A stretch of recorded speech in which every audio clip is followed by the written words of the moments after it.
have become our colleagues, they have become our friends. We must also extend these greetings to them. Honorable members, I said that last week that we are going to have a meeting of the committee tomorrow on Wednesday. We will confirm the time with you. The chairperson, we have two chairpersons here.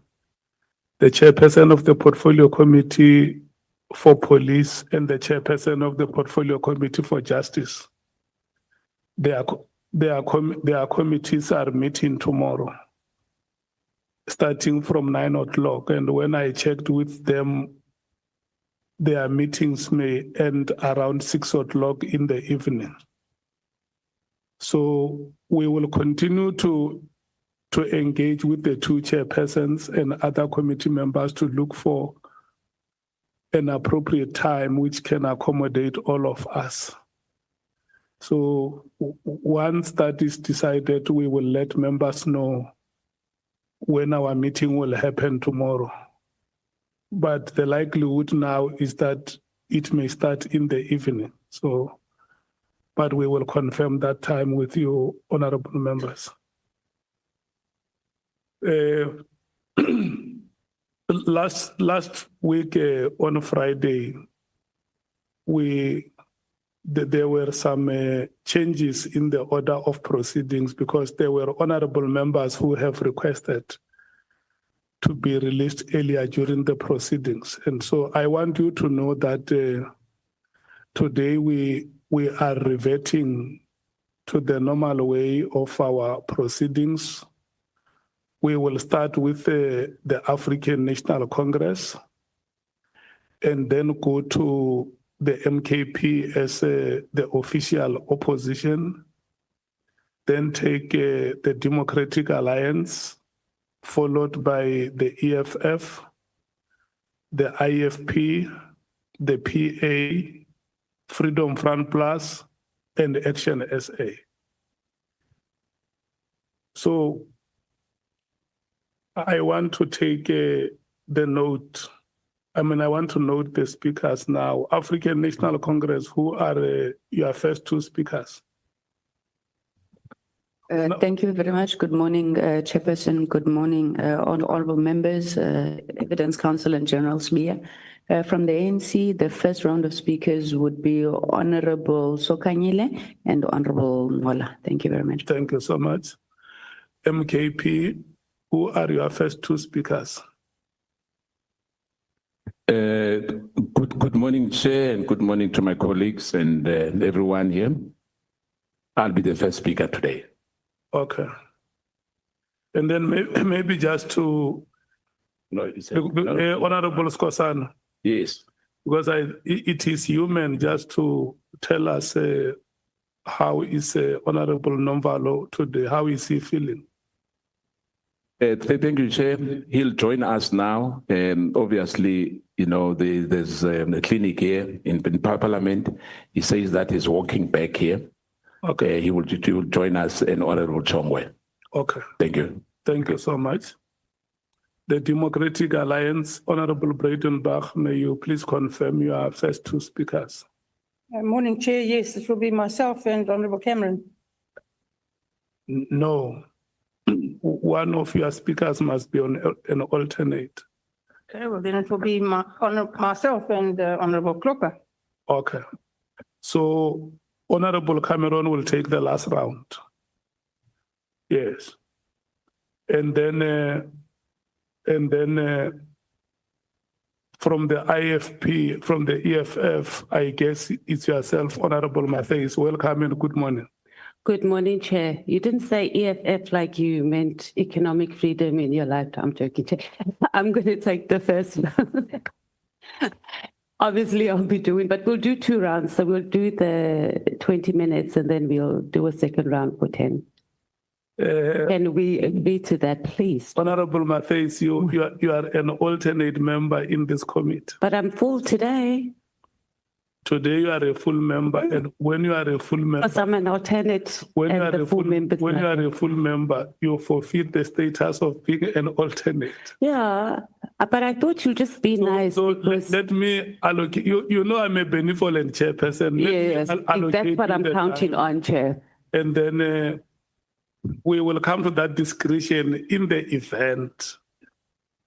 I'm satisfied that you deserve it. Okay, but Chair, can we agree though, right? We're getting 30 minutes regardless, right? So I'm saying Yeah. we can go 20 and then we can use the other 10 to wrap up. If push comes to shove. You have 30 minutes. If you use 20 or 25 and say, I would like to use the 5 minutes later, it's still okay. Okay, but I can see that you are going to give me the 10 minutes for the alternate. I feel it. Thank you, Chair. Yeah, look, that is a very strong feeling. I cannot take that feeling away from you. Honorable Sols, Honorable Mwango, the IFP is going to be you. Honorable Sols, the PA is going to be you. And the Freedom Front Plus will be you, Honorable Vessels. And the Action SA will be you, Honorable James. So,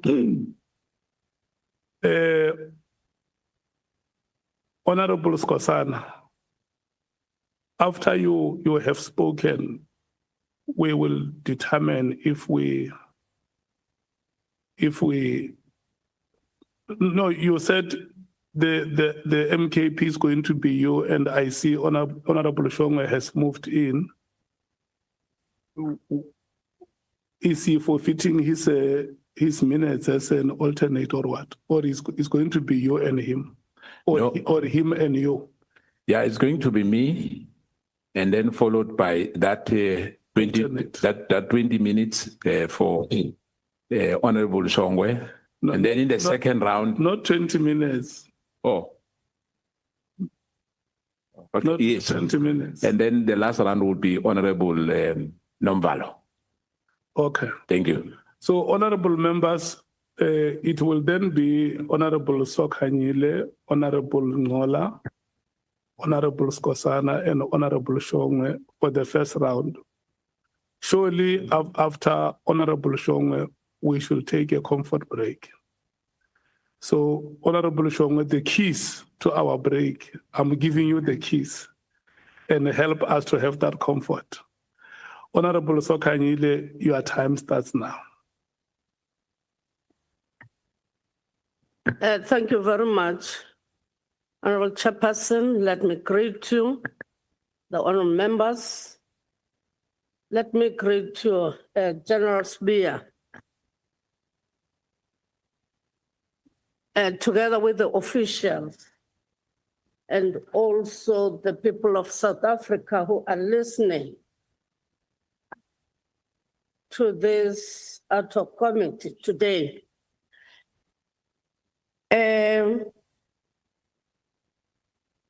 General Sibiya, I will go straight, I will zoom to your previous work employment that you did specifically with the city of Johannesburg.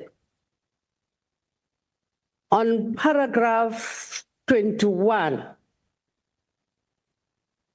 you have said that in a statement on the 8th of November 2016, you were appointed by the city of Johannesburg to head up its group forensic investigation services. So you were responsible for that unit. Was the unit an existing unit in the SAPS, or it was a new unit that you established with the city of Johannesburg when you were employed in 2016? Thank you, Chair. After I lost my job from the city of Joburg, I was at home doing my small projects. I saw an advert.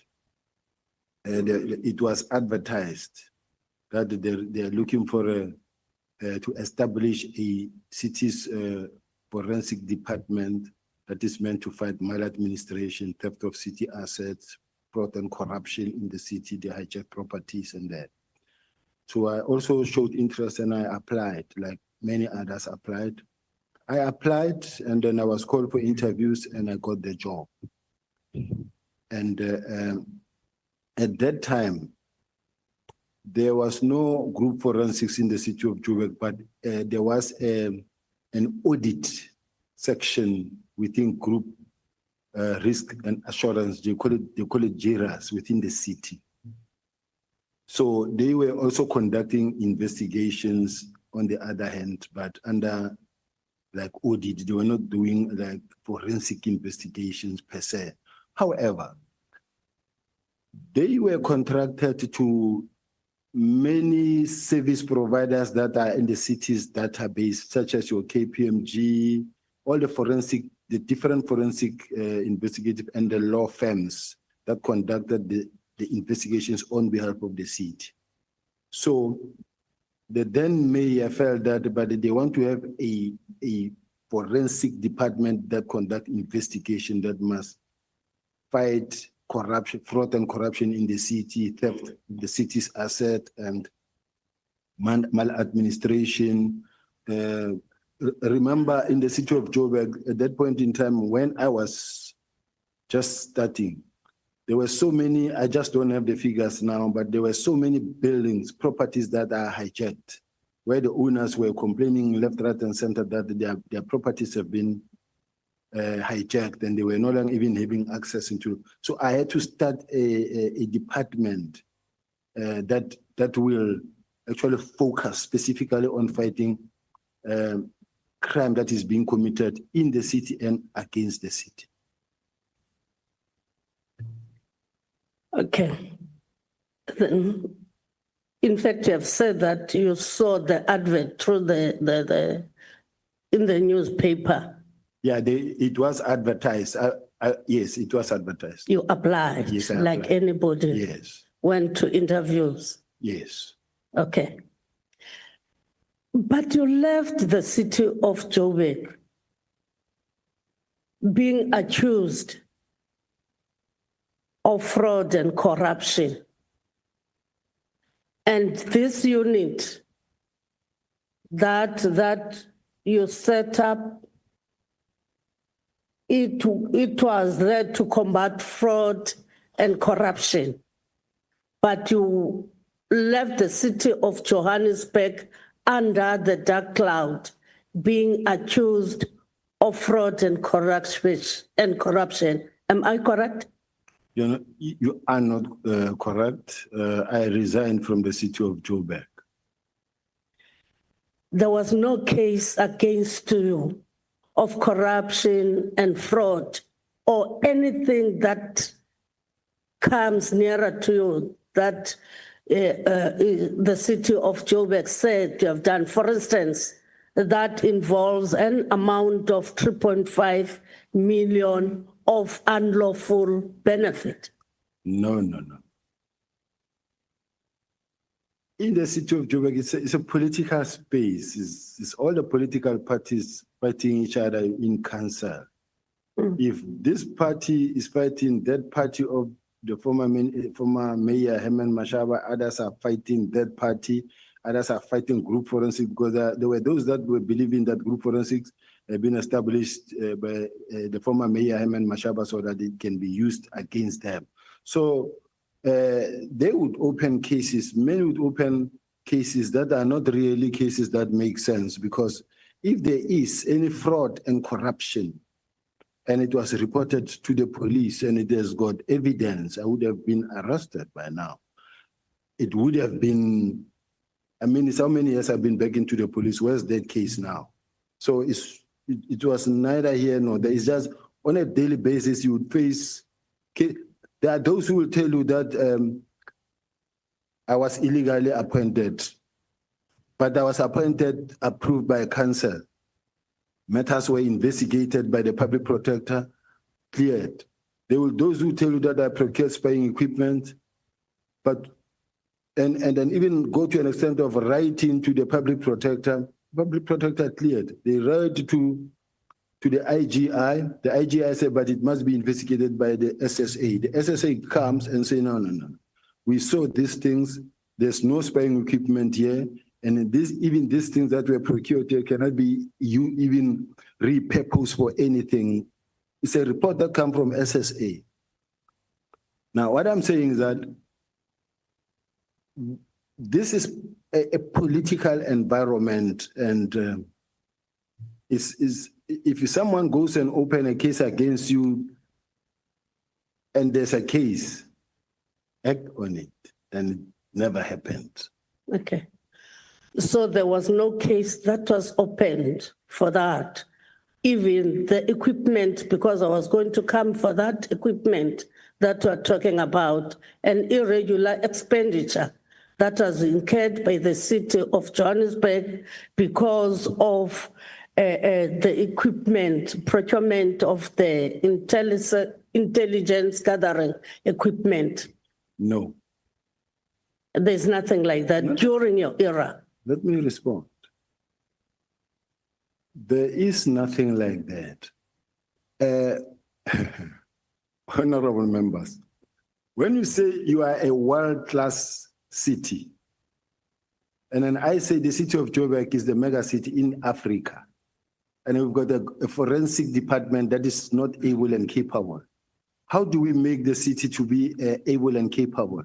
How do we make the city to be able to carry itself in terms of the investigations? Now, I said, you know what, I worked for the Scorpions. They had a unit called KICO, Crime Information Collection Unit. In the Hawks, they have PCMC, Priority Crime Management Center, Information Management Center. Now, I needed an instrument that when I walk into the war room, I can see what is happening in the city at once. And that being the case, what you do is that we need technology. We need to invest in technology. Even the police now, they're saying we need to invest in technology. You need a situation where the city's got, I think, 13 departments and 23 entities or vice versa, but that is the numbers.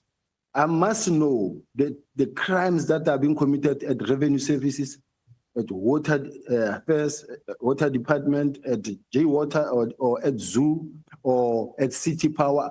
In those respective environments, I must know the type of crimes that are being committed there, but I must also check on the modus operandi of this crime that is committed here is similar to this one, similar to this one, and who are the role players that are coming in. So if you don't have technology that assists you to be able to get that type of information all at once, I must know that how many cities' properties, how many buildings in the city are hijacked, so that we put the red dot in those that are hijacked, so that when I look at the wall must tell me that here is a cluster of hijacked properties.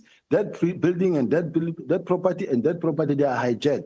This one's the police affected, and this one what you label them red, green, and yellow. And the yellow will have its own status. Green, it has been arranged, it's in court, and this one is foreigners mainly. And so that what you need to do is you plan your operations according to what the system tells you, that we've got so many buildings that are hijacked, and then you must be able to know that who's behind the hijacking. Is it the same group of people, or you have different numbers of people? So this is just technology. So now, what is worse that we need to understand, honorable members?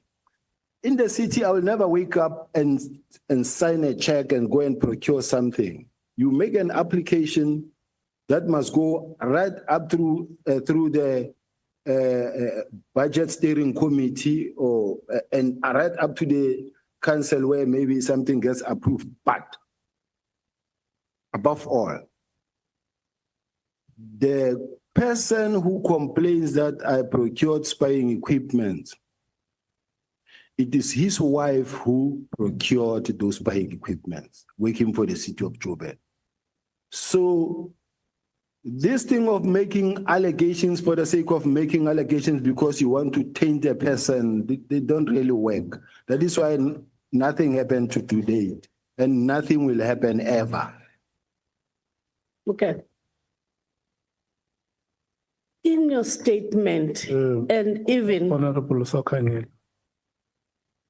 General, who is the person accusing you of buying spying equipment? Initially, I do know that the former city manager, Fred Brank, was the one who was accusing me, and then supported by a gentleman called Mesuli Mlandu.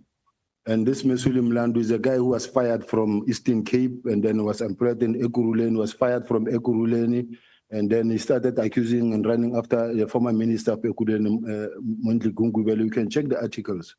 So himself, there were investigations running against him. How we got to be on the other side and started attacking me and challenging me and fighting me is because there came an instruction that say all senior managers of the city needs to be vetted. When we sent a team down there and say, we are told this man was fired in the city of, in Eastern Cape. He started saying, no, I'm conducting clandestine investigations against him. They are not clandestine investigations. Everybody must just submit the Z04, 204 papers so that everybody can be vetted. But he didn't want to be vetted at all. And above all, there were investigations that were registered where he assisted in the employment of a lady called Anela Kwababa, who had the qualifications of being a registered nurse somewhere there, because she created the impression that she's got HR-related qualifications when she did not have HR qualifications. Even now, I think she doesn't have, but this is a person who's occupying the most high position in terms of HR-related. So there are other people who think because of how forceful they are, how powerful they are, how strong they are in terms of character, they can force their way through and get what they want. And you will realize that even in the city. I think I'm fine with that. Thank you. So did these accusations happen when you were still their colleague? Yes. You had not left the city? No, they happened whilst I was in the city and they were investigated and I was cleared. They even attempted to stop their powers for group forensics to investigate. I went to court, the court ruled in my favor. All these things were investigated. I'm very much concerned when they are trying to get this again through the back door and have this thing resuscitated. So are you saying Honorable Sokanyile is a backdoor? No, this is a dead thing that needs to remain dead. They shouldn't be bringing this. You know, when Ntantam Kwanazi was talking about state capture, he was talking in a sense, not state capture, when he was talking about. No, it's fine. I don't want you to debate the questions. I just wanted to clarify.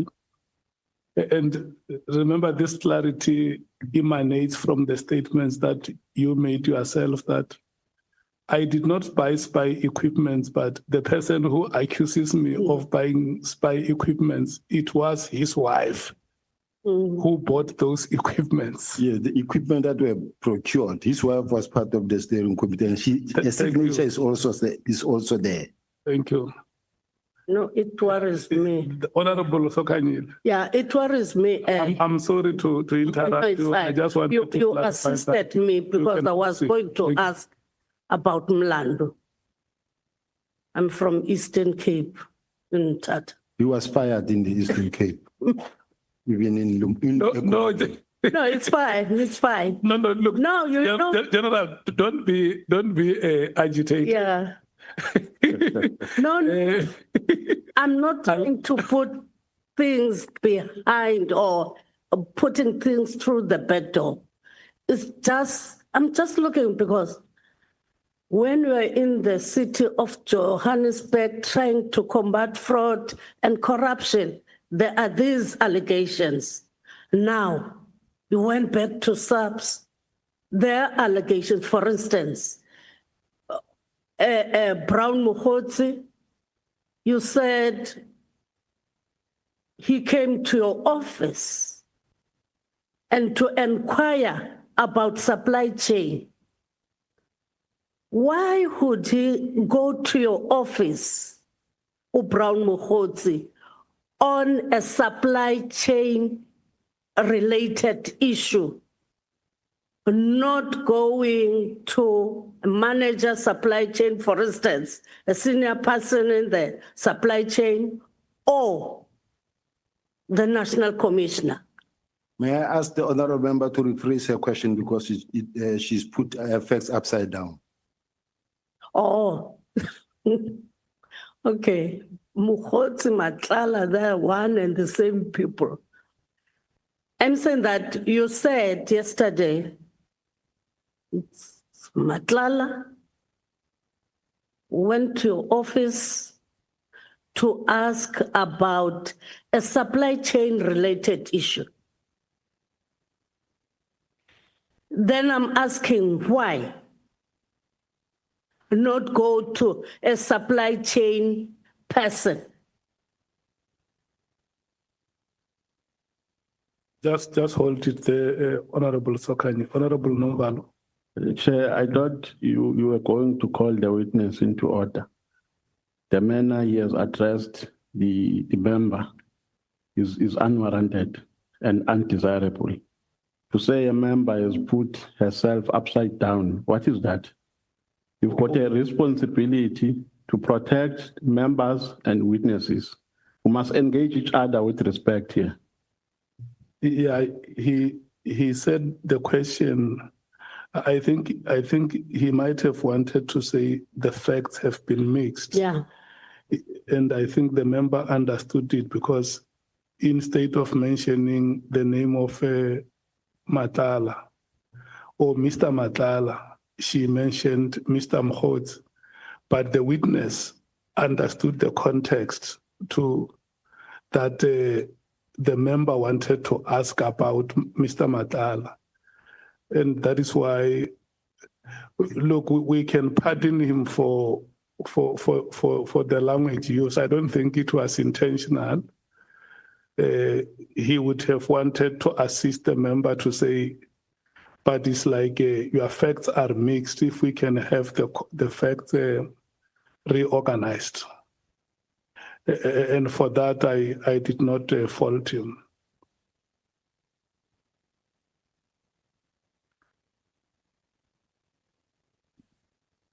You can proceed, Honorable Sokhanyi. Fine. May I apologize if this is how it came out, because I didn't want to use the word the honorable member confused. Yeah. This the thing. It would have been more. It would sound like I'm saying the honorable member is confused. So I didn't have the right word, but I apologize. I'm ready for the question, honorable. Accepted. You can answer. What was the question? I was saying that you had a meeting with Mr. Matlala about a supply chain related issue who came to complain.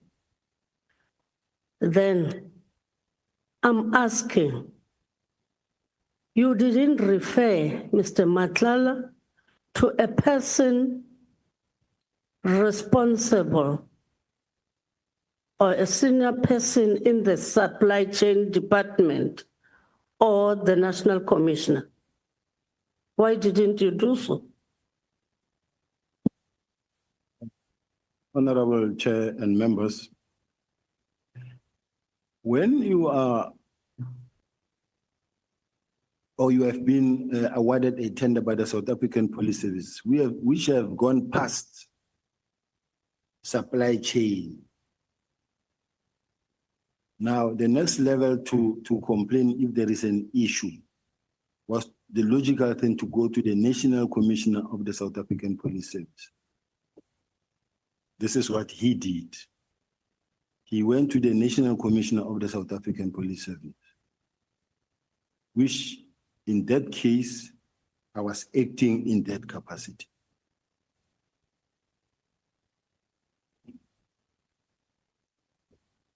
Then the meeting that you had with Brown Mokgotsi discussing some of the issues. You said Brown Mokgotsi, you knew him from Northwest. He's an activist. Then you said yourself, you don't belong to any political party. But you are meeting this, you met this activist and you knew Brown Mokgotsi because he's an activist. Am I correct? Yes, I said that. Not because he's an activist. I know him as an activist in Northwest.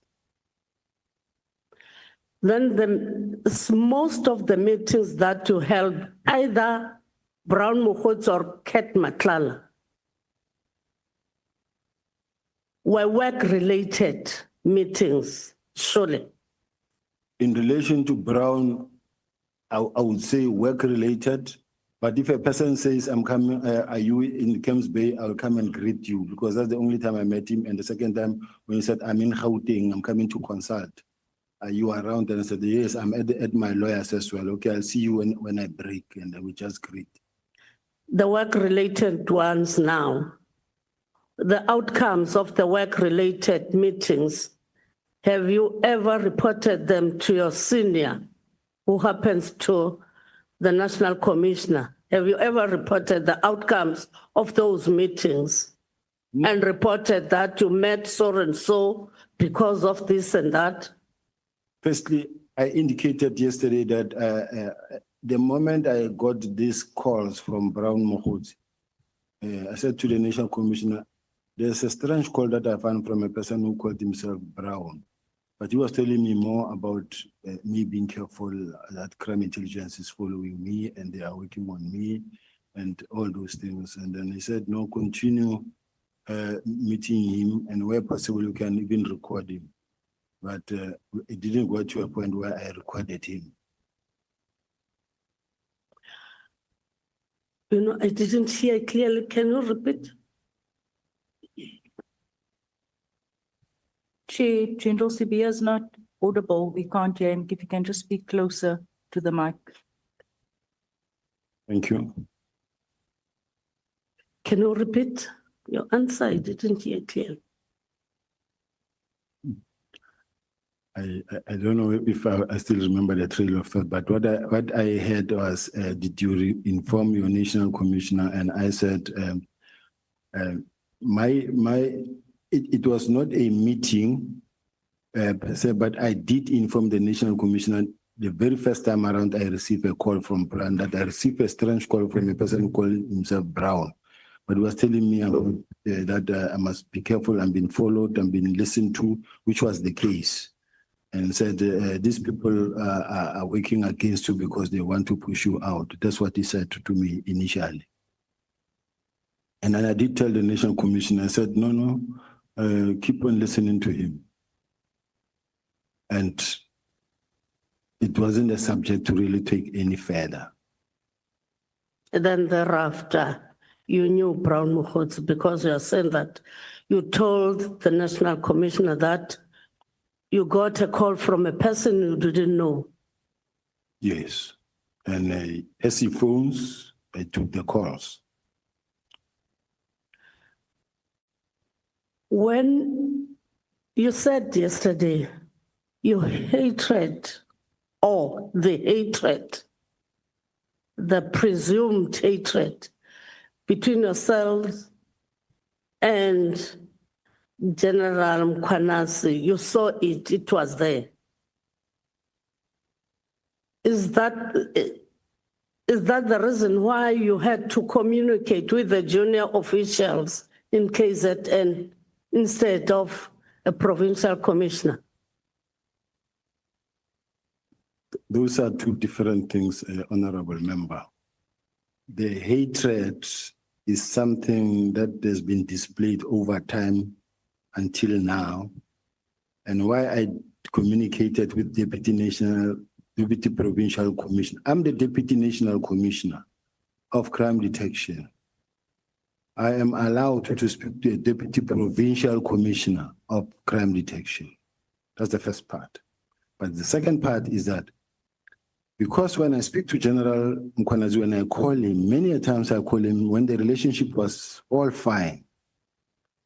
You will call him, you won't find him because mostly he's engaged in meeting, whether he's engaged in a meeting with executive, business forum, or taxi people, but he's mostly involved in meetings. Now, he's the kind of a person who, when he's chairing a meeting, he will never take a phone and answer to your phone, but he will definitely come back to you much later. Now, I'm sitting here in making sure that since the minister said, may I see the team tomorrow so that I can brief them, I can hear what happened and how they got there. The minister didn't want to interfere, but remember that he is the minister of police. He get asked, he conduct a lot of interviews. He want to be able to account or to speak about it. So he said, can you get me the team to come and brief me so that I get to hear how we got here? And me trying to speak to General Mkopozi to arrange and also to please inform the PC on my behalf. Like it happens in many other provinces, I never thought General Mkhwanazi will actually take it too hard like he did. Similar situations have happened in Mpumalanga. Similar situations happened in Mpumalanga where the National Commissioner wanted to meet the team that was involved in a particular, I think it was a case where we found a arms cache or the one of Piet Retief where councillors were killed and a good job was done, but the National Commissioner wanted them to come and brief him. Now, as a result, I communicated to the brigadier and then the PC called me and said, how? Now you are calling my people and me you are leaving behind. And these are my people. I say, General, please, I apologize. I should have started by you. And she said, no, I understand. Please, General, come with them. And she came, we interacted with them, but I apologized. And it was really not war like it is still today, just for the fact that I didn't speak to you directly, I spoke to someone who's your deputy. So it differs from character to character, from person to person. But it happens on a daily basis with all the provinces. Okay. No, thank you very much. Thank you, General. Thank you very much. Before, General, you confirm the display of hatred towards you. That's correct, Chair. Okay, thank you so much. Honorable Ngola. Thank you very much, Chairperson. Chair, let me start with a disclaimer that I'm also from the Eastern Cape, and I am here not because I was fired there. Yeah, but before, Honorable Sokanyile said she wanted to ask about that person from the Western Cape, who the general has said that he or she was fired. Yeah, Chair, that's why I'm saying I'm from the Eastern Cape. No, I'm just checking with her. Are you no longer asking that question, or because you had promised the general that you were going to ask him? No. I'm no longer going to ask because he has reflected how they hated him also. Okay. Yeah, my apologies, Honorable Ngola. Thanks, Chair. Thanks, Chair. Chair, General, good morning. We are going to sectorize my questions in two. The first emanate from the answers you have given yesterday to the evidence leader. And the second emanate from the statement you deposed to this committee. When I want you to confirm to the committee that the answers you gave yesterday are to the best of your information and they are not a bad denial. Do you confirm? Make me understand, Chair, because when you said when the honorable member says the answers I gave versus the affidavit I deposed, they are not a bad denial. Can the honorable member take me to a specific point? I'm saying, leave the statement for now. We'll come to the statement. I'm saying you have been asked the whole day by the evidence leader yesterday. You have provided answers. Yes. And in your statement, you said, you confirm that the information you are to give is to the best of your knowledge. That's correct. So I'm asking that do you confirm on record that all the answers that you would have given to the Ad Hoc Committee yesterday Yes. are the best of the knowledge that you have and not a bad denial? That is correct. Thank you. Your boss, General Masemola, deposed a statement in this committee. And one of the provisions in the statement say there was a meeting between him, General Khumalo, and the Minister of Police that declared you a rogue police officer. Are you a rogue police officer? I've never been one in my 37 years old in the service. So you deny the allegations? I deny that and they must prove that. Okay. So you receive a call from a gentleman by the name of Brown Mokhuts, who comes and meets with you in a hotel in Camps Bay. You dine together. He divulges an intelligence information to you, an alleged plot to oust you or something. But didn't it concern you as a Deputy National Commissioner of the South African Police Service that a civilian comes to you as a boss of an institution and gives you an information about your intelligence services? Did it not concern you? What concerns me is the fact that he was telling me something about I know. And in that regard, I work with information. I've got people who are my informers, I have people who are whistleblowers. I deal with information. So even if I am concerned, the only thing I can do is to either speak to the National Commissioner or where the National Commissioner is involved, I'll speak to the deputy ministers. No. We understand clearly that crime intelligence has got what they call community intelligence, where they use the information to tackle crime. They use information they get from community members, which is fair. This is a different discourse, General.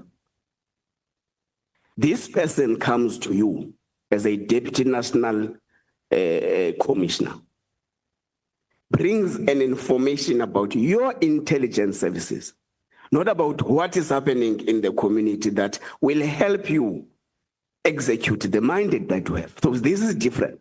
I agree. It is important that you work with communities, get information, but this is different.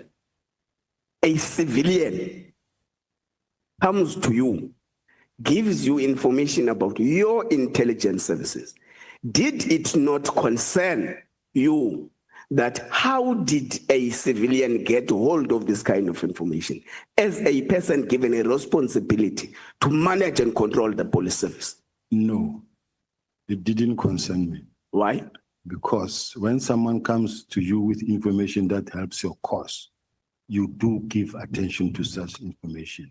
I cannot be worried about the fact that this person is giving me information that is actually saying to me, look over your back. I can't be worried about such. So intelligence formation of the country that is lingering among community members doesn't worry you as a Deputy National Commissioner. Is that what you are saying? That is the most concern that we must raise within the intelligence structure. I'm talking about you, General, as a Deputy National Commissioner. So it does not concern you that an information that is supposed to be in the custody of intelligence services is lingering around community members. It does not confirm. Is that your evidence that you are not concerned when intelligence information is lingering around community members? Of course, I am concerned if ever a member of the public will have information, in particular documents that belong to intelligence. It is a cause for concern. But if it is information that relates to the security that affects me, or you just giving me information as a whistleblower, it happens on a daily basis from many angles of the country where you get such information. People on the ground do come across information, and people do report right up to the highest office. They report, they bring information. Okay, Chair, I think let's just note that the first General Sibiya was not concerned, and on the second, General Sibiya was concerned. What did you do with that information? It's information that says watch over your back. And then what I did is, sometimes I approach the National Commissioner. Sometimes I did speak to General Kumar and say, I understand there is one of the senior managers who's going around here and saying, when I'm going to arrest your boss, or we intend to arrest so and so and so and so. And at some point, it's even journalists where they want a journalist to run a story that says General Sibiya's arrest is imminent, and they want the journalist to run that story. And then I have a lot of AI generated TikTok messages about me. So you find that when you Google me or when you go into TikTok, you find that there is thousands of negative messages, or they will take my message and turn it replicates into many messages. The question, General, was that what did you do about that? What did I do about the information? I use it to my advantage to make sure that I survive. Okay. Are you in constant contact with Mr. Brown Mahotsa? Not on a daily basis, But you are communicating? I am communicating. About issues relating to the police service? No, not about issues related to the issues in general. In general. Okay. No, that's fine. Let's take back what Honorable Sokanyile was asking you. Mr. Matlala finds difficulties in operating in terms of the work that he was given. Comes to your office for the first time. Yes.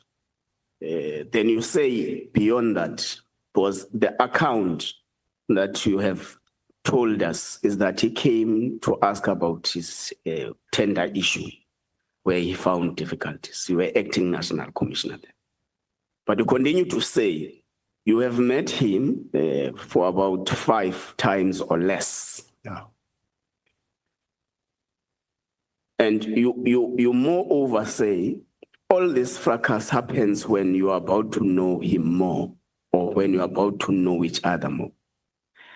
Is it a general practice in the police service that the top brass of the service has got direct contact and direct relationship with service providers? And how many service providers do have the same relationship that you have with Mr. Matla in the SAPS? What I know is that Mr. Matlala is a well-known person in the service, in the police. As you can see at some point right from the minister downward. Let's talk about you, General. No, I'm just saying, you ask, the honorable member asked a question whether is there a general practice in the police. Now I'm saying it is a general practice in the police because it's a service provider, it's a stakeholder. Whether you're talking about Old Mutual, you're talking Metropolitan, you're talking about many other, they, on a daily basis, on a weekly basis, they find themselves in the same space. They are known to each other. That is why they gave him a tender to operate in the college where the National Commissioner is. And there was no problem that the National Commissioner saw himself on Mr. Matala there. There was no issue because at that point in time, nobody knew about Mr. Matala's involvement in any crime. Because if they knew, and I'm the only one who's actually working with him, it would have been understood or understandable. But in this case, I also take it that even the National Commissioner or any other person there didn't know. Do you know where Mr. Matlala resides? No, You have never been in his No. homestead. no. Okay, that's on the right. Let's go back to the entire fracas about the dissolution of the PKTT and stuff. Do you think that political killings are still prevalent in the political system in South Africa? Do I? Do you think that in the political system of South Africa, we are daily still experiencing political killings Yes, but at a much lower rate than it was before? than it was Do you think that was the impact of the PKTT? at that point in time, yes. No, At this, I'm saying general. Do you think that political killings are still prevalent in our political system? You say yes, Yeah. but in a much lower rate. Yes. Do you think that that much lower rate is as a result of the work that was done by the political killings task team? I agree. You agree? Yeah. Do you think that it is quite warranted that such a working political killing task team be dissolved? What is your view as a deputy national commissioner now? Analyzing the situation, seeing this team that you agree here under oath that is working hard. Do you think it was a proper decision to proceed with this dissolution given what you have just told us? Personally, and looking at what the South African Police Services embarked on themselves, they embarked on a journey to dissolve the task teams and to make sure that they establish specialized units that will take care of, including, among others, political killings. No. General, we are talking about one letter here. I hear you are bringing an overall approach over task teams.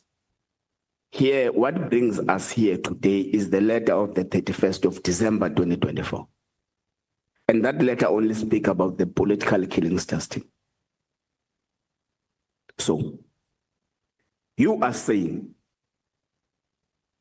in your view, political killings are still prevalent, and the political killings task team has done a tremendous job in reducing political killings in South Africa. Now, the question still is, do you think then, therefore, that it's a proper, well-calculated decision, given these circumstances, to dissolve it? Honorable Chair, I'm saying still,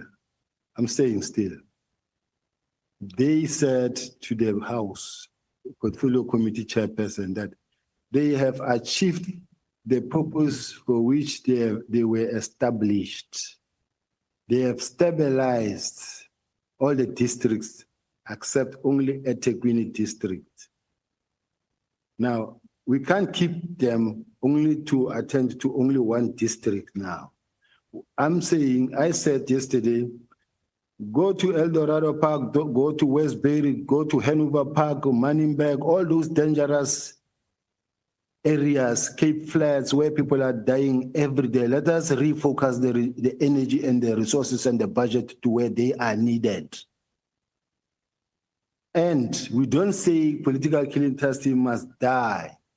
We're saying we have now come up with a work study that says they must fall under murder and robbery unit so that the whole country can have a benefit of the expertise, to have expertise throughout the country to be able to fight this type of cases. Any murder, taxi violence murder, serial murder, police killings, if it falls under murder and robbery unit, that has got a pool of excellence within it.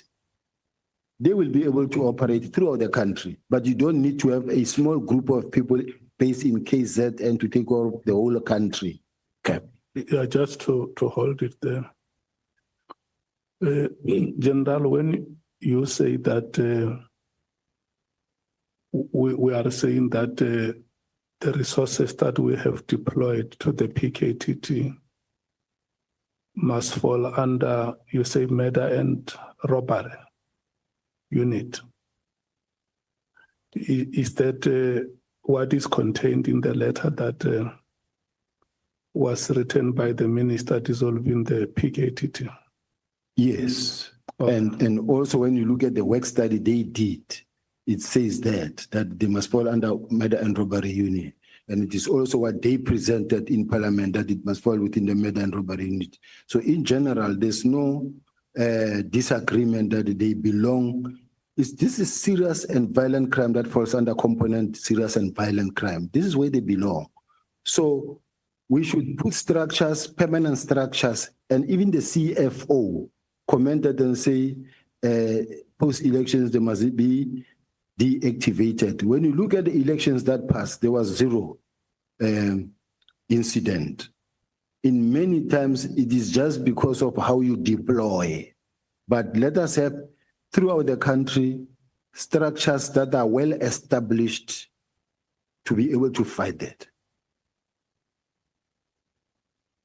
Chair, I think let's pass, because what would have been said on the 5th of March in the Portfolio Committee meeting is actually an aftermath of, because the letter predates that meeting.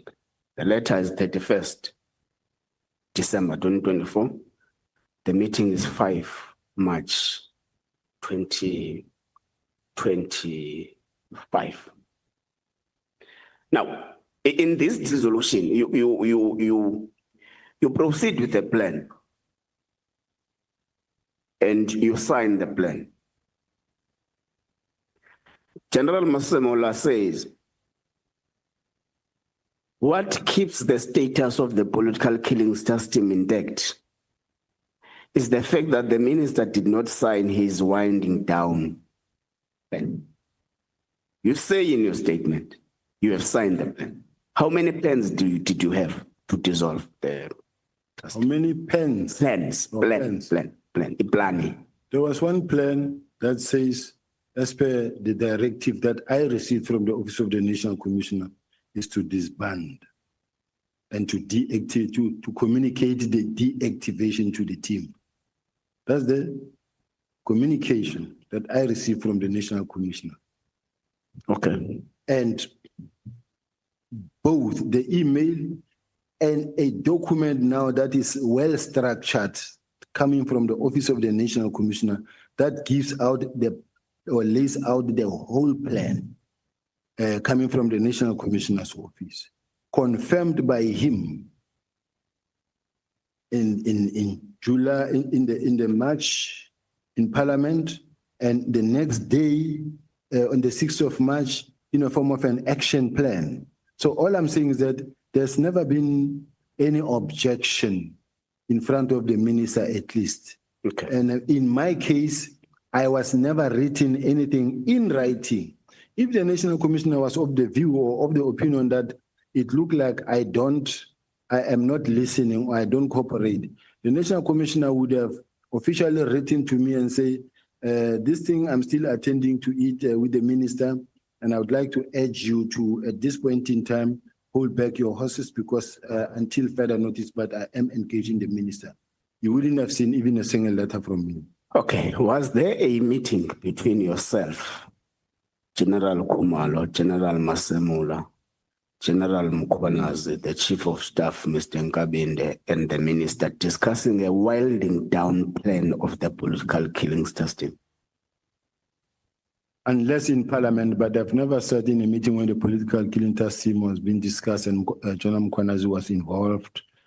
But there has been meetings where there is General Masemola, Nkabinde, Kumalo. We have evidence in our disposal that there was such a meeting where you had the other three supporting the plan and the other three does not. It is not supporting the plan, but let's leave it like that. So in your winding down, let's leave the Masemola winding down. Chair, it looks like we've got two winding down plans here. The one of General Sibiya and the one of General Masemola. Let's go to yours. Political killing system does not only comprise of SAPS members. Comprise DPCI, comprise NPA, comprise crime intelligence.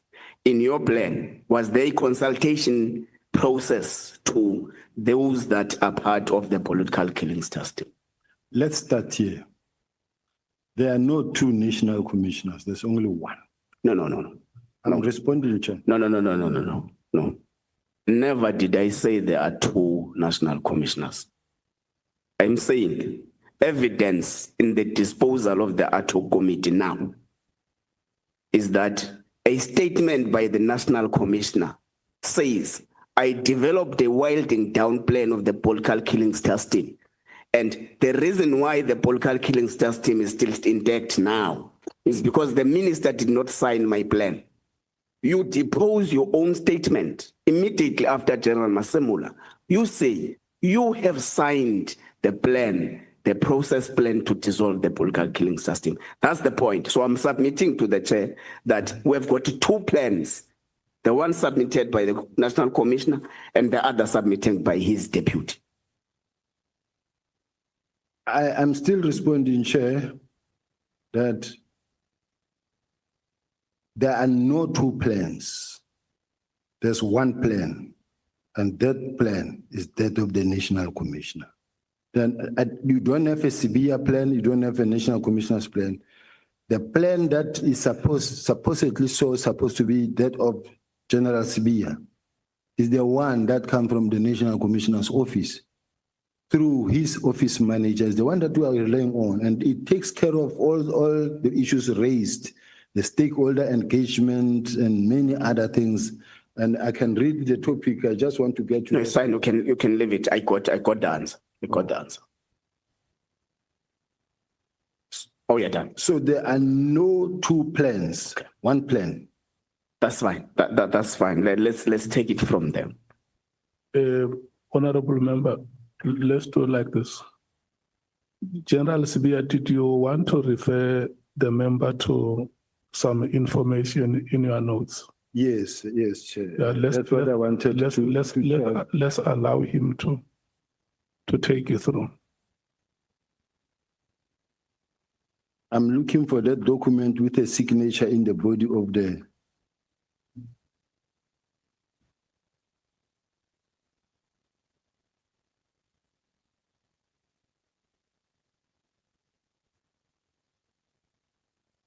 The letter of deactivation that come, oh, here is it.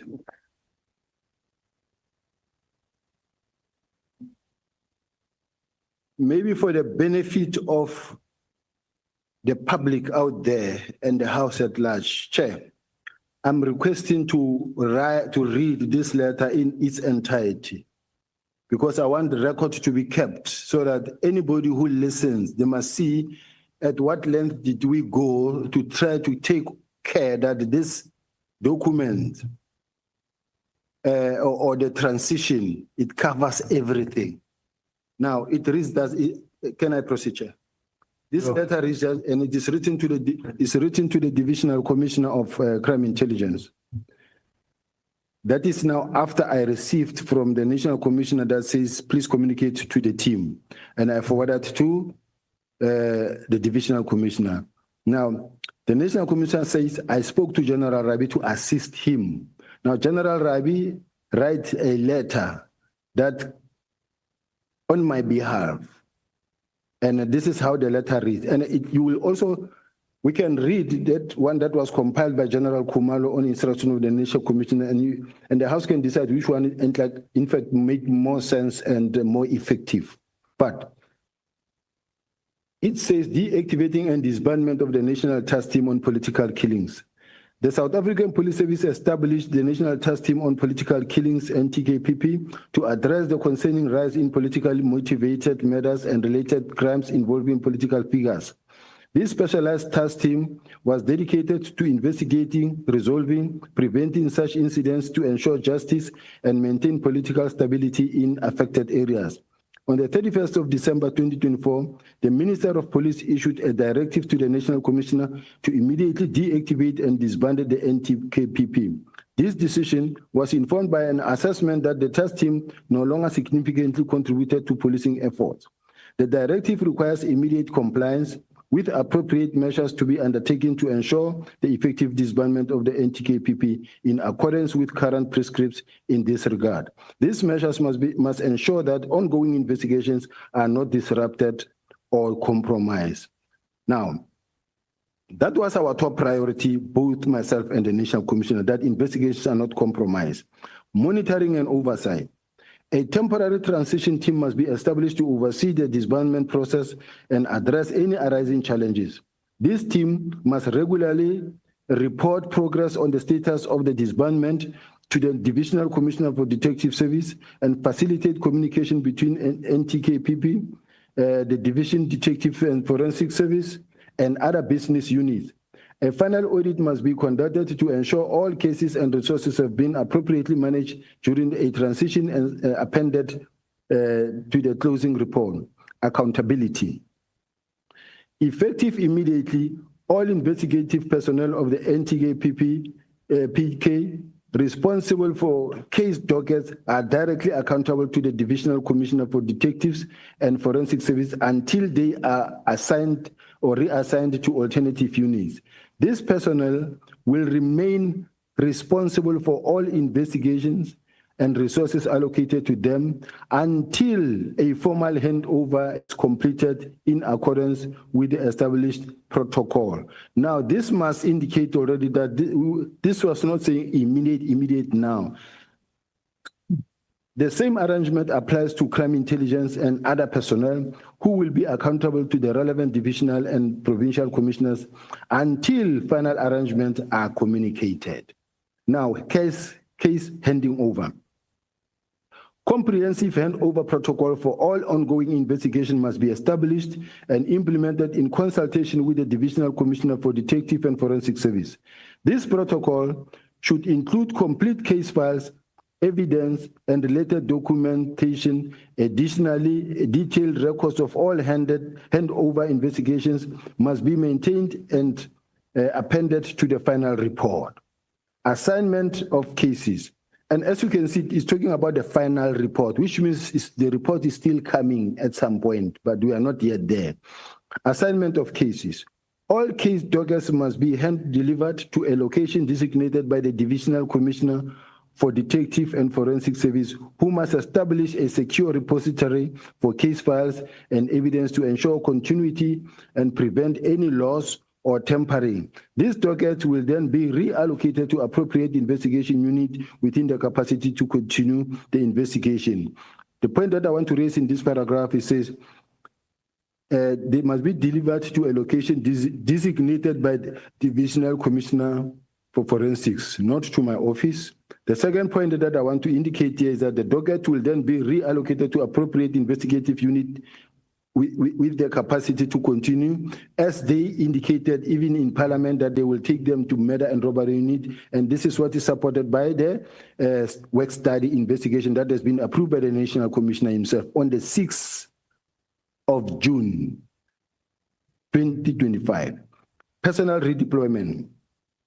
The PKTT members must be reassigned to other units within SAPS in consultation with the Divisional Commissioner for Detective and Forensic Service and other relevant divisional and provincial commissioners. Detailed record of deployment personnel must be maintained and apprehended to final report. To me, the SAPS was going to benefit from these members because wherever they go, they will re-establish the same time of approach, but the country will benefit. Equipment and vehicles redistribution. All equipment vehicles allocated to the NTKPP must be redistributed to other units within the South African Police Service in consultation with the Divisional Commissioner for Detective and Forensic Service and other relevant divisional and provincial commissioners. Detailed record of the redistribution resources must be maintained and appended to the final report. You can imagine how many vehicles were bought. Millions of rands were bought for this PKTT, but if those cars, those resources were to be redistributed to fight the crime, be it in KZN is still fine, or to the murder and robbery unit, so that the same work can continue. Stakeholder communications.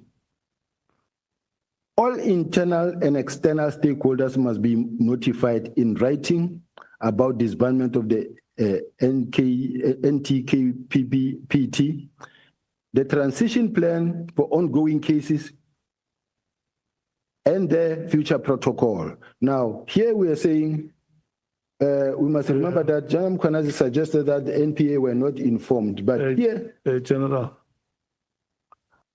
I thought that when you made reference to that piece of evidence, you will say to the member, there is this memorandum that was in circulation in the police services, is dated 2025, March or April.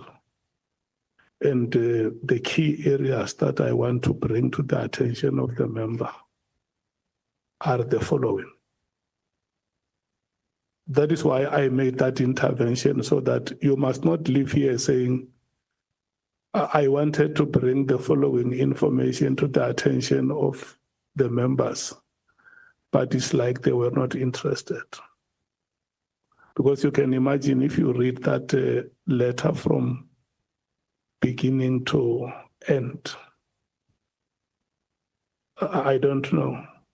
What are the areas of emphasis? Chair, it's only 2 pages that is left, and they are not many, they are just short sentences. But what is important is also for the public to know that every step was taken to make sure that these dockets are not going to suffer, and there's a clear plan on the table on how to deal with this, because the political killing task team, it cannot live forever, it should not be a permanent structure. It's a task team. And that helps to answer the question of the member. Remember, the question is that you must demonstrate that there were no two plans. Yes. Between the police commissioner and yourself. Actually, Chair, we passed that. We're on the part where I'm asking if DPCI, NPA, and crime intelligence were consulted. I think the party is reading that all stakeholders must be notified through writing. I think we can take it from there now. Okay. Okay, so I must stop. No. Can I finish? He wants to hear the part of the stakeholders. We read past it, that says they must be informed. And then, now this one is a plan that says inform them. This letter was intended to go to the project leader to say the stakeholder, internal and external, must be notified. In other words, the person who had to do it, if it was me, it was going to be like I was forcefully disbanding. But mine was to communicate to the team that had to do it and giving them a roadmap and say, these are the key issues that you must work on. This letter is signed by you. It's signed by me. This is the letter that the National Commissioner said you can sign because it's operational.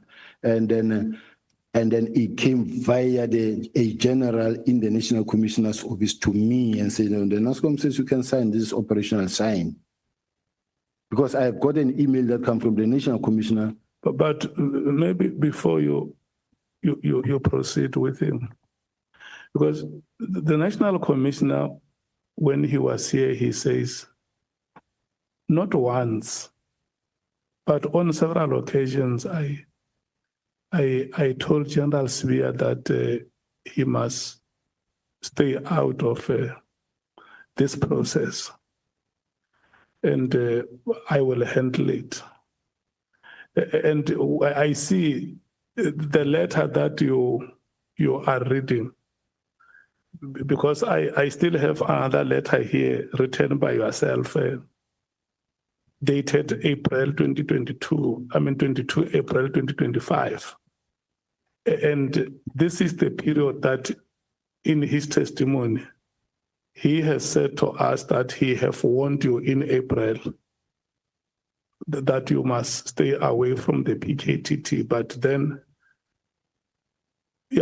maybe before you go back to Honorable Nola, if you can just take us through that to say, the letters that the reason why I'm asking you who signed the letter, and you say it's you, and I have this other one as well of 22. It has the same topic of, the same subject of deactivation and disbandment of the PKTT, and it's signed by yourself.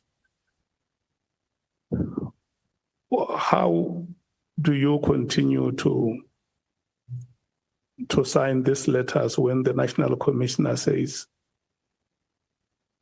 I have spoken to General Sibiya and instructed him to get out of the PKTT because from the onset he was never involved.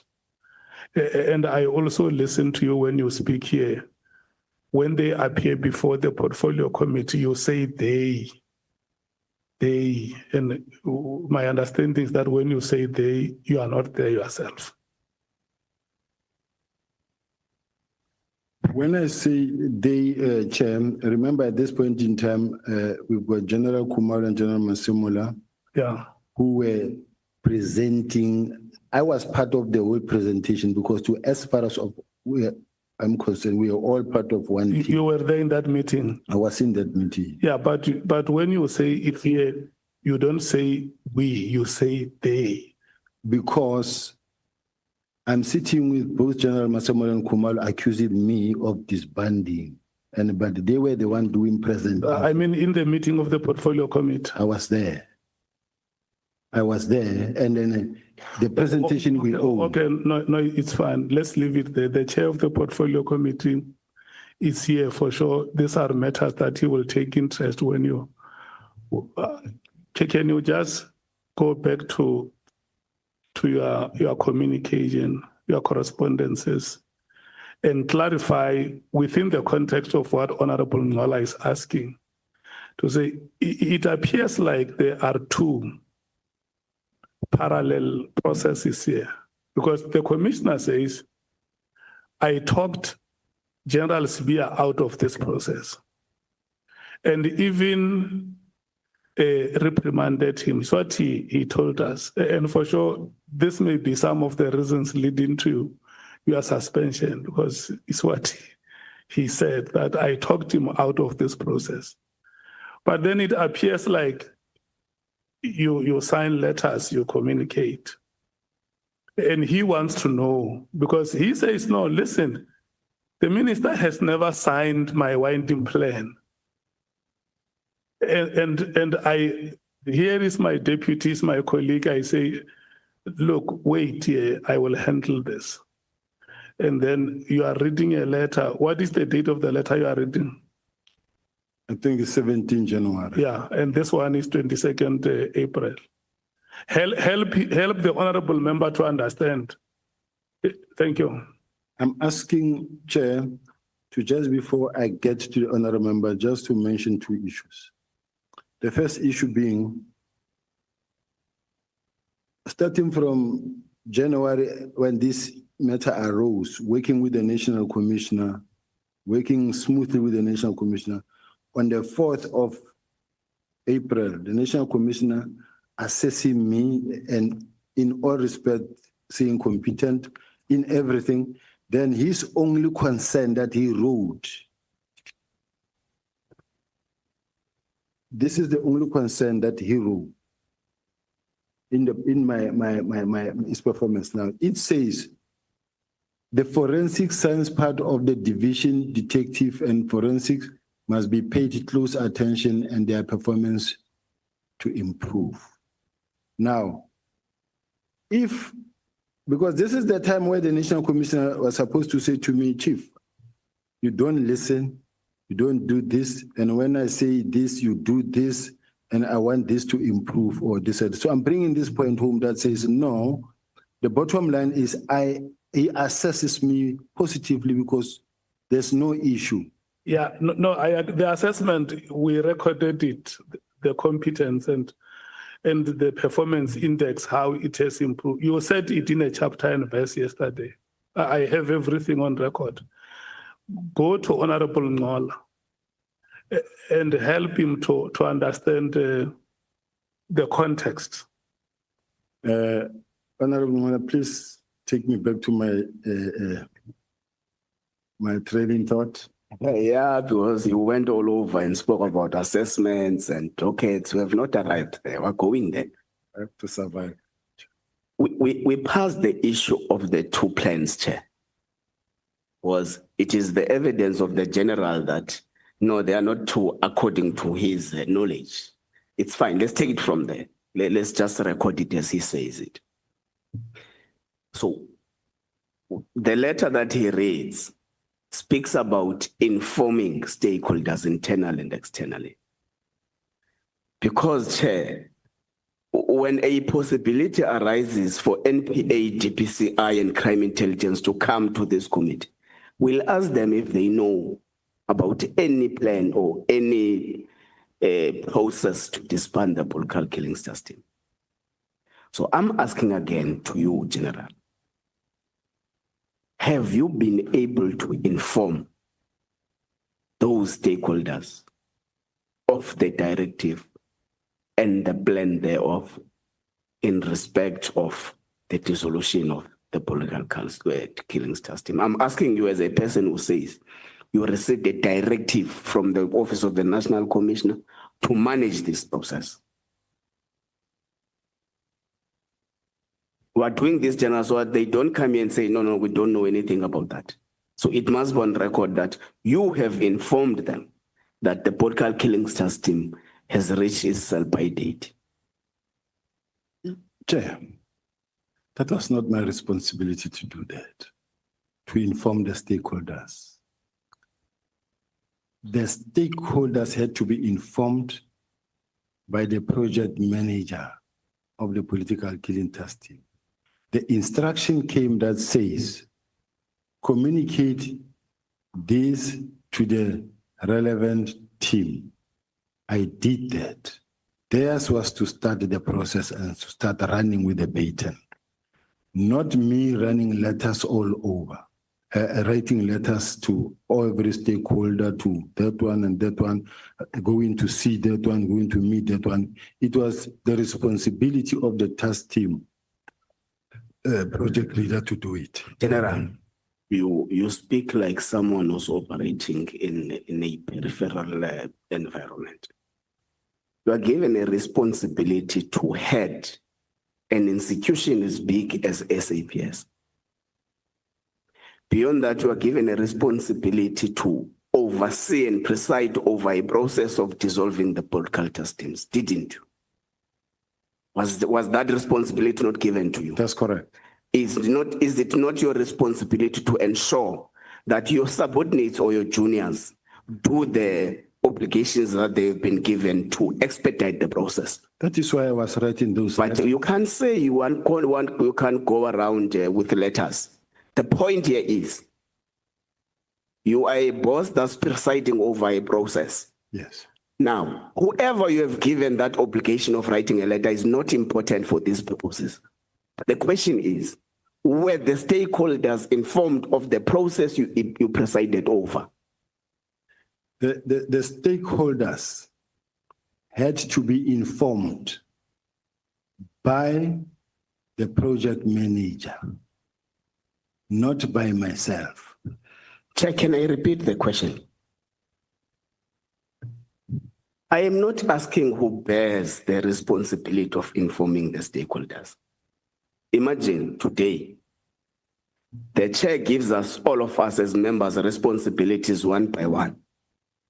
And when the chair is asked outside by the media that, how are you handling this and that? And he says, no, I gave that to Ngola, it's not on me.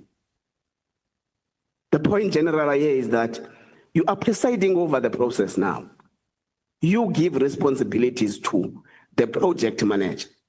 So it's upon your obligation to ensure that who you gave a responsibility actually does the responsibility given. Unless you are saying you are not aware whether those stakeholders were informed or not. Chair, all I know is that the direct instruction from the Office of the National Commissioner says, communicate to the relevant team and to prepare a close-up report. Then come a letter of the 17th that gives a roadmap that says this is what must happen. Inform the internal and stakeholders. This comes from me telling the project manager, inform the internal and external. That's the part that I could play and how far I could go.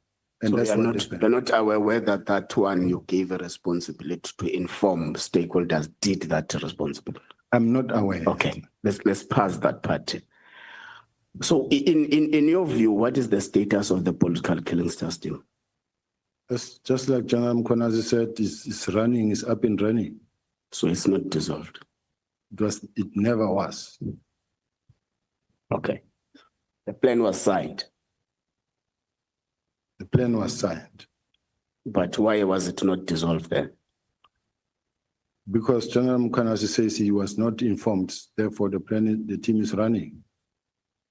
So, according to General Mkonazi, is acting against the instructions of the top brass of the service.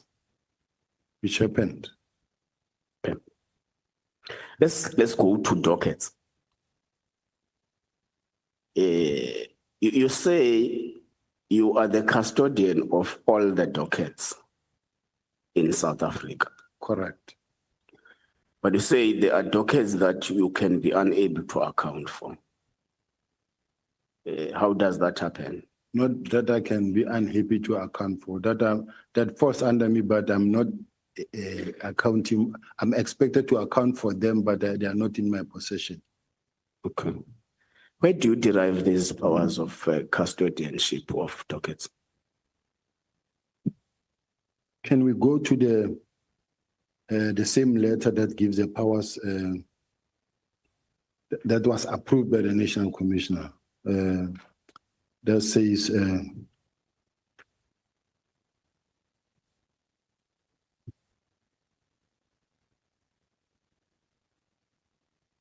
I just want the page, Chair, that says the Deputy National Commissioner Crime Detection is the custodian of all dockets in the country. In the bundle. Chair, I want to just legal team do know. Evidence leader. Yes, the witness is. I want to be able to get to that page that assists me, where it says the Deputy National Commissioner is the one that was even approved by the National Commissioner, because I account for the performance of the detectives even before the Auditor General. And as a result, when you talk about the docket, when you register a case docket, it is for investigation. Once it is for investigation, it falls within my space. Now the docket leading to up until prosecution is my docket as the detective. The uniform in the police station will open a case docket, and then the next person who comes to sign for the docket is a detective.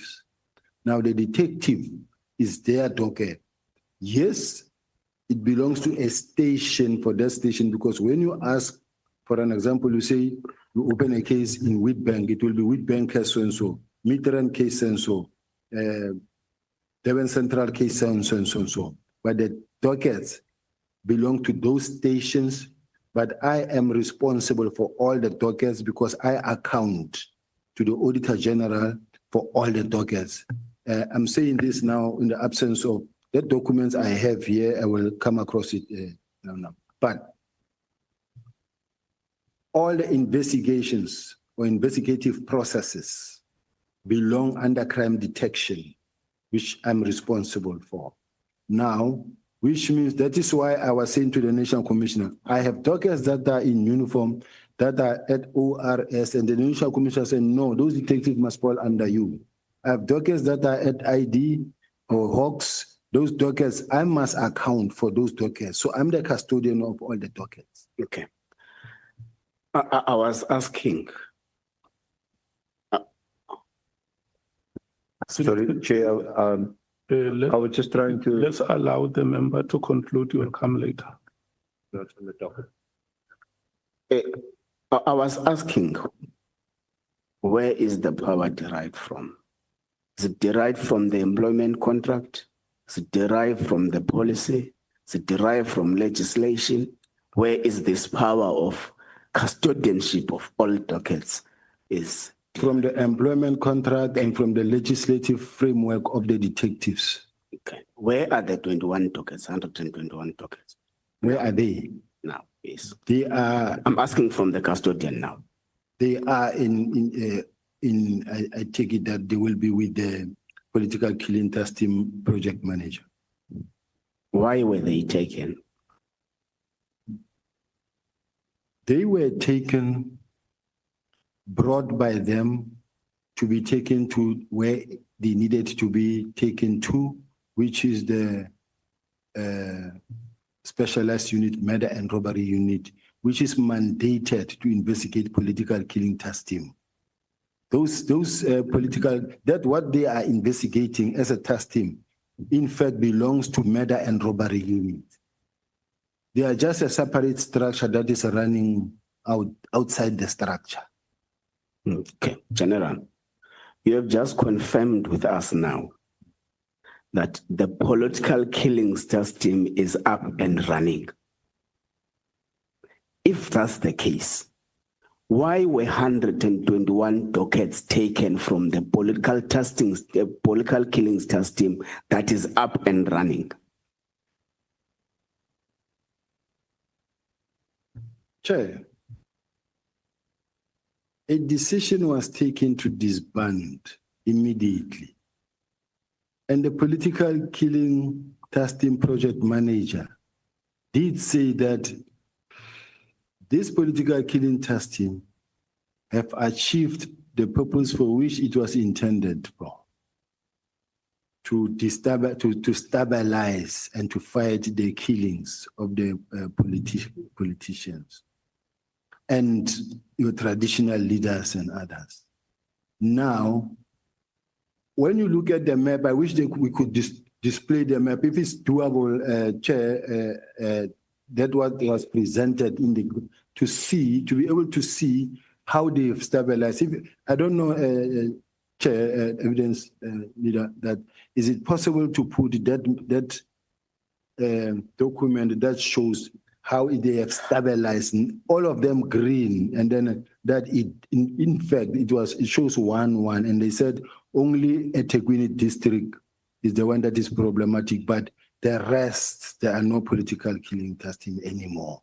So as a result, it can be used as a benchmark, and that it will be now done in a phase-out approach. It will be taken to murder and robbery unit. This is now General Kumalo saying it will be taken to murder and robbery unit.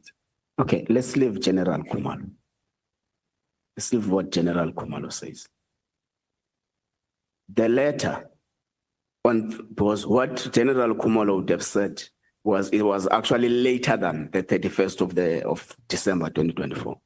The letter says, the service of the political killings task team is no longer required because it's no longer adding any value. And you have attested here in front of us that, in your view, the political killings task team has actually been able to down spiral the rate at which political killings happened in South Africa. Now, let's pass this stage, General. Let's go to the letter. I think I'm going to this letter. It's on page 20 of the index Coban, page 20. I wasn't happy with how the general responded yesterday, and I thought it's fine. Let me not stress. Let me come back to it today. Here, there is an issue about confiscation of Vusum's Keti Matlala phone and a cracking of WhatsApp conversations of Vusum's Keti Matlala. It is established there that there is a constant communication between Mr. Matlala and Mr. Mokhotsi. It's not between you and them. 2, in this communication, Mr. Mokhotsi, the one you had breakfast with, alleges that he has, the message reads like this. I have arranged a meeting for Sibiya and the minister. They must have a solution.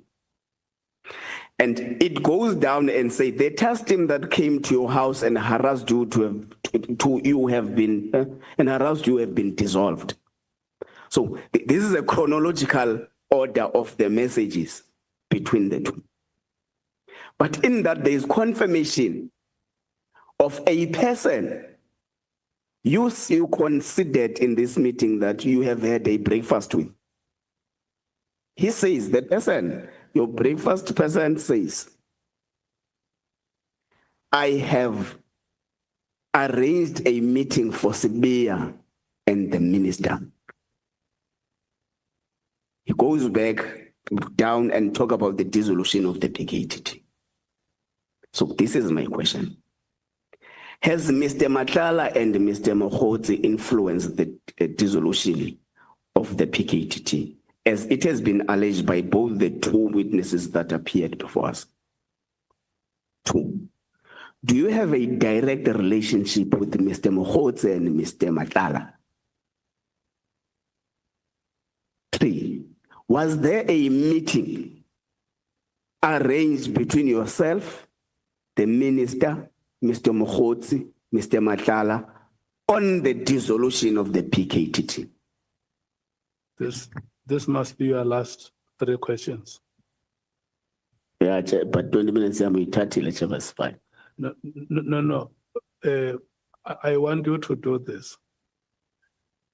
Do not bombard the witness with questions. Take them one by one. Okay, that's fine. That's fine. As you conclude. That's fine. Okay, let's take one first, emanating from this that is written here. Can remind you that it's a communication between the two people, and we're not saying we are responsible for that communication. We're saying there is your name dropped there, that I have arranged a meeting with Sibiya and the minister. So has there been a meeting arranged between you, the minister, Mr. Matlala, and Mr. Mohotsi to discuss the... Never. Okay. There was never such a meeting. Okay. When did you have breakfast again with Mr. Mohotsi? I think it was on the 8th of January. Of January. 2025. Yeah, Chair, I may be wrong. He came for the 8th of January meeting. And I take it that it was in the morning, but normally because of we are working as the South African police, we would wake up early and be on the ground. So I don't know whether it could be before or that, but it did come, I confirm, we met. When did SAPS raid Mr. Matlala's homestead and confiscate his phone? They say it's on the 6th of December. That's what I read in the statement. Of December? Yeah. Last year? It was on the 6th of December because in one of the statements that I read, it says it was the raid of the 6th of December that led to the beginning of the disbandment of the Okay. When did Mr. Matlala get arrested? In your knowledge? Far deep in May. This year? This year. So the breakfast dates the arrest. And these messages are taken on the basis of the arrest and confiscation. So fine, let's leave it general. Let's just leave it there. So General Mkhwanazi alleges that they have scanned, they have audited the dockets to check if they are in the same shape as they were when they were taken. We say I think they found about 5 with some minor deficiencies, with some missing pages and all that. Are you aware of that? I heard him, but I don't agree with that. Okay. Let's go to Forte. We have got 4 members of the PKTT whom you allege that they have taken money in some point in the Eastern Cape. of course, we established that they are not 6 or 10, they are 4. And one amongst them did not take money in terms of your statement. It's page 167, 176 and 177. One of them just got himself some polo neck and a coat. A new polo neck and a coat. Now, I want to take us through what is your reading of that. Do you read it as a pure act of bribery and money laundering between police and an accused person? Or do you read it as a covert operation of the police to lay in a suspected individual so that they can be able to arrest him? It's not how a covert operation works. And it's not even how an undercover operation works to law. It's not how it works completely. It's pure act of criminality. Okay. Jaram Kwanas made assertions here saying sometimes covert operations, Chair. On a point of, not a point of order, just the sound, please, General, if you could direct General to speak into the mic. Thanks. Okay. On a point of sound. Thank you. Clarity. Now, Jaram Kwanas came and under oath made statements here that sometimes a covert operation would be them buying a Lamborghini just to infiltrate a Lamborghini club that is suspecting to be involved in criminal activities. Is that correct? It's wrong. It's wrong, completely wrong. It's not an investigator, it's wrong. Okay. Now, Chair, let's take matters to the issue of, I think a lot of issues I've covered. I'm left with just the issue of when you wrote communications. I want you to know that you are asking the last question. Yes, it is the last question. Yeah. General Kumalo is due to come and testify. But following his testimony, what was cut down in the Judicial Commission, seems to have a different story with what you are using, but it's fine, we'll take it when he comes here. But I want you to confirm before us what we have been communicating with him on the dissolution, because he's the project leader.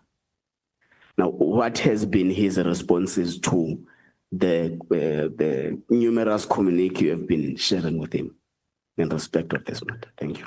Basically, he ignored my emails, because remember the National Commissioner said he told him to ignore me. And as a result, which means whatever that was happening going forward, it was happening because the National Commissioner said, this is how you will do it. Now, even when the Dockets were brought over to head office or wherever, starting from when the National Commissioner said, ignore that one, whatever that happens now going forward is the National Commissioner's instruction. So coming up the Dockets, General Kumalo would never have brought the Dockets to head office or wherever, because he already got instruction from the National Commissioner himself that says, ignore that one. So anything and everything that flows therefrom, National Commission. Thank you, General. Thank you very much, Chair. Thank you so much, Honorable Sokanyile. Thank you so much, Honorable Ngola. Honorable Skosana and Honorable Shongwe. The two of you, when you are done, we are going to break. So in case honorable members may want to see themselves in and out, you can just do that discreetly. Thank you so much. Honorable Skosana and Honorable Shongwe, I'm handing over to you. Sorry, Chair. No, before, senior counsel wanted to say something. Thank you, Honorable Chair. No, it was at the time when I think he was looking for some assistance on the dockets, and I was going to just point out perhaps which annexes he might want to refer to, but it seems we've passed that now. Thank you. Chair, thank you. Just a quick one before Honorable starts. Are we sharing the time, or you're gonna cap us in terms of 10 minutes of an alt, or taking is 20, or is it one time? Your time is 40 minutes. Okay.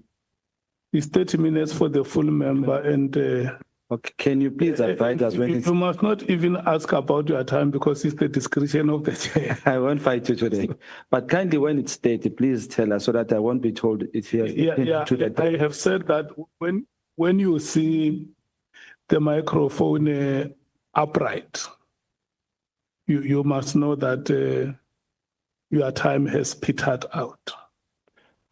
Thank you, Chair. General Sibiya. Chair, I want to ask a question in relation to the Honorable Member's Kosana, that because he's a complainant in my case, and this is the person I'm going to sit with at some point, stand against in court, because he's a complainant. And him using this platform now to solicit answers from me that I'm going to have to defend before court, to me, it's a very serious concern. This is the member that I feel is working with General Mkhwanazi, because the statement that was used by the General Mkhwanazi's team to go and open a case, this name is there. Now I must stand before the same member to cross-examine or to ask me questions. Now I'm raising a concern. Yeah. If I can be protected. I'm going to protect you in this way. You are raising a legitimate concern, and then we may not even be seen trampling on your rights. What I will advise you to do, because I explained to you yesterday that sitting here as the committee, we do not have any power to decide on how we are composed. So to protect your rights, I will advise you to decide if you want to respond to the question or not. If a question is asked to you, you can decide if you want to respond to it or not. And if I say I don't want to respond to his questions? No. We have to follow the process. You can't say, I don't want to respond to your questions. We must allow him to ask the questions. And then if you say, I reserve my right to comment, then it's okay. Thank you, Chair. I think, Chair, there's a portal, Chair. Sitting in front of us is Honorable Kosana, who was sent by Mkhonto Wesizwe. Mkhonto Wesizwe is the one that opened the case. Now, let me remind you quickly, Chair. At one stage, South African says Parliament did nothing when Honorable General Mkhwanazi came to Parliament on this matter. So Mkhonto Wesizwe took an initiative before, at the same time when Honorable General Mkhwanazi spoke about this matter and opened a case. It is Mkhonto Wesizwe, not Honorable Kosana.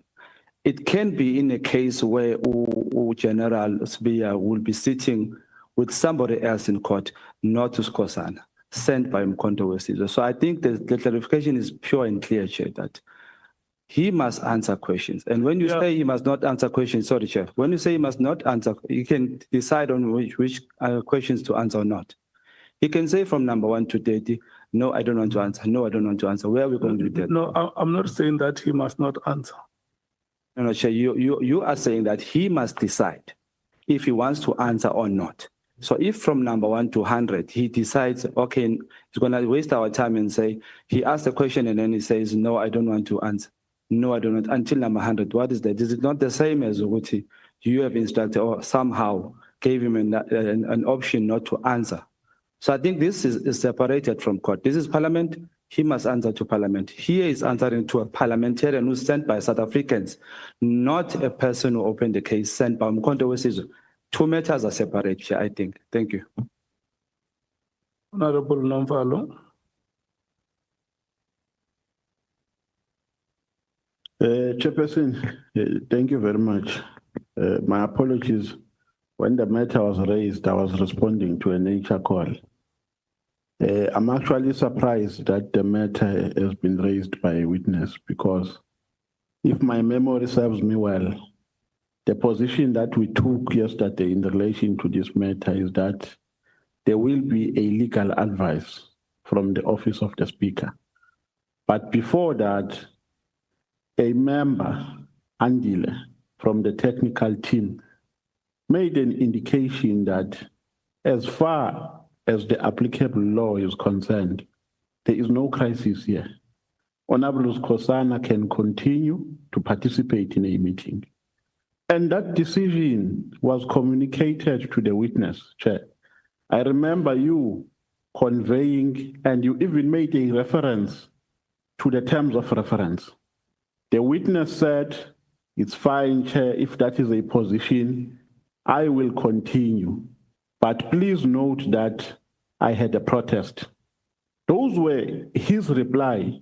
For him to come and raise the same issue here, even when it was better clarified yesterday, I think it is undesirable, Chairperson. We had a position on this matter. If there's anything that is outstanding, is a legal advice from the office of the Speaker. If still the committee members are not satisfied with a response that was given by Andile, we also even said, as the MK party, if there is a legal advice coming from the office of the Speaker, we will also consult our own senior counsel in this regard to ensure that there is a strike of balance and we are satisfied with what has been communicated to us as a legal position. So I really understand, maybe the witness has forgotten, but my memory reminds me that this is a position that we agreed upon yesterday. Honorable Matthys. Thank you, Chair, for recognizing me after. Okay, just a few things, Chair. I think we are keep regressing on this matter, right? So we have gotten an opinion from our parliament lawyers, and not just on these matters, but when we were discussing recusal on a lot of different members.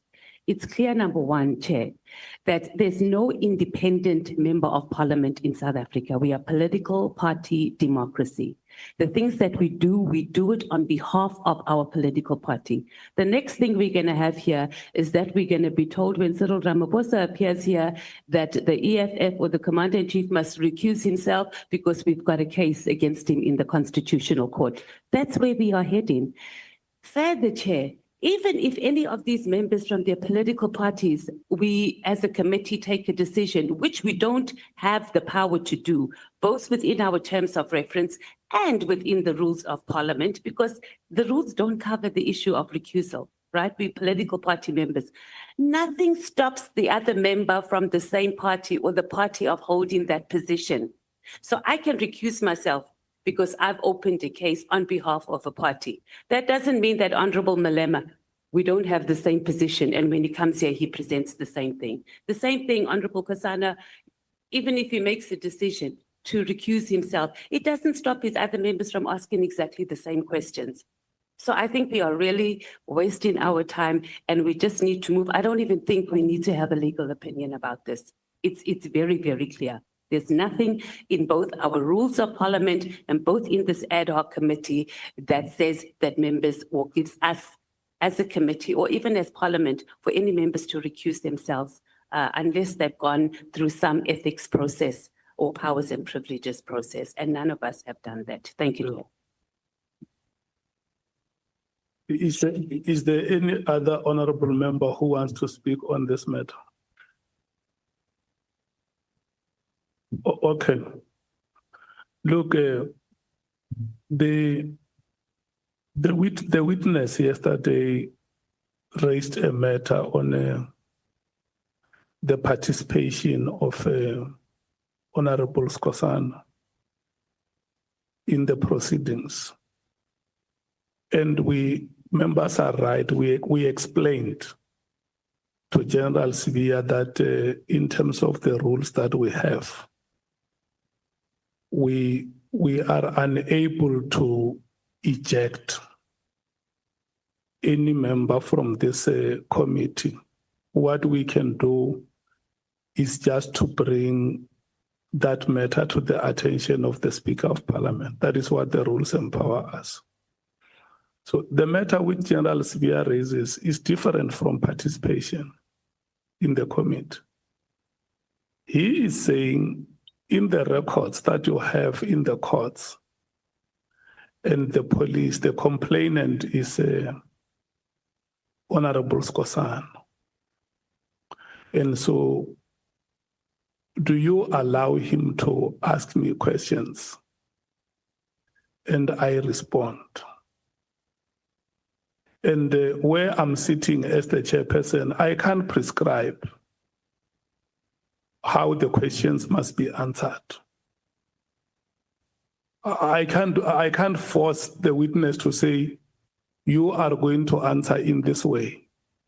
And that is why I say, if Honorable Skosana is going to ask questions, let's allow him to ask the questions that he has and hear what the responses of the witness are. If the witness says, no comment, that is a response. It's a response. Because we must not run these proceedings in such a way that we become unfair to a member of Parliament, or we also become unfair to the witness. And if you remember, I have been emphasizing this point that the Constitution of the Republic of South Africa is written in the name of the citizens of this country. That's how it is written.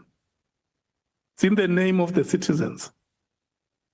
So when General Sibiya appears before us as a committee of Parliament, he does not forfeit his status as a citizen of this country.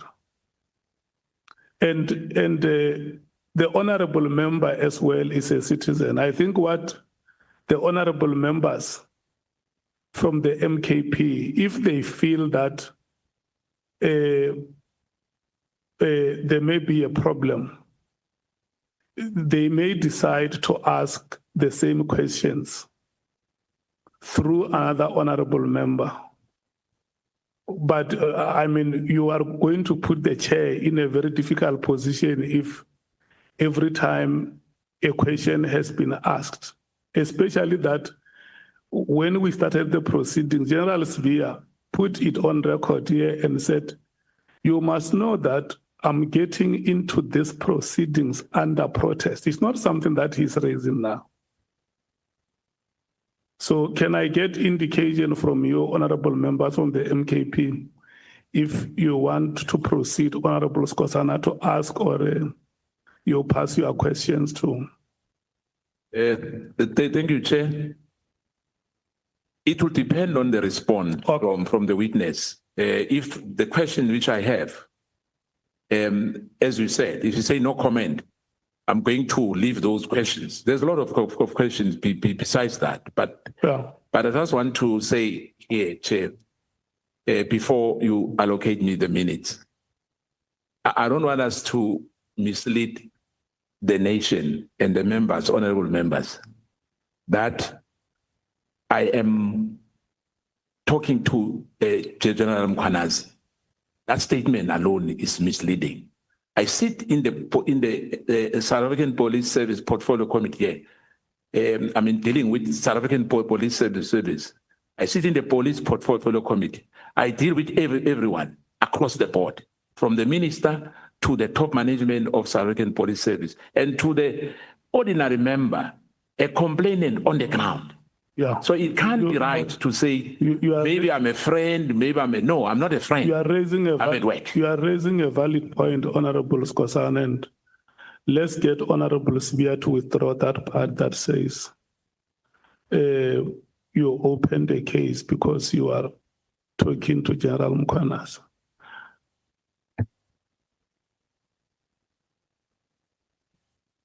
Order, Chair. Can I raise a point of order? Chair, I don't think it would be correct for you to direct a witness how to answer or what he must. Statement apart from the protest that you registered with us. You made an additional statement that goes to say he opened the case because he talks to General Mkhwanazi. Do you stand by that statement? I think it's what the honorable member is asking me to check with you. Yeah, I stand by the statement for simple reasons. The fact that the honorable member went and opened a case, and then the next thing, the details of the case and the statement and everything is what the investigating officer of the case is using in applying for a search warrant. As far as I'm concerned, there has been communication. And I'm not doing it to disrespect the House. If ever, in one or another, it gets to a point where I'm regarded of being out of order, I really apologize and I would withdraw if that is the case. But if I'm not wrong, may I be allowed to still stand to that statement? Because remember, Chair, that there have been marches against me as well from the MK party. And it's the same MK party that opens a case against me. And the MK party, it was in support of General Mkhwanazi. The march was saying in support of General Mkhwanazi. And then now again, the MK party opened a case against me. And now I'm standing before an honorable member and who's now must ask questions from me. And these are the questions of which the honorable member statement or what he was mentioned in the papers that conducted the search and seizure at my house.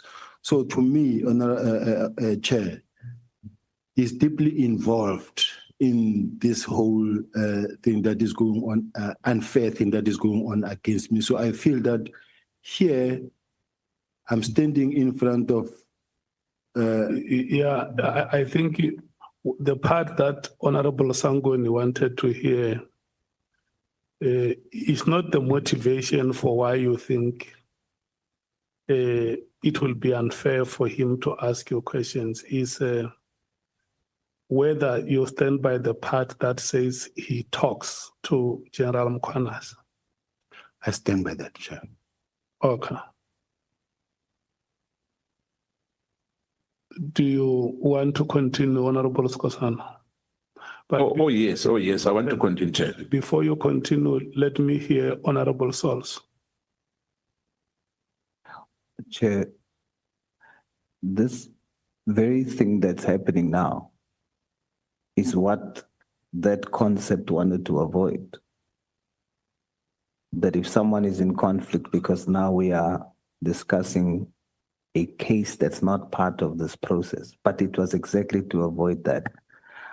But my question of clarity on a matter of procedure, I asked it yesterday, but it wasn't responded to after the parliamentary legal advisor gave the legal opinion on the matter.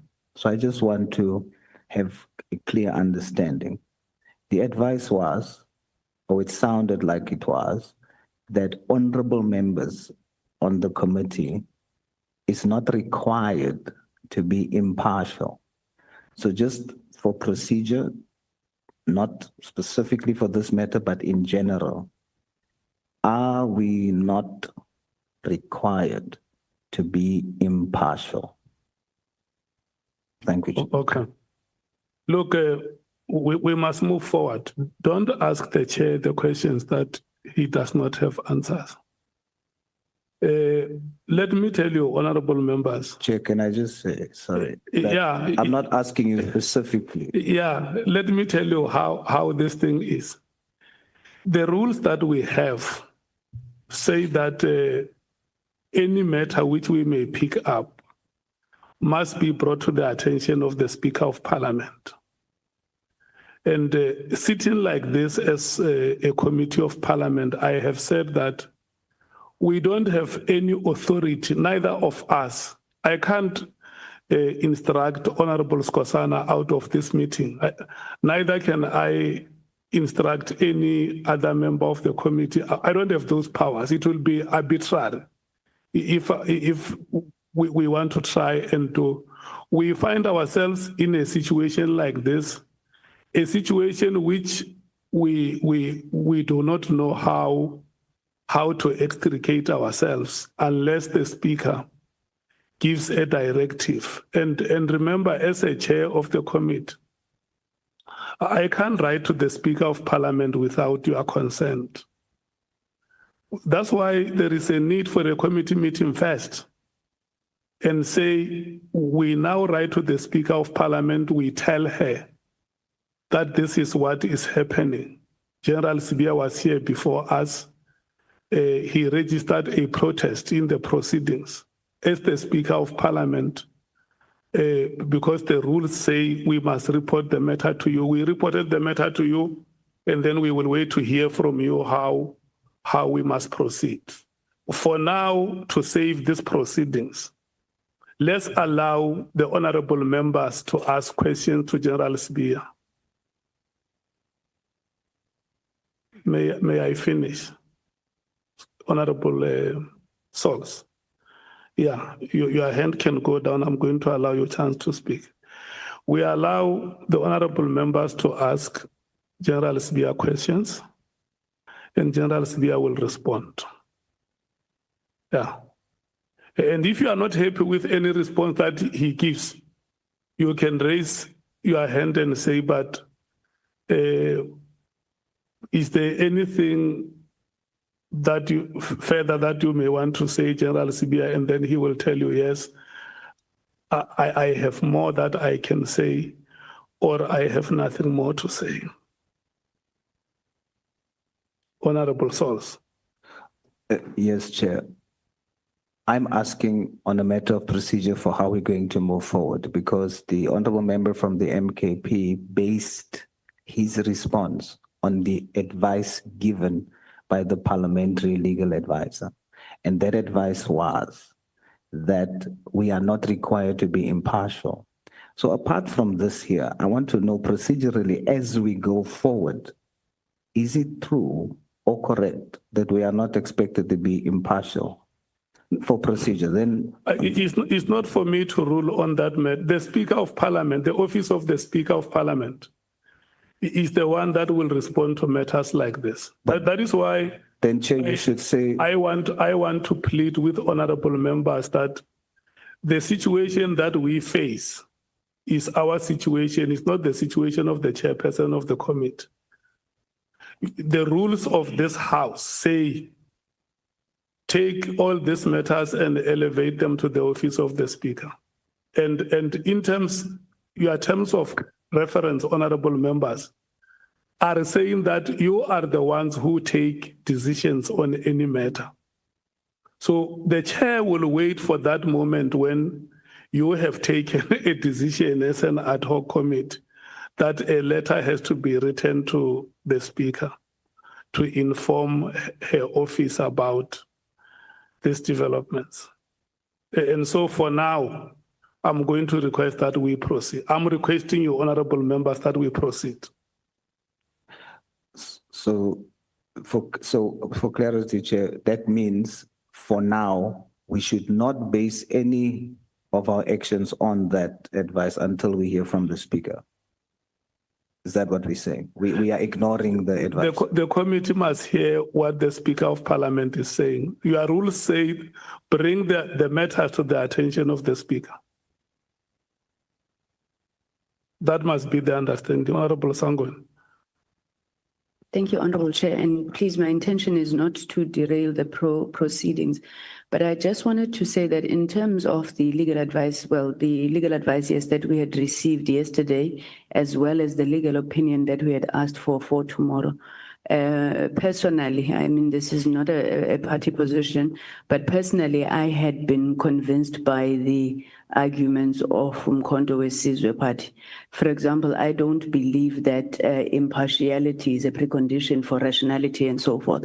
But the point that I was trying to go to, Chair, is can we request that when we get the legal opinion, the written legal opinion tomorrow, the matter that now arises in this meeting, which we didn't have before, where the witness himself says that he feels prejudice. Do we have any precedent of such a matter in Parliament, and how has it been handled? I'm worried that this testimony may get a bit difficult because now General Sibiya is going to cast aspersions on the member and so forth and so forth. So where we have a situation where a person or a witness appearing before Parliament has said, I do not want to be engaged by this person. I feel my rights are prejudiced. How do we handle it? I'm not disagreeing with what the chair is saying. Let's proceed if General Sibiya has agreed that we proceed. But I do want a reflection in the legal opinion on what his rights are. Thank you very much, Chair. Okay. Honorable Nombalo. Chair, I just want to make a kind plea to you as the chairperson of the meeting. As the MK party, we request to be protected in this meeting. The witness has made serious allegations against the MK party. We made it on record that it's the MK party that opened the case against General Sibiya. It's impossible for 58 members to go to a police station and open one docket and be complainants, all of them.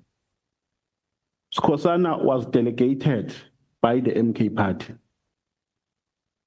Now, General Sibiya, in his attempts to subvert the MK party, says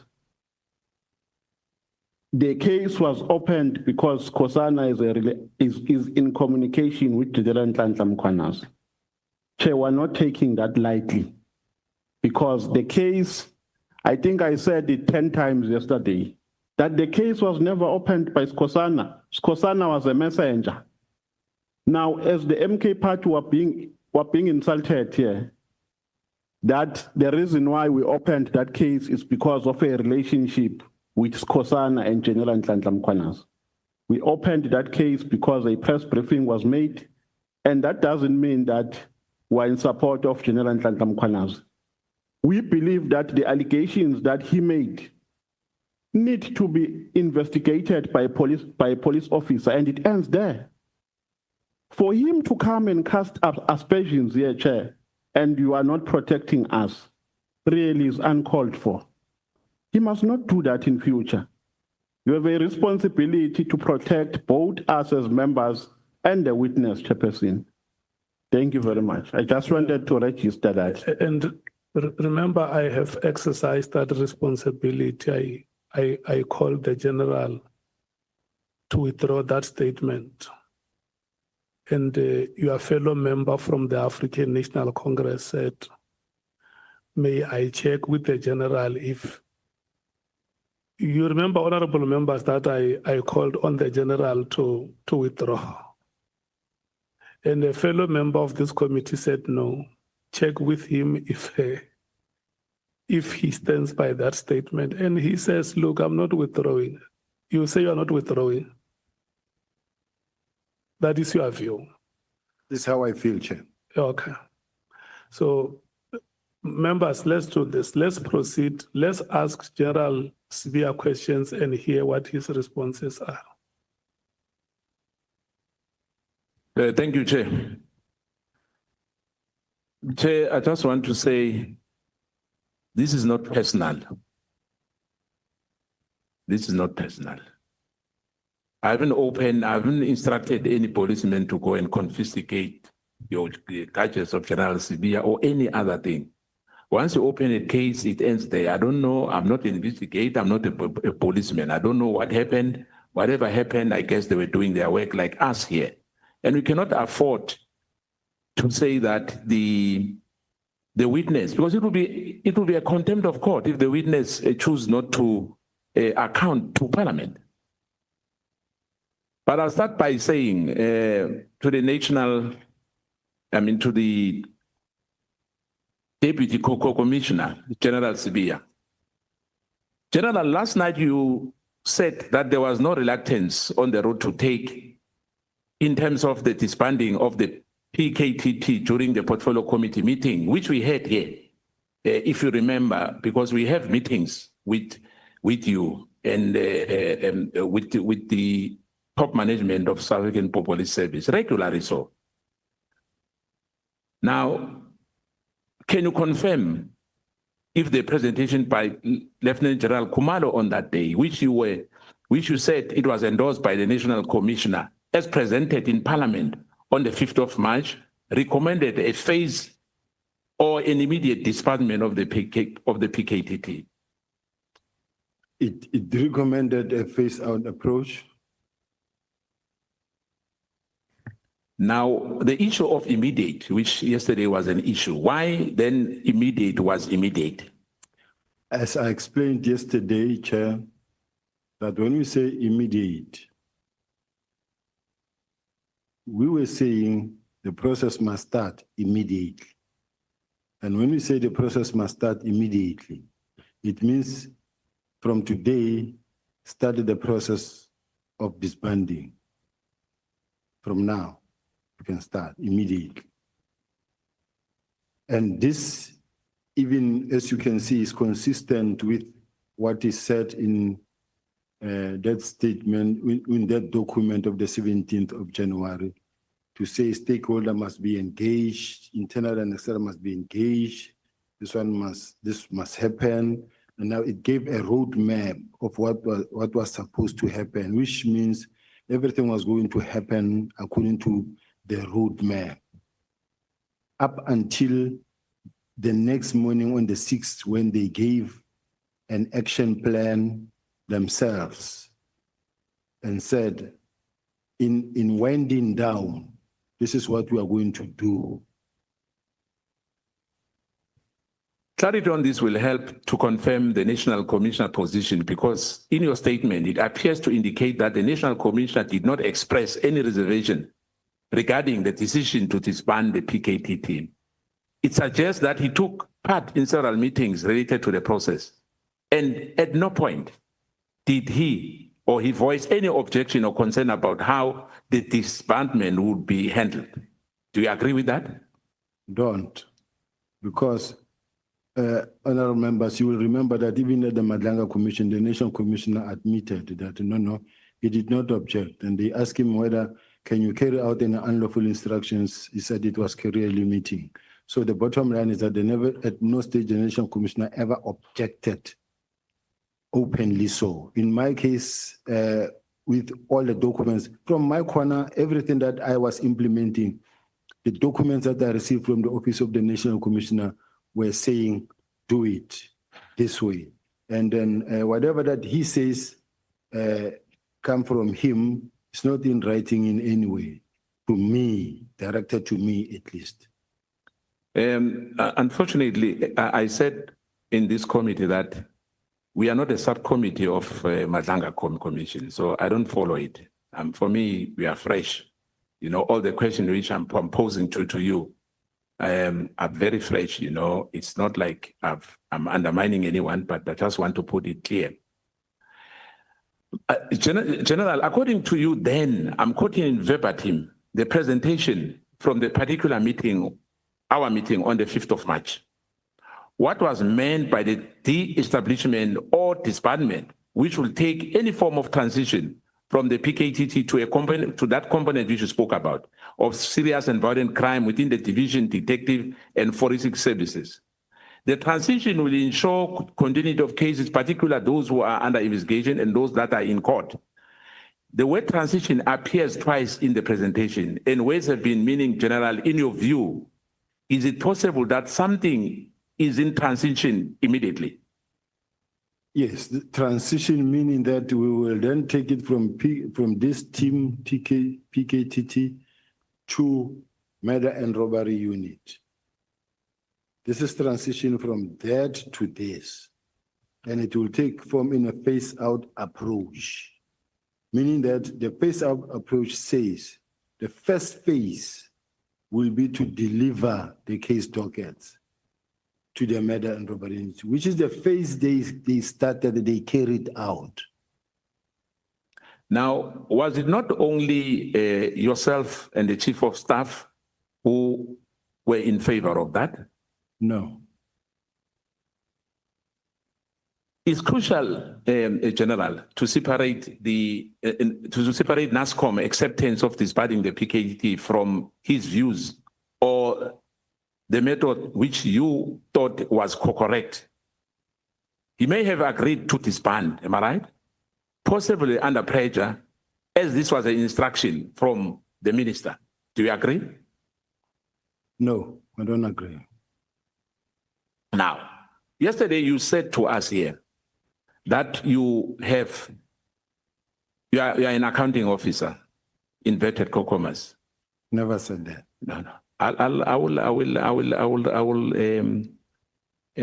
remind you, General. One, you said that General Mkhwanazi undermined you as his senior, am I right? Yes. Are you aware that as you said yourself, let me just give you that. Are you aware that the accounting officer in the South African Police Service nationally is NASCOM? Do you agree? Yes. Are you aware that he originated those powers from the statute? You cannot have that power at all. You only have delegated powers. Now, the provincial commissioner, Mkhwanazi or anyone else, particularly, they originate their power like the national commissioner at provincial level. Do you agree? Yes. So why are you saying Mkhwanazi undermines you? Like I'm saying, Honorable Chair, I think yesterday I did read out my delegation and then my functions, duties and functions as the Deputy National Commissioner and the legal framework that actually suggests what are my responsibilities. The National Commissioner, even in his own words, said there's no gap, there's no any other member between me and him. It's him, ourselves as the Deputy National Commissioners, then the divisional commissioners and provincial commissioners under us. So in other words, I'm a Deputy National Commissioner, I'm accountable to the National Commissioner, but the provincial commissioners and any other, they are below the Deputy National Commissioners. Let me repeat again. So are you saying it was is correct for you to say you can come to Mpumalanga? You are senior when you come to Mpumalanga to the provincial co-commissioner? I am. In terms of powers, hence I'm asking you as a deputy commissioner, that the provincial commissioner, his powers comes from the state. He's an accounting officer at provincial level. Do you agree on that? I do. Now, when you come to the province, are you usurping, are you usurping his powers when you come to the province? Not at all. Yeah, hence I'm asking you, why are you saying Mkhwanazi undermines you? He undermines me, because, I mean, we are both well-trained members from the college, from being a constable. You get trained as to the rank level structures. And you know which one is junior, which one is more senior to the other. And that is the case, that will never change. We'll come back to that because fortunately I worked before the General. If the PKTT was effective in stabilizing political killings, then why it was necessary to disband it immediately without consulting Masemula and Mkwanazi?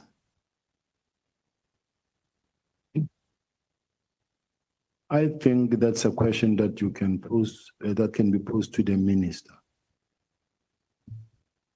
What is your view as the Deputy Commissioner? My view is that I received an instruction to disband from the National Commissioner to communicate the letter of the minister to the team. Yeah, I just wanted to find out on that regard.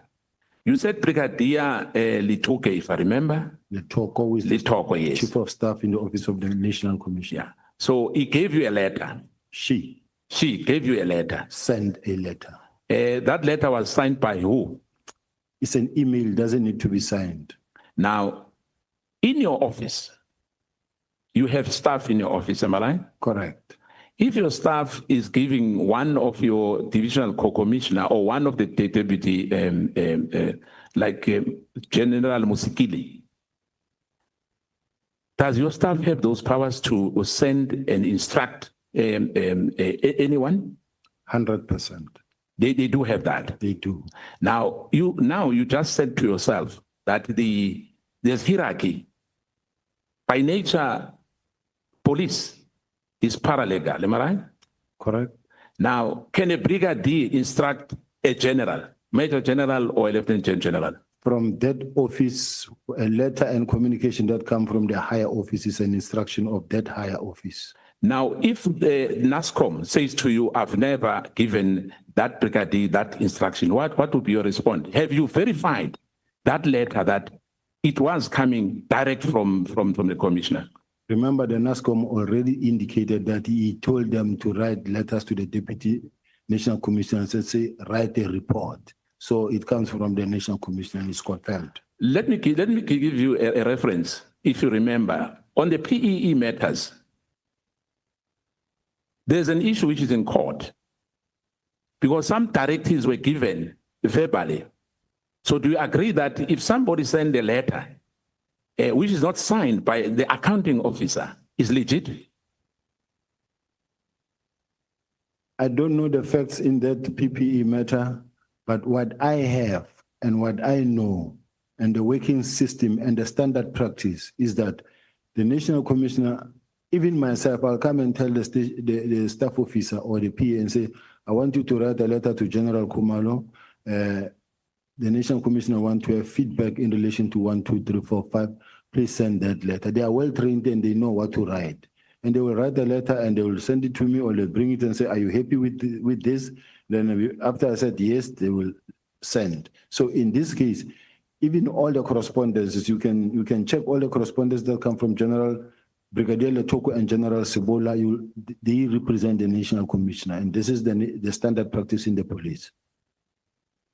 General, you've been in the police force for almost 3 decades. Correct. Police Act Section 5. Can you just paraphrase for us? Section 5 of the Police Act. I need to read it verbatim because I don't know. No, in verbatim is fine. It's fine. Yeah, I need to see it because I don't want to quote something wrong. Section 5. What does it remind me? I will then take it from there.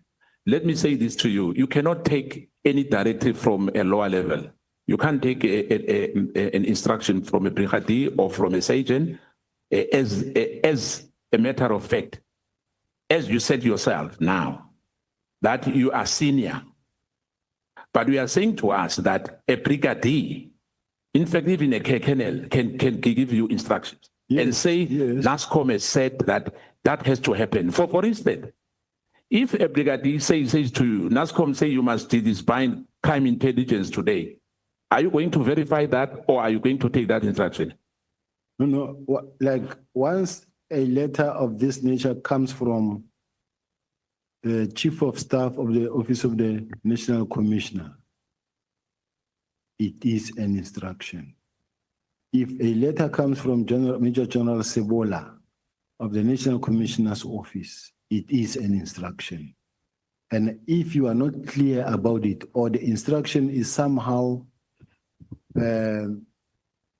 somehow illegal or contradictory or concerning, it is my duty now to go and verify with the National Commissioner because, or I will tell the National Commissioner that NASCOM, I received this document, but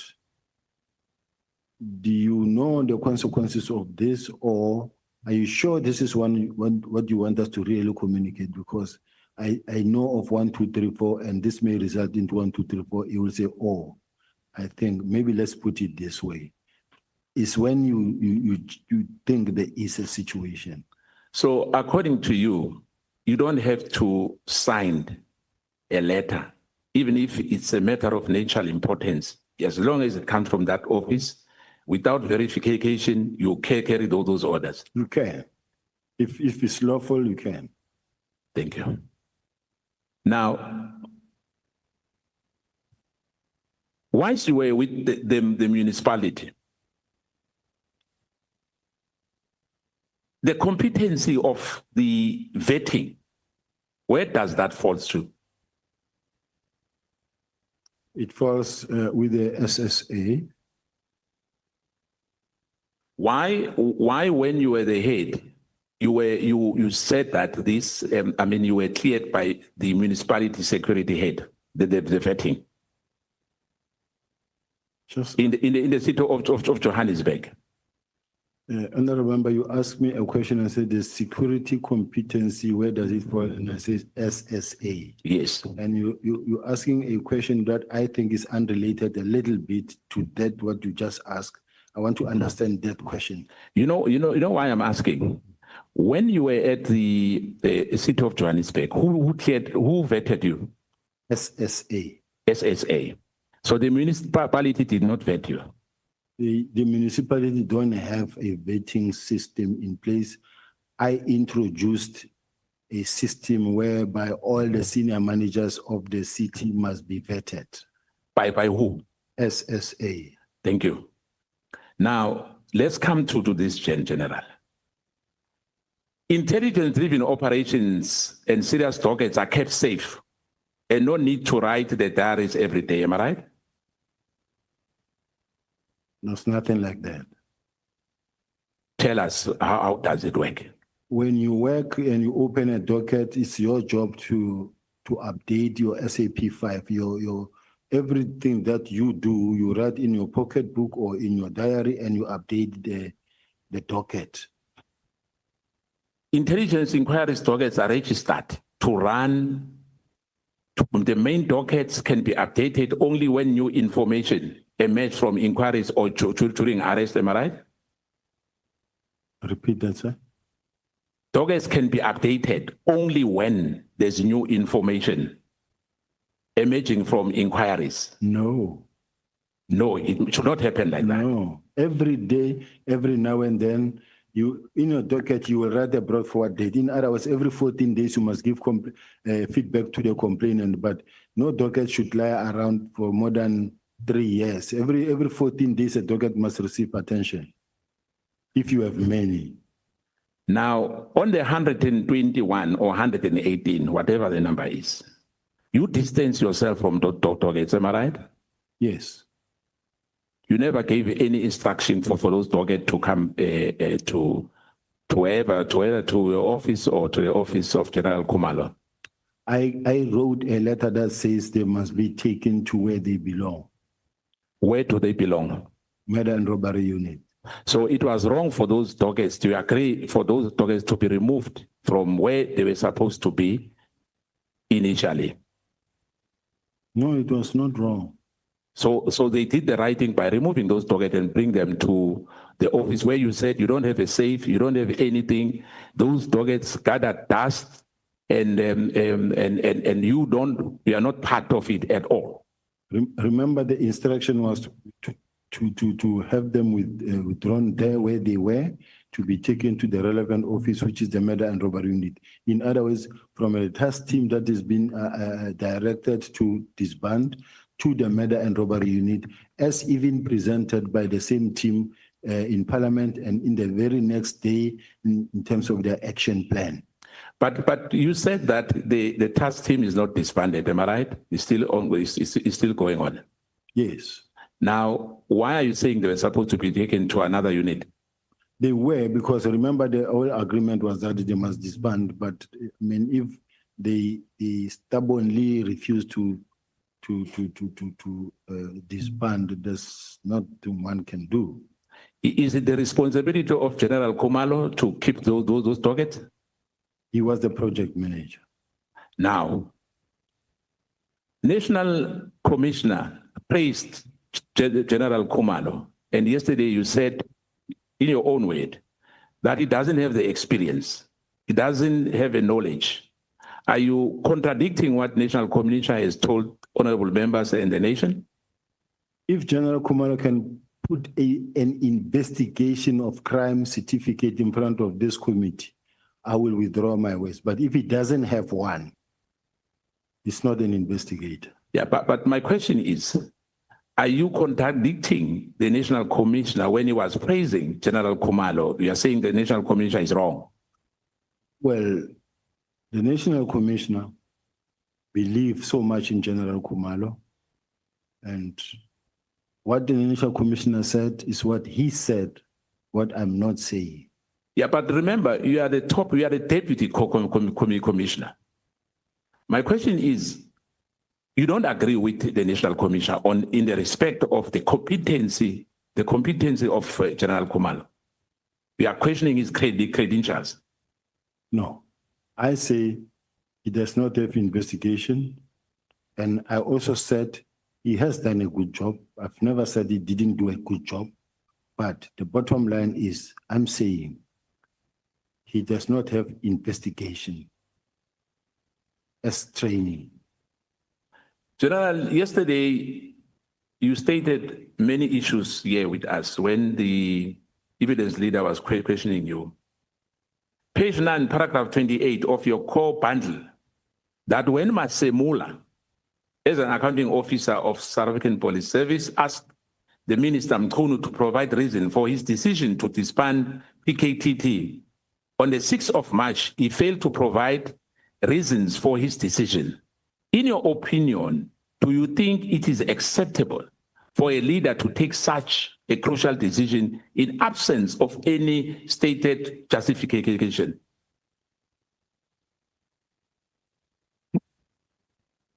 Chair, I want to understand where you are coming from. I understand the question so that I can respond. I heard what you say, but I'm trying to make sense out of how you're putting it, or to connect it. So please repeat the question for me.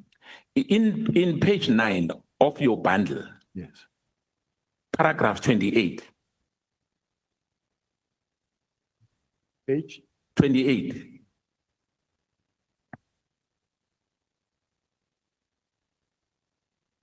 Page 28. I'm at page 28, paragraph. No, page 9, page 20, I'm in paragraph 28. Page 9, paragraph 28.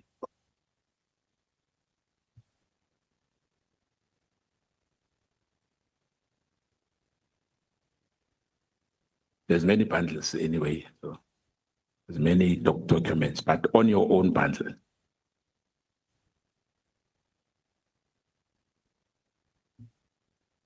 Paragraph 9, page 9 of my bundle. It doesn't have page 28. I'm not saying page 28. I'm saying paragraph 28. Don't have in paragraph, in page 9. It doesn't have, let me see. Let me go.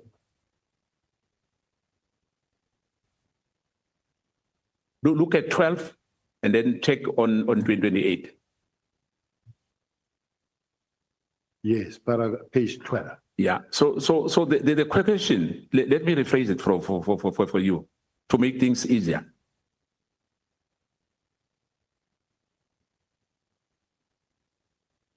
General, you stated on that paragraph 28, on your core bundle, when Masemula, as an accounting officer, asked Mkhunu to provide reason for his decision to disband PKTT.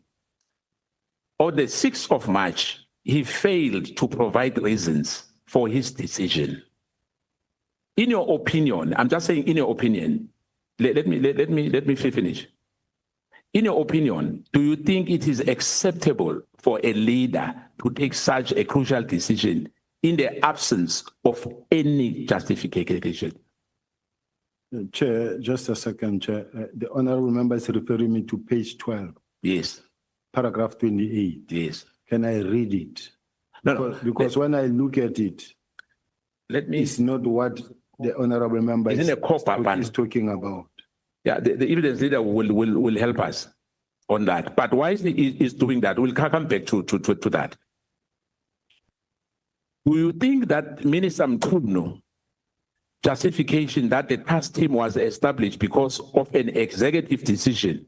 Therefore, an executive decision is all that is needed to disband it as a matter of justification to disband the task team. I would like to leave that response to the National Commissioner, to the Minister. To the Minister. Does this not create a dangerous precedent, allowing the executive to informally or casually make a withdrawal decision in the absence of justification, in your view? That question I would like to leave to the Minister. Okay. During your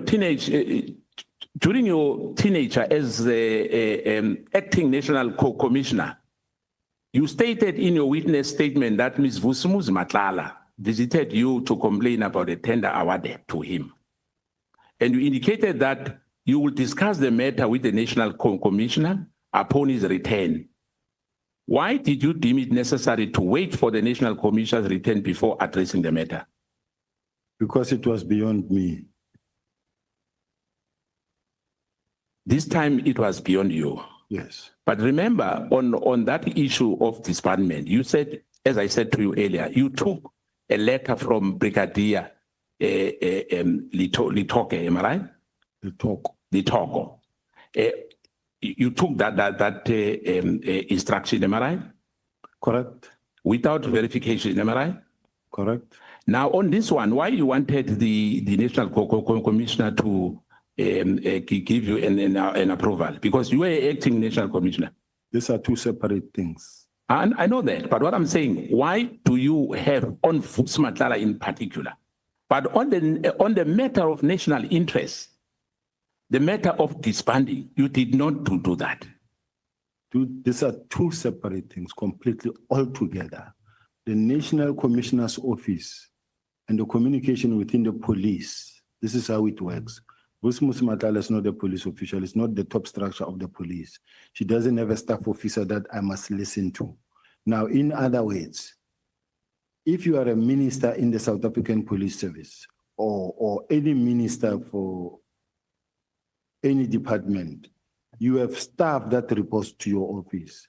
And that staff, including your PA, is entitled or is empowered or is delegated to write letters on your behalf.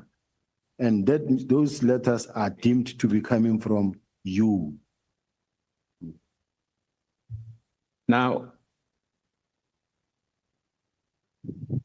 I'm going to sit on that. You chose to act on a directive given by Brigadier Litoko without a consultation with the National Commissioner by virtue of an email, which was an email we know. Do you think that was appropriate to do? I'm still asking again. I want you, because you're under oath, to say yes. Very much appropriate, and this is the standard practice. This is how everybody works in the department, and this is the order of the day. And even the National Commissioner confirmed himself that he did give that instruction to Brigadier Letoko to write that email. So you say it's a standard practice in your office for decision of a considerable importance to be taken or communicated by junior staff members? In the organization. That's what I'm saying. Are you saying that to us? It is. Specifically, it's appropriate for such communication as demonstrated on SB3 of an annexure which your witness statement to be signed off by a junior staff in your office without your own signature. That's how you run the affairs in your office. Yes. Leadership failure or disconnecting, incinerating officials, in my view. But I will paraphrase for you, General. It seems that there's a lot of matters where you are in disagreement with the assertion made by General Mkhwanazi, as shown in your submission before this committee yesterday. I want to ask you, on the 6th of July, in his media briefing, Mkhwanazi said there are criminal syndicates that have infiltrated law enforcement. Do you agree with him? If you do, please tell us why. And if you don't, please tell us why. I will never deny that there are criminal syndicates that have infiltrated the police or criminal justice system. It happens on a daily basis in all the provinces, including in KZN, where he is. You do have those people that are connected to the police, that are connected to the prosecutors, that are connected to lawyers, and sometimes they may not be criminals per se, but at the ultimate end, you find that they're involved in criminal activity. But this thing is not unique to Gauteng. Will you then agree that it presents a serious concern when high-ranking officials within SAPS hold conflicting views on the state of law enforcement in this country, and that disconnect and undermines cohesion, public confidence, and the integrity of our law enforcement? Agreed. Do you agree? Yes. General, let me come to the issue as well, which you are being accused of for many years. When Senzo Meyiwa was killed, did you went to the scene? I'm actually happy that I'm being asked on the issue of Senzo Meyiwa, and it's an issue that I wish I could spend time on it to clarify, so that finally South Africans can get to hear the truth. And allow me, Chair, to deal with this Senzo Meyiwa issue. When Senzo Meyiwa, after Senzo Meyiwa was killed, I was the head of the Hawks in Gauteng. I was at home in Pretoria. I got a call from the acting provincial commissioner, who was General Musikiri at that time. I was at home at night. I didn't even know about the shooting. And it was around about 11 at night. And remember, Senzo was killed after 7:30, around about 7:30, early evening. And what I had to do as the head of the Hawks was to call a team to say, let's meet there. It's just like when a serious crime has been committed, we move, we go there. And what happened there is that as we moved, all of us, we got there. I ran straight to hospital. And simply because of the fact Senzo Meyiwa is a national key point. It's a national asset. It's not ordinary member where someone can say someone has been gunned out, then as the head of the house, I'll also go there. But because it was a national goalkeeper, we all had to react, and we went. Even General Musikiri, who was the acting provincial commissioner, we all went and we met at the police station, at the hospital. When I got to the hospital, it was packed, even in the passage, even in the ward where he was lying motionless. And everybody was crying there. Even myself, I could not make my way through into the ward. I saw him lying inside there, but from outside the ward. And then I realized that it won't work. I then said to General Musikiri, I will go to the house where now the investigation must start, because now the investigation process had to start. Now, for the investigation process to start, we then had to go to the scene of crime. When we get to the house where it happened, it was packed. Outside the yard, inside the yard, there was up and down movement in the house. I'm well trained when it comes to investigations. I'm 37 years doing what I'm doing. The very first thing is to take charge of the scene of crime. Mine was to give instructions and say, please, secure the scene, preserve the scene. This is a scene of crime. Now the team had to make sure that they remove everybody on site to outside the yard so that it can be cordoned. The scene of crime can be cordoned. Remember, I arrived late at night when this thing happened almost after 7:30, and the scene was already processed by the officials. It was processed, cleaned. The experts have done their work. Now, when I arrived there, I also found MEC Sizakele Nkosi Malobane and other generals were there. Now, ours, we come here as a fact-finding team. We come in here, we knock, we sit down in the sitting room. It's clean, there's no blood, there's no spotty that you can see, everything is in place. And then we sit, we listen, we ask questions, what happened? This one explained, this one explained, this one explained, this one explained. This is the normal course of attending to crime scene. The MEC was there also, we were all listening. And then from there, General Musigiri and them came, arrived from hospital to join us. There were other generals, including General Musigiri. We all listened. And thereafter, it was a question of, General, are you taking it or am I taking it? As the Hawks, do I take the matter to run with or are you taking it? Then she said to me, the National Commissioner was Mayor Ria Pierre then said or suggested that this matter must be investigated by a team of experienced investigators. Now that already took us out of the way. Now we stood by when they made a press conference, a press briefing at that time that says, there will be a team appointed to investigate and will run with this matter. We were standing by, no longer involved in the case. That is why even today, when this matter has been testified, I haven't submitted a statement. I haven't submitted I've never been called as a witness. It's almost at the end because I was not involved. I've seen messages that says I took $1 million and I did it, I shifted the firearm ordered. No. At what point would I have done that? So I just wanted to say to South Africans, I am not involved in the Senzo Meyiwa case. I've never done anything wrong. And there have been many teams, more than 10 different teams that were set to investigate this thing. I have done nothing that can actually cause the matter to be, not to be successful. Thank you, Chair. I'll just give one because there's a warning already there, a red light before my colleague takes over. The last one from me.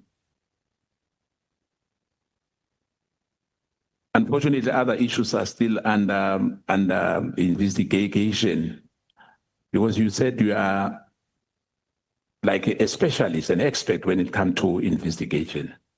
Because I don't want to eat time for my colleague. Can you confirm yes or no on the matter that that scene was not contaminated by your presence? Not at all. It was never communicated by my presence. When I arrived, it was a done deal already. It was cleared. I mean, when you arrive and already it's trampled upon by many people, I was very late when we come there myself.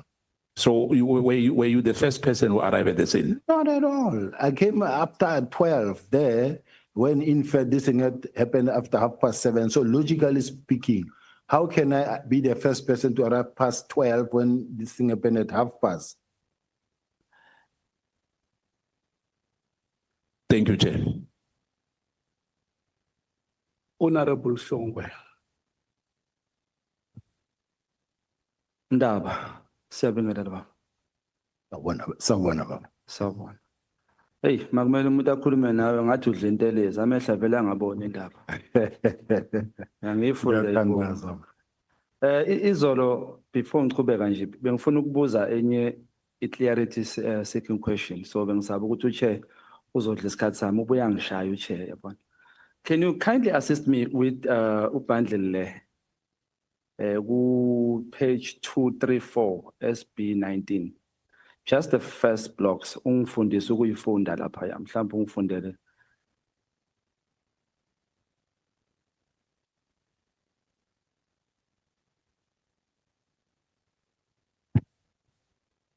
Ngibuza nje ngoba ngifuna ukufunda indlela ukuyifunda, akwangishaya ngesikhathi ngisho timekeeper. Asambe, Chair. Yeah, it is station heading, ne? Yebo, It is CAS, which is case. two double murder, yes. It description there, it is alleged that the ANC member had a meeting at Ghost Town while driving near Green Water Tank. He was shot 2 times on the head and the neck and succumbed injuries on the scene. Bese ETIO, is that the investigating officer? Yebo, Chair. Now, in Khulala, outstanding, it analyzed section 205 to place. Can I read the name, Chair? Okay. Analyze section 205 and to place Tembelani Dlamini on the crime scene. Bese lapha it try to identify the suspect. Sihle Zigalala. I don't understand the outstanding. Is that outstanding or what? Please clarify this for me. This is the investigation that needed to be conducted. That is outstanding. And by so saying, Chair, may I be sensitive to the fact that it's very much important. And that is why, Chair, it's very dangerous to mention the name, because this Sihle Zigalala does not necessarily mean that it is the current minister or deputy minister. So it's very dangerous to rely on the name that you find here. There are many names that you find that they are equal or they are senior. I mean, they are similar to the name of some of our leaders. And in the meantime, now we begin to target the leader on something that it is not him, it is someone else. So may I request, Chair, that this document be really in the highest sensitivity it deserves, Chair. All right. Should I continue with it, Chair, or just me? No, you can continue.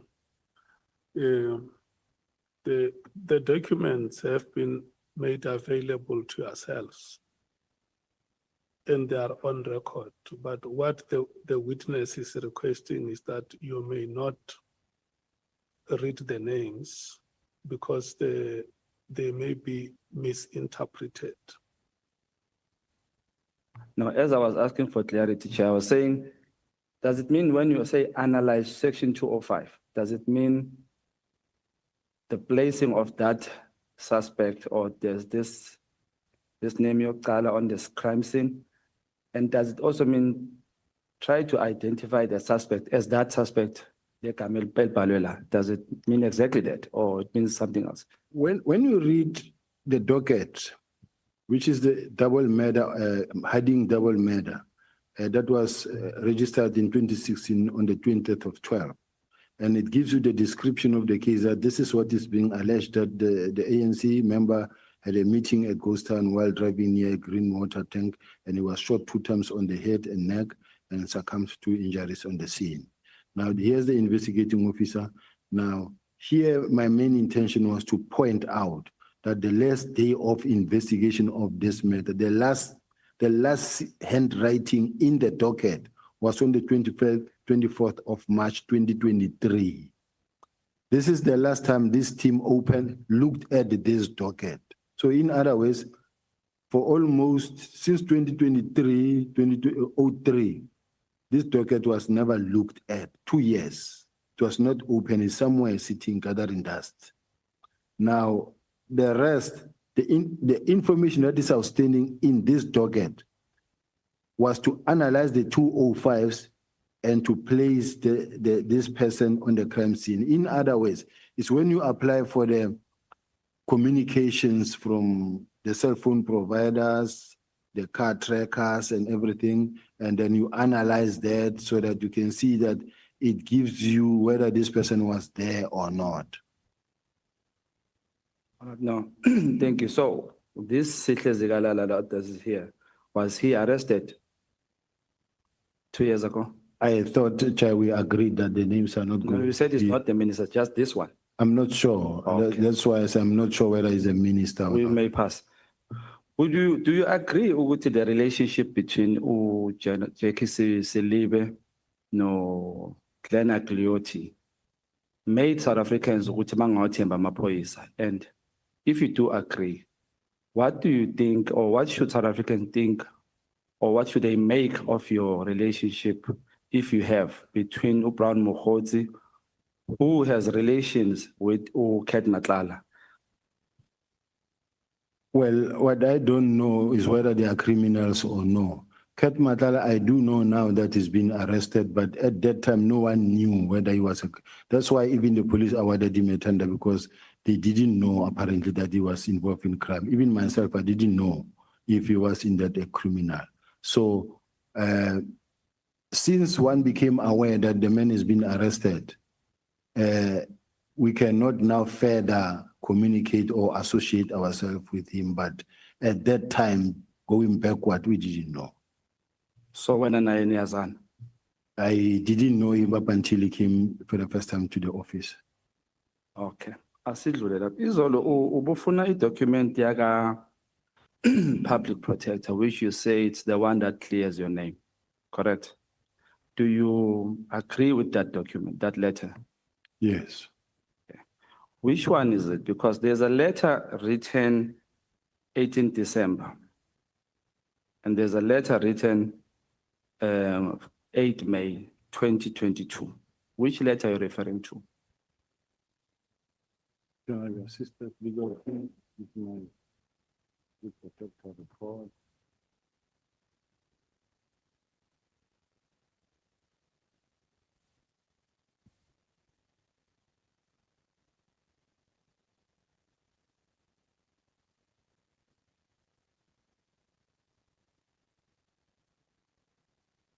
Chair, isn't it that when I come now, I don't know which questions to expect, and as a result, the documents I have, but I couldn't bring everything here. So some of the documents, you may find that I don't have them immediately here, but before I leave here, I have them. There should be one here. I think into ishizolo leyo uyibheka kanjalo le letter wangayiveza moqeda. Legal team do we have? But safe to say that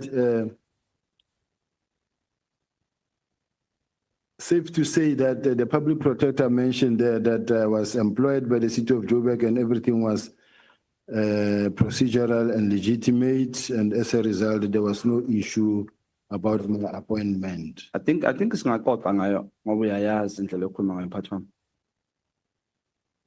Now that letter, before I ask you a question on that letter, in the SAPS, when one is subjected for vetting, and should that person fail vetting, do you continue to employ that person? Is the discretion of the commander or the head to say these skills we need.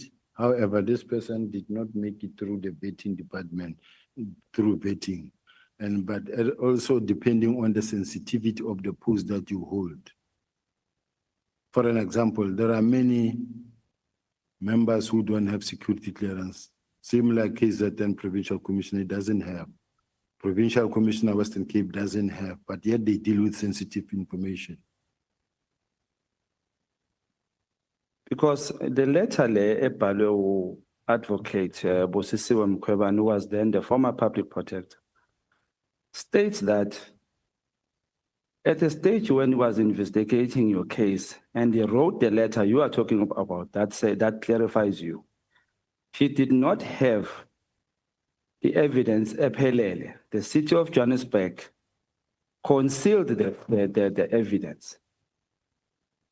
Therefore, she came to those findings without this evidence that came there. One, it is the letter that was written by Ubrink speaking about you not passing a competency assessment report. Did you do a competency assessment and did you pass it or you didn't pass it? I'm not surprised, Honorable, that It is that letter that come from Advocate Busisiwe Mkhwebane, but Advocate Busisiwe Mkhwebane was given all the information that she needed when she investigated, because remember, her team came, not herself. The whole team was sent to investigate, and she conducted an investigation, and she wrote a report. Now, after she was approached again by Mesuli Mlandu, after having been cleared in this report, she wanted to start again, and then we wrote to her and said, but advocate, you cannot review your own report. Then she wrote to the Hawks to investigate. And in the Hawks, I was cleared because the DPP refused to prosecute and said, but there's nothing here. And as a result, there was nothing. But I'm sitting with the report from the public protector that says, and it is important that we find it because it clears me. Now, as to the competency report, assessment, remember that when you get to the competency assessment, it's a document where they say to you, it's an exercise where they say to you, there's no right or wrong answer.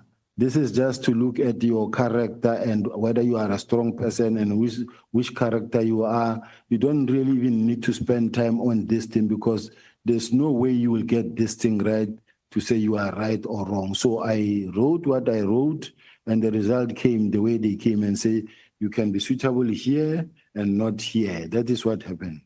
Why pass on my fail? Well, I don't, it doesn't say you failed it like it's it's like whether you passed, what do you call it? Let me say it was not positive. Why pass on my fail? Okay, let me say I failed. Okay. 2016 November, you were appointed as a unit head, right? Yes. But 2017 July, your job title changes to a HOD. Yes. It was converted according to the document of the public protector to an HOD. Did you convert that yourself as it is alleged that you appointed yourself to an HOD? There's no way you can appoint yourself in a city. In a city is well regulated. The group head forensic investigation service was established by myself. It did not exist. There was GIRAS, which was an internal audit, but I had to start a group function that will take care of the city's properties. And that thing went through the council. They will say the items that were presented before council and council approved.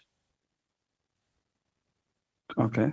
And Chair, there's no way I could be the head of the DPCI and someone like Mesuli Mlandu want to come and tell me that I cannot be the head of a small group forensics within the city. And this was based on the fact that already there were some differences between myself and Mesuli. I do have correspondence here that he wrote himself to,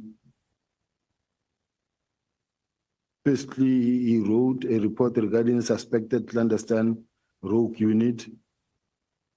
And then he also wrote to the late Jeff Makubu, may his soul rest in peace,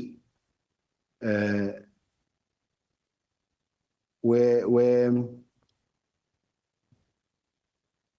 in this one, that was written on the 20th of September 2019, he says, reference is made to my report regarding the above matter, which was received by Mayor's office on 16 September 2019, a meeting with you, Chief Operation Officer, Executive Mayor and MMC Finance held on 18 September to discuss same.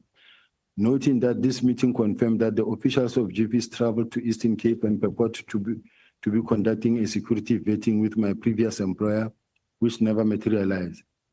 Further noting that the meeting also requested that I should allow that this matter be dealt through internal processes instead of reporting same to the South African Police Intelligence Structures. Request which I succeeded acceded to without difficulty. Further note, while such internal processes are being followed, kindly be advised that me and my family must also satisfy ourselves of the nature and extent risk we are exposed to from the confirmed clandestine and rogue activities of the officials of GVs. This is important in regard is heard that the said officials acted with impunity, disregard the political and administrative authorities of the city, and abuse the resources just to execute an unlawful criminal project of hitting my person, career, and reputation. Further noting that I bear the responsibility to assess such risk of my person, career, and reputation, and such is urgent that I should mitigate and protect myself and my family from the potential adverse consequences of the clandestine, illegal, and rogue activities. Also noting that covert operations are generally life-threatening, your office is requested to cause these officials to write Son's affidavit and detail the following. The person who authorized the clandestine, illegal, rogue activities, the involvement of logistical planning, including their travel arrangement, as well as any other officials, the place these officials visited, people they met, and the role, the information that they have gathered, and source of such information, and how such information has been used.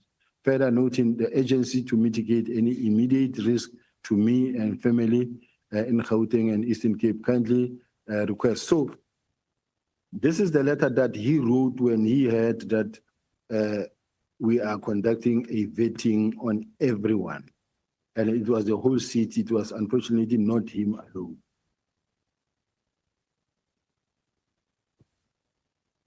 And I do have files, Chair, but this matter really, I felt that, quite honestly speaking, it have been dealt with by the public protector. There were Moody and Robinson investigations conducted, and all cleared me. State security investigated, the Hawks cleared me. For this thing, for people to take advantage of the current moment, the current situation, and be throwing this thing again through the back door, that we must re-listen to this thing that were investigated many years ago. To me, I find it really unfortunate, Chair, and I wish I could be protected under such situation, because these matters were investigated, closed. And if they were investigated and closed, why bring them here? Is all I'm asking, because the context within which General Mukwanazi was making his press conference was on terms of political interference was based on the 121 Dockets and the disbandment. Now we find ourselves dating back 5 years ago, former Minister Mtetwa, the late 2011, which I find unfortunate. Now this thing is being reversed again through the back door again. I don't think we should allow that, Chair. But not that I'm here to tell the Chair and the committee members that what to ask or what not to ask. I was just raising a concern that personally I feel that they're throwing it through the back door. Angithi Babu Sibiya mfokandaba indaba isekuthenini kuthiwa ama-politicians and senior officials of certain positions benza izinto engaqondile ukuvikelana. So yingakho le matter ibuyile. So ngicela ngakuphathi kabi lokho. Ngoba the same letter we're not here uthembele kuyona yaka public protector. It's the same public protector that says the city of Johannesburg yafihla i-evidence kwi-team yakhe ekuthenini ukuze afikelele kulesa sinqumo asithathile. So uphinde uyabhala futhi in this one. That's why ke ekugcineni athi we are at liberty to confirm that information revealed by Mr. Brink above, in particular the competency assessment report of Mr. Sibiya and the non-approval of the municipal council. Can I ask ukuthi, when that matter yakho yokushintsha position and the grading of his salary from 1.2 million to 1.8, who was supposed to report that matter to the council? It was the city manager, and all the processes were followed. It went through council, and council approved. So it was not a private deal somewhere in an office. So it's not correct what the public protector is saying here, Wuti. However, the report, sorry, this was not reported to the municipal council. No, it was reported to the municipal council. And who was the mayor at that time? From which party, if I may I ask? think it's former Mayor Herman Mashaba. He has never said anything to you about this matter of you being put to, of the grading of your salary from 1.2 to 1.8. Are you also saying he's the one who appointed you or the municipal manager at that time? This is the municipality that appointed me. The same applies to the same Mesuli Mlandu himself. The same process that was followed to have man promoted or increased. His salary, his own salary was increased drastically from where it was to where it is now. So it's the same process. Are you aware that the public protector in his resolution said they must open a case against this issue? Which she did. And what happened to the case? They investigated and the DPP declined to prosecute. All right. No, thank you. General Mkhwanazi said you procured prohibited equipment in the city of Johannesburg with the assistance of Paul O'Sullivan. And we have seen a letter from the State Security Agency confirming paragraph 4 that you bought equipment. Can you confirm that? General Mkhwanazi ukhuluma into angazazi nje. There's nothing like that. That what General Mkhwanazi is talking about is in his own head, in his own mind. Ayikho leyo nto. Le equipment ekhulunywa ngayo la kazi wayithenga wena mfowabo. I did explain, Chair, that if you are the head of department of a city, world-class city, and you say we need to bring, to create an office that will carry the office, that where we need to build a war room that is strong. And then you let the IT people sit together in a room in consultation with SSA and say, we want to build capacity that will be able to carry the city.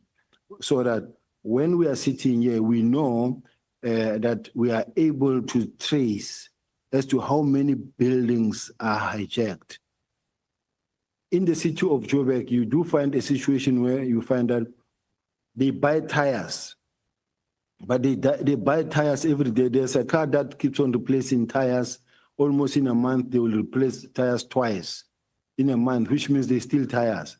There's a car that continue keeping on pouring petrol 2 times, 3 times in a day, which means they steal petrol. Now, you need a system that is able to actually gather such type of information and be able to give you a picture. You need a system that will tell you that how many syndicates are operating within revenue services. There are people who are milling around revenue services when people are coming to pay electricity at the revenue services. You have people who says, let me help you jump the queue. And they will go take the money and go as if they are going to pay for you, and then the system will be updated, but people will share money. Now, you need to create systems in such a way that from the war room, you are able to know where is the city losing more money of all these departments. You need to have a system where you know that we have a database of all the cases that are reported, and to be able to track them and to be able to do the linkages and to be able to see whether there are officials that are working with outside people or not. So to have an information management center is the only way to be able to run the affairs of the city. This is technology. Today we are living in the fourth and fifth industrial revolution. You cannot depend on paperwork that is not able to assist you. So having bought that, I was not the one even who said in the meeting or no who designed those whatever equipment that was said, because I didn't know them. The team that we employed mostly teams that come from state security, crime intelligence, police. Now these are the people who sat and say, we think we need a camera, this camera that we're going to use when we shoot the videos or the TVs for hijacked properties or during the operation. So it is things like those. there was no grabber because the main bone of contention was apparently I bought a grabber. Now, the state security said there's no grabber and there is no grabber. And at the same time, if you remember Al Jamaa, they also they made such a statement that says, when you walk past me, I undress you. Because as you walk past me, my system that I have undresses you, takes all the information from your phone. I went to court and the court ruled in my favor. It's just that they keep on recirculating the same lies. This is what we are sitting with even today. There's no grabber that I ever procured. He even go to an extent of saying, when I was the head of the Hawks, I procured something like a grabber. Being the head of the Hawks, there was General Dramat, and where was he at that time? No. There's no grabber that I procured. I don't have such a grabber. Some of these statements are just malicious. Impendulo yakho baba Sibiya iyangidida kancane because ifana nale yayizolo yaka Kate Matlala ukuthi uyamazi uKate Matlala bese ubuye uthi umazi 5 times ngama phone calls ayi5 phinde khona la uphendule khona nabebuza ukuthi elisikisiki wayekhona na. Your answer said wayengekho. So if you say that, that means uyamazi umuntu sheshe umbone. Like if somebody can ask me ukuthi ukhona baba Mkhwanazi, I will tell you akekho because sengiyamazi. So umbuzo wami ngicela uphendule nje mhlawumbe ngendlela ethi ukungisiza ukuthi le equipment othi Mkhwanazi ukhuluma into engayazi ikhona yini yathenga? No, ayikho. Akazi ithengwa futhi. So akuna Polo Sullivan owakusiza ukuthenga equipment? No. I-relationship yakho no Polo Sullivan injani? Polo Sullivan, I know him very well. I know him very well. I've been operating in Gauteng for many years, and then he's one of the active role players in terms of crime fighting. He reports crime, people report to him, he reports to the police, and look, Polo Sullivan contacts everybody. Even if you are the National Commissioner, you will get an email from Polo Sullivan.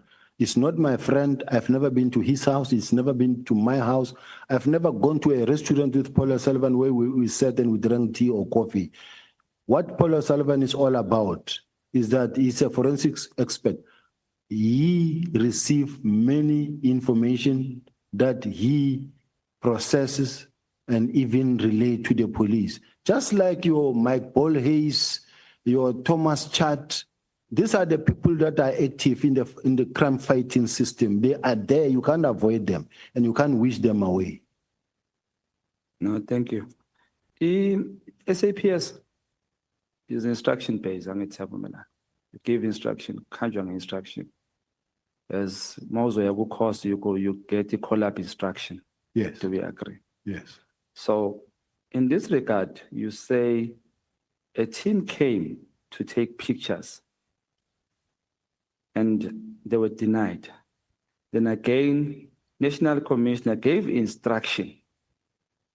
Ukuthi uMutsepe alokho nje abavumele bashute lapho. But uMutsepe didn't take that instruction. In fact, I want to know where does she get the protocol yakamtsepe angimazi irank yakhe ngalungiphi irank yakhe. Protocol ithini ngomtsepe if ukuthi National Commissioner gives the instruction bese angayithathi? Is that correct? May I leave that for her to come and respond to that, Chair? But ngizwe kuwe mina. Yes, kumele kwaleyo ishiye kuye azoyixoxa. Sengiphendula ngaleyo ndlela. Uyayishintsha. Angishintshi, ngithi let her come and explain that part. All right. No, ngiyabonga kakhulu lapho. Ngicela sibonisane lapho. Because nginenkinga yokuthi masophendulana kanjalo sizosalela emuva mntakababa.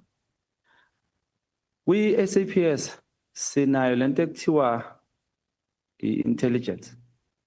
And where is it sitting? Intelligence is sitting in many offices. Is it under the office of the president still? No, there's different type of intelligence. There's crime intelligence of the police. There is senior state security that is taking care of both international and local. And which one when le otayi kora isebenzi? One that I say is weak is the one of South African Police Service. Lastly, what is your take, or would you agree with General Mkwanazi when he says PKTT deserves to be awarded for their good job they did? Do you think the PKTT did a good job? And would you agree on them getting awarded for what they did? As I close, do you also have any relationship with any member of the ad hoc committee? Thank you. The PKTT members, personally, firstly, I don't know if they haven't been rewarded because there have been many excellence awards, whether they have been rewarded at any stage. They must have been. And they are part of the team that I believe that in many instances, they have done a good job. They must be rewarded if ever they haven't been rewarded. It's something that I cannot say they didn't do a good job. Not necessarily mean that throughout the country, they did a good job. But the problem is, if you did a good job in Gauteng, well, let's say in KZN alone, you can award them in KZN. In KZN, yes, you can award them. But whether they did a good job in the whole country, they were not there everywhere. When you look at Lusikisiki, it's Lusikisiki 18. They were rewarded because of only Lusikisiki. But even if they did a good job when it comes to whatever matter they dealt with, and the commander feels that they need to be rewarded, submit paperwork and they will be rewarded. Shay didn't finish the question. Do you want to make a follow-up, honorable No. member? Still the very same question, which does know any member of the ad hoc committee. And I think I was not answered in the question of Brown and Lusikisiki, which, as you said, you don't know him. Yes. Bran Mokgotsi, I said it, I think, Chair, even yesterday, that I know Brown from the time he contacted me. I didn't know him. The very first time I got to meet Brown is when on January 8th, he called and said, I'm going to General 8, are you going to be there? I said, yes, I'm here on operations. We are working here in Western Cape. He said, I'll come and greet you. That's exactly what happened. And even if you check the footage, you will see. And before that, you can see my phone, you won't find Brown. And then thereafter, I allowed those calls. There were moments where I could have blocked him and stopped communicating him, but when it comes to issues of safety and a person who gives you a lot of information, you let it flow. Any member of the ad hoc that I know, I've worked for a very long time with Honorable James. I know her. I've worked for a long time with Honorable Glenis. I've worked with some members I saw in the portfolios where we account. I know the chairperson for portfolio committee from the portfolio committee, not anywhere else. So these are the only members, Honorable Kola Danabayana, I know, not personally per se, just official capacities.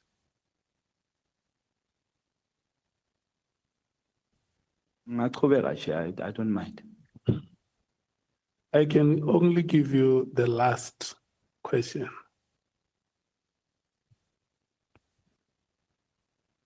Because abantu balambile, Chair. No, but Chair, let me finish here. Thanks.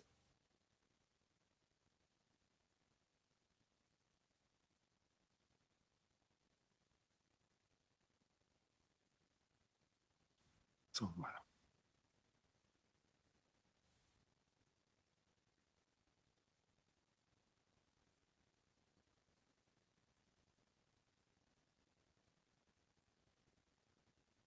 I think we Chair Sapala, let me ask you this one. I'm tempted to.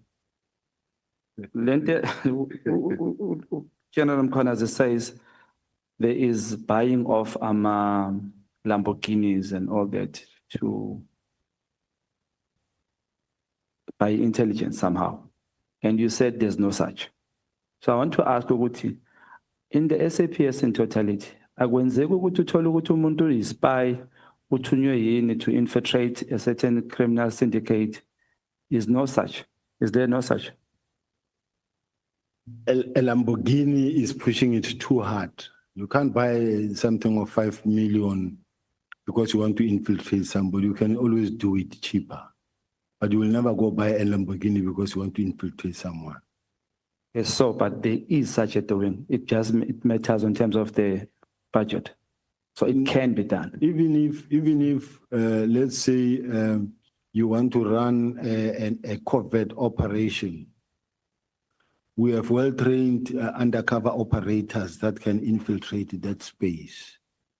And let's say, for instance, they are dealing with a syndicate, a group of syndicate, a big one, and where you have to appear as a rich person who is actually living that lifestyle.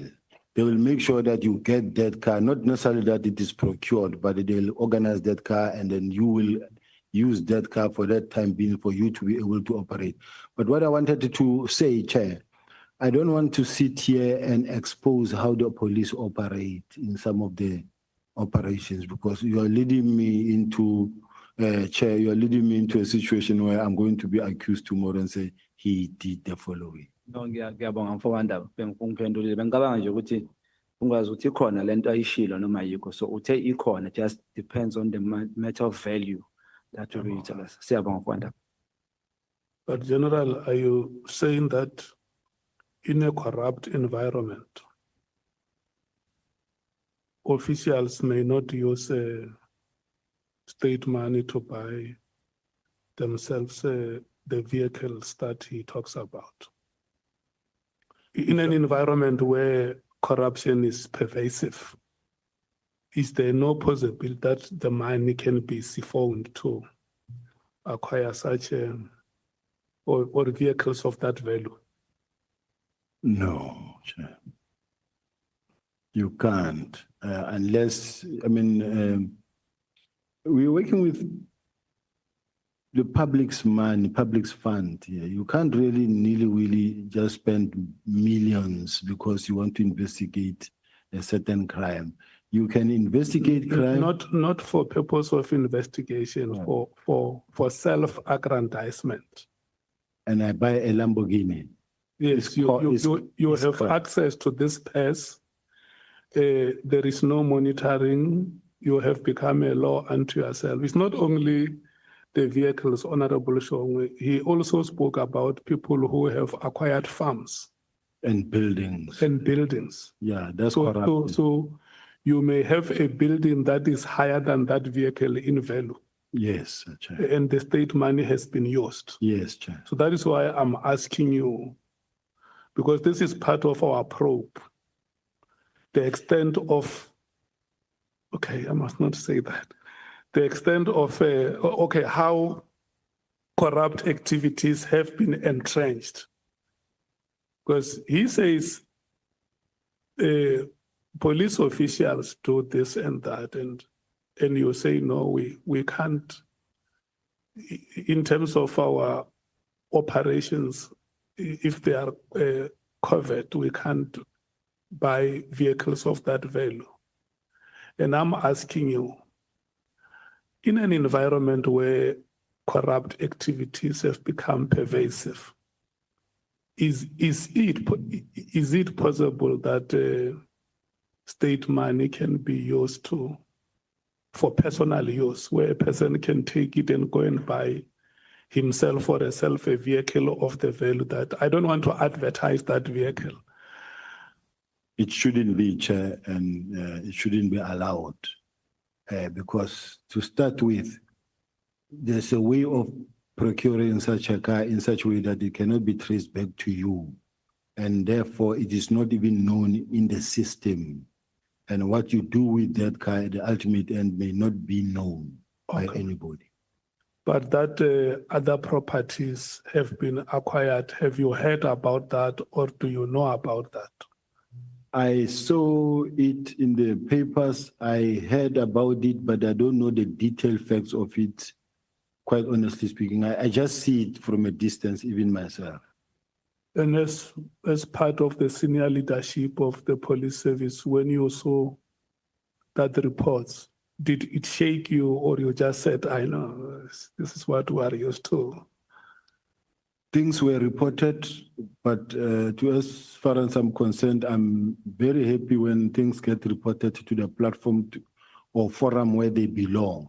And they were reported to the IG, and the IG conducted the investigation and dived deeper in investigation, consulting with the IDEC or NPA, and they came around a decision whether to prosecute or not. But none of us were involved in the process. Let's leave it that. Thank you so much, General, and I want to thank you, honorable members. Honorable Adams, we have made it a practice that when we have an honorable member in our proceedings, we introduce them for the public to know that members of parliament also take interest in the work that we are doing. So I take this opportunity to formally introduce you, that you have joined our proceedings today. Thank you, Chair. I thought I was in trouble again. Thank you. Thank you so much. Honorable members, it's that time when we should break. We are coming back at 10 minutes after 14 hours. The Honorable Nomvalo, we have alerted you about his health issues. So when we come back, I'm going to request honorable members to allow him to get through with his questions. And then we will then move to the Democratic Alliance. Yes, let's accept it. It's only for today, Honorable Breitenbach. I have given you the break, honorable members.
the owner of this cell phone, in case they may wish to use it again, they can come and collect it here. Yeah, they may want to use it again because it has been abandoned.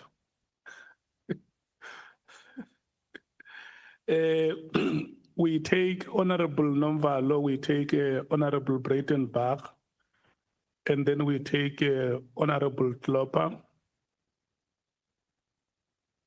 and then the EFF, Honorable Matthews.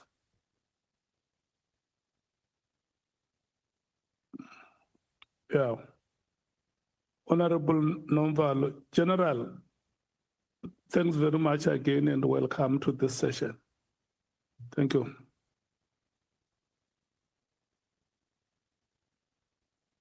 Thank you, Chair. Good afternoon, General.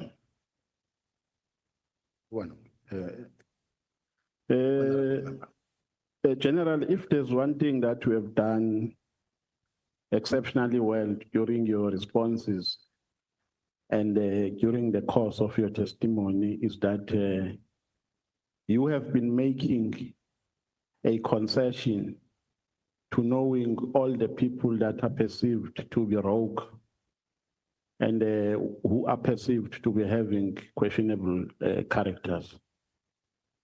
I think in that context, I must commend you that to say you have not been evasive. We have agreed that you know them. But as a police officer, are you not aware that you are easily accessible by people who have questionable characters?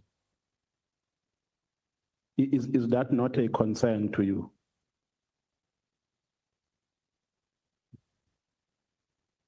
Chair, I think if you meet a person or you come across a person who at this point in time, you don't know that this person has got questionable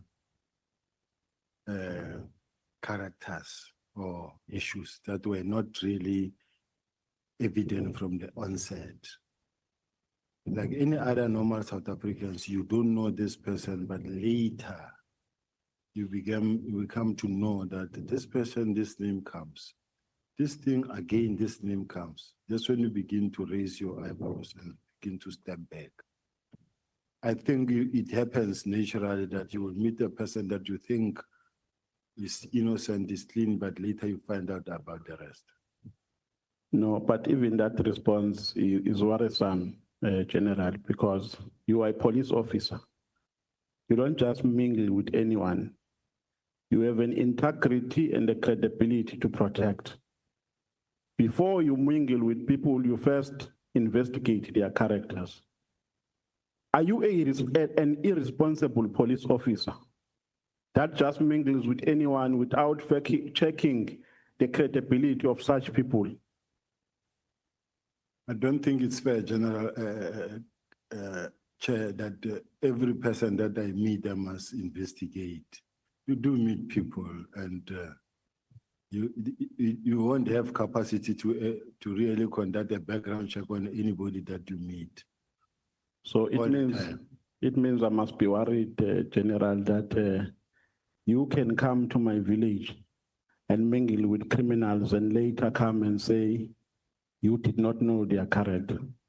So that is the kind of a police officer, the national deputy commissioner we have in South Africa, who just mingles with people and later come and say, no, I did not know their character.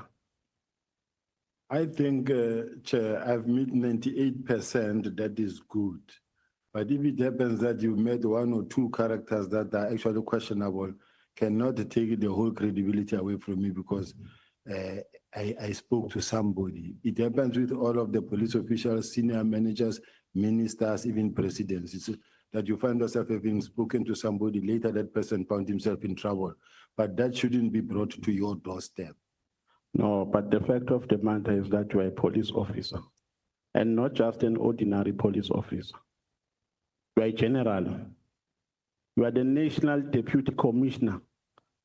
For you to have a relationship with people who have questionable characters can never be justified. It is not correct to say I have a relationship with them as if they were my friends. They were not my friends to an extent that it can be called a relationship with criminals. It's not correct. But General, when we asked you about the relationship with Brown Mokgotsi, I think the question was asked by Honorable Ngola. You said he was asking if you are still speaking, if you are speaking with Brown Mokgotsi. You said you are speaking with him. And he further asked if you are speaking on police issues. You said, no, we are speaking on general issues. What do you mean by general? If you remember very well, Chair, I said that my relationship or how I got to speak to Brown, he gave me information, valuable information that according to me was valuable to me. No, but you are contradicting yourself. Remember, you said the information that he gave to you was already in your possession. Yes. So how can something that you know be valuable when it comes for the second time? I know that I'm Sibonelo Nomvalo. If you come and tell me that something that I know, it can't be valuable. Chair, no matter how much you stretch it, the bottom line is, I say I met Brown and he gave me information that I needed, although it was confirming something that I knew, and I see nothing wrong in that regard. But how can something that you already knew be valuable? Up until I meet him, I would then here take it from there. Let's go to Ket Matlala. Is it true that Ket Matlala paid an amount of 2 million towards the purchase of your plot in St. Joran in Pretoria? I don't know, because my plot is procured, is bought through the bank, and there's no 2 million that was paid. So it's not true. It's not true. You said Ket came to your office to discuss about a tender. Did I hear you correctly? No, you didn't hear me correctly. Where did you meet up? I said he came to the office to discuss the issue of the fact that he's been awarded a tender and then he's got a lease agreement to do to occupy the facility, and then he was not being allowed to occupy the facility. This is the meeting that was intended for the National Commissioner, but the National Commissioner was not there. I was the one acting. Yeah, but that is what I was saying as well. Now, did you see it appropriate to meet a service provider? I meet everybody. Even if he's a service provider, he is a stakeholder, but at that time in his capacity, he was more of a complainant. Who signed his appointment letter? A letter that was appointing him to work for the department. I don't know whether it's the National Commissioner or supply chain, but I was not part thereof. Now, why did he not refer that concern to them? He came because they are the ones, a general. I see a general who's all over the place here, meeting business people. They are the ones who appointed him to work for the department, not you. They are the ones who signed the appointment letter. How does it get to you to speak about a tender? I don't think it's correct to say to speak about the tender. Let me just do like this. Honorable Nomvalo, let's go easy on the general. When I say easy, I don't mean you must not be robust. You can be robust in any way. But I plead that we give the general a breathing space. No problem, Chair. Thank you. Point taken. You can respond, General. Repeat the question, please. I was asking, how does a service provider, how do they get access to you in the first place? To come and discuss about technicalities that they are faced with after they have been appointed. I think Does it feel in your competence to attend to such issues? it doesn't fit within my competency as a head of crime detection, but when you are the national commissioner's post, you deal with everything in the police, and I was acting as the national commissioner. Do you know Bonana Ngwenya? Who is the former Ngwenya? Hey, we have what? You nearly collapsed, dude.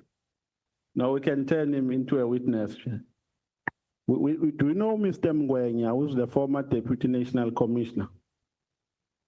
I know her, What is your relationship with her? the mother of my child. Where does she work currently? I'm not sure. Did she ever work for a company of Vusmuzu Ket Matlala? Not at all. She has never worked for it. Not at all. Okay. Let's go to the disbandment of the PKTT. You know where my concern is? Just hold it, the honorable number. General, you say the person is in question is the mother of your child, and you don't know where she works. Yes. Okay. She's the one who was actually at some point who lost her job. So I don't know where she's working. Oh, okay. She doesn't live with me. Okay. But you, okay, no, it's fine. Let me leave it there. Can I proceed, Chair? Yes, you can proceed. Now, you know where my major problem is, General, with regards to your involvement in the disbandment of the political killings task team, is that you were never involved in its operations. Correct. Neither did it send any report to you. Correct. You have already said that the PKTT was doing a sterling job.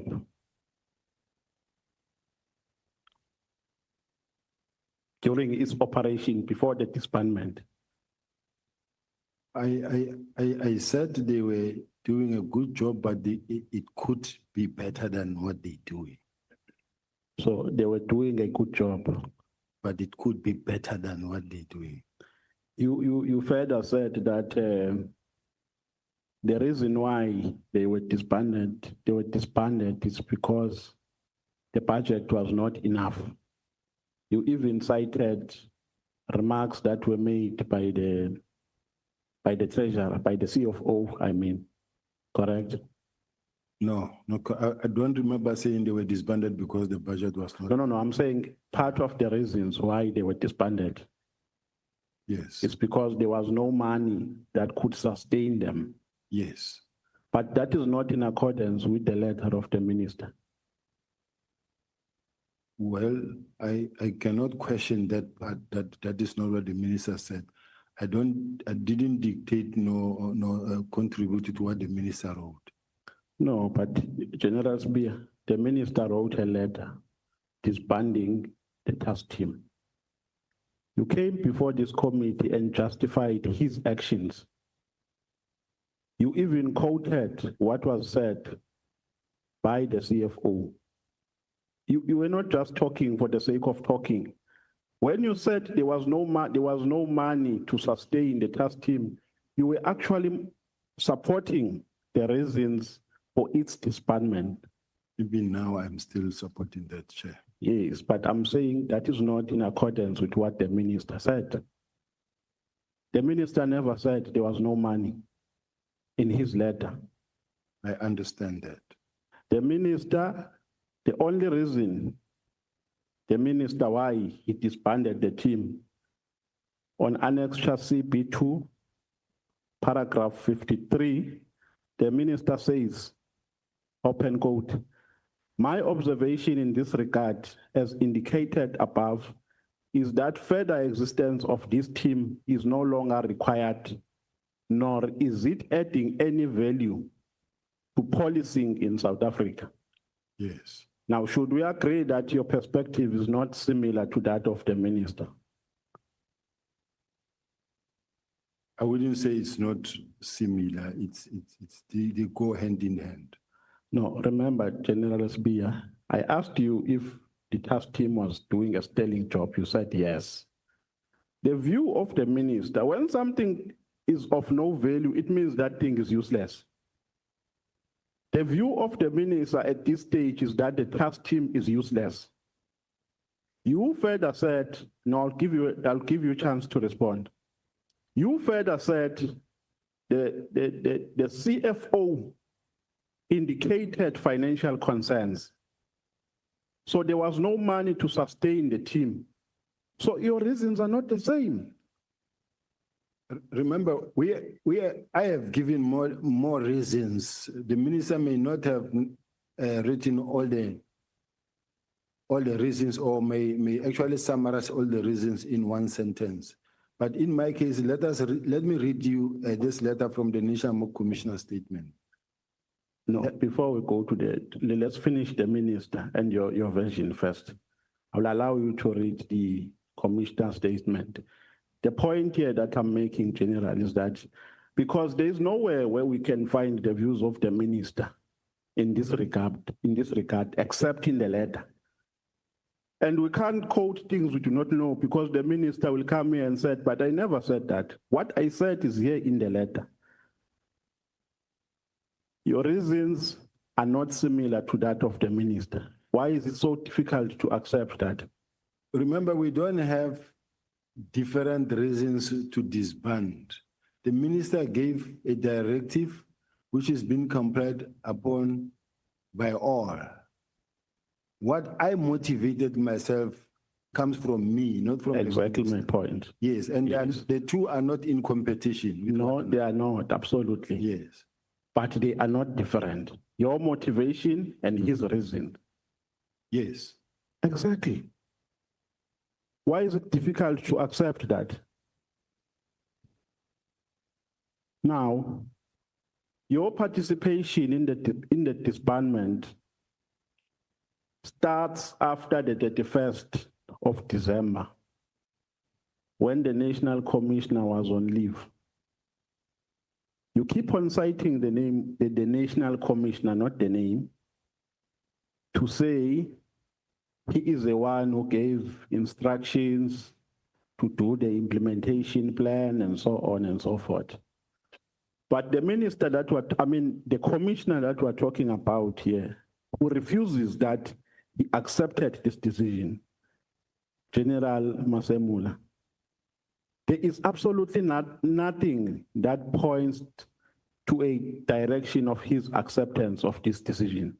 To the contrary, the National Commissioner saying in his statement, and a sworn statement at the Madlanga Commission, he says, since the letter required a report to be prepared by the 20th of January 2025, and given that I would be on leave until the 14th of January 2025, I instructed Brigadier Letogo of my office to forward the letter from the minister to all Deputy National Commissioners, including Lieutenant General Sibiya, Deputy National Commissioner Crime Detection, to instruct them to prepare the necessary report. My intention was to discuss the matter with the minister to understand his reasons and attempt to dissuade him. However, the letter contained an instruction to prepare a report that was due by 20 January 2025. If I had refused to carry out this instruction, I would have been accused of insubordination, since all that was required, at least insofar as the instruction was concerned, was a report.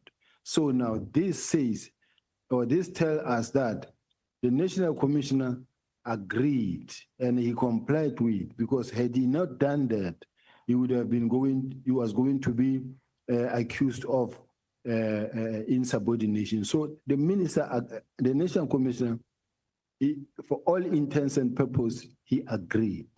No, but you were drawing an inference that he agreed because you started to make a reference to a January letter, email rather, that was sent from his office by the chief of staff. At that time, the commissioner was on leave, right? Yes. There was an acting commissioner. Correct. So by the time the national commissioner came, processes of disbanding, leave the implementation apart because that is another phase. Disbanding is a phase on its own. You can't use what happened on phase 2 to clarify what happened on phase 1. Are you aware of a process that unfolded during the disbandment of the PKK before we go to January? Yes, I'm aware. How was it disbanded? The process that was followed that I know of is the letter that was received from the minister on the 31st of December that was sent to the office of the National Commissioner, and the National Commissioner further forwarding that same letter to my office with a directive that I must communicate same to the team. And the team also started reacting or acting on that, leading to a presentation that was presented before Parliament. And before Parliament, this is where they explained that the test team has achieved the purpose for which it was intended for. All the districts in KZN have stabilized except the Etiquette district.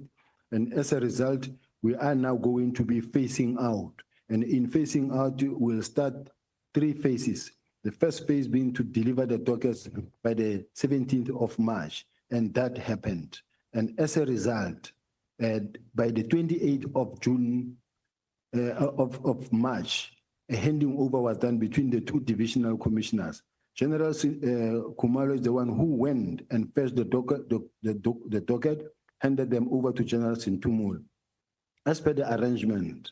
And then from there, from General Sintumule handed them to General Motsepe. They conducted an inspection, and General Motsepe, they attempted to return the cases to General the Provincial Commissioner, General Mkonazi, who rejected the docket. The docket found themselves back at head office. But that's the process of disbandment. Chair, I don't want to be accused of not allowing the witness to respond, but the witness has not done justice to my question, and I hope you were paying attention.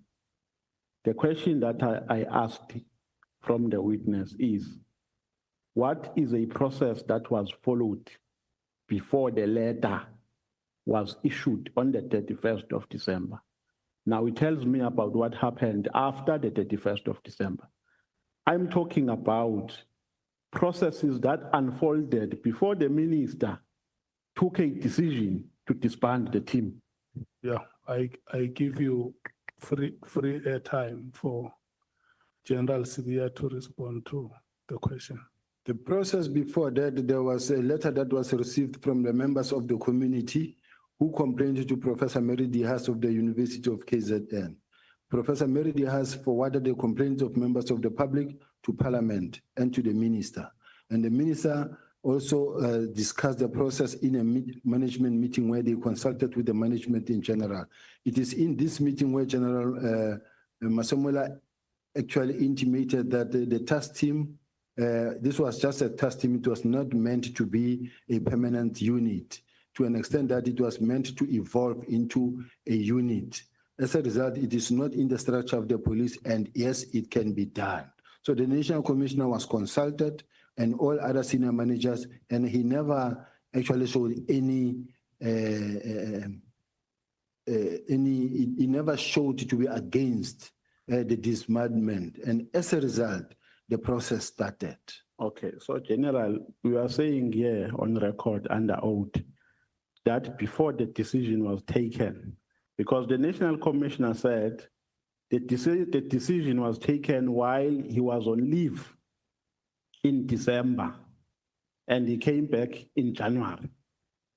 So you are saying here under oath, the minister, I mean, the national commissioner was consulted prior to the disbandment of the team. Is that what you are saying? I'm saying that, Chair, is what I'm repeating here on record under oath, that there was a meeting that was held on the 27th of November, where consultations were made with all stakeholders or all relevant in the presence of the national commissioner, and the national commissioner did say that this is just a task team, it was not a permanent structure, and it was meant to evolve into a unit, and it can be done. And starting from then, that's how everything unfolded. Was Kumalo, who was a project manager? Before you got the honorable member, because the general mentions the name of Miss Dehas as part of the response. What do you say about Miss Dehas? Professor Mary Dehas wrote a letter to Parliament. I want to get to the correspondence, Chair, and it's very much important that you don't leave it out because it is what happened.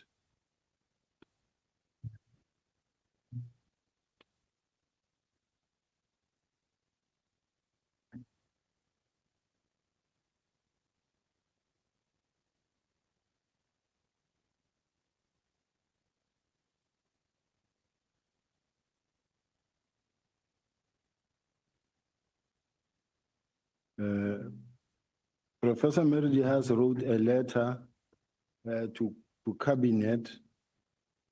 Do we know which 93? 93.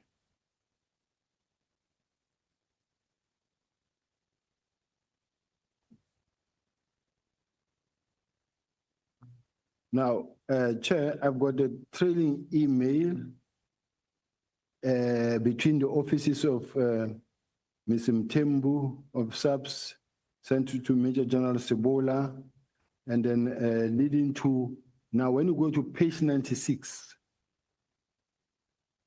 of the bundle. Chair, will you allow me to read the statement from the members of the complaints that were sent to Professor Mary Dehas? And then Professor Mary Dehas document. Can I come in as a person who asked the question? Yeah. I'm really not interested in the substance. I just wanted to know if the complaint is there. Okay. I'm satisfied if the complaint is there. I can move on. Thank you. You can then go to the question on General Kumar. Now, the question is, do you see it appropriate to disband a structure without asking for a report from the project manager?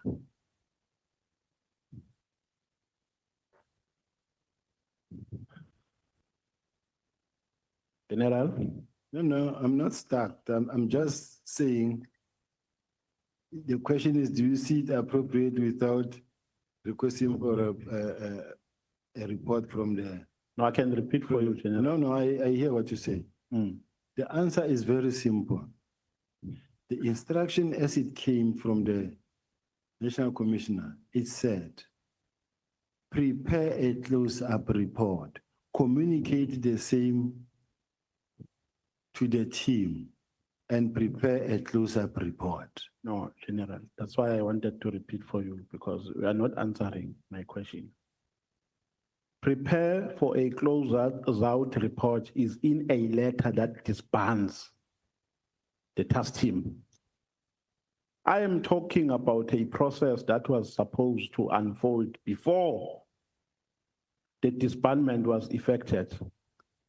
Do you see it appropriate to disband a structure without getting a report before you disband from a person who was tasked to be a project manager?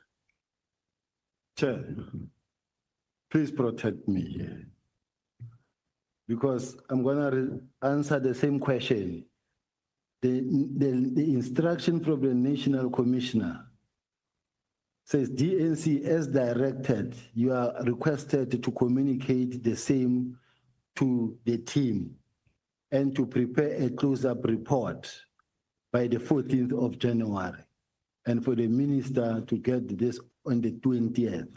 Now, the close-up report is exactly what the honorable member is talking about, because the close-up report, the only people who can prepare a close-up report is General Khumalo.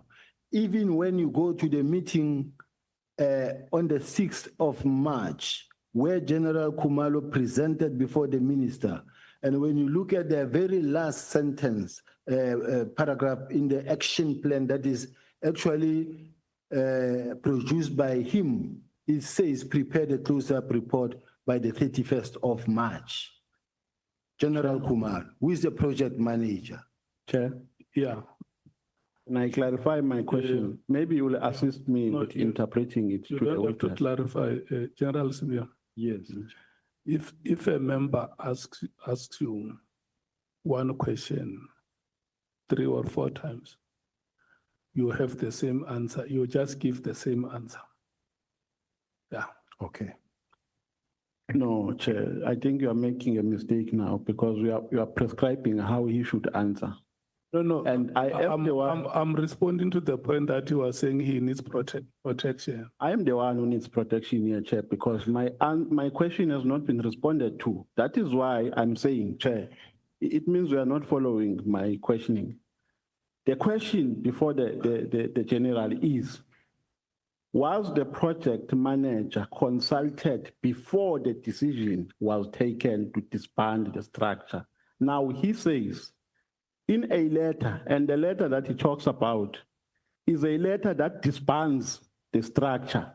He says in that letter, and I agree, I've read the letter, and what he's talking about is the last paragraph of that letter, after the decision to disband has been communicated on the above paragraph. Now he says in that letter, the minister says, prepare a closeout report. The questioning I'm asking, Chair, is a question that relates to a consultative process prior to making a decision, prior to arriving to a conclusion that indeed there is a need to disband the structure. I agree with you. After you asked him a question, he appealed to me to protect him. But I also appeal to you to protect me, Chair. Okay, let me protect both of you. Both of you are protected. I'm leveling the playing fields. Can you please restate the question and we hear what his response is? Should I rephrase? Restate it. Okay. My question generally is, before the decision was taken on the 31st of December, in a letter that was signed by the minister. In that letter, the minister disbands. In the same letter, he says, prepare a closeout report. So that is after the disbandment. Prepare a closeout report after the disbandment. Now the question is, prior to the disbandment, was a project manager consulted in order for the minister to arrive to a determination that there was a need to disband the task team? That is a response that can be provided by the minister and the National Commissioner. At least that response is better than the first one, Chair. Was General Nhlanhla disbanded? Informed? I don't know. The provincial commissioner? I don't know. Should we not be worried here, General, that you become so active in executing a wrong decision? Because you came after the decision was taken, and the manner in which the decision was taken was wrong because due processes were not followed. Should we not be worried? I don't think so. The same way the National Commissioner mentioned in his statement here that had he not carried out the instruction, was going to be disciplined for insubordination. Now, in this case, if it is the Office of the National Commissioner that invites me into the process, there's no way I could not participate after being ordered by the Office of the National Commissioner to participate. I didn't jump in on my own. I was invited in and directed by the Office of the National Commissioner. May you please be specific that at that time when that instruction was given, the National Commissioner was on leave. So in office, there was an acting National Commissioner. Chair, I don't know if I'm allowed to respond like this. That doesn't change anything. If the National Commissioner is on leave, as the National Commissioner of the South African Police Service, he remains responsible and accountable. And if there's an acting National Commissioner, has got the powers to carry out the mandate of the National Commissioner. But the bottom line is, there's a letter that comes from or out of the Office of the National Commissioner directing the Deputy National Commissioner to act. Now, that on its own, it's a complete instruction. So according to your logic, General, it's permissible for a person to give instructions while he's on leave, while there's someone acting in their office. It happens. Then why people are acting if a person can do the work while you're at home? It happens. If you are the National Commissioner and you think of something that you want happen, you will give an instruction and it will be complied with. Nobody will say, no, but you are on leave, you can't tell us anything. So are you not worried, General, that there is nothing written or signed rather by the National Commissioner? Because the gist of the bone of contention here centers around a question of acceptance and a question of whether the minister consulted before he took the decision. And the position of the National Commissioner is that he did not accept the decision. That is why I'm saying, when you say the National Commissioner, be specific that at that time the National Commissioner was not in office. So if you received a letter, you did not receive it from Masemula, the current National Commissioner. You received it from a person who was acting at that time. Now, are you not worried that even after the minister came back to work, you gave him a plan and he did not sign it? Can I return back to the page that I just read, Chair, where the National Commissioner says, I instructed Brigadier Letoko of my office to forward the letter from the minister to all Deputy National Commissioners. This comes now from the National Commissioner. So the fact that he's on leave force away. Which letter is that? May you please refer me to a letter? Which annex person? Now it's Madlanga Commission statement on Masamula, page 34. I don't have a Madlanga document. Maybe the evidence leader can assist. But the National Commissioner does accede. He says, I instructed Brigadier Letoko of my office to forward the letters from the minister to all Deputy National Commissioners, including Lieutenant General Sibiya Crime Detection, to instruct them to prepare the necessary reports. My intention was to discuss the matter with the minister to understand his reasons and attempt to dissuade him. However, the letter contained an instruction to prepare a report that were due by 20th January. If I had refused to carry out instructions, I would have been accused of insubordination. So in other words, the National Commissioner agreed because he says if he had refused, he was going to be accused of insubordination. Yeah, unfortunately, I'm not in possession of that letter.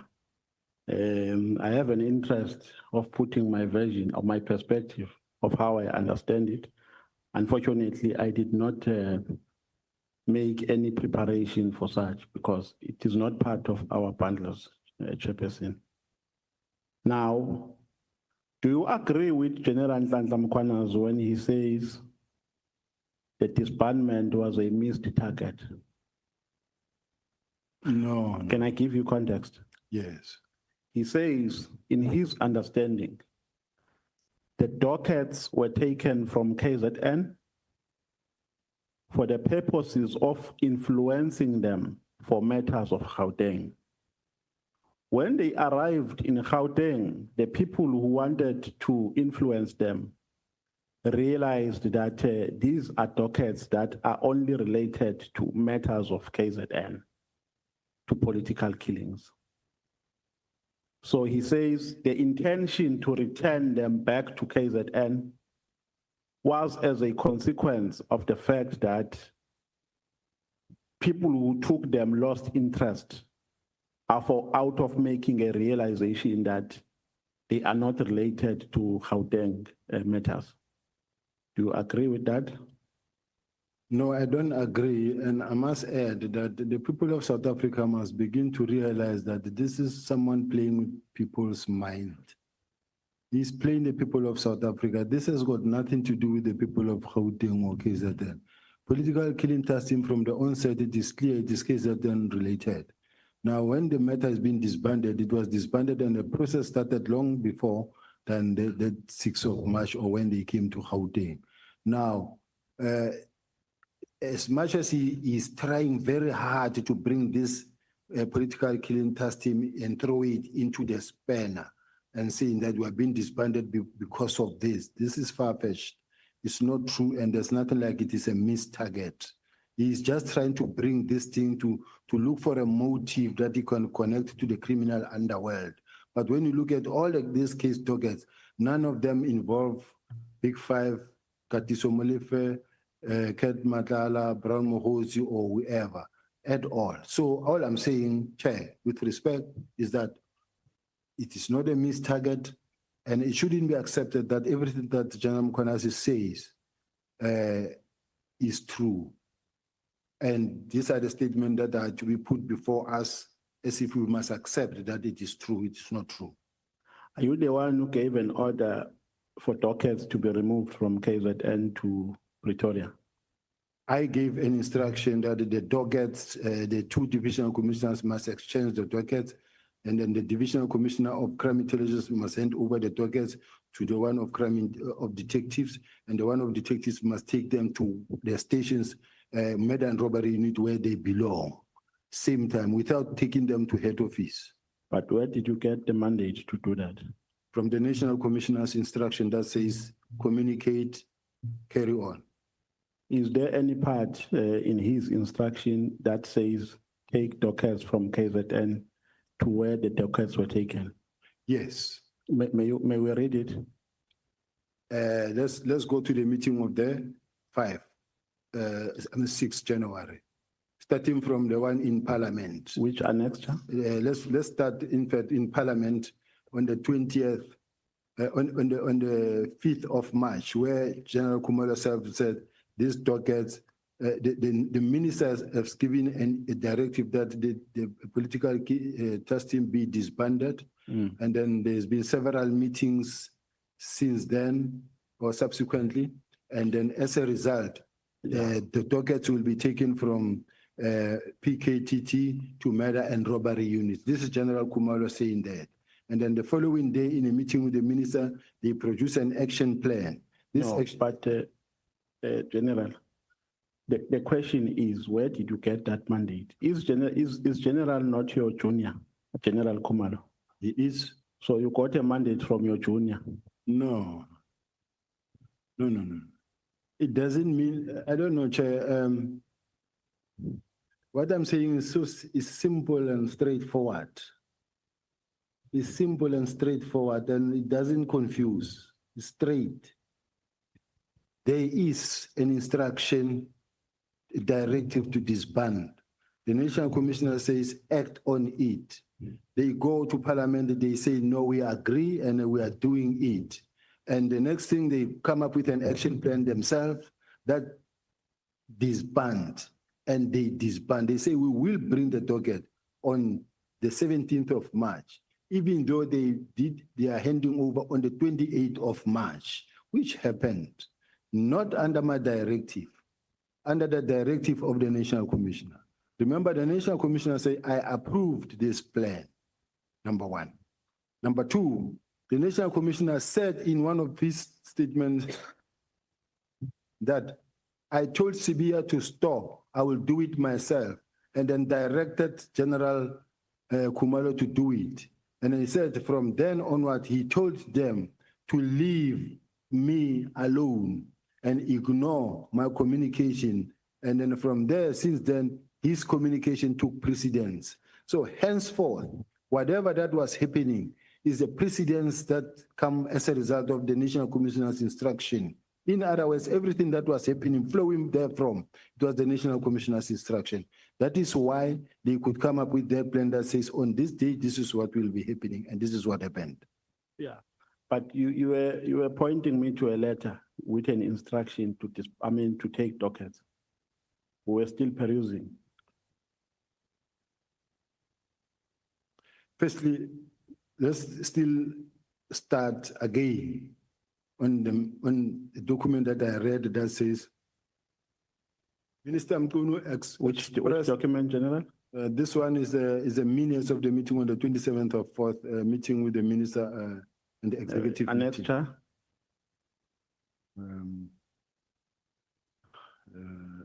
Evidence leader.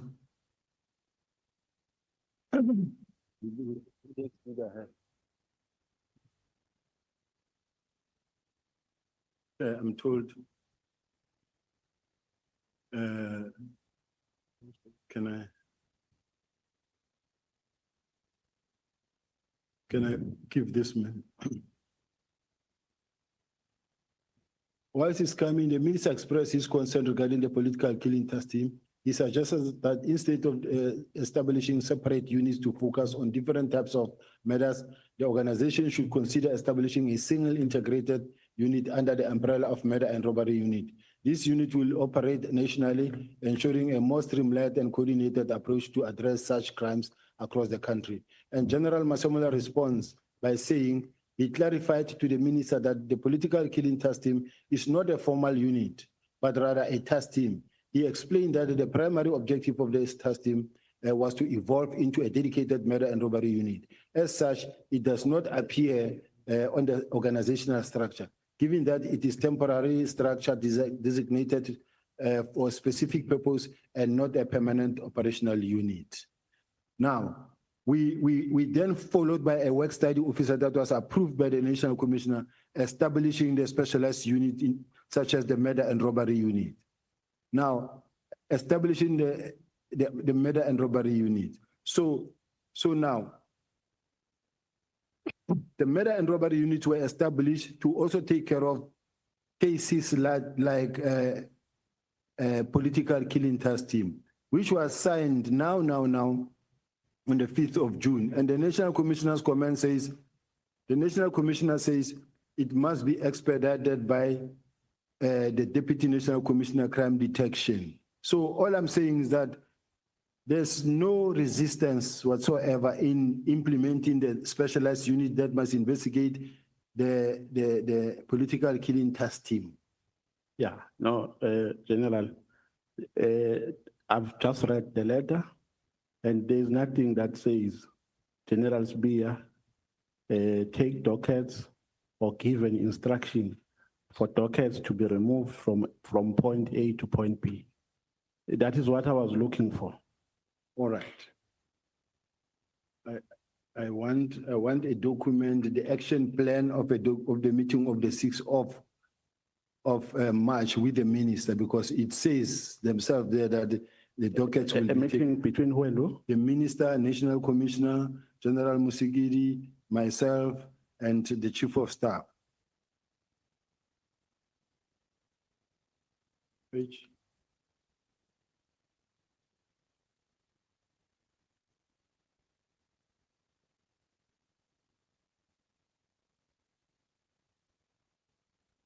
Now, when you go to page 72 to 79, 2 to 79. 72. Page 79. 78. The National Commissioner here says, based on this plan, they then handed Dockets to Situmule. Looking at this action plan that according to the National Commissioner, she and General Musigidi agreed and supported the plan, and I was opposed to the plan together with the minister and the chief of staff. But this plan was produced and approved by the National Commissioner. It says, approval of disbandment plan by the Minister of Police is 2025-0306. Stakeholder engagement, and on the 6th of March, the minister actually partly approved the plan, but was just more concerned about the fact that you have now dockets, court-going dockets that are going to take too long. Now, it says stakeholder engagement with NPA, including prioritization of the 114 cases, is the National Commissioner on the 17th of March. Approval of the new call-up instruction and financial authority on 2025-2026, which is the National Commissioner on the 17th of March. Retaining the case dockets under investigation to KZN and Eastern Cape Project Manager, Divisional Commissioner, Detective and Forensic Service on the 17th of March. Provide progress to the Minister, National Commissioner, Deputy National Commissioner, Crime Detection. It will be Project Manager, Divisional Commissioner, and Forensic Service on the 31st of March. But to submit a final report, close-up report to the Minister to be the Project Manager on the 31st of March. I'm willing to, even though I'm not satisfied with the response that we have given so far, but I think we can move on to another question. But before we move on, even if we don't read the entire letter, just go to a paragraph that says, if there is, that gives you an instruction to take dockets from KZN to Pretoria. I just need that only. Yeah. I don't need a context for you to conceptualize and give interpretations of what you understood out of what was written by the commissioner. If there is, unless you are saying we won't find that paragraph, that I can accept. Is there any paragraph that says General Sibiya give an order or give an instruction for dockets to be taken from KZN to Pretoria? There's no such letter. There's no such letter. Even from my side, there's no such letter. No, I think I'm satisfied. We can move, no, I'm satisfied. We can move to other questions. Now, the PKTT chair, are you talking? Okay. Now, the PKTT in question, was this the only PKTT that we had across the country? Was there no any other PKTT that was in existence? Yes, it was the only PKTT. So, okay, or task team rather, let me not say, because K stands for killings, and a task team can have various responsibilities. Is that correct? Responsibilities, is that correct? There were many other task teams. There were many other task teams. And how many, during this period, how many were disbanded? There's a letter that we read, the one that disbanded all the task teams because we are reintroducing the specialized unit.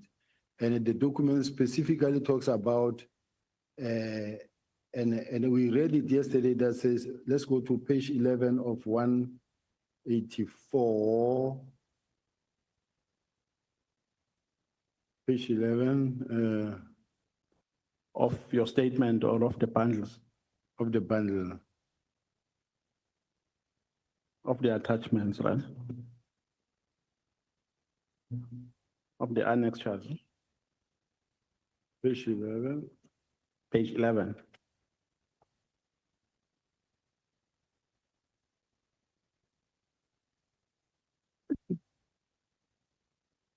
Can I proceed?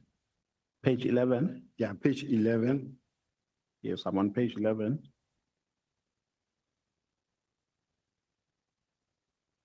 $177. No, it's not here, General. No, General. Which document are we talking about? My bundle, I don't know what you call it, Chair, but it is page 177. That talks about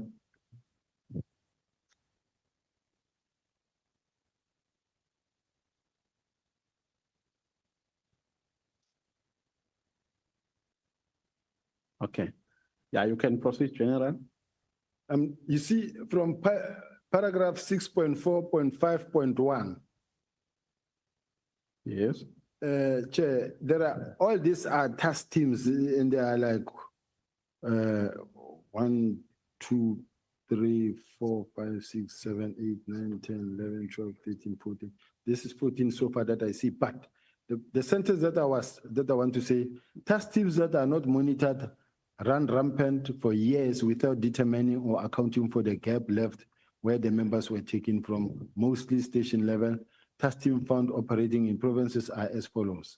Then you find your foreign vehicle task team, multiple tour task team. So now the important sentence is this. These task teams should be placed within the murder and robbery unit to capacitate direct focus on a permanent structure with the necessary command and control budget and capability instead of functioning in silos. And it mentions also including political matters team. Now, when you go to the end of this same document, it's a work study that was approved and approved by the National Commissioner. Now go to page 202. When you go to page 202, the National Commissioner says, implementation of these units must be expedited by DNC crime detection, DIFCOM detectives, and provincial commissioners. Now, DIFCOM, DNC crime detection is me, says implement and expedite the units. And this unit, like such as murder and robbery unit, is meant to investigate political killing task team as well, including your taxi-related killings, including your serial murders, police killings, etc. Okay. The question was, were there any task teams that were disbanded simultaneously with the KZN1? That was my question. Remember, the KZN1 was disbanded on the 31st by the minister, right? So were there any other task teams that were disbanded during that period of the KZN disbandment? It was an inspectorate, it was not the task team, but at the same time, in the same meeting, the minister disbanded the inspectorate and the PKTT. So there were other task teams that were not disbanded? Yes. Okay. Can I? No, you can respond if you want to say. Remember that we've got many task teams that are running depending where the fire is. If now there is, we have deployed in Emangozi. I'm sure it's for 3 years now, where people could not even sleep in their houses. Vehicles of South Africa being stolen into Mozambique all the time. Weapons coming into the country, people being terrorized. Emangozi today is very quiet. We deployed there, and then we keep on retaining the members. We've deployed in Richards Bay, and I think the task team has been disbanded, I think. We've deployed in Eastern Cape. There's Operation Bamba and different other task teams that have been established but disbanded because it's only for a short little while to extinguish the fire and then move to another place where there is a crisis. Then we go in there, stabilize the place and move out. Now, General, the decision to disband was taken by the minister. There's no question about that. Agree? Do you agree with me? I do. And in the disbandment, the National Commissioner had no role in the disbandment. Remember, he came after the disbandment. No. I read this document that I just gave to yourself, honorable member, where the National Commissioner said, this is just a task team. It was not meant to be a permanent structure. It is not in the unit, it's not a unit that is in the structure of the police. It can be done. So he participated. He participated after the letter was issued. Even after the letter was issued, he continued to participate. When you say even, you mean before he participated? Before and after. Before, what did he do before? Before he gave his opinion there. And then during when it was there, after receiving of the letter, he directed that it be actioned. And then even after that, he participated in all the meetings and he was positive. Okay, so this paper is part of which document? These are my notes from the minutes of the meeting, and then we try to get the minutes of the meeting to summon the minutes of the meeting, but we were not given the minutes. But from my own work, this is what we have.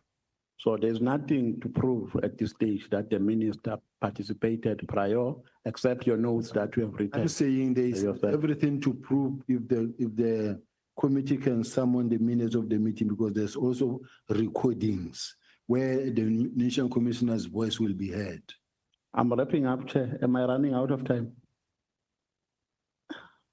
Let me wrap up, Chairperson.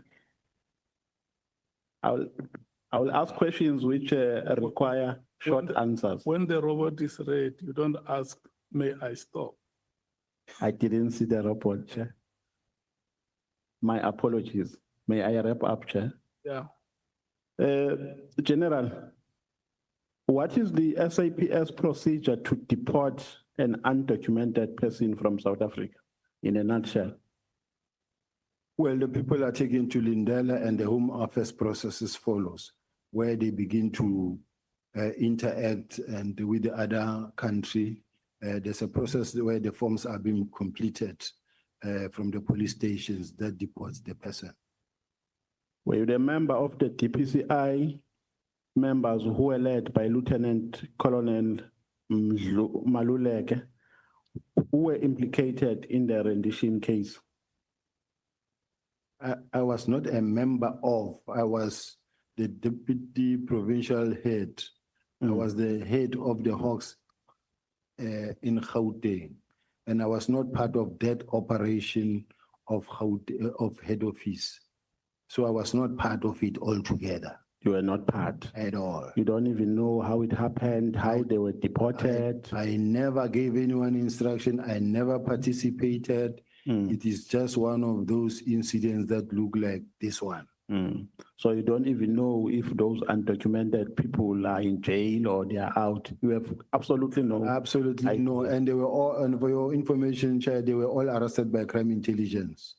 And crime intelligence even gave them the letter of commendation for the job well done. At intelligence, head office. I was in Gauteng. I had nothing to do whatsoever. I never even phoned one person. I never signed any document. I was never at the scene, not even once. My name was just used. I appreciate your extra time, Chair. No further questions. Thank you very much. No, I want you to ask the question that you asked on Friday, the 10th of October. And you asked that question to General Masemola. So General Sibiya is here in person. You must ask him that question, which you asked. You asked General Masemola whether General Sibiya is a corrupt. I will corrupt cop. So he is here. You must not. You must corrupt. Thank you for reminding me. That question was part of my questions. General Sibiya, are you a corrupt cop? I'm not. You are not. Yes. So all these allegations against you are false and frivolous. False, contrived, and frivolous. Thank you very much. Thank you so much. I think you have done justice. It will not be fair to ask a question like that in his absence, and when he's here, you don't ask him. Honorable Breitenbach, Honorable Nomvalo, in case you feel you may want to be released, you are allowed. Honorable Breitenbach. Thank you, Chair. Good afternoon, General Sibiya. Good afternoon, honorable member. So, General, I'm a little confused. I can't, it's too long and too big and too ugly, too everything. I'm a little confused. So, there's all this fuss about this press conference of General Makwenazi. We have a Malanga Commission, we have this ad hoc committee, and everybody wants to get to the truth. If what he says is true, it's a big problem, but it's not information that hasn't been around for years. Unless you've been living under a rock in this country, you had to know most of this, maybe not in this kind of detail, but everybody knew about all of these things. So do you know why now? Do you know if his press conference, General Makwenazi's press conference was, whether what he says is true or not, constitutes a genuine desire to expose corruption and criminality within the police, or is this the manifestation of a battle for power in the police? Is this a battle for the top job when Masemola retires? Personally, quite honestly speaking, Honorable Chair, this has got nothing to do with the 121 Dockets and the disbandment of the political killing task team. This, according to me, it's about the succession battle within the police. And why I'm saying this is about the succession battle within the police, I know that in this case, in my case, this whole thing is actually meant to block me from, they know, I had an interview where I was interviewed by one of the radio stations or TV stations and saying, General Sibiya, now that the General Lebeya will be going, are you interested? Are you available? And I said, well, given that opportunity, I will go. And then from there, the media were running saying that General Sibiya has thrown his head in the gauntlet as well, he's ready. And as a result of that, you will see newspaper article that says Sibiya versus Musigidi versus Mkonazi. And then the next thing, what happened is that General Kumalo got arrested. That angered General Mkonazi to an extent that he sent a message to one of his friends, colleague, that says, can I proceed there? No. He sent a message of a song of Tupac that says, I'll kill them at night when they're sleeping. Now, he was so furious. And then even General Masemola, to an extent that I began to hear that they feel that I have something to do with that arrest. I ended up calling the National Commission and saying, NASCOM, I don't know about this arrest. Nobody knew. I didn't even expect it because this thing is something that happened within CI. The National Commissioner then said to me, no, you wouldn't have known about this arrest because it's something that happened within CI. Then later, I also got questions from the media guys that says, hey, we understand you're going to be arrested. You will get members who says, don't go to work on Monday. They say you're going to be arrested. Then I go to the National Commissioner, ask him, National Commissioner says, no, don't put me in there. You are not about to be arrested. Then we start working together. We run everywhere until the 4th of July, on the eve of the 6th. I get a call from General Mkonazi talking to me, asking me whether I'm coming to KZN or not. Then I said, no, I'll be coming, General. But the next thing, Sunday, this is a press conference about me.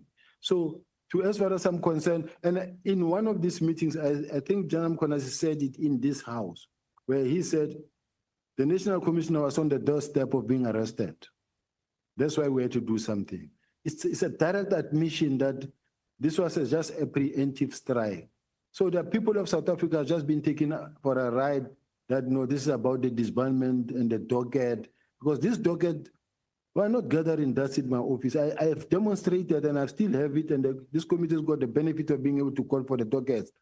They were last seen since some of them 2018, 2019, 2020, 2023, 2024. So I'm just saying, for us to be sitting here today talking about the issue of the docket, it's a non-issue.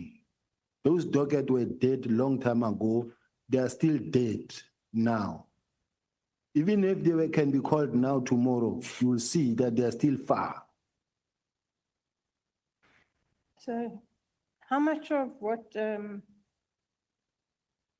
Makwenazi told us in his press conference is fact, and how much of it is semi-fact, and how much of it is conjecture?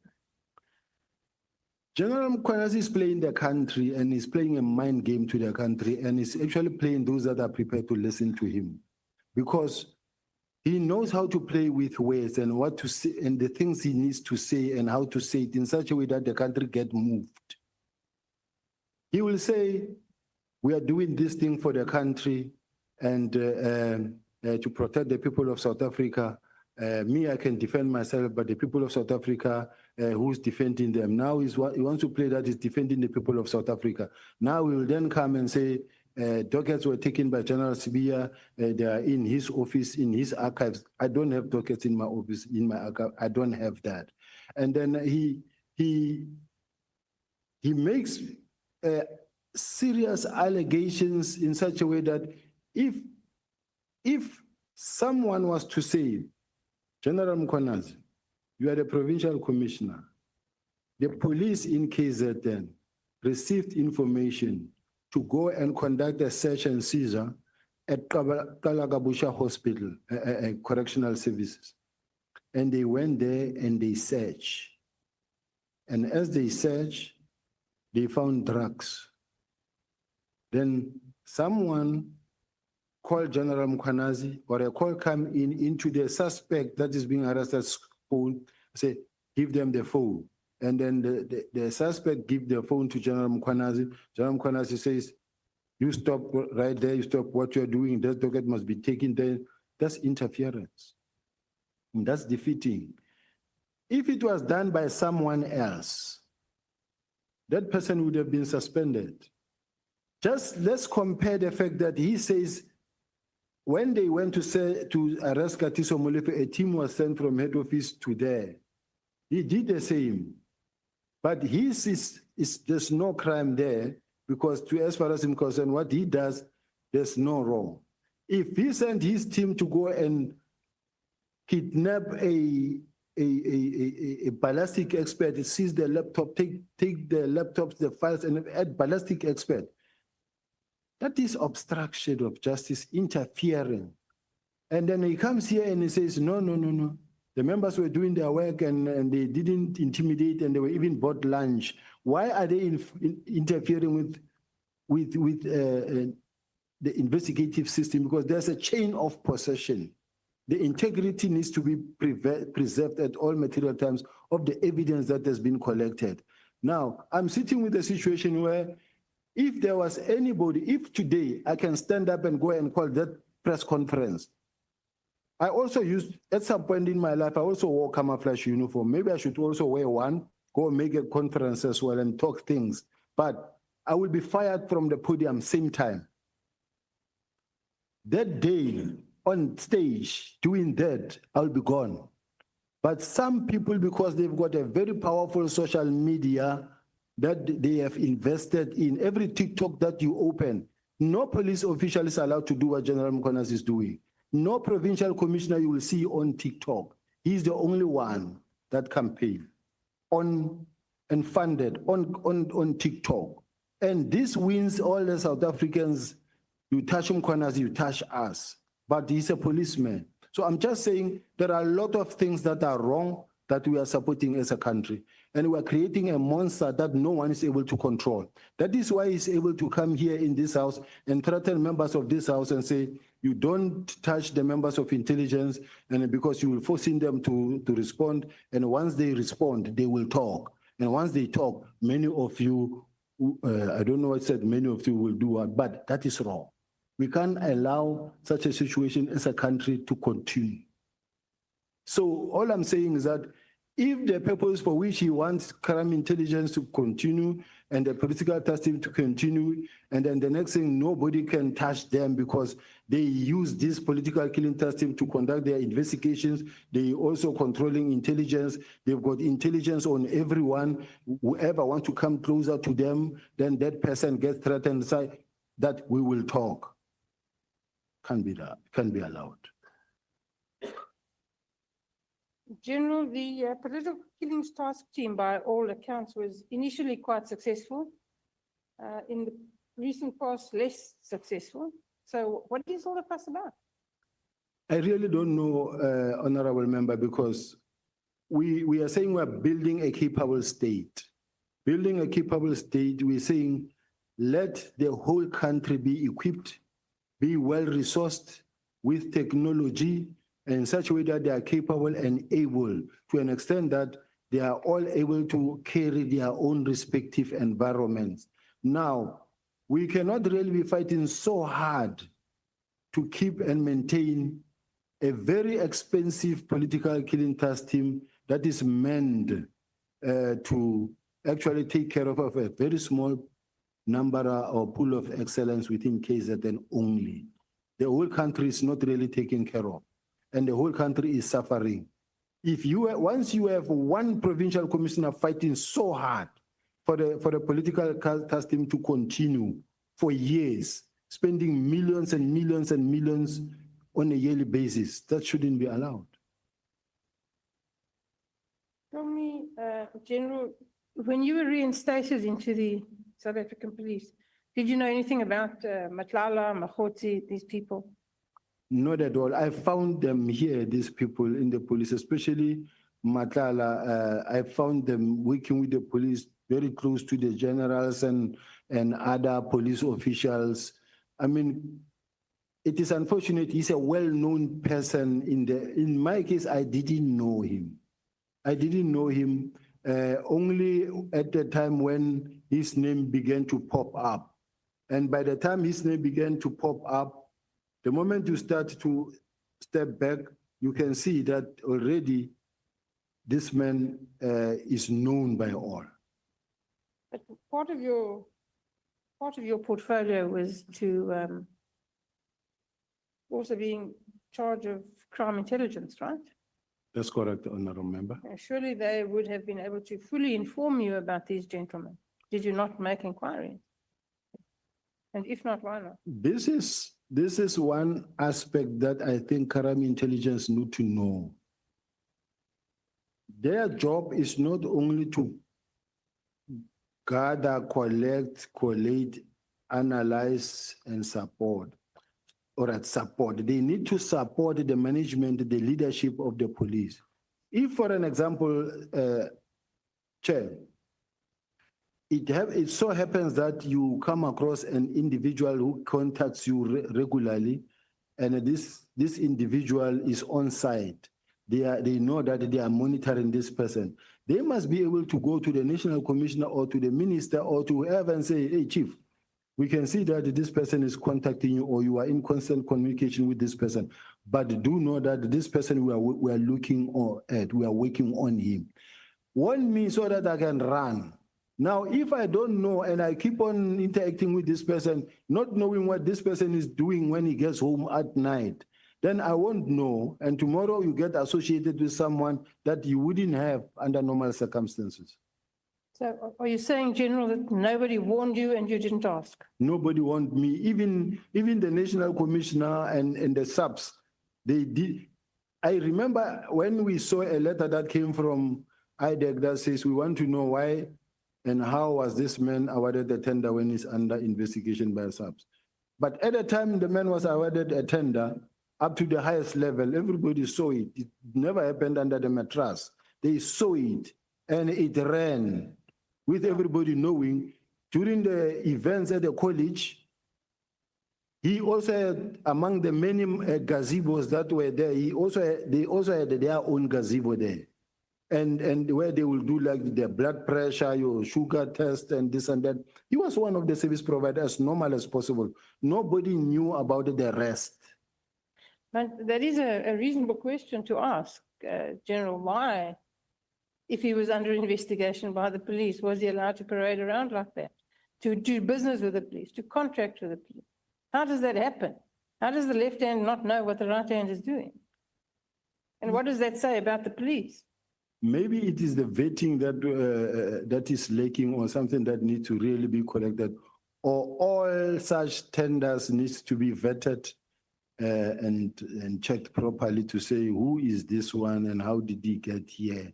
But at this present moment, that part of the tenders and the service providers is something that I'm far from. It's supply chain. It's another division completely. I don't even know the role players that side. So are you suggesting that that doesn't happen? That people are not properly vetted? That the police enter into tenders with millions of taxpayers' money and they don't vet, because that appears to be the position? Had it happened, I don't think anybody would have been in trouble by now. If it happened, because from the onset, it wouldn't have happened. So there are these persistent rumors, I'm sure you've heard them too, about the imminent arrest of General Masemola and General Kumalo by IDAC. Is this true? Do you know if this is true? I really don't know if it is true, Chair. I don't have that information. But they don't go away? I heard about this information, but because it was at some point also in the newspapers, but I don't know the fact, because I don't know whether it was an authentic document that was leaked to the media, but it seemed to have investigation from the IG report. So that part I don't know. I see it from a distance.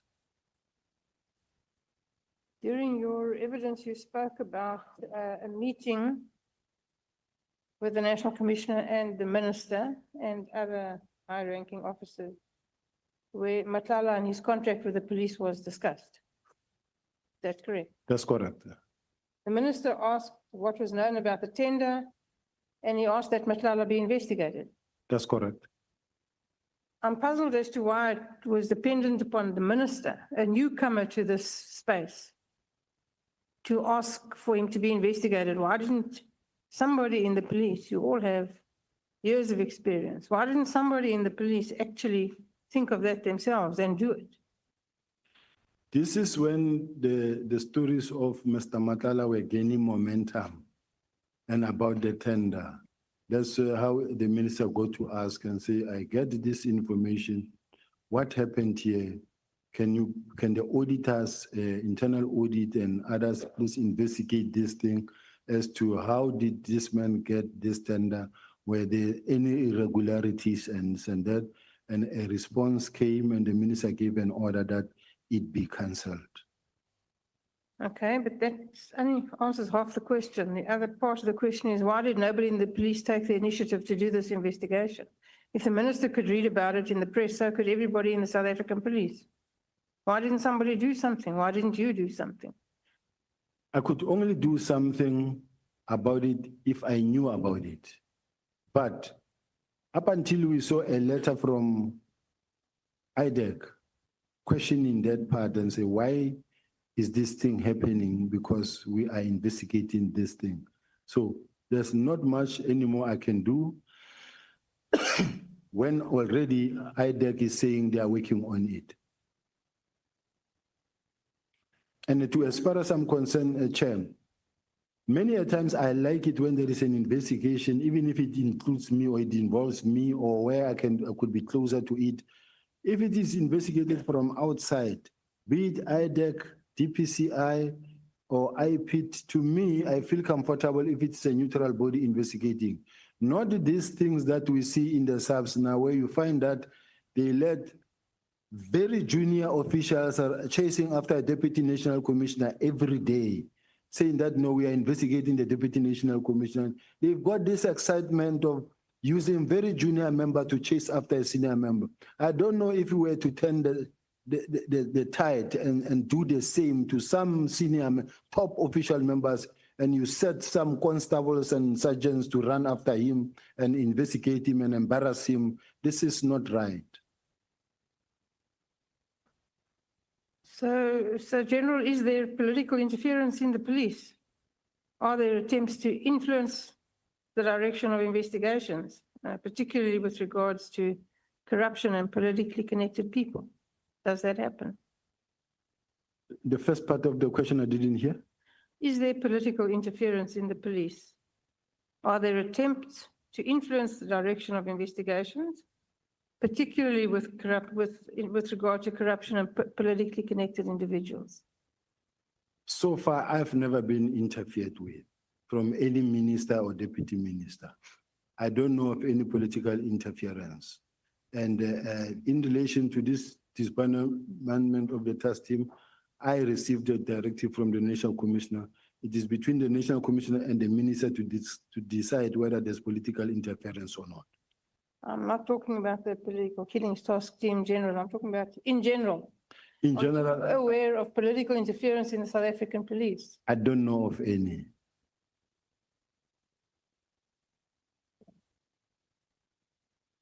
So you've never been asked to investigate or not investigate anybody? I've never been tasked to investigate anybody, any official from the side of the minister. In your view, is the top management of South African police capable of running the police in the best interests of South Africans? Yes, they are capable. When I look at the statistics and in the meetings that I've said, where we said as a team, when we're really working and we're working hard, there's a difference, there's hard work that has been done.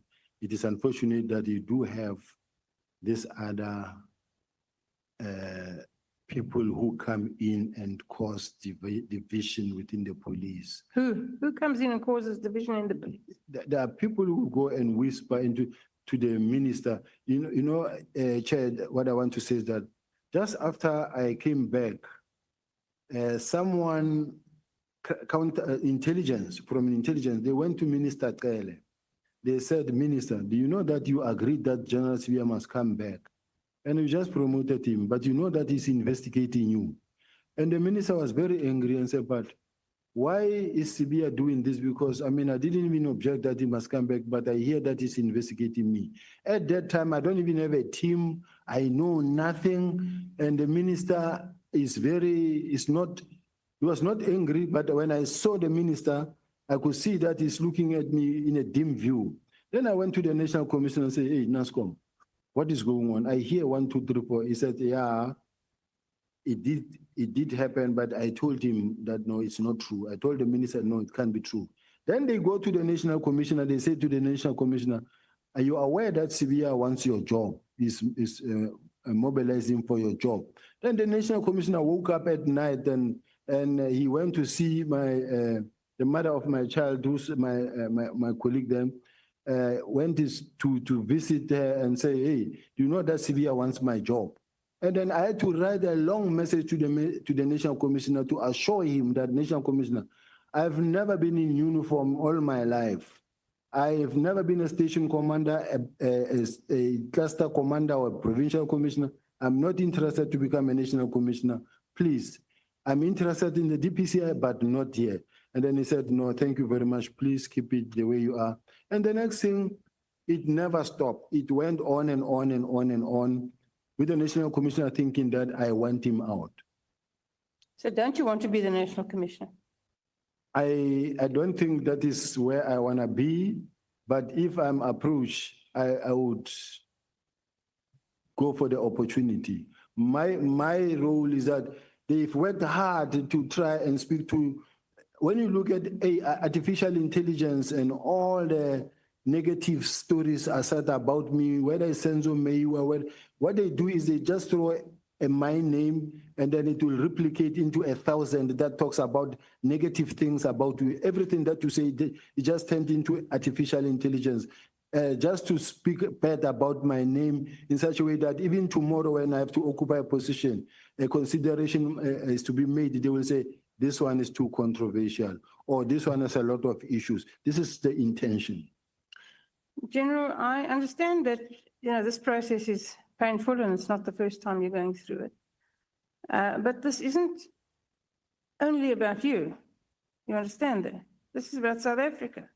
And my question to you was, do you think the top management of the South African police are capable of running the police service in a fashion that is in the best interests of South African citizens? And you said yes, but just the state of the country, the level of crime, South African police service is not managing to do a good job. I understand that there are thousands of policemen who go to work every day, and thank God for them, who do a great job. But we're not managing. And something will have to change. We have to do something differently. And what is that going to be? I must indicate, Chair, the National Commissioner of the South African Police Service, the current National Commissioner, is very experienced. And he knows his job. He knows what he's doing. And he knows how to deploy. And he knows how to build a team at some point. He knows how to look at the situation. Let's take, for an example, the elections. And he knows how to plan, put a proper plan together that will actually result into zero incidents throughout the country. And when you look at the statistics, they are green, green, green, green. So I can't sit here and say, no, they are not capable. They are capable. There are challenges, yes, but they are capable. Okay, General, my last question. When you took over crime intelligence, what did you do to clean it up? Because Lord knows it was a mess. Can you tell us today that it's better?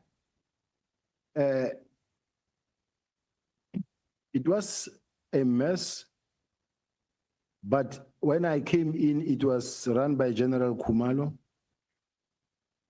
I have received a number of complaints that affect him. And I've also received a number of complaints from the generals that report to him.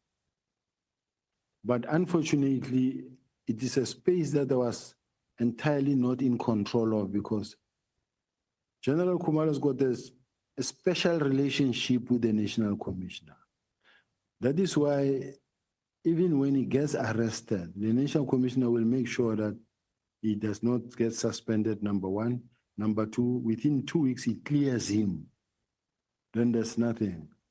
It doesn't happen just you find that there is crime committed, a person has been charged, investigated by IDEC, charged, and then still running the case. But within 2 weeks, 3 weeks, you have cleared the person. You even submit an affidavit that this person be allowed to go back to work. As an accounting officer, you don't do those things. So I'm just saying, crime intelligence, it has got challenges. And hence you can see already investigations that are already running. And I don't know how many more are still there from the IDEC side, but there are challenges within crime intelligence. You will take it from here. Look at how many generals are out that are not there. And all of them are in courts against the head. All of them are in court against the head.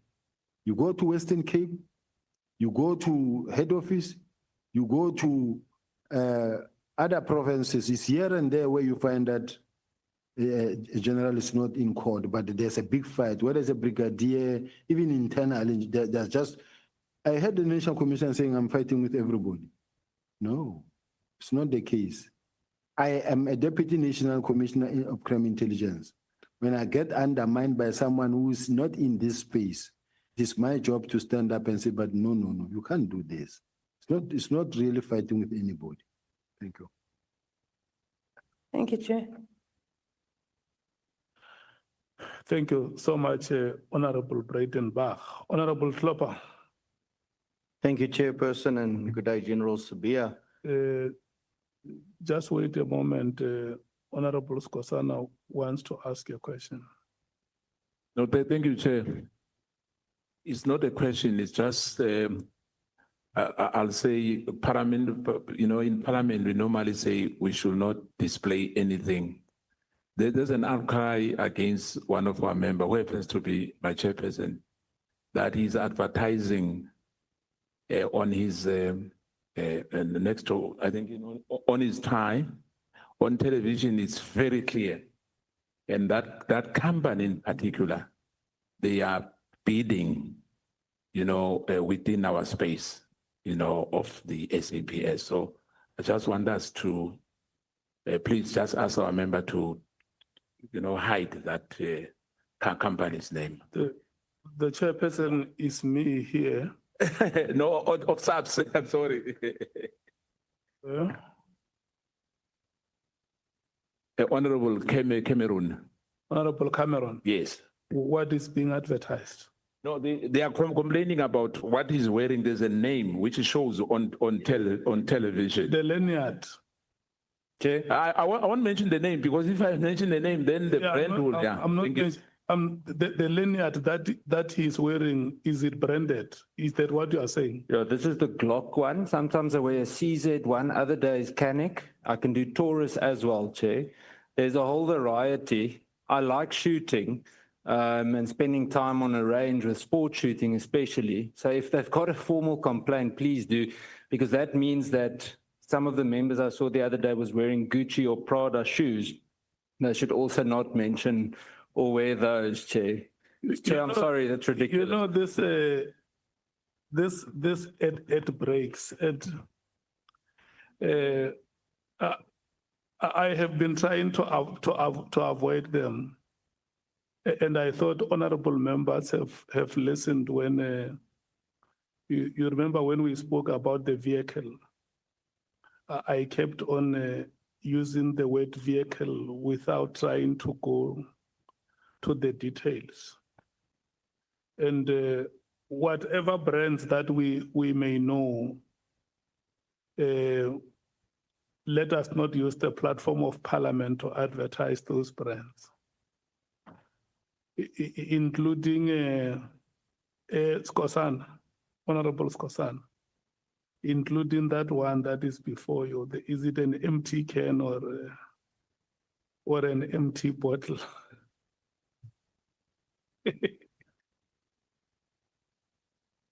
Yeah. There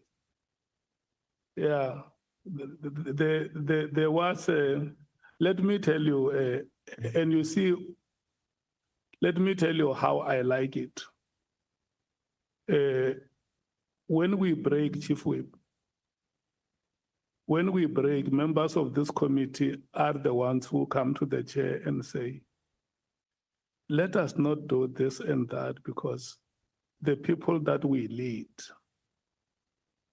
do not have the luxury that we have.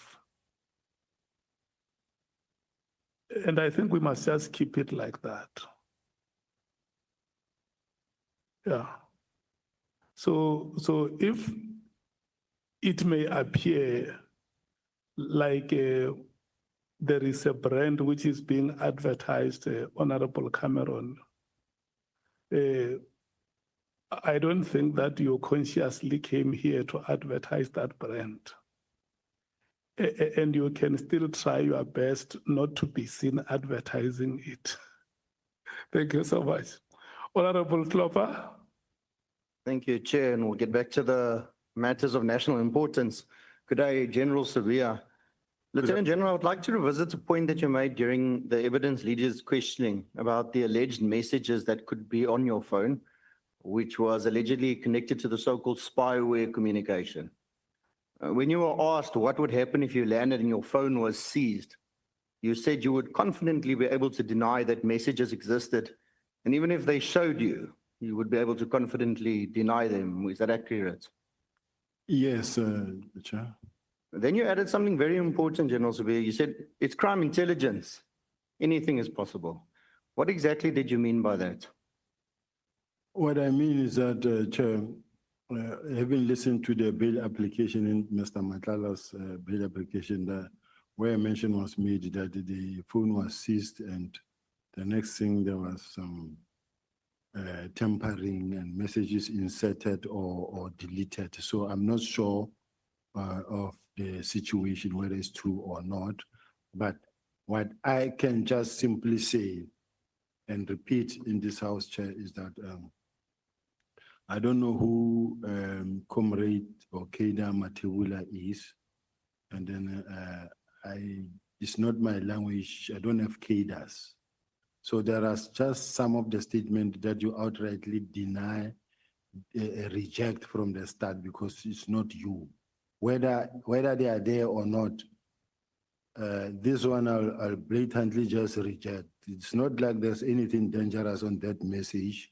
It's just a message that was sent. But looking at the way it is, it's just a kind of a message that you just outright reject. General, you said you made no hints at possible insertions and deletions of messages. Are you suggesting that crime intelligence could plant or manipulate data on your device? That's doable. Sorry? That's doable. It's doable. Do you really believe that the members of Crime Intelligence Division are capable of this type of conduct? Falsifying or fabricating evidence on a senior officer's phone? With what I've seen when they seized the laptop of the ballistic expert and I was told that it was tampered with, to me is evident enough. So, General, are you saying that you believe that this could be done to any civilians' devices and gadgets as well? Possible. General, if this is your belief and they are in fact capable of this, have you reported these concerns formally to the Inspector General of Intelligence or to the National Commissioner? Have you raised these concerns with him about this? What I did in my case, on more than 4, 5, 6 occasions, my phone, I could not access my phone because there was a SIM swap done on my phone. And then I would write an SMS since 2022.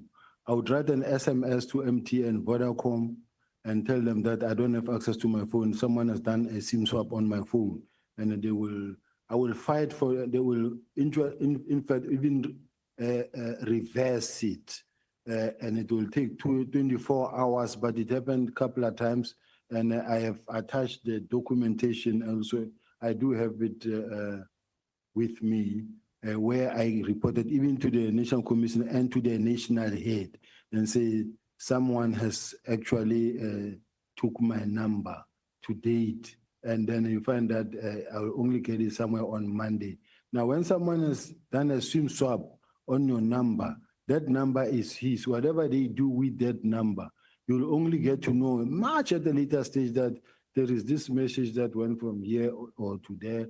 But it was a genuine thing that can be investigated. I reported even to the DPCI, I reported to MTN head office, they know. They even suggested that, or recommended that, why don't you contract this? That's somebody I had to migrate it from SLC to MTN because it's stealing it every now and then. And then I realized that it's not safe. So I'm just saying, each time it happened, I had to report. That's what I did. So you, General Sibiya, do I understand you correctly that you're saying that you think this was the crime intelligence that was doing this? Because I'm talking under the banner of your remark of crime intelligence, anything is possible. In my case, Chair, I must indicate that I've had a lot where I'm really surrounded by crime intelligence officials, men marking me, following me day to day, listening to my devices, and also following me all over. Sometimes we'll be sitting even here in a meeting in Cape Town, you will see a team from Bloemfontein coming to have a meeting with the National Commissioner. I'm the head of intelligence, but you find that they're sitting with the National Commissioner in a room and they're talking to him, and then I don't know. Or like the National Commissioner said, General Kumalo reports to me, but the National Commissioner said to General Kumalo, investigate him. And we expect the man to report to me, yet he's investigating me. It's not a healthy situation. It's not a healthy situation, and it can't be tolerated or allowed to go on like that. Now, the man that, even when you call him, he knows he's working with you, he's working on you, and he's putting all the resources around you. And then he's man marking you, is investigating you, is giving reports about you to the National Commissioner. How can there be peace between you and the National Commissioner when your colleague, your subordinate who's supposed to report to you is also working on you? This is an undesirable state of affairs. This should not be allowed to happen. We need a clean administration where you find that once you are the boss of the police, everybody else under you will work with you and will respect you. And in such a way that you don't have cliques or certain people that you have a good relationship with against those that you don't have a relationship with. Thank you, General. I just think it's very worrisome that such a allegation, it's a serious allegation that such criminal tampering can be taking place, even to yourself as a high-ranking official as you are. But I will just be moving on. Lieutenant General, you made an interesting point just about how appointments are handled at senior levels. You mentioned being promoted in 2023, and you made specific reference to the process, saying that you don't apply and you get identified. What I do want to understand a little bit is when you say you get identified, who exactly does the identifying? Is it the National Commission or the Minister or both? Are they acting in consultation? The National Commissioner will identify sometimes in consultation with the Minister, or you can apply to be promoted in terms of Section 45, or then, but they do identify a person they want to employ. And many, at this level, you will never see that much where there's a position of Deputy National Commissioner advertised. You will never see a position of National Commissioner advertised. You get identified or headhunted, but you get identified. In general, you further confirm that the Minister must approve this identification. So if there's no open application process, would you agree that this could potentially create risk, even unintentionally, or favoritism? I don't know about that part because I think they also apply an objective approach in doing so. It's possible, but I don't think, remember, these are people who's got the best interest of the organization at heart because they want, if they don't apply their mind, it affects performance of the organization as well. So you will never appoint someone because you want to shoot yourself on the foot. You will employ someone because you want someone who will be able to assist you to fight crime. Lieutenant General, you yourself, nearing the end of yesterday's proceedings, criticized a system where people who can't even investigate and some who are just drivers are suddenly in top posts. Kind of contradicts your statement that you just made now. Doesn't that suggest that the same identification system that you benefited from might also be enabling appointments based on relationships rather than merit? And if so, does this not contribute to the rot we're seeing currently amongst your own ranks at the moment? I was talking about a lieutenant colonel, not a lieutenant general. A lieutenant colonel who is not an investigating officer. I'm told that this lieutenant colonel was a driver to General Mkhwanazi. So as a result, this lieutenant colonel who was a driver today is the one who's an investigating officer and is the one who participated in going to seize the laptop of a ballistic expert. This is the same lieutenant colonel who was involved in the corruption that took place in Potter matter where the accused number one gave money to this team. General, you spoke often about the discipline in the police service, about how young officers and college recruits are taught and how that discipline is meant to hold the institution together. Let me take you to your own account of what happened with General Mkhwanazi. You said at the time you had a telephone conversation with the Deputy Provincial Commission in KwaZulu-Natal, Mr. General Mkhwanazi, who became very angry and that he was in some way or form very combative towards you, resulting in him banning you from operating in KZN. You also reminded him that you were the senior and you alluded that he ended the call and sent you a very long text message. You seemingly seemed to accept the ban and left the matter there. You didn't elaborate on it. Did you, in your view, that exchange between you and General Mkhwanazi, did you view it as subordination?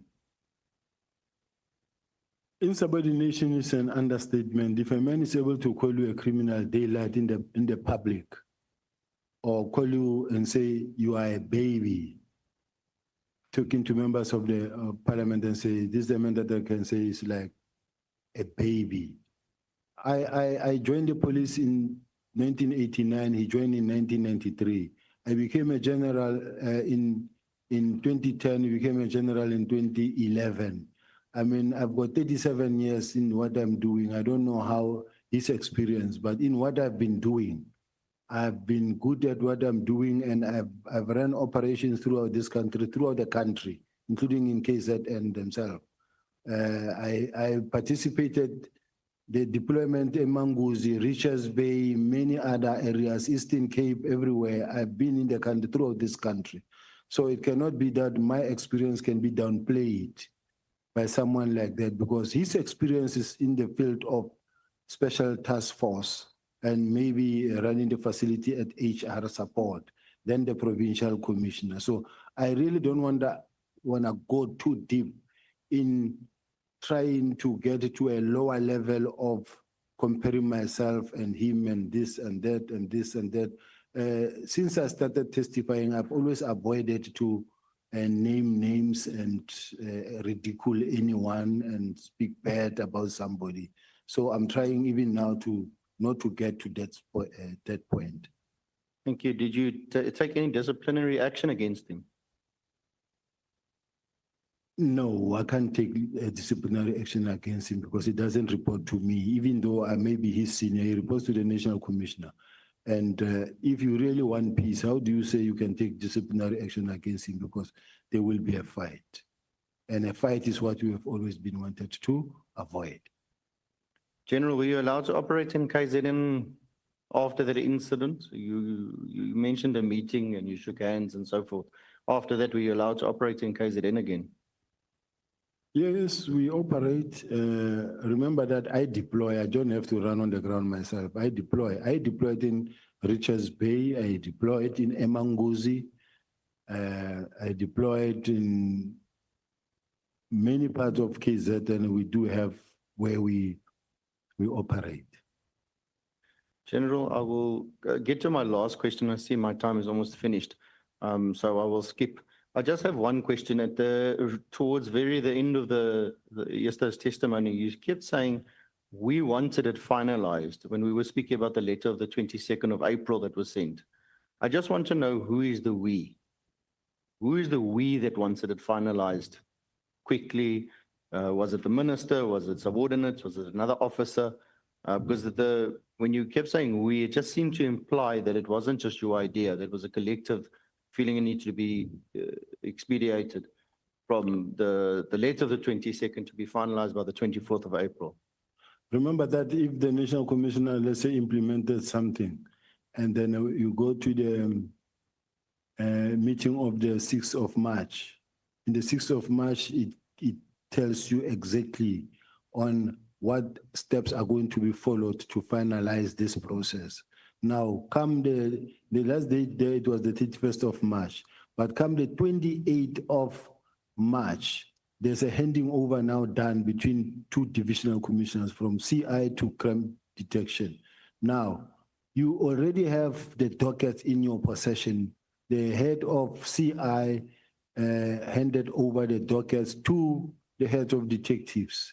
Now, they are now in your hands. They must be finalized speedily so that they are out of your hands.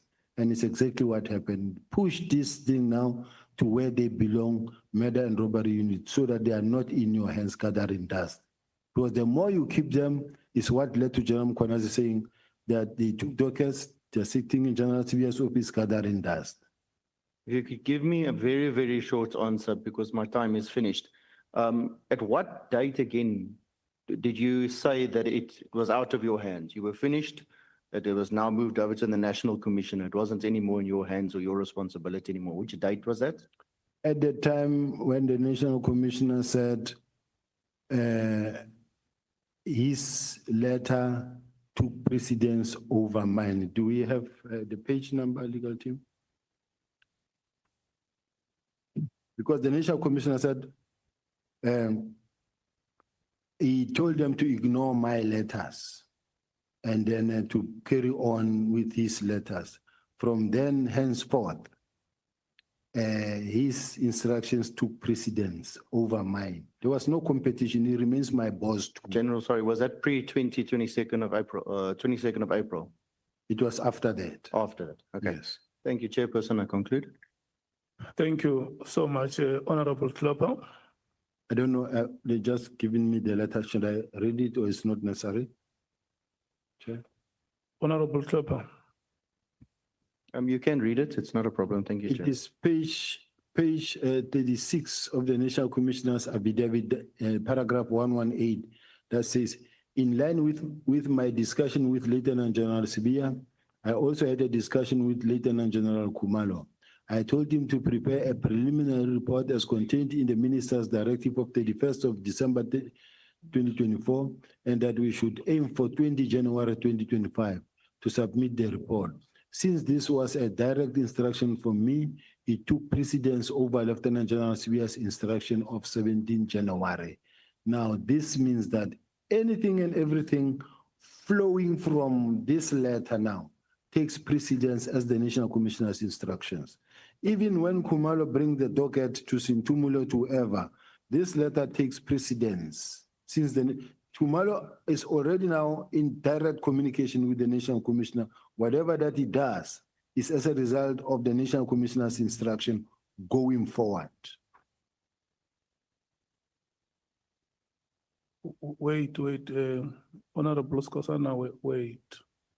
Honorable Klopper, you're fine. Yes, Chairperson, thank you. I'm fine. Okay, thank you, so Honorable Skosana. Yeah, I just wanted to ask Chair, just to make a follow-up, if the letter which is reading, is it signed as well? It is signed. It is in the National Commissioner's statement. Okay. Thank you so much.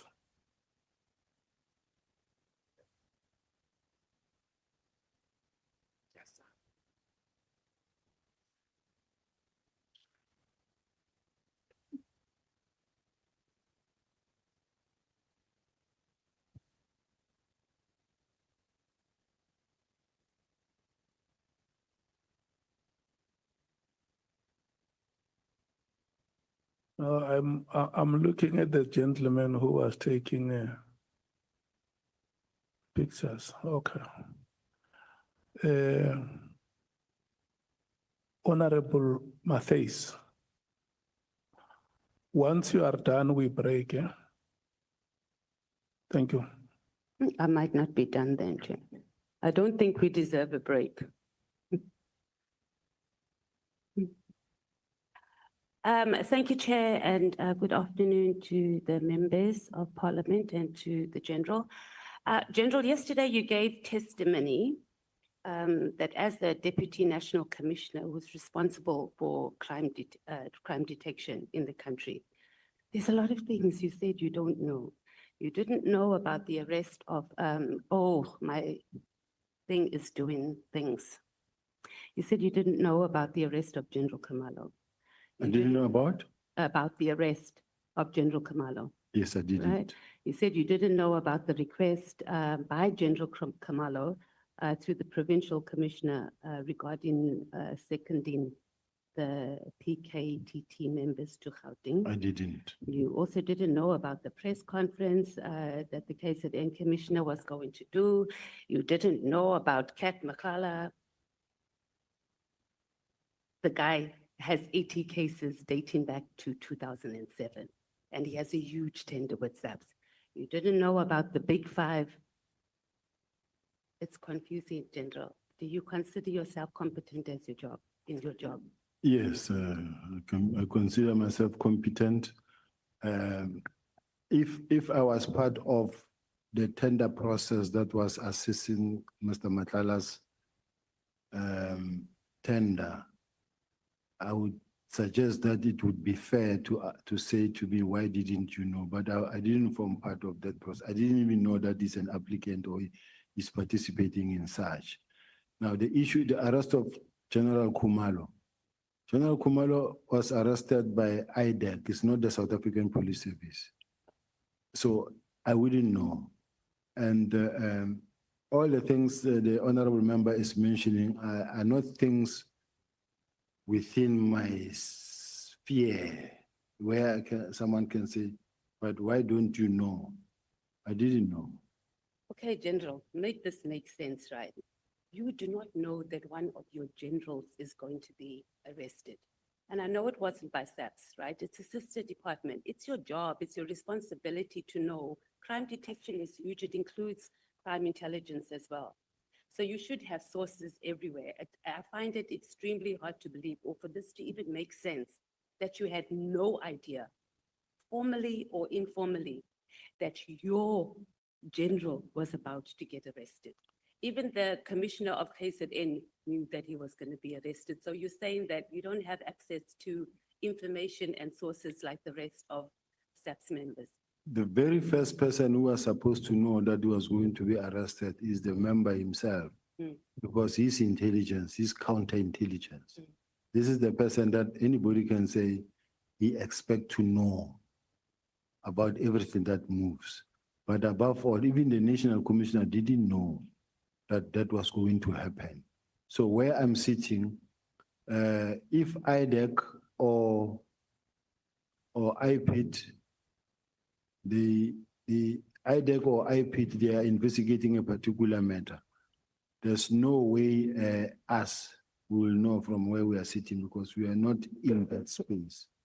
Okay, so South Africans should feel comfortable that our national head of crime intelligence cannot know that one of their generals is going to be arrested by another organization. We should be comfortable with that, and we should be comfortable that we have a competent deputy commissioner responsible for crime crime detection. If I was fully in charge of crime intelligence, including counterintelligence, they were reporting to me, I would be knowing. But they don't report to me. Okay, let's go on to a bit of your career. So yesterday you said that there's no crime intelligence, and however we interpret it is not really the point.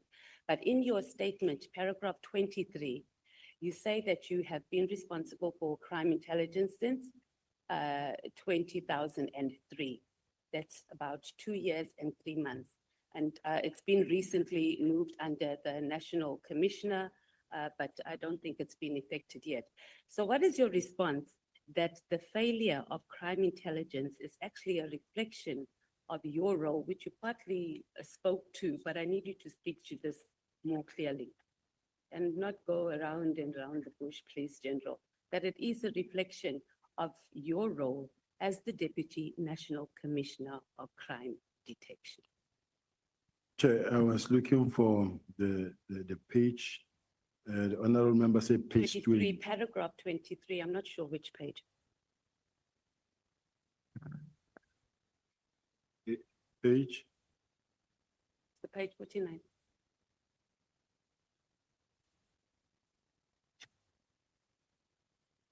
When you talk about your career, that section, it's page 9, paragraph 23, but I'm right, that is paragraph 23.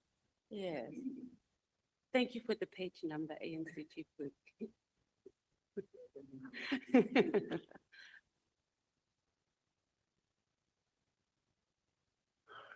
Yes, I'm there, honorable member. What is the question? Yeah, so you say there that you're responsible for crime intelligence. Now you're saying you're only partly and you're not fully. I do understand the issue of counterintelligence, but it's pretty much been in your office, or you've been responsible for it for over 2 years. I've been responsible for it for only 2 years, but it was then also taken away to report to the National Commissioner. But even then, when it was reporting to me, it had two dual reporting lines. In my case, they came to report to me that what they wanted me to know, and that what they didn't want me to know was going to be reported to the National Commissioner. It's not like I never complained about such. I complained many times about that, and that the lines of the reporting lines have been blurred, and this is creating problem for myself. And I challenged it many a times, but the bottom line is that everybody knows he was not reporting to me entirely.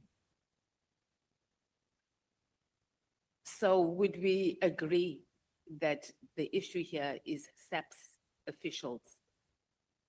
Yes, ma'am. You and the National Commissioner and also the Head of Crime Intelligence. And the issue of having blurred lines is an issue because you, as the senior officials that the country relies on to make sure our children are not raped, and if they are, they're getting justice, to make sure our children are not trafficked. A simple process of just understanding, reporting, or having those basic processes in place is what is costing the country, and our children are in the state that they're in now. Right now, children are being raped and they've been trafficked. And we have adults that have been appointed in these strategic positions and that are busy with their egos and are busy fighting with each other and are unable to do the jobs that we've put them in there to do. Can we concede on that? It's a long question, and I'm trying to understand the essence of the question. Can it be repeated in short, Councillor? Okay, I guess it is a bit Councillor, of a, Honorable Chair, Honorable Member. yeah, I guess it is a bit of a political statement, but what I'm saying ultimately that we are in this mess is because they are the National Commissioner, yourself as head of crime detection, and then the head of crime intelligence cannot sit down and have a clear process to ensure that there are systems in place to make sure that we are detecting crime and that our children are getting justice when they've been raped and trafficked in the country. I think we are in this mess because of the press briefing, unfortunate press briefing that was done. That was not supposed to happen. That's how we find ourselves in this mess, because everyone has been doing their best to try to do what they can under the circumstances. And if that is the best, I don't know what's going to be good. Let's move on to your suspension and your dismissal related to the Zimbabwe matter. And this lasted about 7 years, according to your statement. You said that the prosecutor put it on record that he or she was instructed to put your case on the roll. Who gave that? Did you ask who gave the prosecutor that instruction? And if you didn't, why not? I thought the magistrate, because it was into the court record and that record is still there, it still exists. I thought the magistrate would ask who gave that instruction, and the magistrate just didn't take it further. Okay, Just but said, my question is, did you ask the prosecutor? no, I didn't, Okay. because I was represented. And you didn't ask your attorneys either to ask the prosecutor? No, to me, I was excited. It's thrown And who out. was the prosecutor? Do you know? Do you remember? No. At this point in time, I forgot the name. Okay, would your legal team be able to access that information and give it to the Yes. committee? Because I think that is important, that we don't speak and we don't have names and people that we are able to follow up. Why is crime intelligence not efficiently capacitated to vet SAPS officials?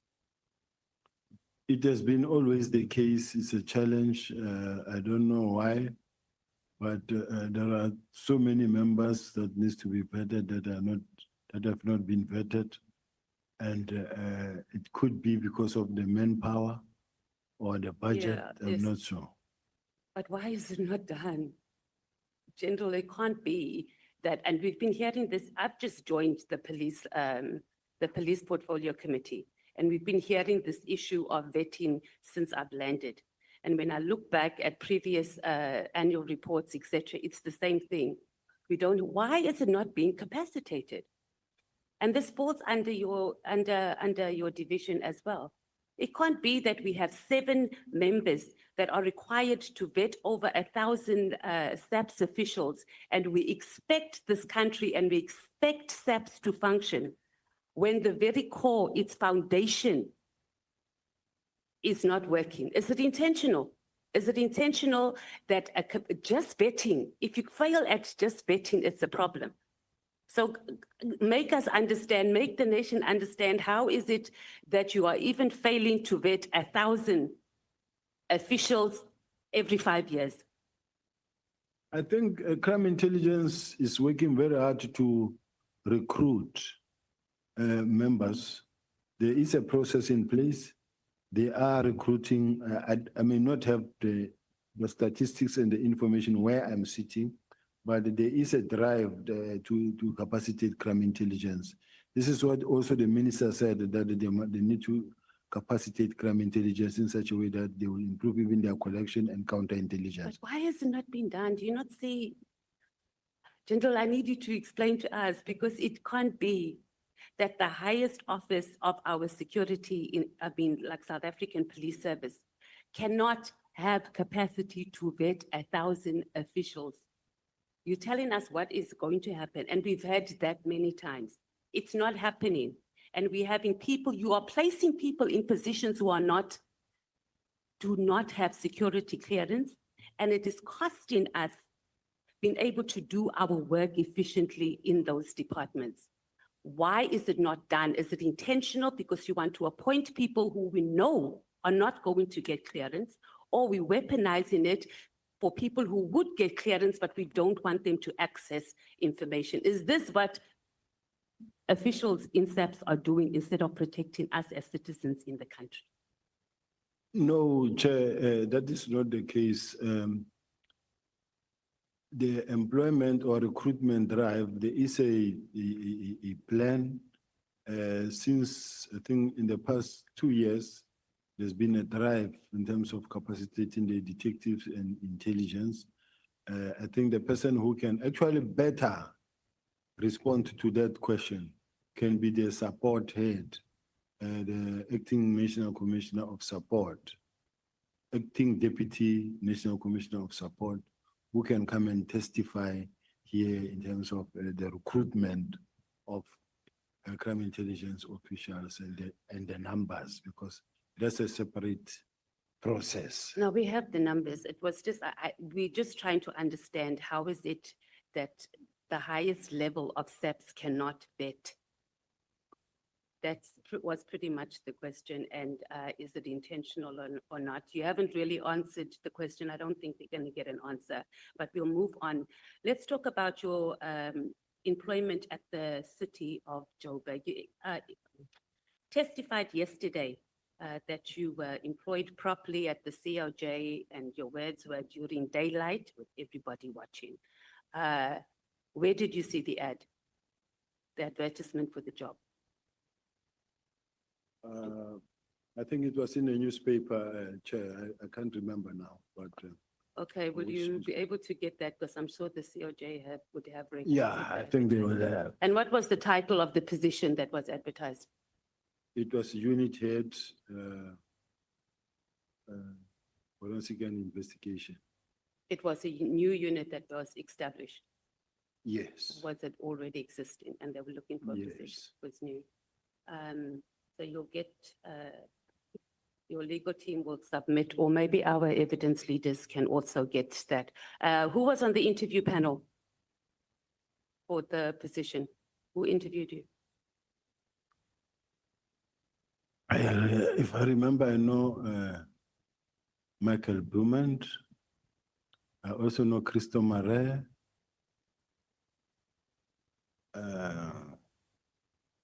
I've been long out of the city, and some of the people. So, but there was an interview panel. I think there was Trevor Fowler. Yeah, there was an interview panel. Okay. So we can also access that information, evidence leaders. I'm sure the COJ would still have that. Did you sign an offer of employment letter? Yes. You did. And we'll also need to get a copy of that. The letter, did it state what your salary was going to be? Do you remember? Yes, Okay. The appointment was approved by council. yes. Okay. Do you have the minutes of that council meeting? They can be requested by this house to the council. Yes, can we please have that? So were you in the council meeting when that happened? Or you just were told because you need to be very clear? You don't form part of the council Yeah. meeting where it happens. But you watched it live or you were, No, you sit and wait and you'll hear when it happens. okay. Are you stating here that you were not part of the procurement of this spy equipment in any way, shape or form? You didn't have any conversation about it. You didn't even know what it does. The department just went ahead and bought this equipment and brought it to your department. There are no spying equipment procured. What was procured? It was technology meant to support the department to be able to do the work. And I don't have the list with me, but the list is there. Was the department authorized to purchase whatever that equipment is? Yes, because it went through the channels and it went through the budget steering committee and it was approved. So you were part of the process, the procurement process. Obviously, it's done in a different department in the COJ, but it came through the unit that you were heading up, the request. That's correct. Okay, so how did you source, was Paul O'Sullivan at all involved or any of his associates involved in you identifying this equipment and where to source it, etc.? Paul O'Sullivan was nowhere involved, nowhere near what was happening, doesn't even know, it's not even connected to this whole thing To which whole thing? of this equipment that were procured. Okay. And how did you think that what made you determine, or what analysis was done to determine that you needed this equipment? Because we got testimony that I think it was the general who said, the KZN commissioner who said, and I know you're going to say that not everything he says is true, so that's why I'm asking you that that equipment that was bought in the COJ, whether it's spy equipment or whatever, surveillance, whatever it's called, the city does not have authority to procure it. What do you say to that? He doesn't know what he's talking about, that one. And then the letter that was sent to the Minister of Police, Becky Cele, by the Executive Director of the City of Joburg about you. Did the minister speak to you about the matter? No. Not at all. Not Did at- you know that a letter was sent to the minister? I think I got to hear about it. And to me, it was not really a worry because I do have investigations on the same individuals that were running. So it's a political space. And when a person writes a letter, it does not necessarily mean that he's right. He had no right to even write that letter. He had no right even now to write a letter, whether to this committee, whether it's to Madlanga or wherever. It's just people who, some of these people will follow you to the grave. Even when you left them many years ago, but you find people who just rise up and follow you. Even when you're not focusing on them, they just chase after you. So it does not necessarily mean that that letter that he wrote carries any significant role because he himself was being investigated But you're for crime. deflecting now. We're talking about the contents of the letter. We're not talking about what his situation is and investigating. So if you bring it in politics, it means that you were also descended into a political space. Why would they want to deal with you politically? Because, as I say, the city of Joburg is a political space. And then if these are the people that don't want to be investigated themselves and they start attacking you as the person who's in charge of the investigation, it's unfortunate. And I think, Honorable Member, I wish that I could also be protected from your side as well, because it shouldn't be like I'm already guilty and what they wrote about me is right. But we're asking you, General, we're not saying that it is. Yeah, the only problem is that these people who are sitting in their corner because they don't want to be investigated, they don't want to be vetted, and they But do General, this. do you see what you're doing? You're not saying it's not true because of X, Y, and Z. You are telling us about their situation. You're saying, were you investigating them, yes or no? What they are saying is true, yes or no? I think those are the questions rather than deflecting and putting it on them. We're dealing on what they said about you. Are you saying it's not true, it was dealt with? Let's deal with that. It's The not true. contents of the letter, saying that they don't have permission or they're not qualified to write the letters, neither here or there. We're talking about whether it was, number one, done, whether you knew about it, and what your position is. So who, the public protector made a recommendation, who lodged the complaint, number one, to the public protector? Then speak to me who opened the case based on the public protector's recommendations, and what was the reason that the prosecutor declined to prosecute the case? What I know,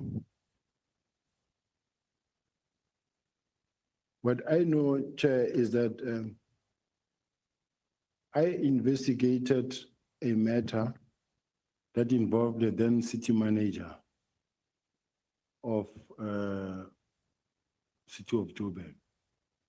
The matter was reported by the Department of Finance, and it related to a big tender of the blue light and the sirens and bullet vest. I don't have the report with me. But then what happened is that the investigation was allocated to ENS law firm that had to conduct that investigation. That investigation was conducted, and the results came. These results were talking about the fact that over and above the many other role players that were there within the city at JMPD, it talks about the fact that the city manager also did not cooperate with the investigation. And they were very much worried that the city manager is not behaving in a manner the accounting officer should be behaving. So they produced a report. That report that was produced, and it's a report that I, as the head of group forensics, also had to sign and submit. He was very angry to an extent that he wrote a letter wherein he wrote this letter that says, if I can read, that says a directive in terms of section 55 subsection 1 of the MSA of 200 in respect of notice to withdraw the delegation of the head of GFIS and public communication of matters that have not been tabled before the council. The above matter refers the city manager's office is disturbed by the contents of the letter issued by yourself, where you suggest that by withdrawing from you the powers which in terms of legislation are assigned to the head of administration and accounting officer that prevented your department from performing its function. We also noted nefarious statements which you are peddled in the media that our notice of withdrawal of your delegation communicated signal to suspend you when in actual fact we are trying to protect the interest of the city. So I don't know, I can read this letter on and on, but what I wanted to say is that I went to court and the court ruled in my favor. And the powers of group forensics were given back to group forensics. In other words, the city manager working with Mesuli Mlandu, when they attempted to take back the powers of this from group forensics, they said group forensics does not have the power to investigate them. And they took away their powers, and I went to court and the court ruled in my favor. Your relationship with any of the DA or Democratic Alliance members in the COJ, they were leading government there. Did you have any, and at any time did you engage any of the leaders there who may have given you directives on investigating members? I didn't have any relationship with anybody in the DA. None of them. You've never had meetings, engaged any of the leaders, No. the mayor, any of the MMCs? In my official capacity, I have had meetings with all of them. Oh, you have? In my capacity Yes, as, that's what I'm saying, in your capacity and where you could have given directives on how to proceed with the city manager. You know, that's a very strategic position. So when you leadership come in, that's the first position that they want to take over. So I was just trying to establish if you might have gotten some political interference on pursuing that case. I'm not saying, or I'm not commenting on the city manager, whether he did right or did wrong. I'm just asking if there was any interference or push for you to deal with the city manager from the political party that was running the municipality. so I never had any political interference at all. Let's go to your labor court. You appealed the matter, so it wasn't the labor court that ordered you to be reinstatement, it was the appeal court Yes. that did that. Do you know why SAPS did not oppose your reinstatement? Because there was nothing to oppose. Is that sort of a practice there in SAPS that they would just not even show up or not withdraw the case, whether there was a case or whether there wasn't? In your experience, because you've been in the In police my force. experience normally, and which I find to be wrong. Because there is law in this country, I take it that all of us, there's equality before the law, and those that are employed, those that are seniors in the workplace must really also adhere to the law. Let's say, for an example, we've got the generals, lieutenant generals who are out today, who've been suspended, others fired, and they went to court and they won the cases. But they are not being allowed to come back simply because the current management feels that, no, we don't want them back. Now, even when the court says they must come back, and then the management will say, no, but we don't want them. They go to court, they win, and then another one will say, but we are reviewing. I don't think it's a fair process. It's abuse of power in this situation because we all have careers, we all have children, we have families. But if you are today in a powerful position and you do what you do to fellow human beings who's got children and families as well, I think it's not a fair process. And and even this house must assist to get this right, this thing right.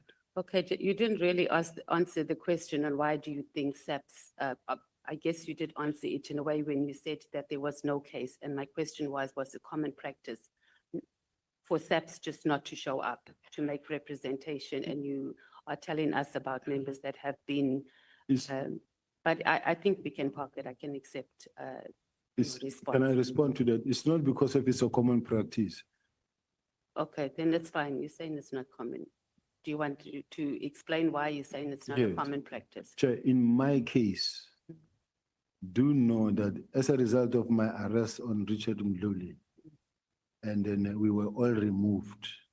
I was removed on a matter I was not involved in. I never participated in the illegal rendition of the Zimbabweans. I was not there. And that is why even when I went to court, the court ruled in my favor. And they refused to accept back. I went, all the courts ruled in my favor.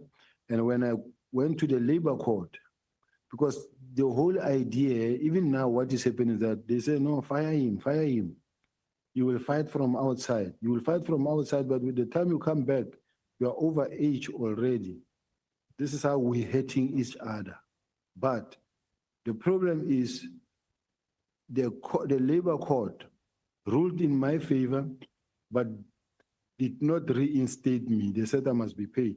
I said, no, I don't think I can spend so much money just to come and win and not be reinstated.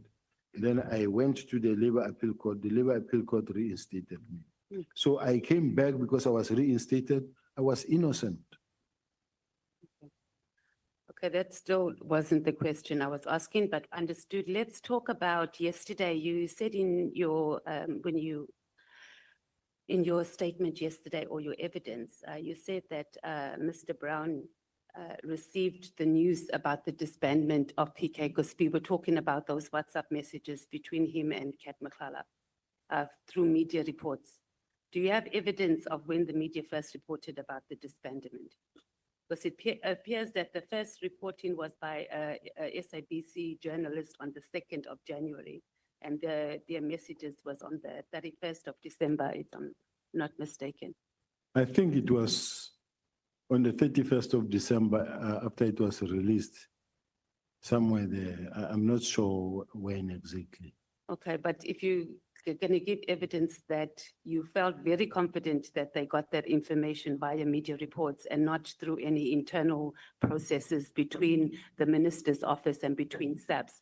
So you're going to have to give us where that could have been found on social media or where that report is. Because when we checked, the first thing we saw was on the 2nd of January, and it was a screenshot of the disbandment letter. So you don't have to do it right now. You can ask your attorneys to be able to support that, because that was the evidence that you gave yesterday.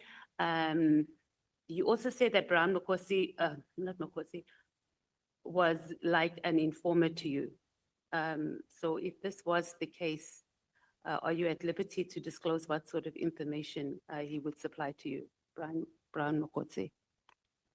I did say that he informed me more of information around the fact that he knows that there are people who are planning to really push me out of the police. This is what I said. But he also, the General Kwanazi also said that he said the same thing to him. So Yes. you didn't, so at your level, General, someone just comes and they says that and you just believe it. And you don't see that he could also just be pushing information, as you were just saying earlier about how people peddle information and plot people against each other. I do listen, and as to what I do with it, it's for me now to see how I deal with the information. But Okay, I so you used him for your personal survival in SAPS, because he seemed to have information both through government, or well, I guess the executive, and I didn't use him. Yes, and when he called, I listened. okay. Let's talk about, you said you were doing operations in Cape Town, and this was around the same time as the ANC's January 8th, 2025 celebrations. Was it something that was planned or pre-planned? That you arrange your operations, or you arranged your operations in Cape Town around the period of the ANC's January 8th? January 8th is a yearly event of the African National Congress. But as the South African Police Service, we have to be there to do our work. Okay, so who attends? Because as the economic freedom fighters, we also have ours, and we don't have ministers, officials on that level of SAPS coming to attend any. I've never ever seen them. I'm just asking. And I think even the IFP here, so are you saying that it's a standard operation procedure that high-level officials in SAPS makes their operations, arrange operations in the hosting towns where the ANC is having their January 8th? In all the political parties who have events, No, you definitely don't have high level like on your level at ours, I can tell you for a fact. No, I know. I'm part of job. No, they are. They Okay. are. Maybe you must supply us with the list of who's deployed to these events. No, when it happens, there's a clear plan from the police side on what will be happening, and they demarcate the streets on how. I understand the job processes. I'm asking about levels. I'm asking specifically you as a general heading up a division, right? A deputy commissioner that will make themselves available to do operations in towns hosted by the ANC in particular. I understand the whole process of JOC and the police being involved. I'm not disputing that, General.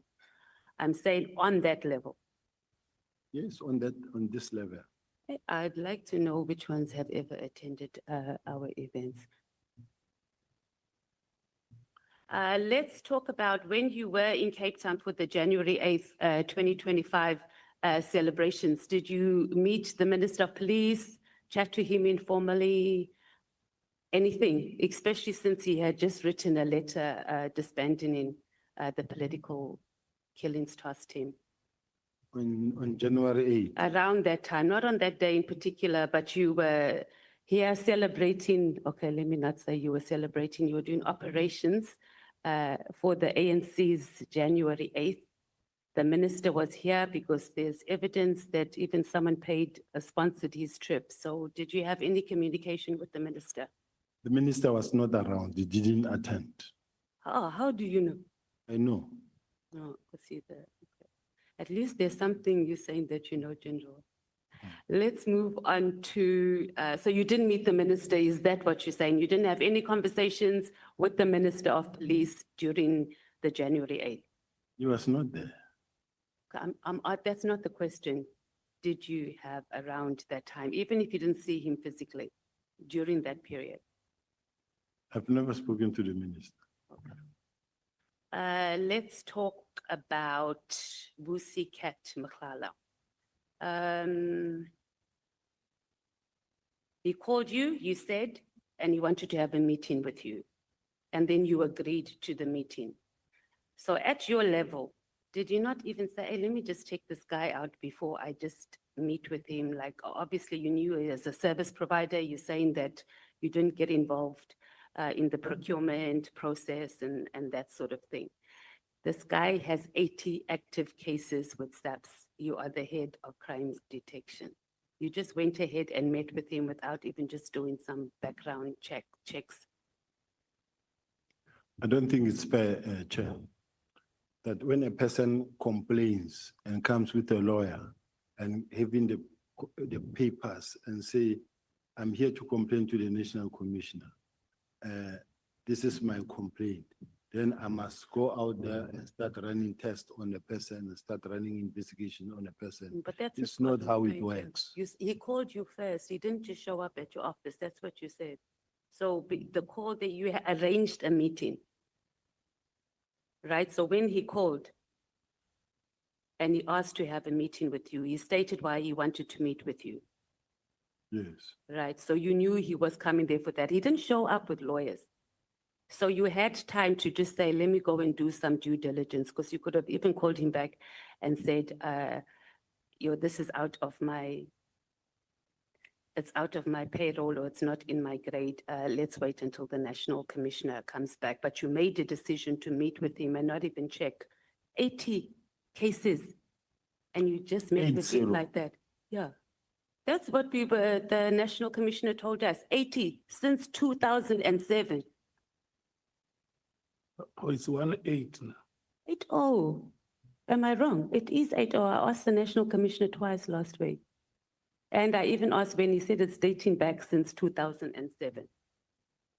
General Mkhwanazi said 1-8. The National, okay, I guess we can just verify our evidence leases. Can we just double check? But when I did a follow up, I remember saying whether it was 80 or 1-8. But regardless, 80 or 18, it's still a lot. So it wasn't strange for you just to do that, General? No, because remember, Honorable Chair, when a member comes, when a person comes wanting to see you. He called you, he didn't come and see you, you didn't show up. Yeah, I don't think each and every person who comes who want to see me, I have to run tests on that person. But it's not a deep test, just to just some due diligence. You hold a very strategic position in this country. You've said yourself that people come and they influence you and they peddle wrong information. I would just think that you'd be a little bit more cautious. But if you didn't do it, that's fine. Do you want to say something before I move on? No, I just wanted to say that it's not always easy and possible to say, I want to run tests. When a person wants to say, to check on you, it's not like in the presidency. In the presidency, if I want to meet the president will have a team that will actually check the background of the person. Who is this person? what is he about and why does he want to see do we left few people before you get there? Now, in my case, I'm expected to meet anybody who wants to meet me or who wants to meet the National Commission. You indicated that you also made calls to him. Was this after the initial meeting or the meeting you had with him about his? But Matala, Mr. Matala, Mm. no, I never made calls to him. At all? No, I never made calls to him. And did you and the minister discuss Maklala and Brown? Not even once. Any way, shape or Not form? even once. Not gonna find any WhatsApp No, messages never or find informally, You will never find including it. from the chief of staff? No, no, no. Okay, let's talk about the disbandment of PKT. Obviously, I'm not going to repeat what other honorable members have asked. Was the minister briefed about the PKTT before sending the letter officially? Yes. He was, because the National Commissioner's evidence says he was not briefed. I read something here in a meeting on the 27th that I know that there was an executive meeting and there was a briefing in relation to the PKTT, and the National Commissioner in that meeting did indicate that it was not meant to be a permanent structure. It was not meant to be a permanent structure. It was meant to evolve into a murder and robbery unit. Okay, so I'm not asking that. I'm just asking the minister. So you're saying that the National Commissioner gave wrong evidence before this commission, and maybe our evidence leaders can just check in his statement, because he said the minister did not receive a briefing from anyone officially in SAPS about the PKTT. That's why he was shocked that the decision was made. So you are saying that the minister had received it. Were you part of the meeting? Yes. You were. Yes. And you were satisfied, or you are satisfied that the minister was properly informed, not about whether it wasn't supposed to be a permanent arrangement, whether he was briefed properly about the PKTT to make an informed decision. If an honorable member is talking about not about that letter, then I can't say I know. No, that not the minister. letter. I'm saying before this letter arrived, was sent on the 31st. I'm saying, was there a briefing? The fact that there was such a discussion in college, it means it was a briefing. I beg your pardon, say that again? The fact that there was such a meeting that was discussed with the police executive meetings where the minister raised concerns about the PKTT. Okay, that's a different question, different answer. I'm saying was, did the minister receive a briefing, as we get briefings of this is what the PKTT has done over the years, et cetera, et cetera. Did he get that, or was there just an overall discussion? That's what I'm asking. I wouldn't know about that one. Okay. Right. Did you have any discussions with the minister, with Brown or with Kat about informally, formally about the disbandment of PKTT before it happened? It never happened. So you didn't, okay.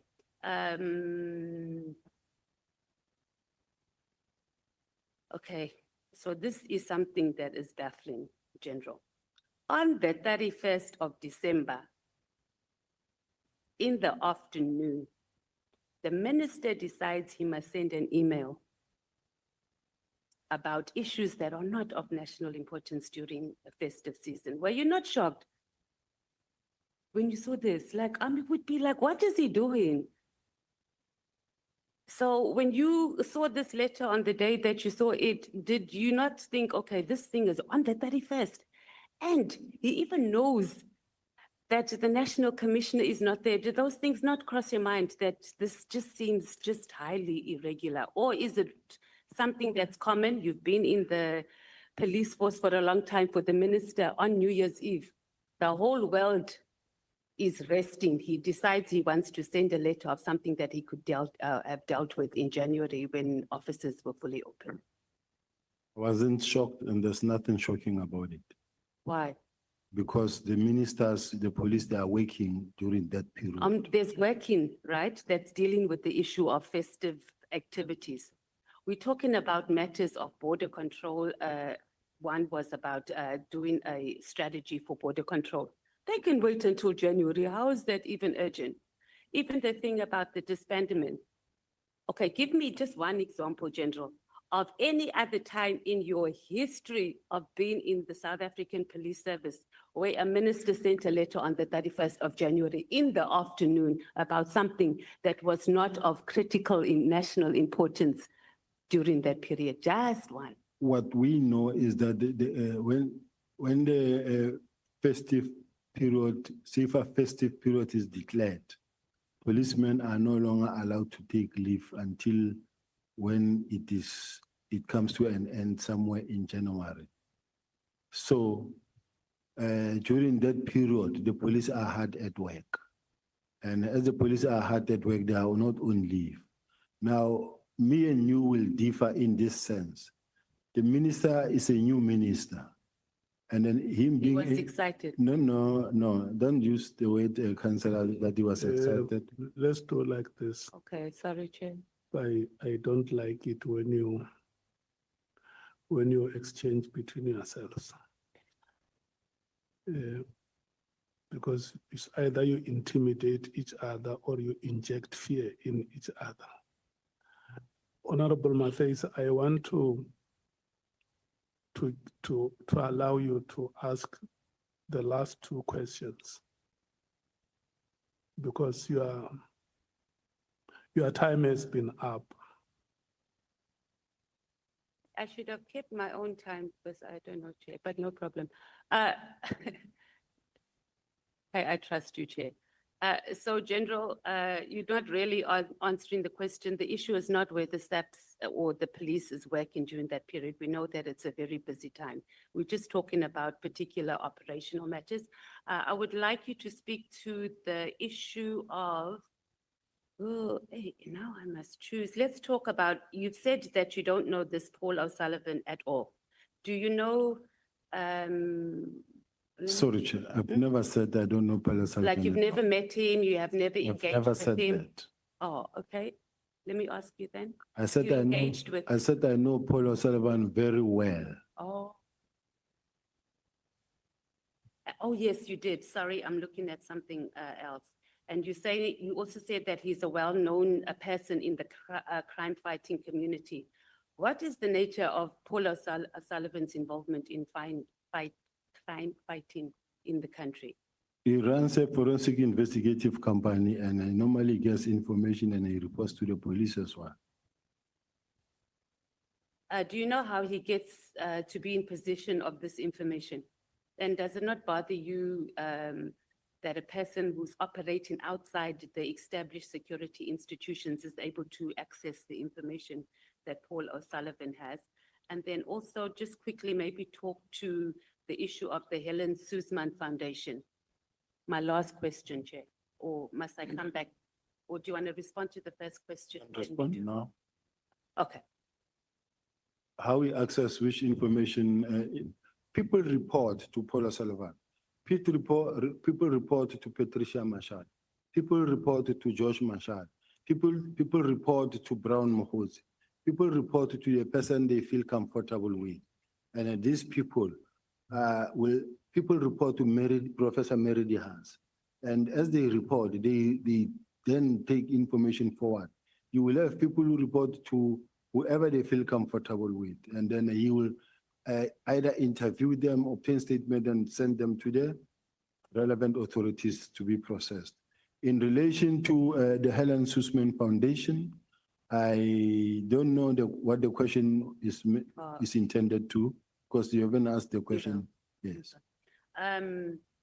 It was the Helen Suzman Foundation that litigated for the reinstatement of Robert McBride at IPID. Were you aware of this? It's possible. Yeah.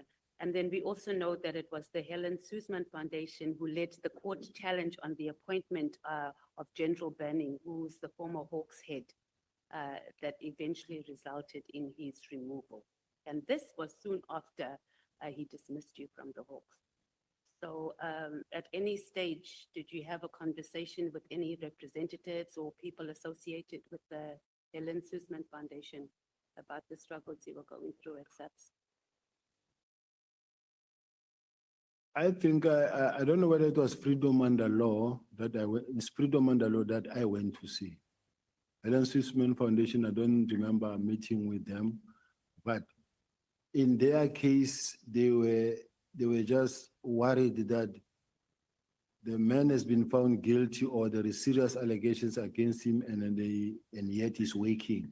They said, no, he must actually be suspended because he's been found guilty or the court has declared that he's a dishonorable person who lacks honor and integrity. He must go stay at home. So it is based on those.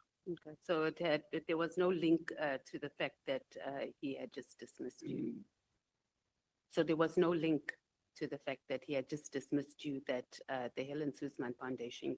No, there was a Helped you link to it. because, I mean, remember, everybody knew that he was actually doing it unfairly so, and he didn't follow the procedure. He was fighting for Richard Mluli, and that is why he was fired. Okay, thank you. Thank you, so much, Honorable Matthys. Honorable members, when we come back, we are taking Honorable Mwango, Honorable Sols, Honorable Vessels, Honorable James, and the last speaker will be Honorable Sangol. And then we'll take a comfort break. So now we are breaking for 15 minutes. We are coming back at 17:30. Yeah.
Are you ready? Are you ready, Honorable Mwango?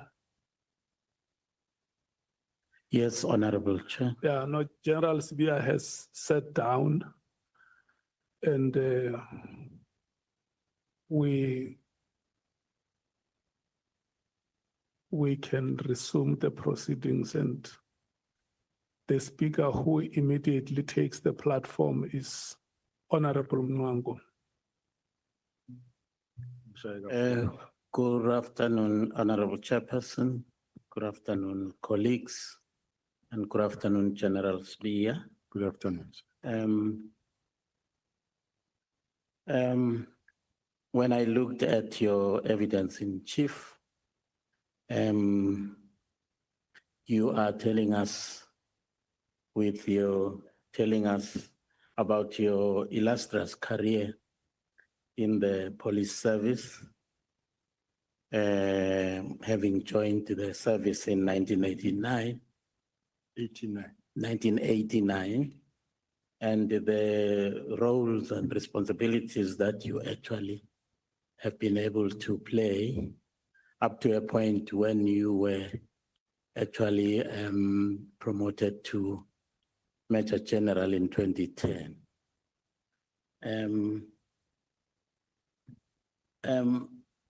If you could just share with perhaps me the hierarchical organization of your command structure within SAPS.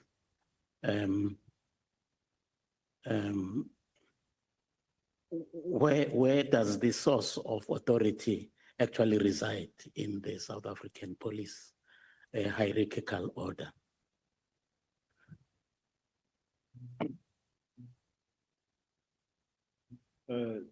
Thank you, Chair.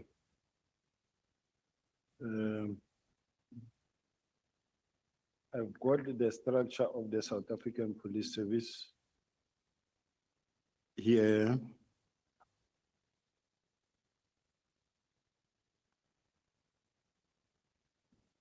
Chair, I don't know. This is the document that I have.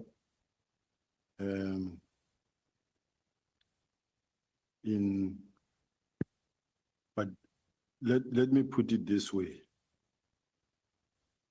I'm the Deputy National Commissioner. I report to the National Commissioner. The structure goes as follows.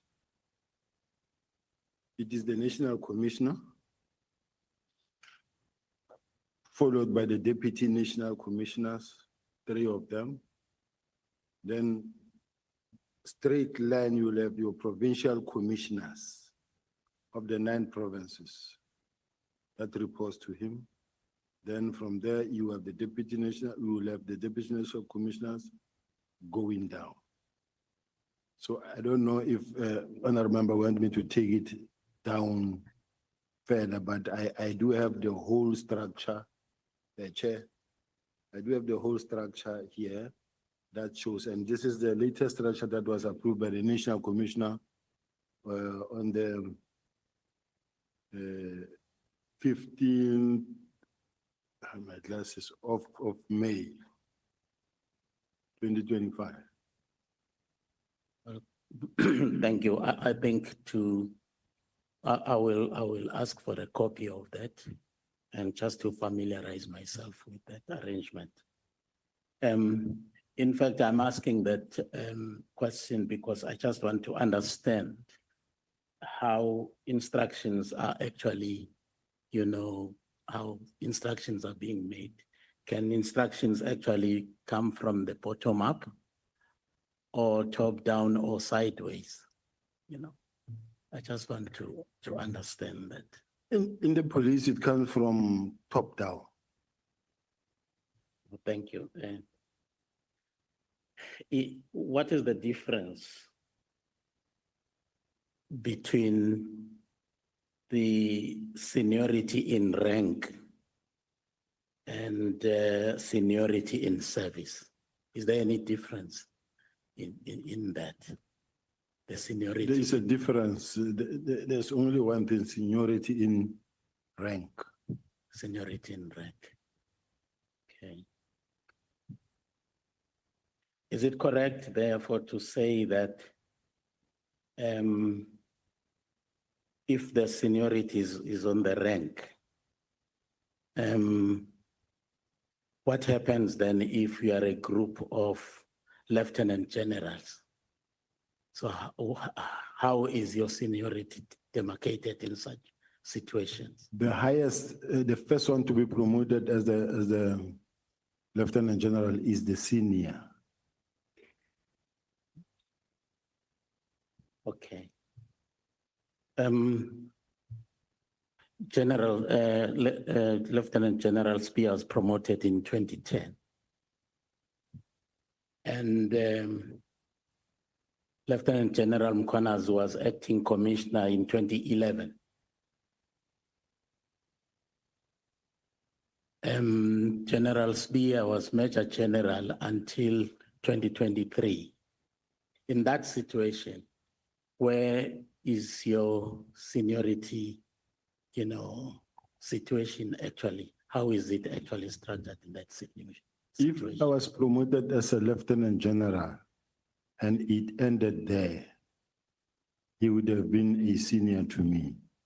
But even promoted as the lieutenant general, then appointed as the deputy national commissioner, that puts me or places me in a senior position.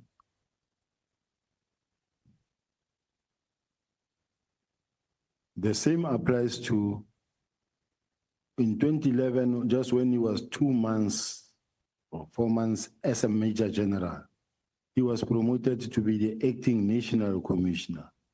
And only to find that it can't happen, that's why overnight he was then promoted again to become a lieutenant general so that he is able to then act as a national commissioner.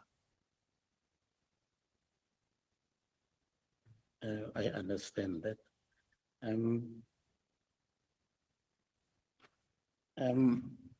What then do you understand, Lieutenant General Sibiya, to be the role and responsibilities of the Minister of Police versus that of the National Commissioner?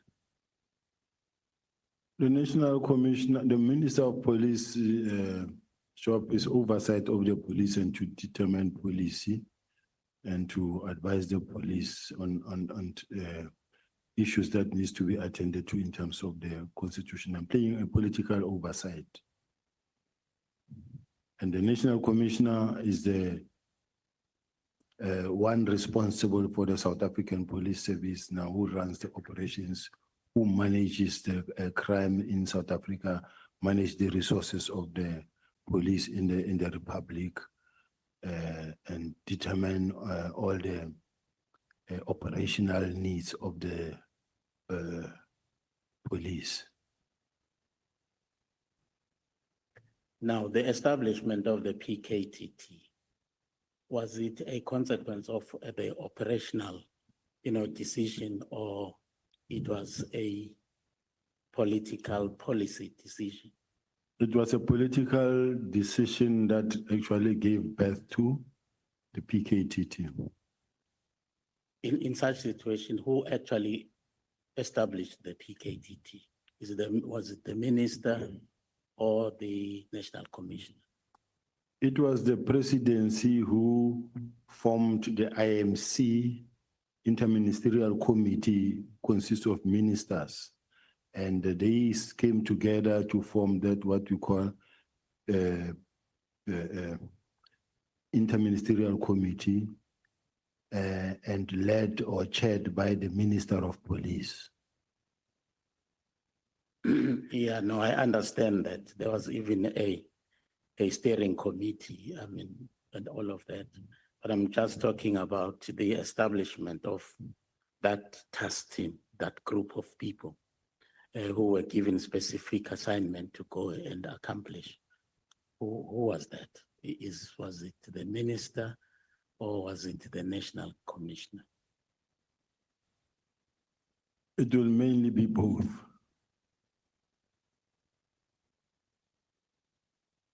Sorry? It will be both. Okay. Now, in your understanding of the roles of these two people or two authorities in the Department of Police, would you then say that the minister's directive to dissolve and disband the PKTT was lawful and within the scope of the minister's authority in terms of the applicable legislation that governs your operations as the police? As far as I'm concerned, it's a lawful instruction because the minister, who is the boss of the national commissioner, if you come up with something like that, that says, I don't think this thing is still needed anymore, let's change direction, let's take this other direction. It happened before many times, even Minister Teller's time, it happened before many times. So it happens. And there's nothing wrong actually in what is happening, in a sense that it is usual. There's nothing unusual for a minister to write his concerns or say his concerns about a particular matter. I've seen in instances where there's deployment and you find that they deployed 50 instead of 200. And then the minister will say, not necessarily this one, he will say, no, I don't think this number is enough. I don't think this number is enough to be able to attend to the type of crime that is happening there. We need more members there. And then remember, it is the minister's space, as the Minister of Police and appointed in that space, the high level of crimes, it is now on his shoulders as to how he reduces the number, because he also wants to be successful and also to make sure that crime drops in the respective areas. So ministers are hands-on. And as they are hands-on, they do speak to the DGs and they tell what must happen. But General, ministers are not police. They're not trained as police. They are politicians, and I would have a problem with a minister who is hands-on when he has no knowledge of policing. Because then what it would be then the role of the national commissioner. But you also divisional what? Commanders and all of those people. But you also get a situation where the community or the public or the media, they begin to ask questions, say, but where's the minister? That one is dead. It's not there. It's nowhere to be seen. It's missing in action. But when you become hands-on again and you get seen again, you also get accused that you are too much. You are interfering. So I don't know how they're managing it, but from where I'm sitting, I don't think I'm the one who should be really engaged into such type of discussion since I'm not the minister. I'm asking that because Lieutenant General Mkwanazi was very strong on saying that the minister actually overstepped his authority. He had no right to actually dissolve the PKTT because it's an operational matter. And the National Commissioner also strongly believes that the minister actually overstepped the mark of his authority to dissolve the PKTT because he is the one who actually established that because it's an operational matter. I don't agree with that. Okay. Now, looking at the letter of the 31st December, like the Honorable Member Matthias of the EFF, the 31st of December is the eve of the new year. I suppose offices by 12 o'clock are almost empty. I understand that the police are actually working. The lower ranks of the police on the roads. But in Pretoria, I can bet you my dollar I won't find any of you at head office at 12 o'clock on the New Year's Eve. But here is the minister at 1740. He sends an email disbanding the PKTT. Now, Honorable Mkwanazi, not Honorable, yes, General Mkwanazi and the National Commissioner, in particular, General Mkwanazi feels that no, somebody wrote the letter for the minister, and the minister signed something that he did not understand. What is your take on that? I still believe that General Mkwanazi, he sees things. Sorry. He sees things because some of us from the 24th of January of December, we were operating already down there in Western Cape. We came, I came round about my last roadblock was in Harrismith on the 30th in the afternoon. We were not there, and the minister was already I think at home in KZN. Me, I was operating on the street. I never actually got to get involved in this thing. So if the General Mkwanazi believed that somebody wrote that letter for the minister, it means he believed that the minister has got no capacity to can write that letter himself, which I find unbelievable. True, I also found it unbelievable when I first heard it, because I know Honorable Minister Mkhulu. We almost grew up together out there, and I know his capabilities. And until I saw a letter from Mary Dehas, because the Mary Dehas letter, if I may just read one, the first paragraph actually indicated is 1.1. She says, in this regard, I request that you, that is Mary Dehas saying to the minister, one, instruct the National Commissioner of SAPS to immediately disband the irregularly constituted, unnecessary, and wasteful political killings task team. The National Commissioner must immediately stop the deployment of General Khumalo, who heads the CIS. Now, even the terminology used in this letter is almost the same terminology that you would find in the letter written disbanding the PKTT. What would be your take in that? I think the minister will be invited to come and defend this type of statements. No, that's fine. I will ask him. Thank you.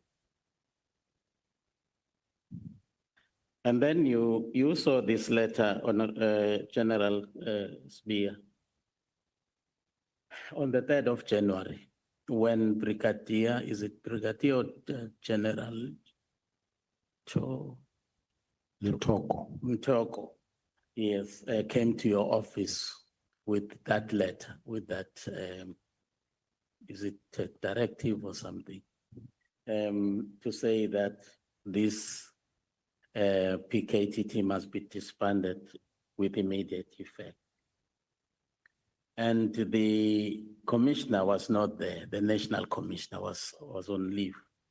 I didn't hear you actually saying that upon receipt of this letter, you actually made any effort to contact the acting national commissioner, in this instance, Lieutenant General Musikili. Why was that? Because once you are, the National Commission is on leave and you are appointed as the acting National Commissioner,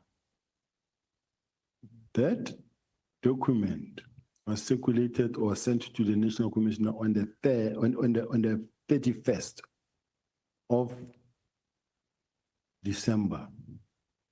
But it was only sent to me on the 3rd of January. And the National Commissioner says it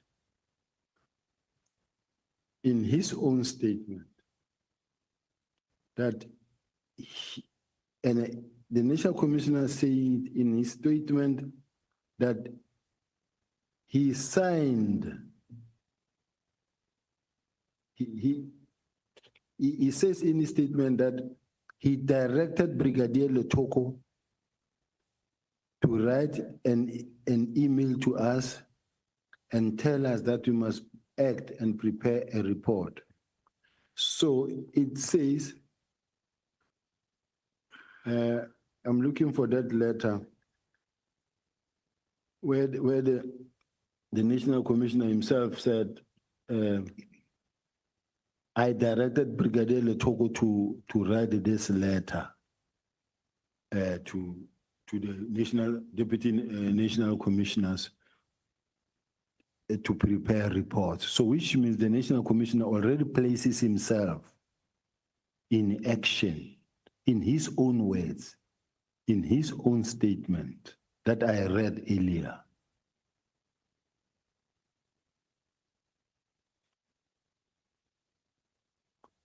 Thank you. Well, in fact, I did say that the National Commissioner felt that he should have been the one to dissolve that. In fact, it's in his evidence in chief, paragraph 44, where he said the disbandment of the PKTT was an operational policing decision and as such should have been made by the National Commissioner. And I'm quoting directly from his statement. Now, on the 14th then of January, General Sibiya walked into the office of the National Commissioner. That was the day when he was actually back from, was resuming his duties after a 2 weeks leave. And then you walked in, General Sibiya, with a proposal to immediately and summarily actually disband PKTT. You already had a plan of how to go about implementing the minister's directive. I still refer back to the National Commissioner in paragraph 45 of the National Commissioner statement under oath to this committee. He confirmed that he did instruct. Let us refer to page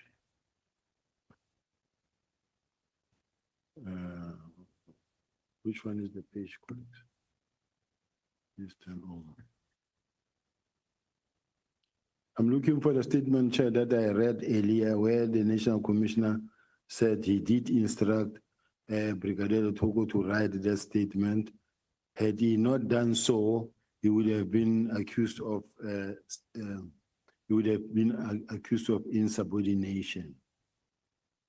So he did that because he otherwise, had he not done it, it was going to be regarded as insubordination. So, as far as I'm concerned, the National Commissioner acted within his rights, and even the judge asked him and say, even if it was a unlawful instruction, were you going to carry it out? And I said, no, if it's not a lawful instruction, I won't carry it out. But whatever that happened because the National Commissioner was in support.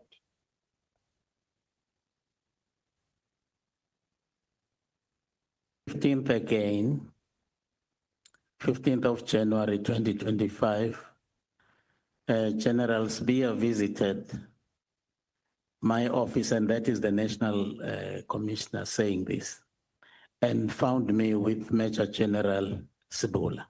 Yes. And you actually briefed him on the revised plan because he was not happy with the original one. And he told you that, no, disbanding the PKTT cannot be an abrupt thing because of reasons. And then he gave those reasons. But then you came back the following day with the plan. And then he actually specifically, instructed you to leave the matter to him. Hence, in your bundle, there is that letter, which ought to have been signed by him, but he did not sign it. And then Lieutenant General Sibiya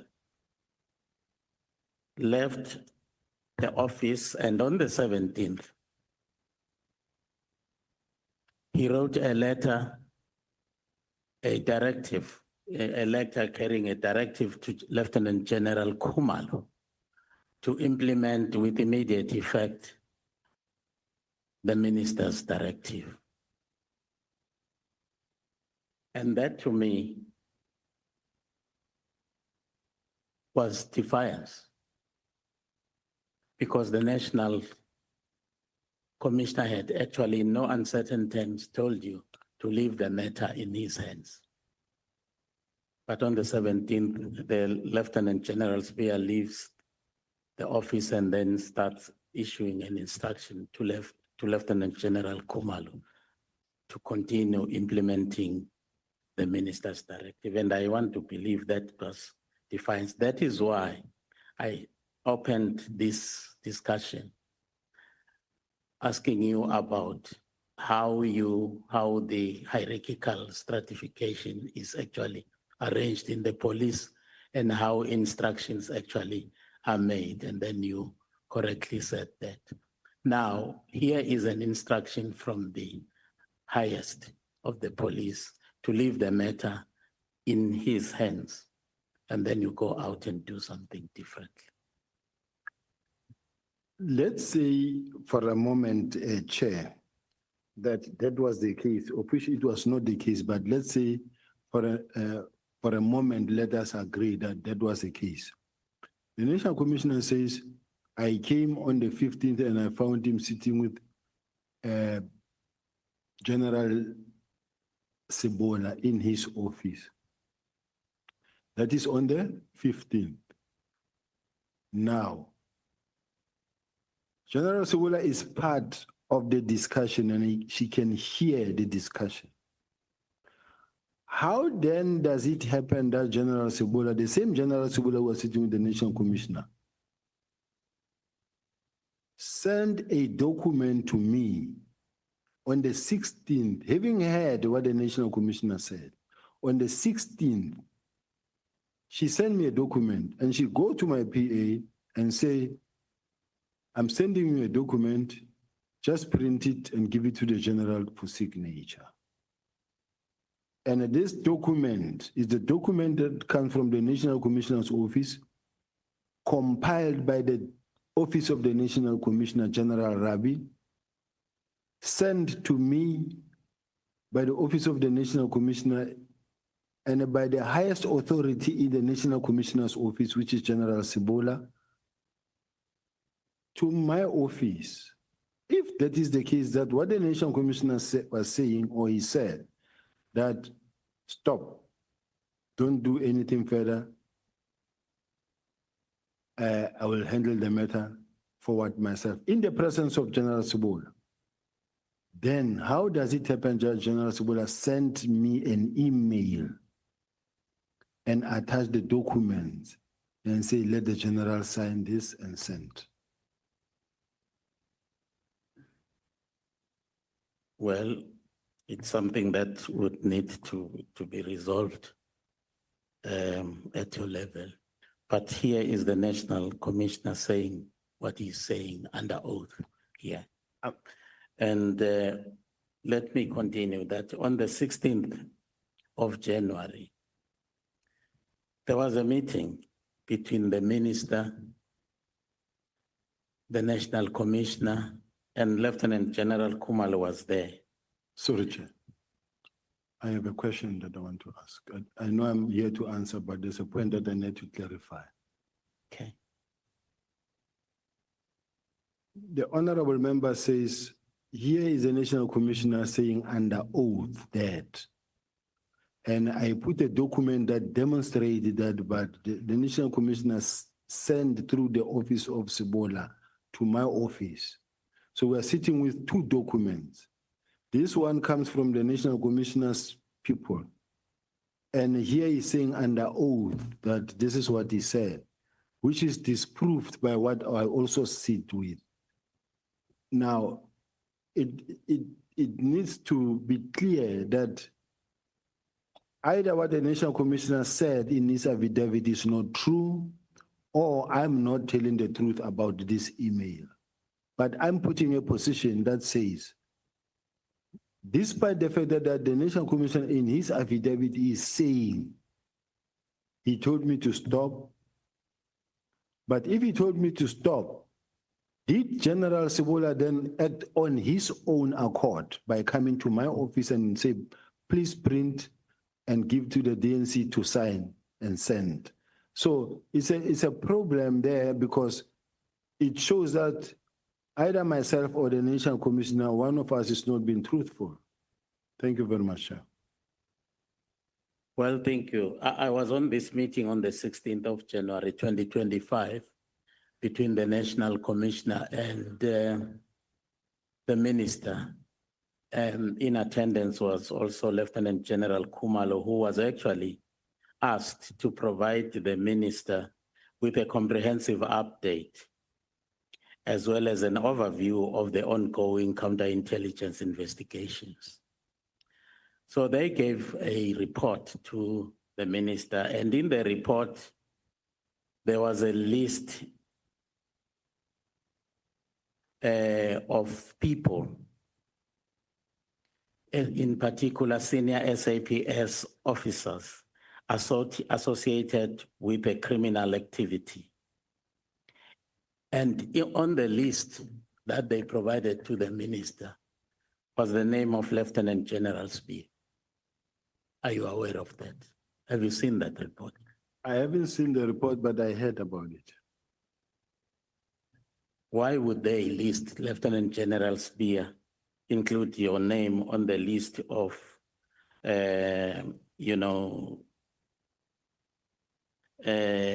personalities or senior SAPS officers who are actually associated with the criminal activity? Why would they do that? Well, that is something that I'm also still waiting because, I mean, when was that? And the whole year passed by with that list in their possession and not acting on it.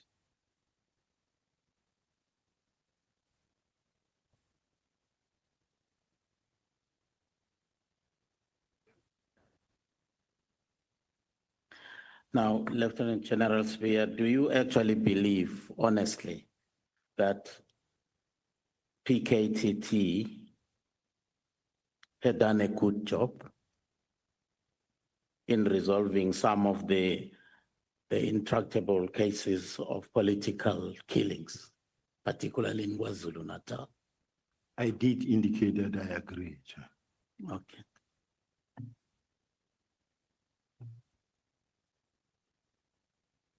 So therefore, the minister's assertion that it actually has outlived its usefulness and is no longer adding any value may not be entirely accurate. Not necessarily that it may not be accurate. The fact that it has done it in KZN, and they themselves, they presented that they have achieved the purpose for which they have been established for, and that now most of the districts have stabilized, only eThekwini district. It qualifies the statement that these people no longer really are that active anymore. Okay, thank you.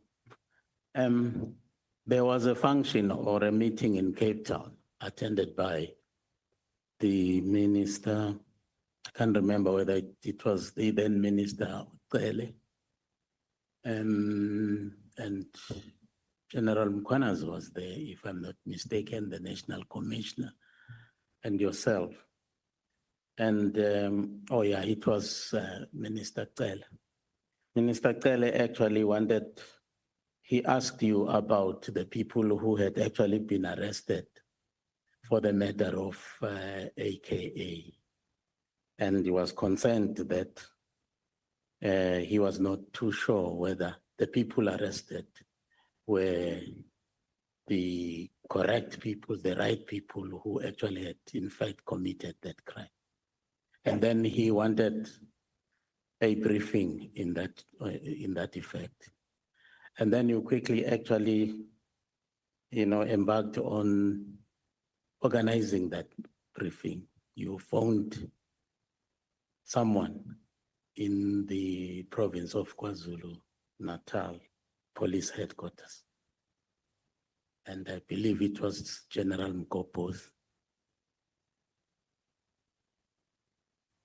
Now, I can't understand why you would actually phone Mkopozi and not the provincial commissioner. Just to because it would actually appear that could also have been the source of the conflict. In fact, you said so. That could be one of the sources of the conflict between yourself and General Mkhwanazi. Just to correct the chair that it's not a question of Minister Cele wasn't so sure as to who has been arrested and why they've been arrested. He just simply asked a question, are you sure you've arrested the right people? And the answer was yes, Minister. Can I see the team so that I can get a full briefing? Yes, Minister. And now, mine, in an attempt to expedite, I contacted General Mkopozi straight, which the Deputy Provincial Commissioner at KZN. I say, I just spoke to the minister, and the minister requests that the team should come up to come and brief him in KZN, in Gauteng. Will you please also inform it? Will you please inform the team and also inform the PC? We agreed. Up until when he called me back, the deputy PC saying that, hey, General, the PC is fighting. Can you please call him yourself? And I did that with all the energy and the comfort, confidence I have, because we were not fighting with no General Mkhwanazi. We were just working together and we never fought. It was the first time that it happened. And the way it happened, it got out of hand. And that is what caused the first conflict. But the second conflict is a conflict that one will have maybe at the head office, either with General Kumalo or General Ntsiye. And you find that General Mkhwanazi get involved in things of head office. And as a result, you find that now the relationship is worsening instead of improving. But in me communicating directly to General Deputy Provincial Commissioner there, I did say to him, I apologize, but not that there was anything wrong. Because I was not giving an instruction. I said, please inform the team and also inform the PC. So it is not something that was supposed to actually even last or cause a big fight, because this is something that can be spoken about and finish.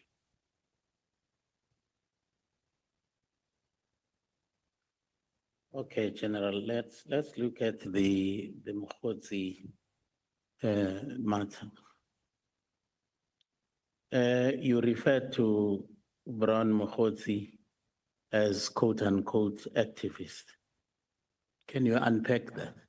Activist, what do you really mean there? I think I've listened to a number of his videos where he said he was campaigning for this one, he was campaigning for that.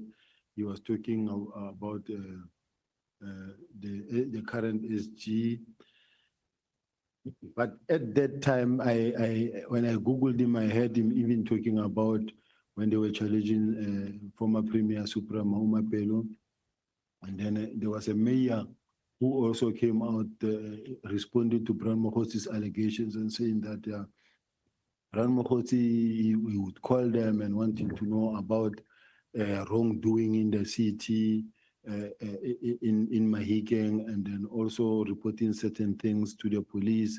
So there was a mayor who was doing an interview because he would want to know about either corruption that is being committed or whatever that is happening there, then he will report it to the next people. So that's how I refer to him as an activist in the Gauteng, because he says he's an ANC member. And I don't know whether he's a member of Umkhonto weSizwe or what, but he is a person who's involved in politics as well. Do you have this communication with him on a regular basis? I'm trying to avoid using the word a relationship. No, I mean, frequent communication with him on a regular basis. Yeah, I don't have a relationship with him, but I have communicated with him a number of times. I'm saying this because on paragraph 77 of your evidence in chief, you say that Mokgotsi actually contacted you to warn you about some people who were all out, who were working hard to actually oust you from your position in SAPS. And further, he told you that some people were circulating false information about you.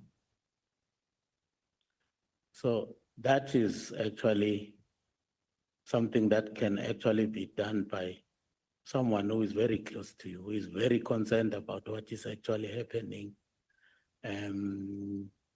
Yeah, someone who's really, really concerned about you as a friend or as an acquaintance or as a relative. Not correct. Okay. Because someone can pick up information that affects you and just give you a call and say, hey, I heard certain people planning around you. Be careful of so-and-so and so-and-so. So it does happen. I wish I could get people to warn me.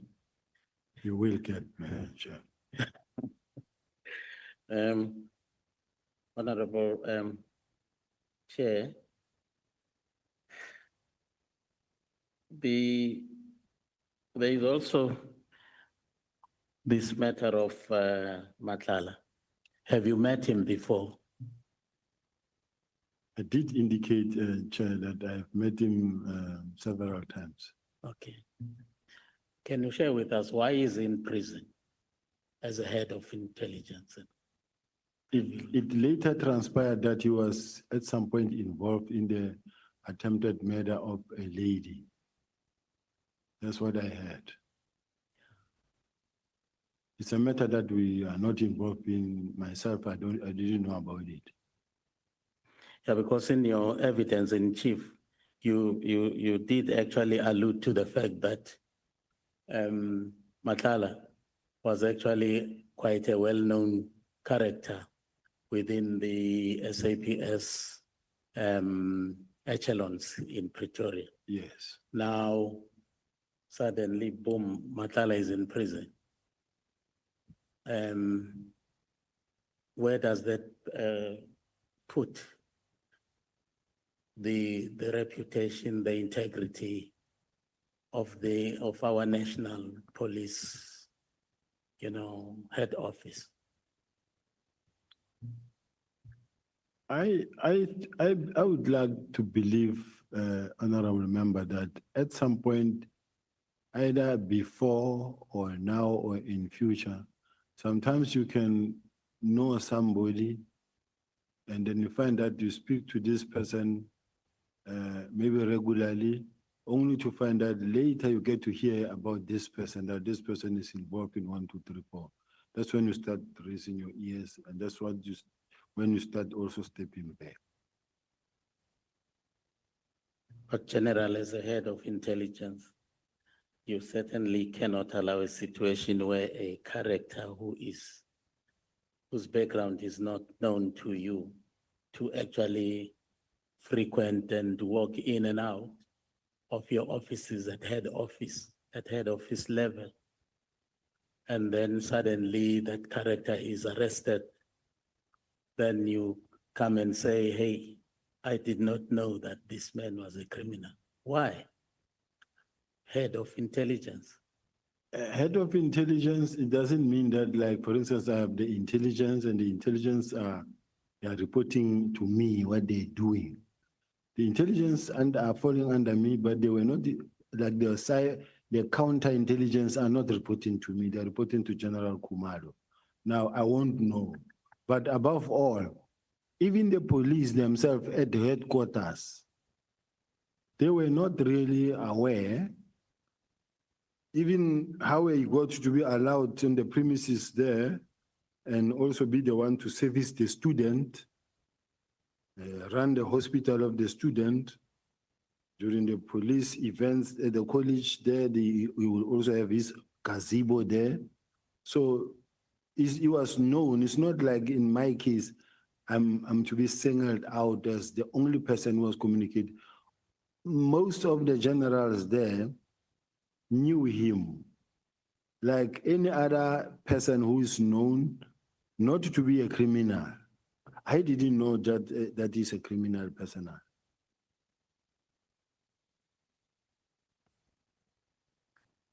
I'm sure South Africans should actually be concerned about that. Really, if our head office is actually frequented by criminals and our highest echelons of our crime prevention actually systems, they do not actually pay any particular attention to that situation, I would find that very, very troubling. Okay. To the dockets, the removal of our dockets. When you actually, outline your responsibility as one of your responsibilities as the Deputy National Commissioner, you said that you are responsible for all dockets in the country. Is that correct? That's correct. Yeah, and you're in your evidence in chief yesterday, you really bitterly, I don't know whether you were complaining or, but, complaining about the dockets, the 121 dockets, which nothing had actually happened to them, some of them for 3 years, and so on. And my question is, what happened to Lieutenant General Sibiya? Why did you not pick that one up? Because that's your document. That's your dockets. why has there been no activity in some of those dockets? And why have you not picked that one up? I think it was also explained earlier, Chair, that the political killing task team reports to the project leader, who is General Kumalo, and only 5 people had to know about what is contained or going on in that thing, which is the Minister of Police, National Commissioner, the project leader, General Kumalo, General Mkwanazi, and maybe General Lebeya if he's available. But no any other person can tell you about what is going on in the PKTT. So even when you have to inspect dockets, I don't even think those dockets will be inspected because it's a closed book. Well, under normal circumstances, the management of a docket starts immediately after it's been registered. It's given to the detective who will actually investigate the crime. And then the commander of that detective has a duty to inspect that docket on a daily basis. And the station commander also has a duty to look into to all the dockets in his station. I would imagine every month. And the provincial commissioner as well must actually have a look at the progress of those dockets. Now, ultimately the national. Now, all of these people for the last 3 years have done nothing in those dockets. You know, where does it put us as the community, as South Africans, when we are going to have dockets lying out there and nobody pays any particular attention to them?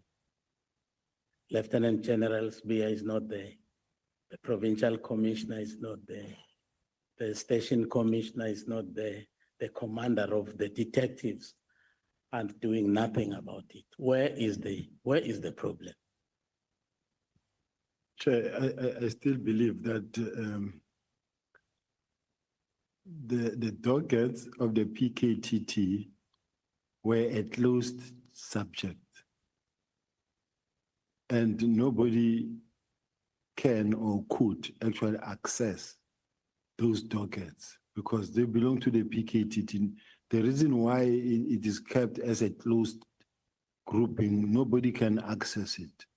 So it's not a question of why didn't we inspect such docket? They are there and they are managed by PKTT, including General Mkwanazi. If ever there's someone who was supposed to be asked that question, it's General Mkwanazi and General Kumalo.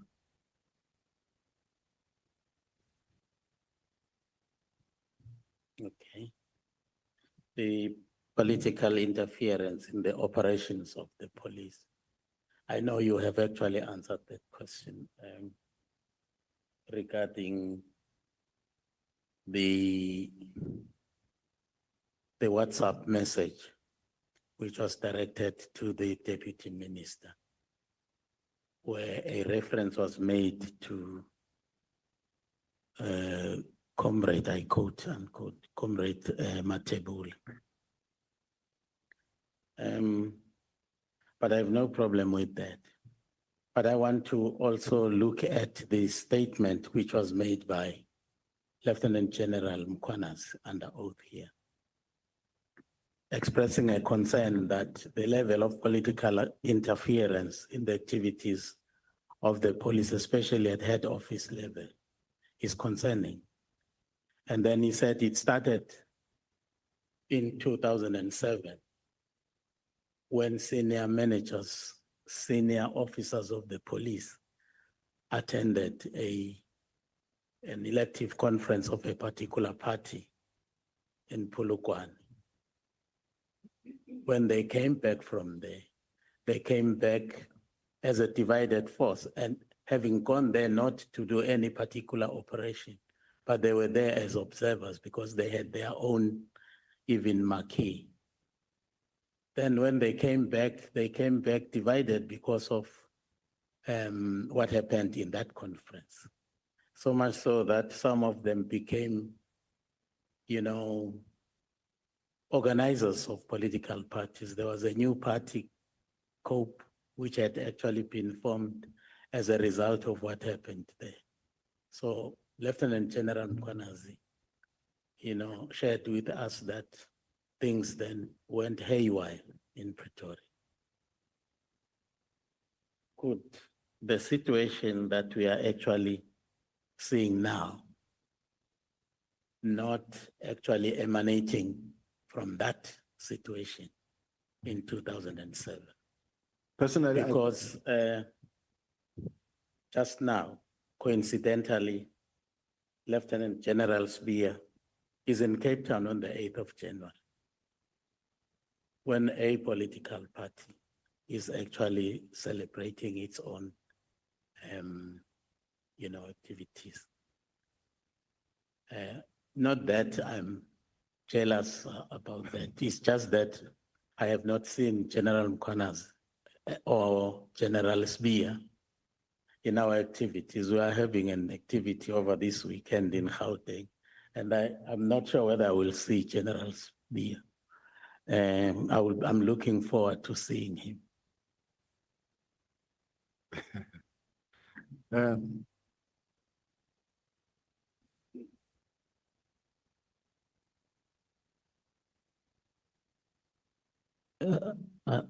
Do I still have my 10 minutes or?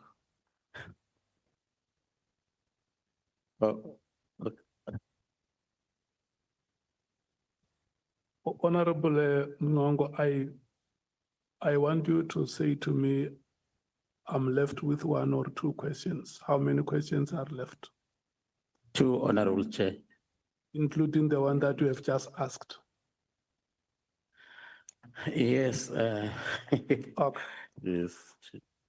May we run very quickly, General Sibiya, and respond.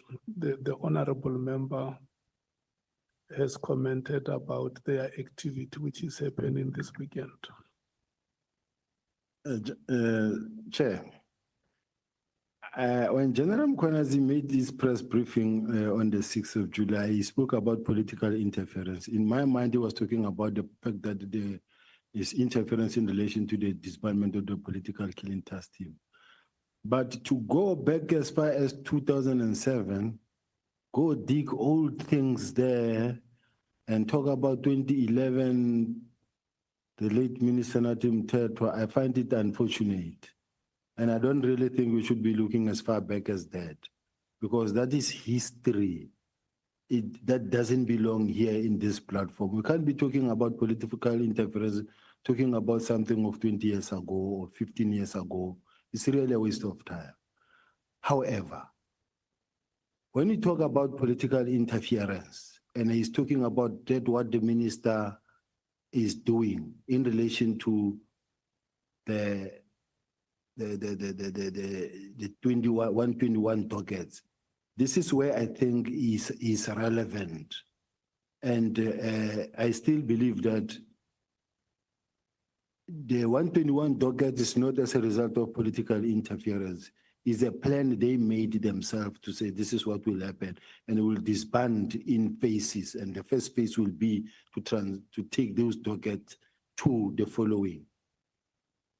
And whether this is political interference, the minister will come and account to this committee on that part. The last question I have, Honorable Chair, is just a direct question. Do you believe in the and respect the leadership and authority of the National Commissioner? given the fact that firstly, there was that episode of defiance, which I had actually discussed with you. And secondly, in your closing remarks in your chief evidence, you are very scathing, you know, in your assessment of how he should have actually handled the whole matter of the disbandment of PKTT. And lastly, you are actually even alleging that he is actually very selective in the treatment of all of you in your office. There are people who are actually getting special attention, the likes of General Kumalo, for instance, because you mentioned him by name. Now, that is what prompts me to ask you whether you actually trust the National Commissioner, you have faith in his leadership and capabilities and so on. I thank you, Honorable Chair. Chair, I have full confidence in the National Commissioner, and I still believe that the treatment is not the same. I am a disciplined member of the South African Police Service, and I subject myself to his authority. Where I am sitting, I have never defied the National Commissioner, not even once. Even in our meeting with the minister asked a question and he said, no. In my case, General Sibiya never did anything. He never defied me. Nobody can defy the National Commissioner. He's allowed. He will, the more you can take that chance, it will be your last day there. All of us, we know you will not defy the National Commissioner. His word is his word. I have never done. The last time I met with the National Commission, the relationship was good, perfect. That is why even when you look at the performance, my performance is 100%. And I can show you, Chair, from January this year, all the trips that we undertook with the National Commissioner, right up until the 4th of July, I've been working very close with him. So if I was rogue and the relationship was sour or there was no good relationship, it wouldn't have happened. But I've got documentary evidence that can take you through each and every day affairs where I was with the National Commission. He caused me to act, to chair the BOCs. He sent me to Parliament to represent him. He sent me to big meetings to go represent him. The Interpol conference that we all saw in Cape Town, that was happening here in Cape Town, I'm the one who arranged it and who presented it at every levels. Even though I was not there to enjoy the fruit of my hard work, but I am the one who did that job. So I'm just trying to say we worked very hard under the National Commission and we were pulling as a team. And the last, when there was a march by MK, possible march in KZN in support of General Mukwanazi, the National Commissioner said I must be the one to go and receive the memorandum. He was sending me there. And I'm happy it didn't happen because I don't know what Honorable Kosana was going to do to me there. So then it was stopped, Chair. Thank you very much. Okay. Thank you so much, Honorable Mwango and General Sibiya. The next honorable member is Honorable Sauls.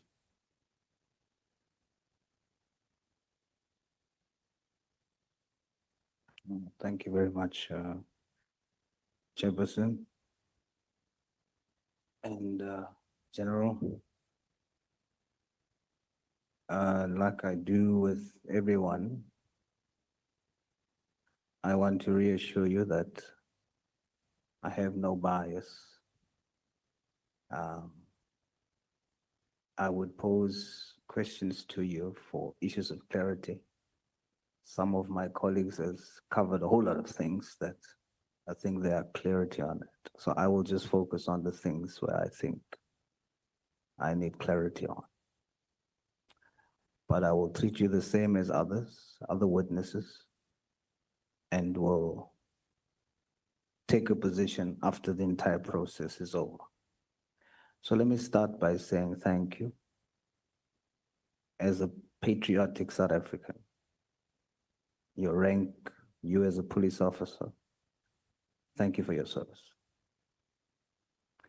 We're going to begin with a controversial issue that was raised in testimony, where General Mkwanazi testified that members of crime intelligence has advanced equipment that can access people's WhatsApps and deleted messages.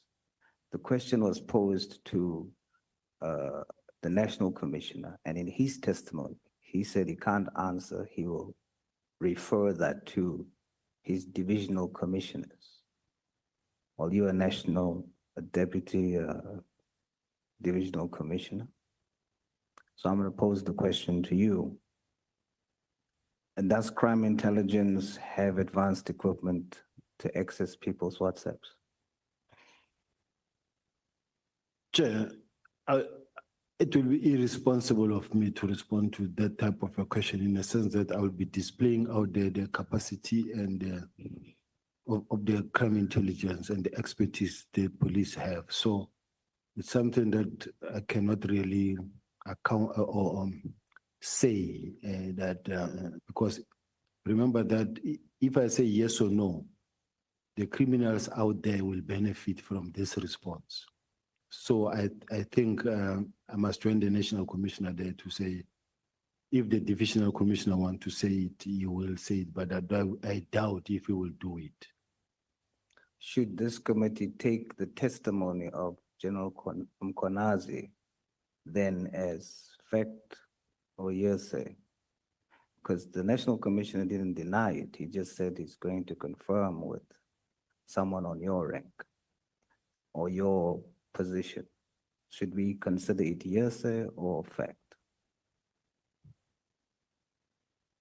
At this point in time, Chair, on the issue of those type of equipment, whether they exist or not, it remains the secret of crime intelligence on how they fight crime. So it's not something I can really venture into. Is there a possibility that such equipment does exist? It's the same question that where we come from, Chair, that I cannot really respond to that type of a question, Chair. Out of respect as well, Chair, it's just a question that is not easy when you are a law enforcer. There are allegations around that issue that such equipment does exist and it is an outsourced, it's outsourced equipment, and the outsourced company is a family member of a former minister. Is this allegation true?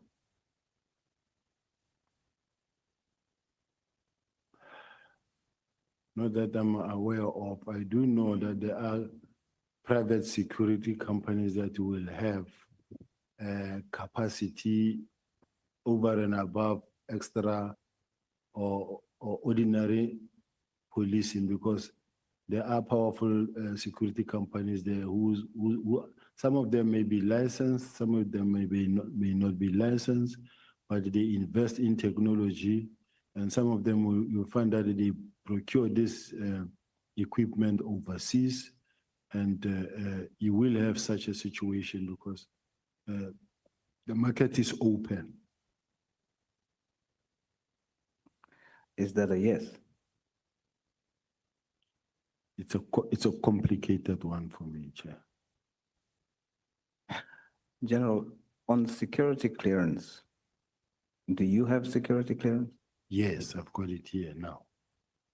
Does General Mkwanazi have security clearance? I heard him saying he doesn't have it. Does those who are investigating you have security clearance? I don't think so. In layman's, the Western Cape Provincial Commissioner, he doesn't have it. in layman's terms, explain what are the implications of investigating without security clearance? Security clearance is not a requirement for an investigation, but if you are a senior manager who comes across or who is expected to deal with top secret document, depending on the level of classification, you are expected to have a top clearance, top security clearance. Because let's say, for instance, you are a provincial commissioner. You deal with matters that some of them are classified and highly classified. I cannot imagine if there's a top secret document that comes, that must be discussed. The provincial commissioner will say, hey, this one I can't work on. I don't have a top clearance certificate.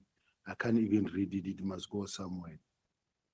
It is expected that all the provincial commissioners, they must have security clearance, top secret clearance certificate. Does General Mkwanazi access these type of top secret information without a security clearance?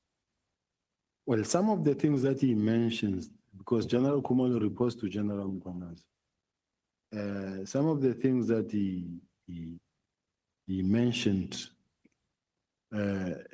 may tell me that he does have access as well. Just hold it, the Honorable Souls, Honorable Nwala. Chair, I think the general, in responding to Honorable Sol, says General Kumalo reports to General Mkwanazi. I think it's a bit tricky and a bit confusing because our understanding is that General Kumalo is the head of crime intelligence. General Mkwanazi is the provincial commissioner. In terms of the line duty, I don't think it's supposed to be like that. I'm not sure. We're a bit confused by that, maybe if. Yeah, not the general can clarify it. The PKTT, I know the fact that it is, the project leader is General Kumalo. But the person who's fighting hard in this case is General Mkwanazi, who says, I was not told. And the docket were taken without my permission. Now, General Kumalo had to account to General Mkwanazi. So when it comes to the PKK, General Kumalo reports to General Mkwanazi. That is why General Mkwanazi is the one who's on his feet and fighting for this process. Hence, I'm saying he reports to him. You want to make a follow-up? Understood it. Is it the official reporting line duty or it's something else that is out of the ordinary?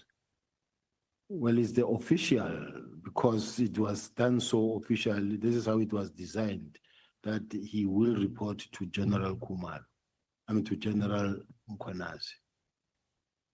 Okay. The member is satisfied. Before you proceed, Honorable Souls, did I also hear you saying that the head of the Western Cape also does not have a security clearance? Yes. When you say the head, you mean the provincial commissioner? The provincial commissioner.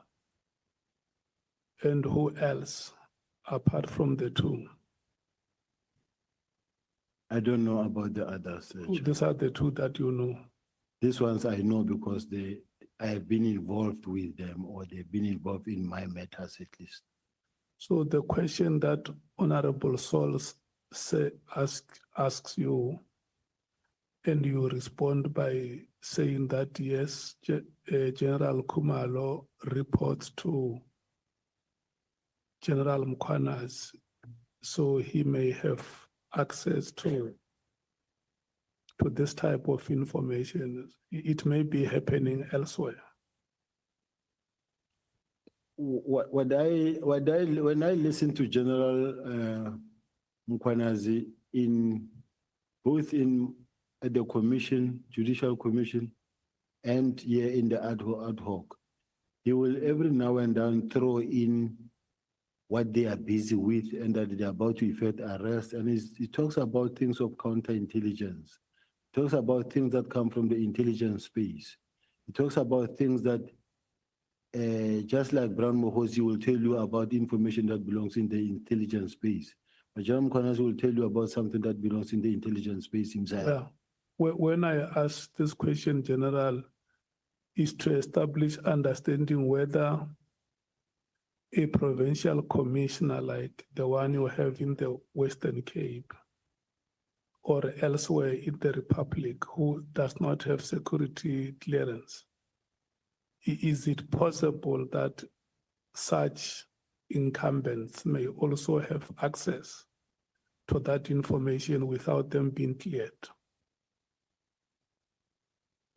Yes, they do have access without them being cleared, because there's no way as a provincial commissioner you can run a province and you don't come across documents of a top secret nature.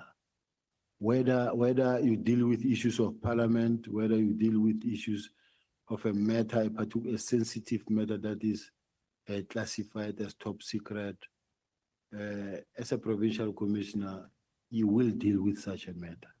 I cannot believe that the whole 5 years will go without you having seen a single document that is classified as top secret, you being the provincial commissioner. But the bottom line is that they don't have security clearance. That is the point that I wanted you to confirm. I'm handing back to Honorable Souls to continue. Should this be allowed, General?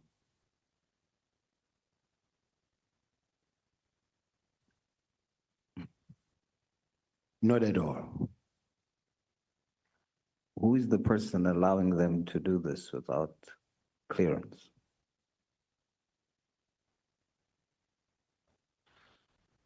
I think the accounting officer is the one who should actually ensure that all people that are appointed in terms of, or as the provincial commissioners or the top structure of the police should have top clearance certificate. Who's the accounting officer that you're referring to? It's the national commissioner. General Mkwanazi testified that the Premier Lesufi created a crime prevention unit that was illegal. Was it illegal?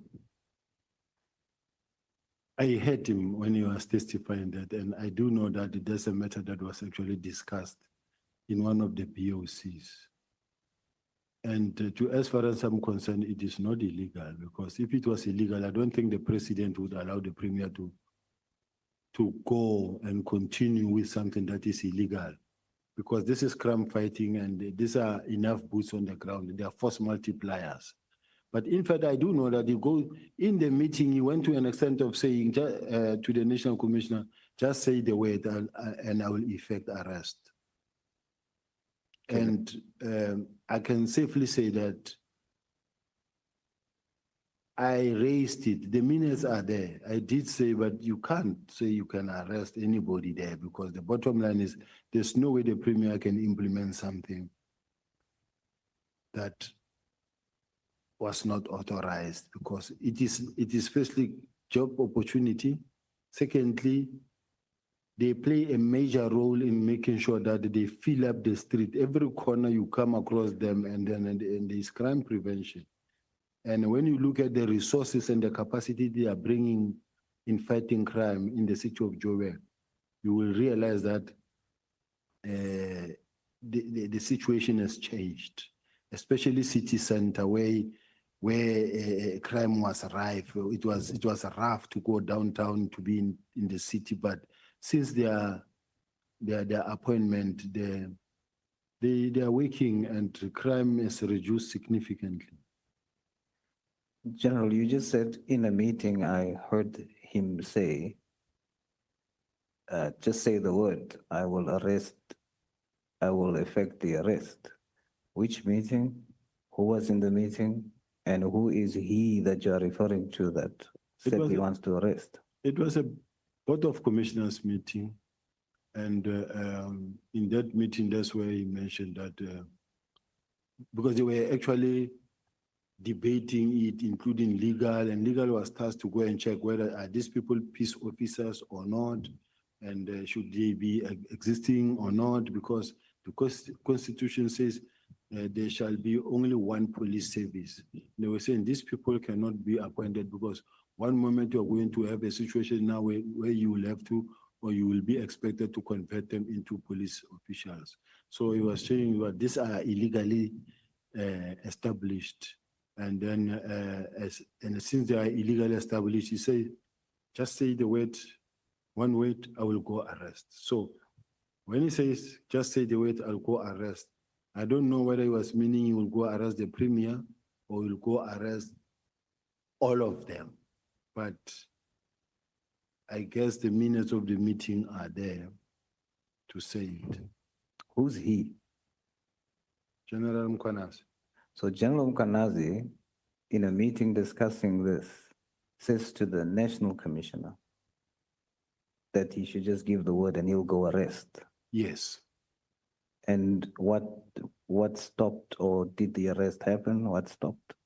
No, it couldn't happen because the legal services was assigned to go and check the statute, the law, what the law says, can these people be regarded as peace officers? And I think it was ultimately done where they were sworn in as peace officers. So there are. Okay, Honorable Sauls. May I take you, Honorable Sangwen? Sorry, just a clarity seeking question. General, which meeting are you referring to? And am I hearing you correctly that the KZN commissioner said he would arrest in Gauteng? Yes. Oh, sorry, which meeting? It's a POC meeting, if I remember very well, but it was a meeting at the college where it was provincial commissioners and other senior officials. Are you satisfied, Honorable Member? Thanks very much, Honorable Sauls. You may proceed.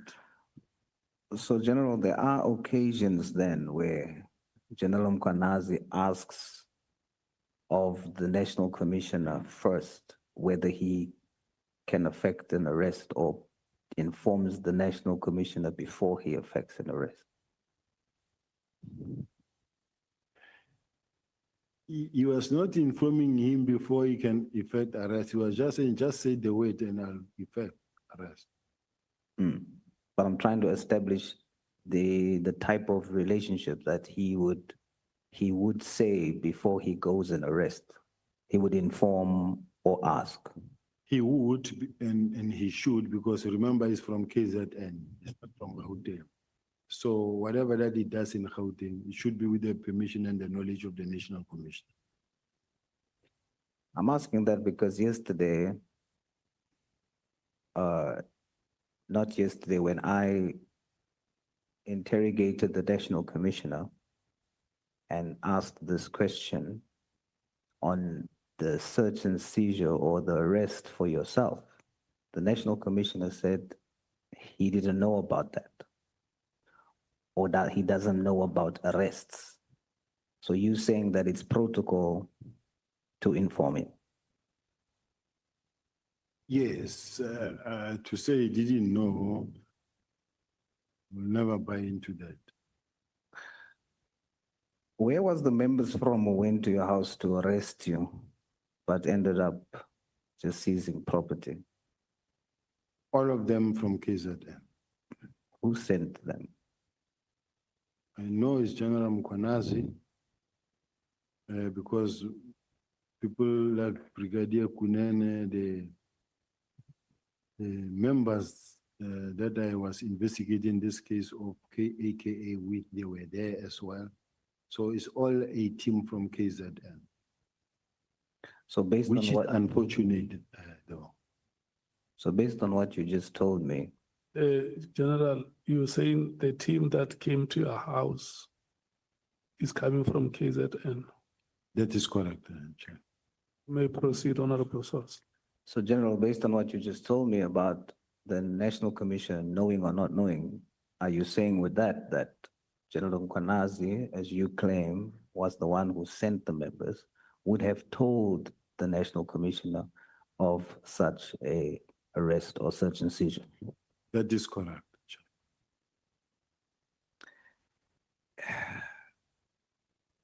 Let's go into the possibility of factions within the ranks, because that's something that we have dealt with.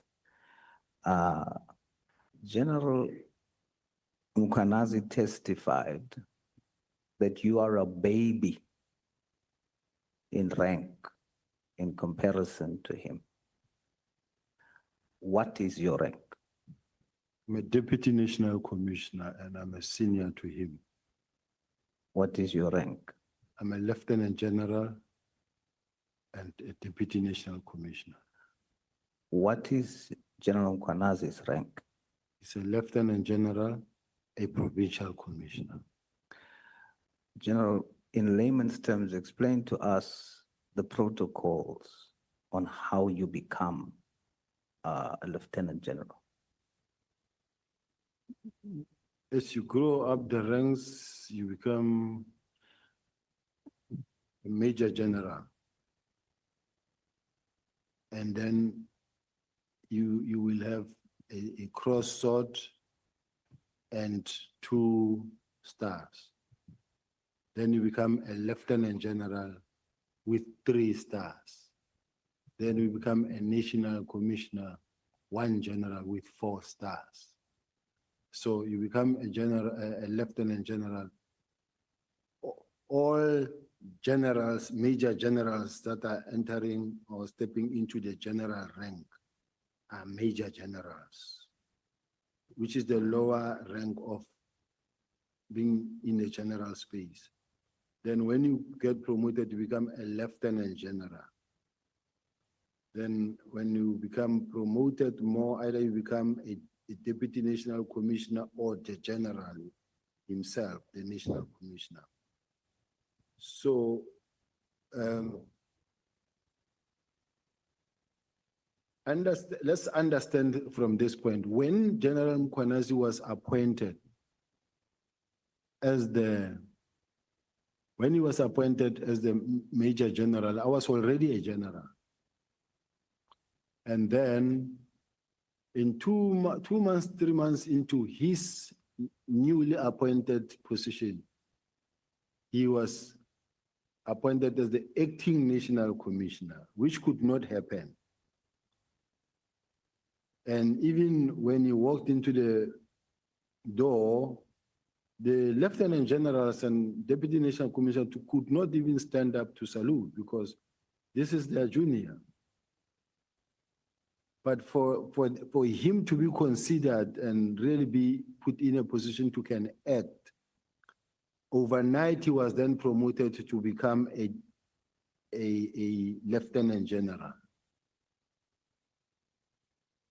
I guess others were saying he's a baby, but he became that Lieutenant General, and he was then able to act as a National Commissioner. He has since then become the Lieutenant General over the period of time. In 2011, that is when this happened, right? Where he was appointed the acting National Commissioner. And you are saying that there wasn't a normal process of him going from Major General to Lieutenant General. It was merely because he was appointed acting National Commissioner, and that's how he got the rank. Yes, Lieutenant General. It compelled the then president to really also overnight bring him up quickly because he could not become acting from Major General. According to the General Mkwanazi's testimony in the Judicial Commission section, page 9 at section 15.3, he was section head in 2011. From 2025 to 2011, he was section head, special task force. And then in 2011, he was component head for specialized operations for 7 months only in 2011. What is the difference between section head and component head?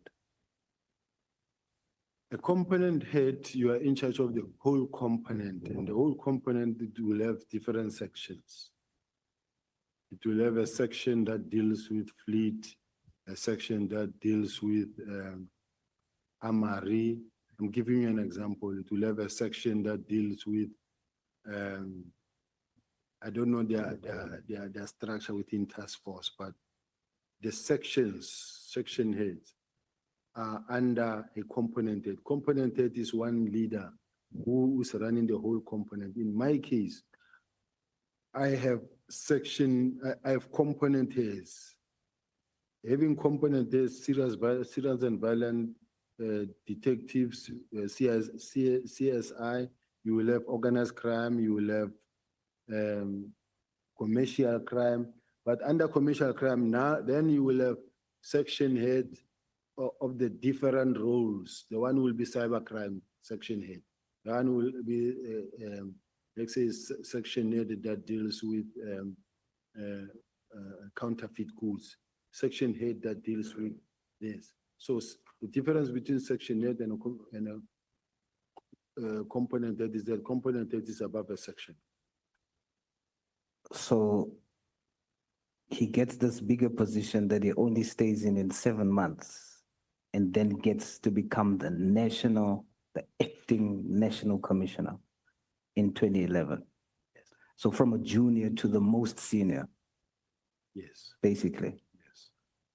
Are you aware that General Masemola was the deputy provincial commissioner until 2010, and in 2010 was then transferred to Pretoria? Are you aware? I am aware, not that much of his career, but I know that he was here and then as a deputy national commissioner, and then from there removed as a deputy national commissioner, made a provincial commissioner in Limpopo, and then later come back again up until when he was appointed as the national commissioner. So a year later, General Kanazi becomes acting national commissioner. Do they now work at the same place? The now national commissioner and General Kanazi now works at the same place in 2011. Now the national commissioner is the national commissioner of the police at head office. This is where General Mkwanazi was. But after General Mkwanazi was removed, he was replaced by General Ria Pierre. And then after General Ria Pierre, another national commissioner followed. Okay. So now in 2012, months after General Kanazi is acting national commissioner in 2012, are you aware that he then gives or appoints General Masemola now as deputy national commissioner operations? Are you aware of that? Yes. So General Kanazi does that before he leaves? I think so, I'm not sure. Is there anybody else that got promoted apart from General Masemola? Promoted as what? Anybody else that was appointed as acting national commissioner that General Mkwanazi appointed, or was it just that appointment of General Masemola? No, since General Masemola was appointed as a national commissioner, he's still a national commissioner. No, when General Mkwanazi was the acting, he appointed General Masemola as the deputy national commissioner for operations. Is there any other people during that time that General Mkwanazi appointed into positions except for General Masemola? I'm not so sure, Chair. I'm gonna make mistakes in that because I was not part of that. Then in 2018, of course, General Mkhwanazi becomes acting provincial commissioner. And in April 2021, he becomes full provincial commissioner of KZN. 2022, General Masubila becomes the national commissioner in 2022. And then in the same year, are you aware that he then appoints General Khumalo in 2022 as the divisional head for crime intelligence? Yes. Please state for the record. Yes, I'm quite aware that the General Khumalo was appointed as the divisional commissioner somewhere around about 2022. I don't have his CV and I may not be accurate. So, General, as a trained investigator, would you say this is a pattern of friends promoting each other?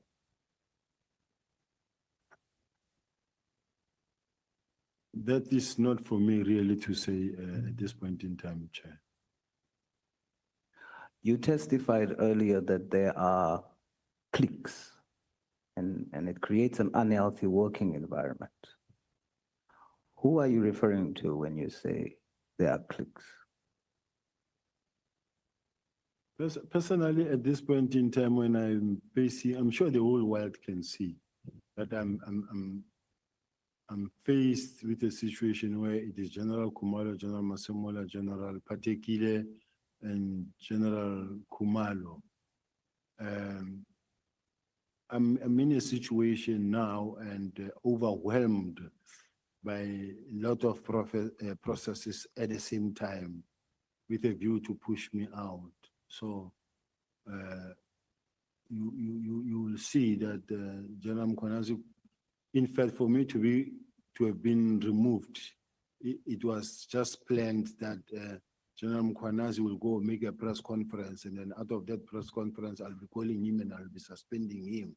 And then I get suspended, and after I get suspended, then General Patekile comes, he clears General Khumalo from the investigations that they were arrested for, and then from the, in my case, General Khumalo conduct a short investigation and then recommend that I be charged, and then from there, I expect anything in this case that will happen. But the bottom line is there is a clear focus by a group of people that are focusing on making sure that I am out of the system. General Mkhwanazi testified that the dockets was taken, and I know you already testified on that, that's why I don't want to go in detail with it. But then when it was discovered that the dockets does not contain anything about Gauteng, and then the dockets was sent back, and then General Khumalo was targeted because of interference to stop the arrests in Gauteng, and they place you at the center of that. Are you interfering, General, with investigations and arrests in Gauteng? I wish he can tell me where have I interfered. Whether it spoke about Katiso Molefe, what was my role, where did I interfere? Whether it talks about Ket Matlala, where did I interfere? Whether it talks about Mr. Swart, what did I do, where did I interfere? Because I've never been involved in all of those things. Other than when we talk, let's say for an example, the kidnapping story. I've always been the one talking about the kidnapping of Mr. Jerubo Shua. I spoke about it even in the police summit. I spoke about it when we were with the DPCI experts, the people that know how to investigate the electronics. I spoke I called all the teams together, even as we speak. I know General Mkhwanazi did make mention of the fact that the mother of Jerubo Shua contacted him, but I can also say that I was contacted by the brother-in-law of Jerry Boshoga who came, who's the brother to the wife of Jerry Boshoga, who came to me and he works for the presidency. He came to my office and said, please, General, assist. I called all the experts. Even today, the family is happy with this investigation in terms of the progress. I do have a progress report in terms of this thing, because the team that is there, that is investigating, they are doing everything in their power and they are working with the family. They are taking the family into confidence. Every piece of feedback is given to the family. So I just want to indicate to South Africans that even this thing of Jerry Boshoga, I try my best to contribute, leading towards my retirement, to work hard. I cannot spend 37 years in the police to only to come and mess up my career towards 2 years later at the door out, and then I mess everything up. I can't do that, but thanks a lot, Chair. I have two more questions, Chair. General, you said that the PKTT is doing a good job, but they can do better. Please explain what you mean by a good job that they are doing and what you mean by they can do better. When I'm sitting with the 121 Dockets that I'm sitting with now, that shows that Dockets that had been sitting gathering dust for almost since 2018, 2019, 2020, 2021, 2023, 80% of those Dockets. It tells me that no work was done. They can do better. That's number one. Number two, if they were saying to me that these political killings that are taking place in the country, in the whole country, they are hard at work and they are arresting all these people throughout the country, but that is not the case. That is why it's called a KZN team. Otherwise, it's not supposed to be a KZN team. If there's a political killing task team, let it be a national task team. And it shouldn't be managed from KZN. If it is to manage for the whole country, rather appoint and put it in the system, whether you're making the unit or what, but let it be a proper unit that is in the structure and that is taking care of the political killings throughout the country so that the whole country benefit, not fighting that there's a PKTT in KZN. Every now and then we apply for budget, millions to go down there that are being managed down there by General Mkhwanazi and General Khumalo. That is an unacceptable situation. Is the top structure of the South African Police Service divided?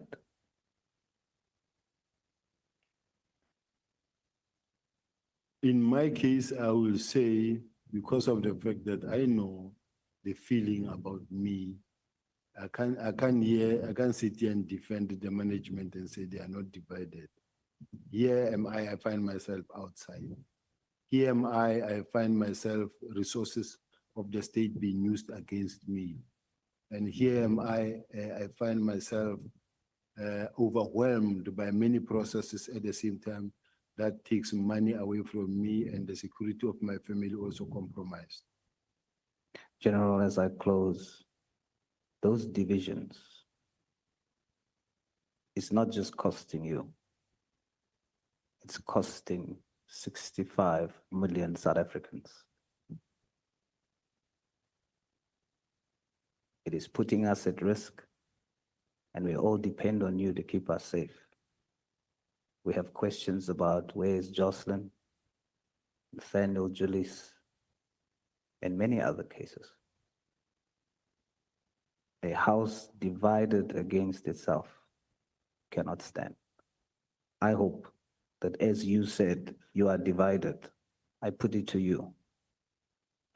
The core reason why crime is at the level that it is, apart from what we are investigating now, but at the core, it's because you guys at the head is divided. If you're going to fix anything, fix that for the sake of South Africans. Thank you, Chair. Thank you so much, Honorable Sols. Thank you, General Sibiya. Honorable Vessels, are you ready? I am. Thank you, Chairperson. Thank you so much. Good evening, General. Evening. Let me start where you left off just now. And throughout the proceedings, you've identified certain issues that you have with the PKTT. Certain challenges, exorbitant costs, inefficiencies, wrongdoing, even corruption. Are those concerns new? Or did you have those concerns prior to the 31st of December 2024? They have been there, but they needed an approach to be able to address, because this is a closed space. Did you ever voice those concerns prior to the 31st of December? I haven't really voiced them out in a sense of the way they're saying, but why is this thing happening? Why is this happening? But from where we are sitting, each time you get a complaint from forensics that says, General, can I have my two forensic experts back, because we need them in the forensic space.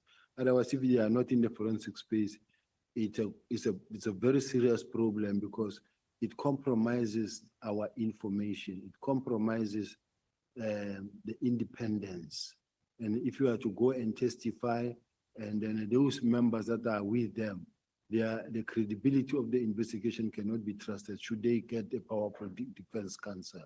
So the component that will come and say, no, if we are a forensic and science laboratory, our results must be trusted in such a way that when they say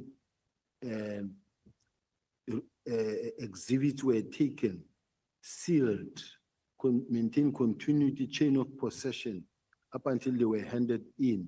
And this is the process that has been followed to examine those.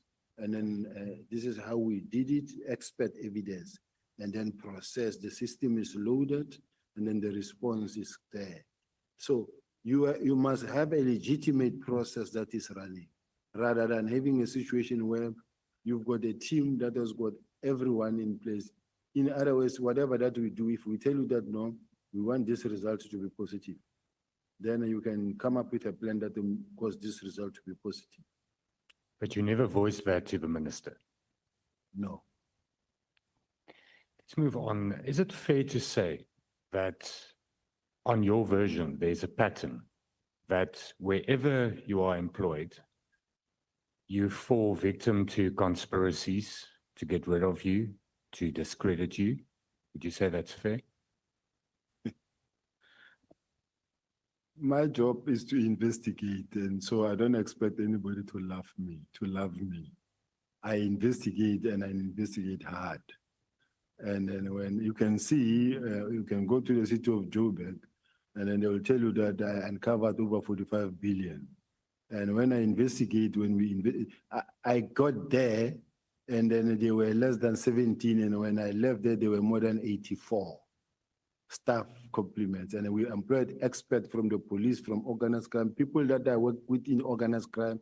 We were working on the hijacked properties. We were working from state security. I bring a lot of expertise. I even employ the prosecutors from prosecution and say, as we investigate, before a case goes to court, look at this case, satisfy yourself that it satisfies all the elements of case.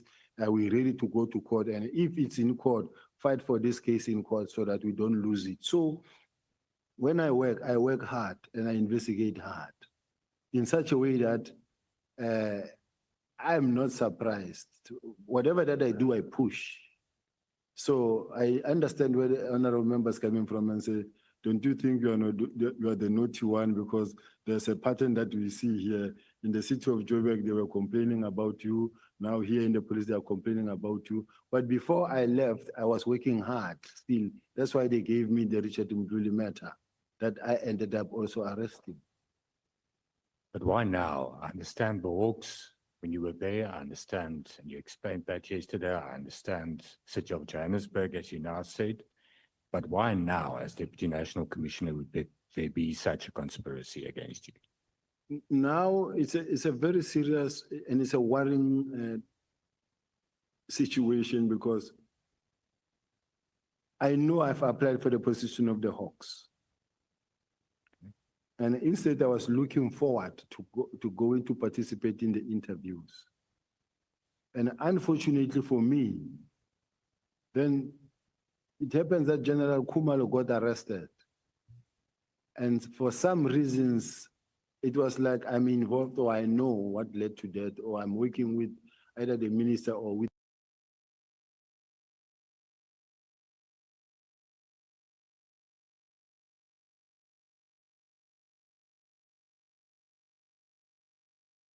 the IG. Nothing, I don't know. No, I understand that you are not involved. You could not have been involved because employing someone there is what they did among themselves. You are not involved. But as far as I'm concerned, somebody said to the National Commissioner, I want his job. I had to, my bishop, Bishop Mukambule, he said, you will need to assure him that you are not really after his job. Assure him. And I wrote the National Commissioner a long message and he responded.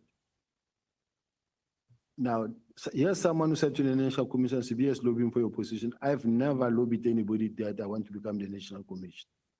Secondly, I applied for the position of the Hawks. I am the longest serving member in the Hawks. All the provincial heads of the Hawks, all of them, in fact, worked under me. So I worked with General Lebeya, General Dramat. I started with the Scorpions and all of them, I've worked with them. So I'm just saying, I was the one looking forward to, but unfortunately they had to make sure that it doesn't happen by smearing my name, pulling my name apart on social media and suspending me, loading me with criminal cases. This is the situation in which I find myself at this point in time. When Brown Mogotsi phoned you and warned you that there's people that's doing this to you, that's trying to get rid of you, was that after you already applied for the position at the Hawks? No, the discussion around the possibility of the position of the Hawks becoming vacant started long before the advert. The advert was on the 21st of February, but the discussions, when it became clear that General Lebeya will be retiring somewhere around May, the media started asking questions. They will just throw a question in the middle of an interview, whatever interview, whether it's about extortions or whether it's about anything that you are there to, are we becoming a mafia state or whatever, then those interviews that you attended, then from the General Sibiya, okay, General Lebeya will be leaving, what is next? Where do you see yourself next? Are you going to apply for the position? Yes, I'm going to apply for the position. Then the next thing you see the headline, General Sibiya has thrown his head into the ring. And then the next thing, so it goes. And as it goes, there are those that are determined to make sure that you will not get there. And that is why I'm facing the situation, overwhelming situation that is saying he will not get there. And they're doing everything in their power to push me out. Yeah, but when Mogotsi warned you, this did not happen. So there was another reason why people were after you, were conspiring, were involved in this conspiracy and discreditation. But let me ask you, when he warned you, did he tell you who the people are that's after you? He said it's crime intelligence. Okay. And even when I got to be released, fired the first time, it was crime intelligence. Even now, the challenges that I'm facing is crime intelligence. He said to you that you're being followed, that they're listening in. Did you tell the National Commissioner this? I did, because I remember one morning I went to him and I said, NASCOM, they said I shouldn't go to work because I'm going to be arrested. But I can't hide, I'm here. What did I do? And he said, he denied it. He said, no, I know nothing. I will sit with the National Commissioner and he will leave me in a meeting and say, continue with the meeting, continue chairing this meeting. And when I knock off, I will hear that, hey, the National Commissioner was, and Kumalo, they were here going to apply for the warrant of your arrest. I said, how? I was with the National Commission in the meeting. He left me to continue with the meeting. And the next thing I got to hear that he was here applying for the warrant of arrest. People have been to Mpumalanga to almost every day, to an extent that they've been always going to also Mr. Matala saying that just give us Sibiya.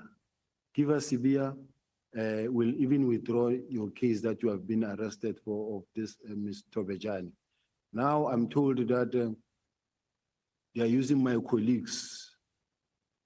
They are using my colleagues to see if they can get some witnesses there. I do know about those things. They get to me. But what I want to say is that I will wait for my time to take the fight, maybe to outside the police. But it is so unfortunate that I wish it did not happen, and it could not happen because one is just left with 2 years basically to exit.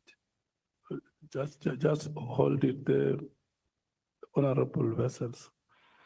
General, you say that Mr. Mohotsi told you that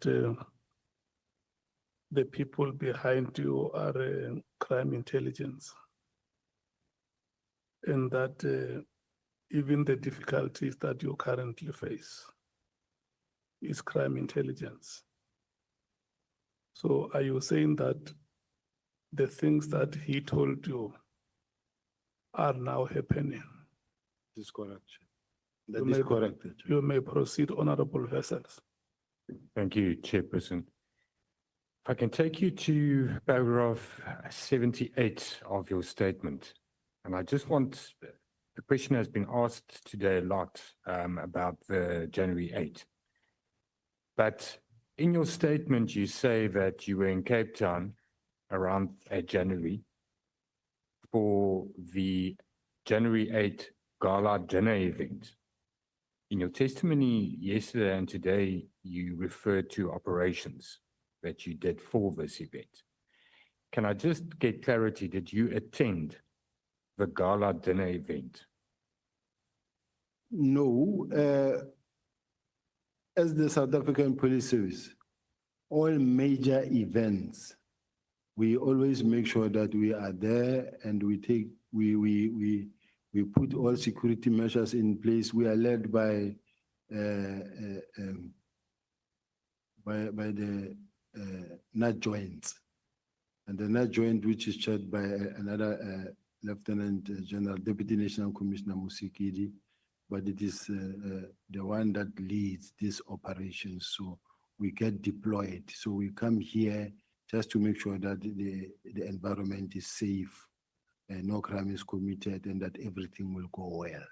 So we are here on official capacity, not to the gala dinner. I've never been to the gala dinner as well. So it's just an oversight in the statement to only reflect on the gala dinner event and not on the stadium event, because even though it doesn't really make sense, but that makes more sense than the gala dinner. No, I've never said or spoken about the gala dinner. I've never been to the gala dinner. Okay.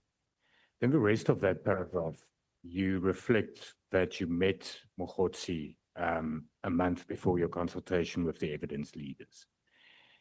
That's after 6 July, obviously, and it's after the allegations made by General Nkwanazi that links you to Mohotsi. You then say that he came to where you were, greeted, and he left. Are you saying that you didn't at all have a discussion about the allegations that are being made? No, He came and he was greeting, and then from there he left. I was busy with the lawyers. There was no time to really spend time with him and chat, because the lawyers who were preparing the documents for I think it was my disciplinary in court. But to me, there was nothing wrong in just greeting. I understand that, General, but there's these serious allegations linking you to him, an undue influence and so forth. You said that why you keep the lines of communication open with him is to gather information from him. Here you have an opportunity, an encounter with him. There's allegations made, it's in the public realm, but you don't utilize the opportunity to ask him what his version is. What I can say, Chair, is that not that it didn't click my mind and say, but why don't you stop talking to this person, because already there are allegations about me. But you also have a situation where you say, but anyway, I've been talking to this person, and why avoid this person at this point in time? Because if this person gives me information that I think will help me at some point, let me remain with the line open than anything else. Did you ever talk to him about the PKTT? No. Did you ever talk to him about or did he talk to you about the search and access and seizure that took place at Kat Mklala's residence? No. Okay. Do you know Edwin Sodi? Yes. Have you met him? Yes. What's your relationship with him? I know him as a businessman, and I know him as a businessman remember when you operate in Sandton, Sandton is not big.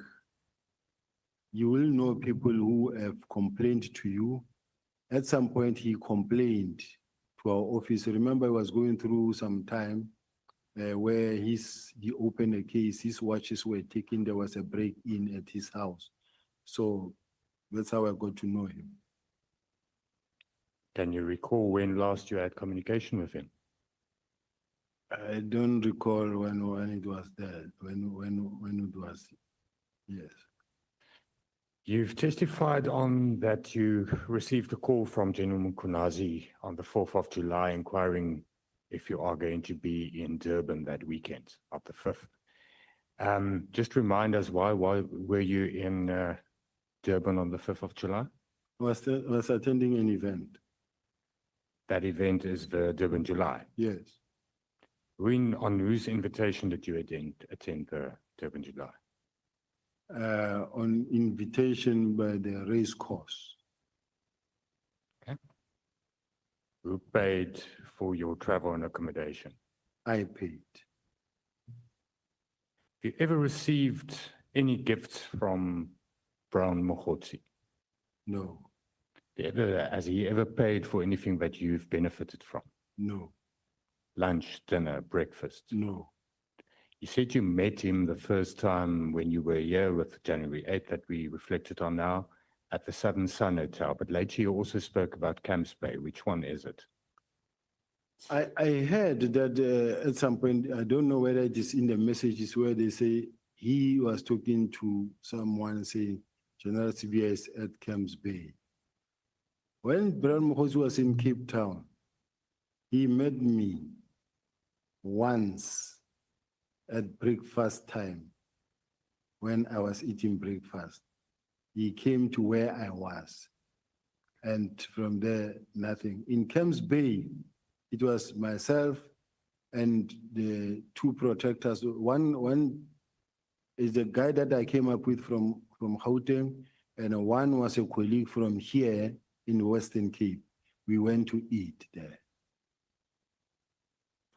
Ever received any gifts from Kat Mklala? Not at all. He ever pay for anything? Not at all. Let me conclude. General, thank you. One last question. If you say the motive that is put forward for why the political task team, why there was this urgency to disband the political killings task team, you know that version. You deny, you refute that version. You say that that's not true.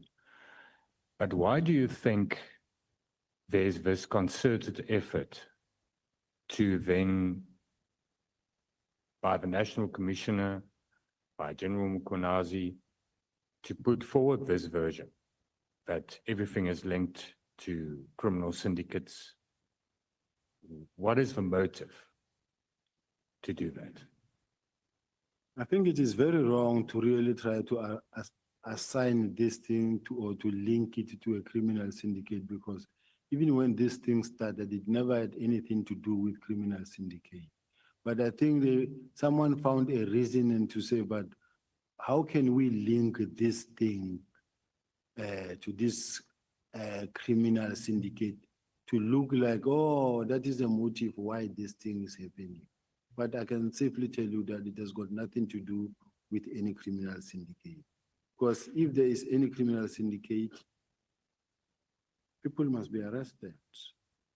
All I know is that unless we knew when Professor Meridi has received that complaint at that time, the correspondence that came all along in relation to the same political killing, leading to the correspondence that was signed by the CFO, say this must be closed, leading to all the presentations before Parliament, where even General Kumalo himself was presenting and saying, this has achieved its purpose and it can be used for benchmarking, and that is going to now be taken to murder and robbery unit. Work study investigations conducted that says task teams are a waste of money. They work in silos. They are uncontrolled and they last for too long, and people leave the dockets unattended. So there's a whole lot of chain of arrangements that were made, put in place to dissolve that all the task teams and to replace them with specialized units, so that we can capacitate the specialized unit and make them as prolific as possible in such a way that we will be able to fight crime at any level in each and every province, not only in KZN. But in your opinion, what would the motivation be to say the contrary, to say that the political killings task team should remain? Can you please repeat the question? What's the motivation, according to you, of someone like General Mkhwanazi to say that the political killings task team must remain, must not be winded down?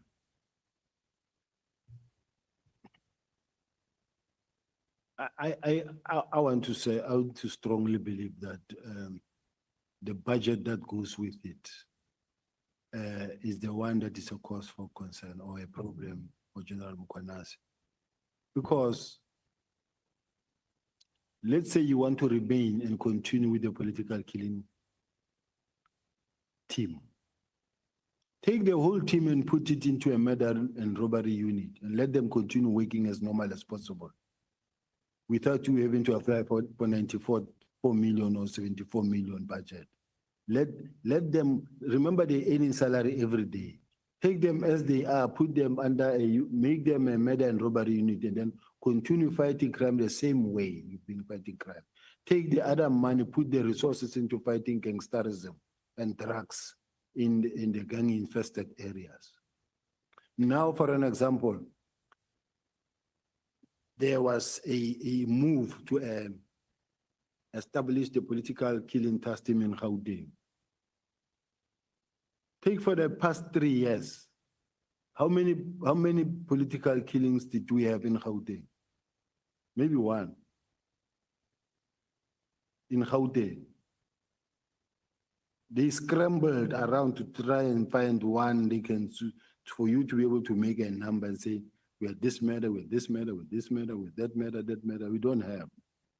Why establish a political killing system in Gauteng when you don't have such? Why don't you rather than make sure that you beef up when it comes to gangsterism?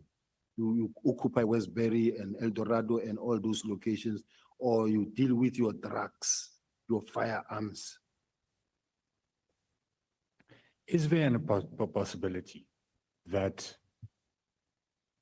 there's a distrust of you, your division, which is in control of crime detection, with all the investigators falling under you, all the detectives, that this unit must be protected because you don't actually interfere there?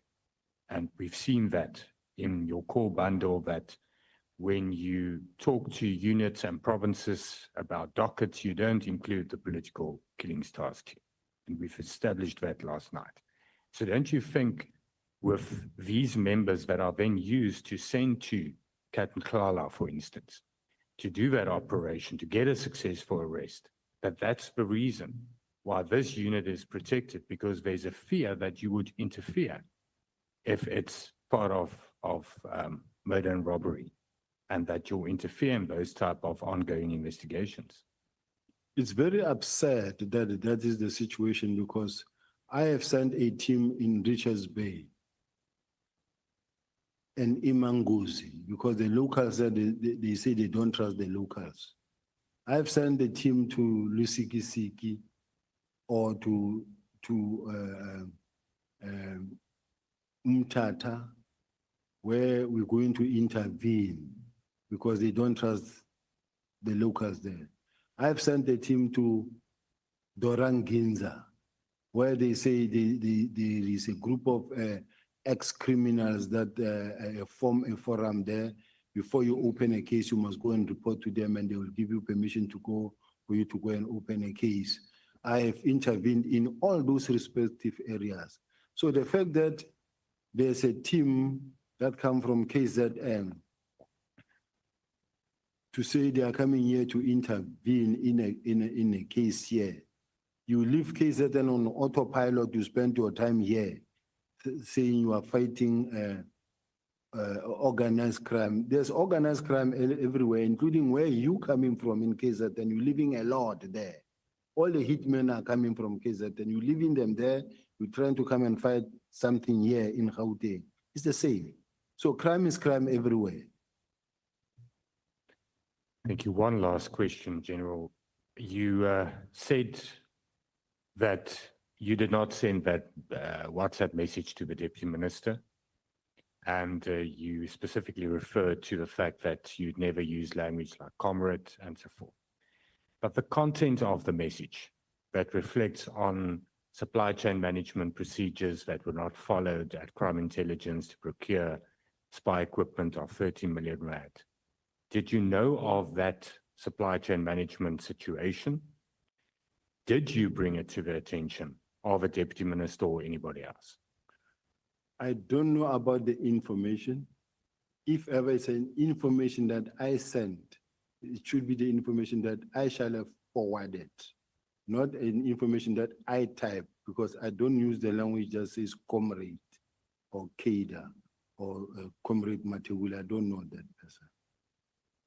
But did you know about the 13 million rand? No, that I don't remember that. Thank you, Chairperson. Honorable Vessels, thank you so much.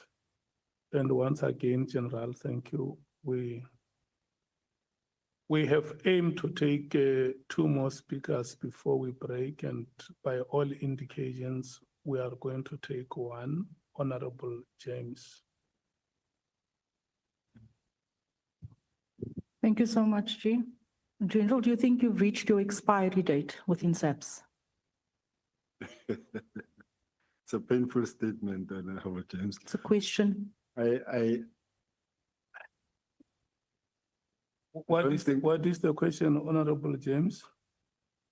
Do you think you've reached your expiry date with all the toxicity within SAPS, within this department? You are asking the witness. Yes. May you please rephrase it? Excuse me, Chair. Rephrase it. Do you think with everything that is currently happening within the environment that you are meant to serve and protect, you have reached, you said you are overwhelmed with everything that is going on? I'm overwhelmed, but I still believe that I have a contribution to make still. And then given an opportunity by the people of South Africa and the leadership of the country, given an opportunity, I still have time. Okay. General, yesterday, another shocking revelation was made when you said that over 6,000 dockets within SAPS has gone missing. 6,000 dockets of murder, 6,000 dockets of rape has just gone missing. It's vanished. Of those 6,000 dockets, what percentage of those dockets do we have people, inmates right now? It is costing South Africans 463 Rand per day. You mentioned yesterday that those cases, those people are going to court and back, and they don't know where the dockets are. And this is why I asked, do you think you've reached your expiry date? Can you elaborate on what you told us yesterday with regards to dockets just being missing? Honorable James, honestly speaking, I wouldn't say they are just missing. I'm saying as the head of detectives, I have a system that is still open. Dockets are not closed. It is my job to trace those dockets where they are, so that the system can be updated. I never said dockets are missing, they are gone, nobody knows where they are. But in what I was trying to demonstrate here was that it shouldn't be that when I said I want to know where the cold cases are, so that I can account for them, then the National Commissioner will say, I wanted the cold case murders because of the Senzo Meyiwa case, which is unfortunate.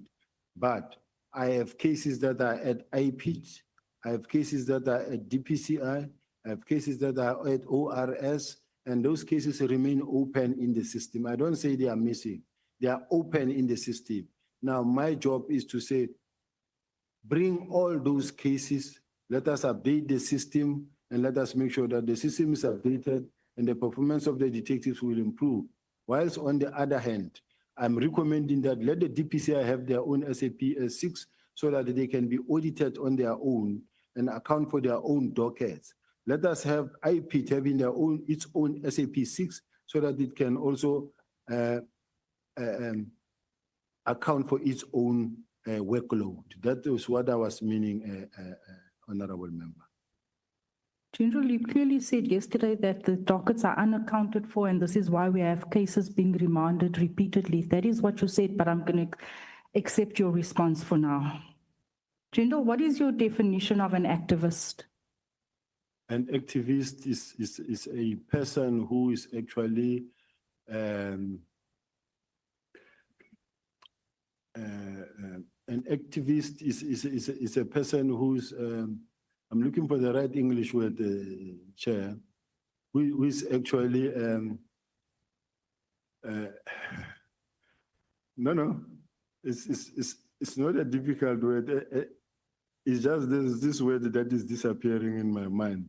But an activist is a person who is actually not lobbying, but standing for a particular rights and then Championing. Yeah, maybe it's the right word, championing for a particular, it can be an activist to fight for the drugs, or it can be for the politics, for politicians, or for whatever maybe environment movement you want to support. General, you said you described Mr. Brown Mogotsi as an activist. What is the cause that he stands for? He's a politician there in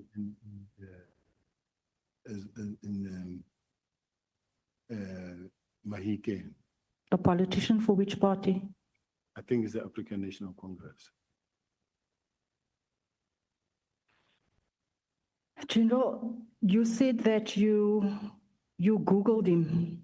despite having access and capacity to properly profile him?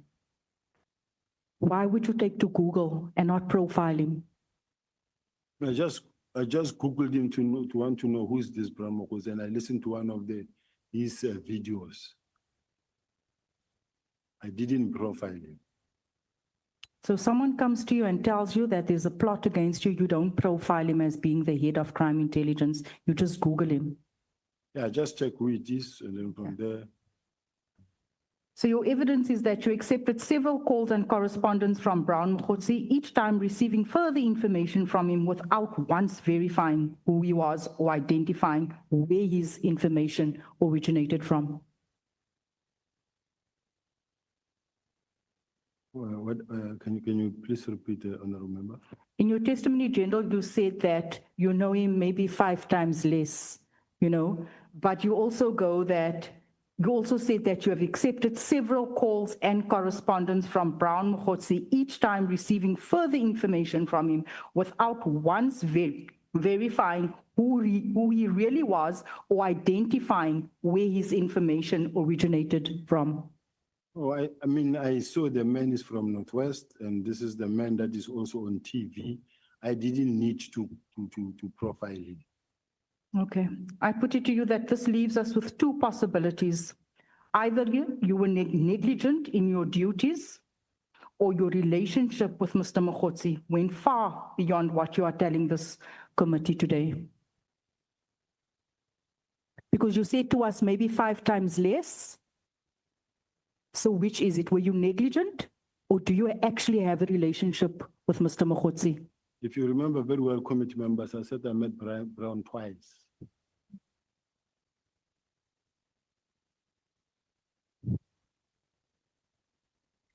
General, you also state that you were here for and I know my colleagues has asked this, what was the risk grading for the January 8th event in the Western Cape? What was the risk grading as per JOC? It's something that I may not respond accurately, but it was obviously high. So the risk grading, I don't deal with the risk grading, but all I know is that it's a major event, and it being a major event, it warrants that the NAJON should take charge of this type of environment, and that is what happened. Okay, if you are here to ensure that everything's going off smoothly in terms of compliance and safety, surely you should have access to the JOC file. No, I have access to the JOC. I'm part of them. I am part as the JOC.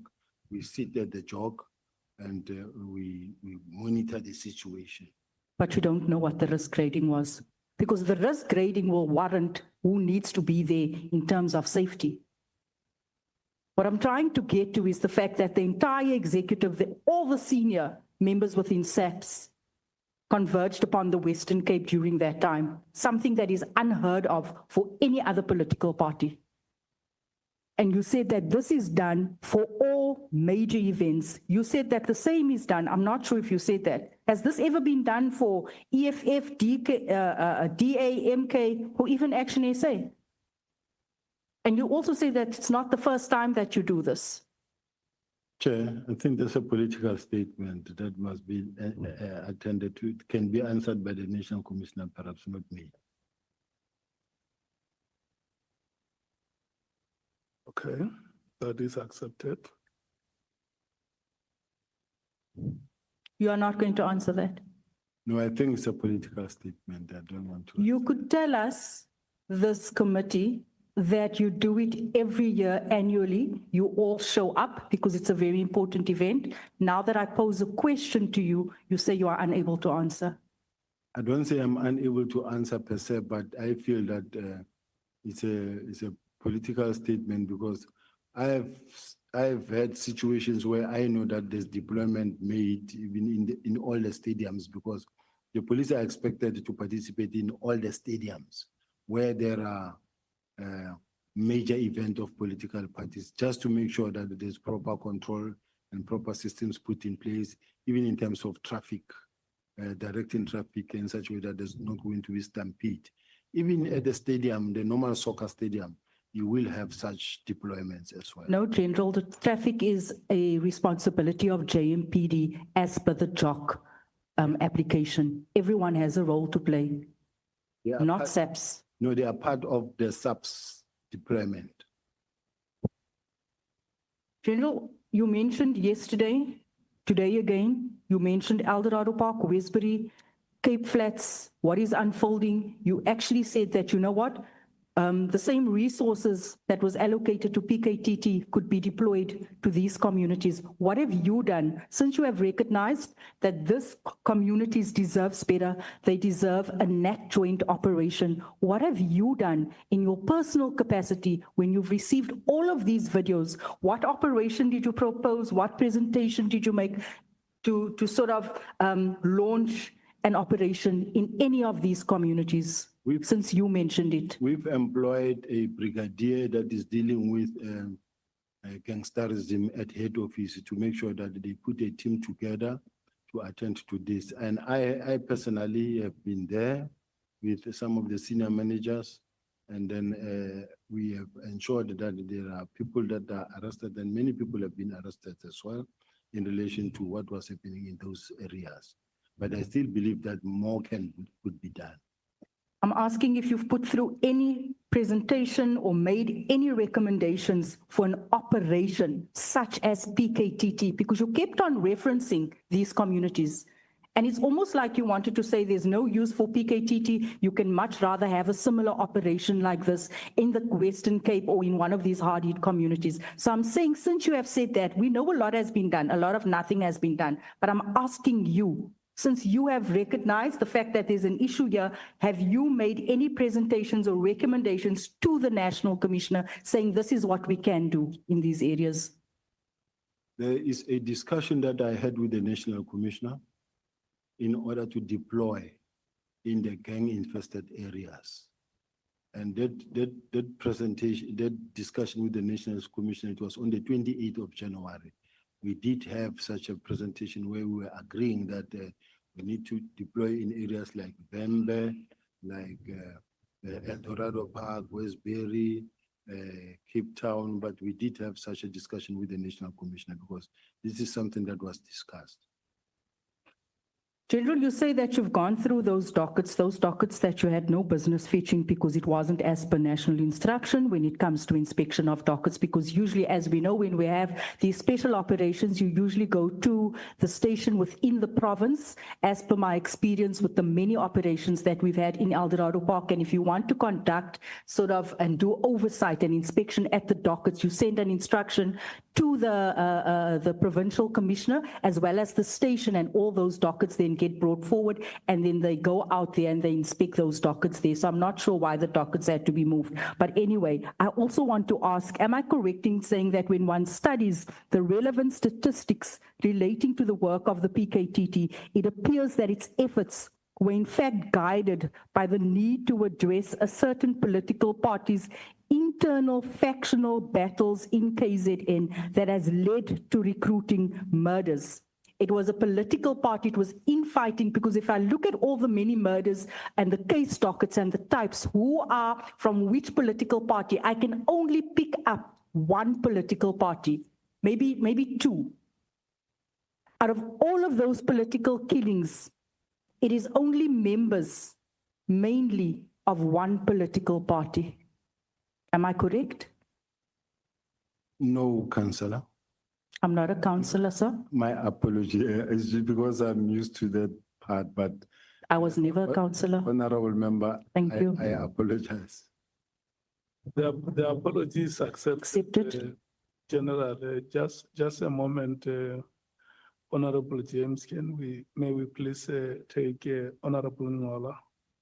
No, Chair, thanks. Just to remind the Ad Hoc that there is evidence under oath from the main witness that has confirmed the political demographics in terms of the many political parties affected. Two, Chair, I don't think also it's quite relevant to the terms of reference to always want to be partisan in our approach. Thank you very much. It's a sensitive security matter that we need to be very careful about. Thank you very much, Chair. Oh, okay. Honorable Matthys. Thank you, Chair. We must not have the record with incorrect information. Chair, the main witness was very clear that the majority of cases related to political killings are related to the African National Congress. And he was very, very clear about that. So we're not going to mislead here. He mentioned that there was maybe one or two from other political parties, but the majority, he was very clear. It was even your ANC minister, President Cyril Ramaphosa, who instigated the setup of, or the establishment of the political killings task force to deal with ANC leadership battles, because you can't deal with it your own. Thank you, Chair. Okay, Honorable Nmola. Chair, that's extremely misleading. The main witness made mention further of saying both, particularly the EFF and the AFP, are affected, particularly in KwaZulu-Natal. It's on record, Chair. We can go to the record and look at it. This 1 or 2 is actually not true. But beyond that, I think let's just avoid to be too much partisan about it, to contaminate a sensitive national security matter with unnecessary politics. Thank you very much. Chief Whip. No, Chair, thanks. I think Honorable Ngola has dealt with this matter.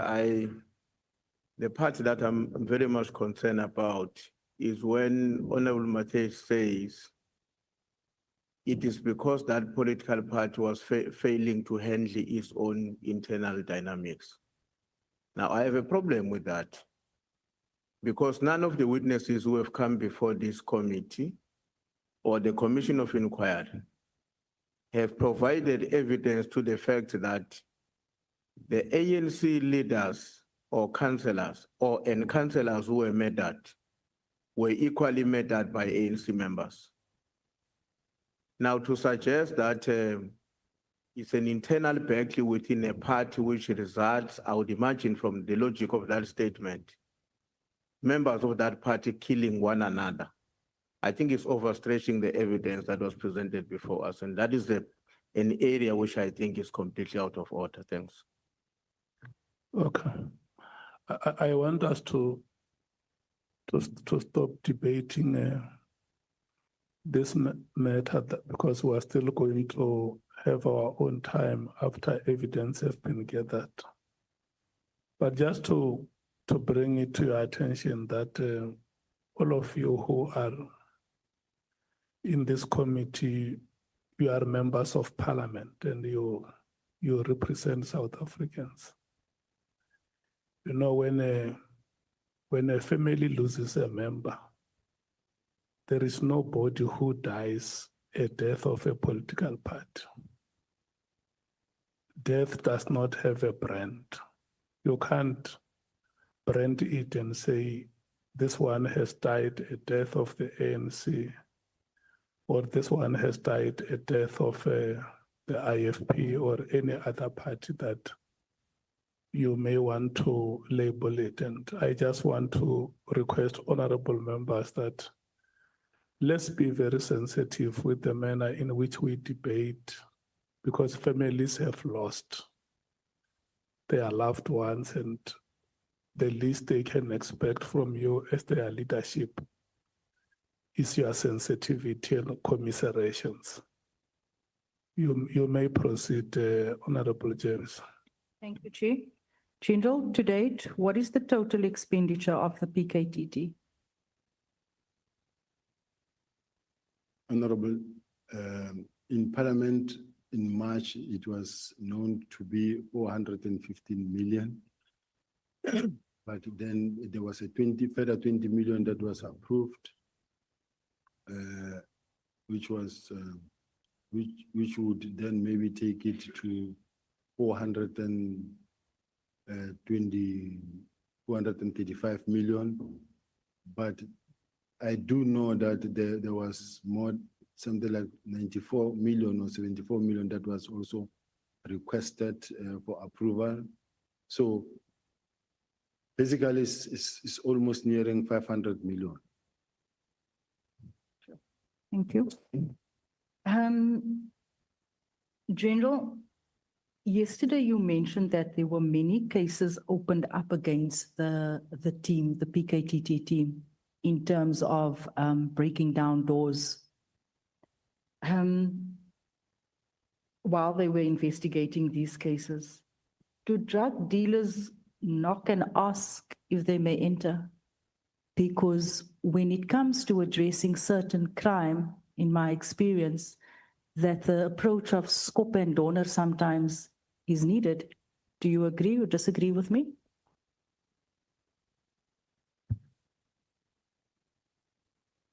That approach, it depends on the team that is actually running the operation, and depending on the challenge and the nature of the danger situation they are faced with, Chair.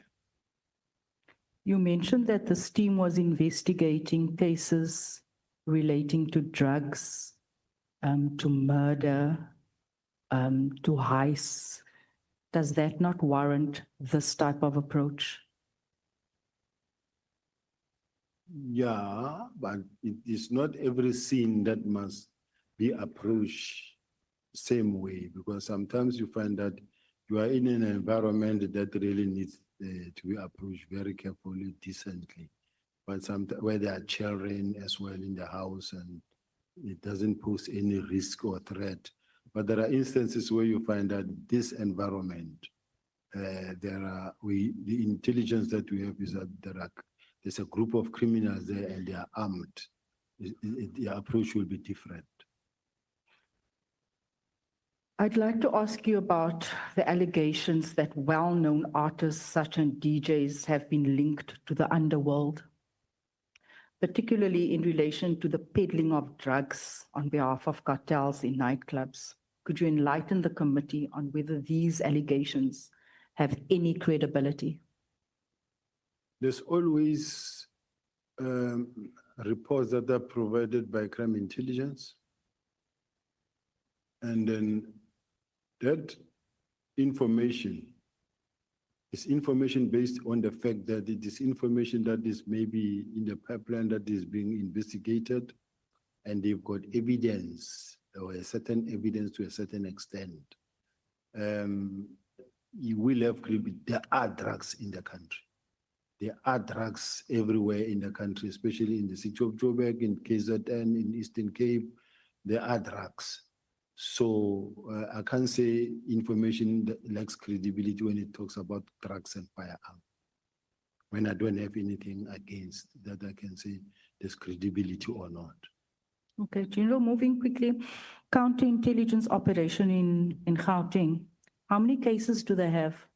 And what are the case types?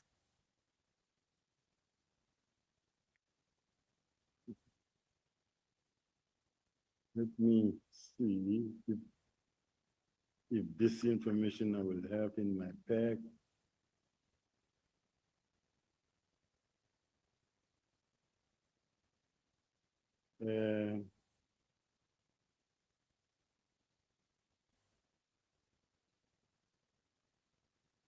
Chair, there's a document that I'm looking for. There's a document to improve performance of the detectives. It was approved.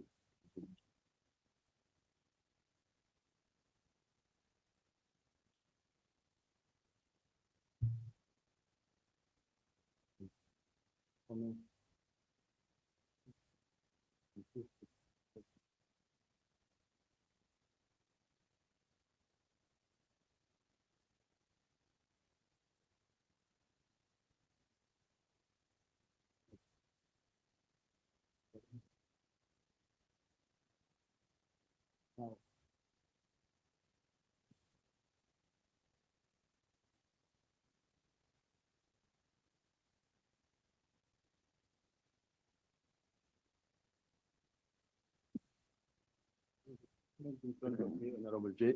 Document in front of me, Honorable James, just to ask specifically what the question was.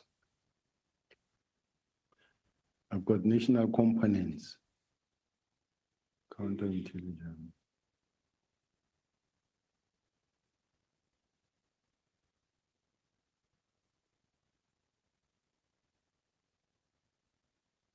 Chair.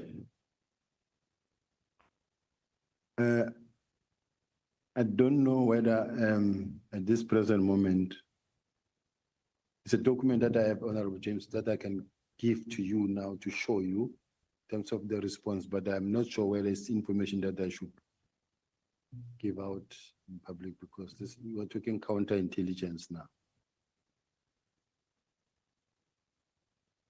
Chair, I need assistance here. Here's the information that Honorable James is asking, but since it also mentioned counterintelligence, I might also be accused of discussing intelligence information in a platform that is not supposed to be, but I'm prepared to show the honorable members so that she gets the response. What do you choose to do with that kind of information? I can show her the answer. You can show her. Answer. Okay. Can I just? I'll have a look at it later. I think that was more, Okay, you can show her when we were about to break. Yeah.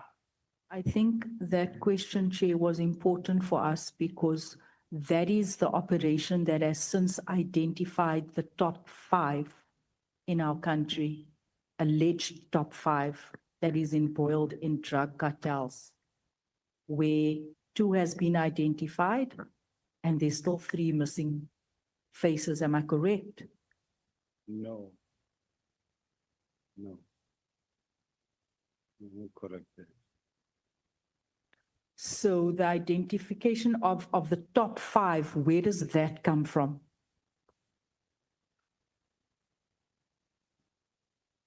This is information that is come from. Sorry, General, can you maybe speak into the mic? This is information that comes from crime intelligence. But I also have information that was compiled by crime intelligence that does not have those top 5 that that is being spoken about.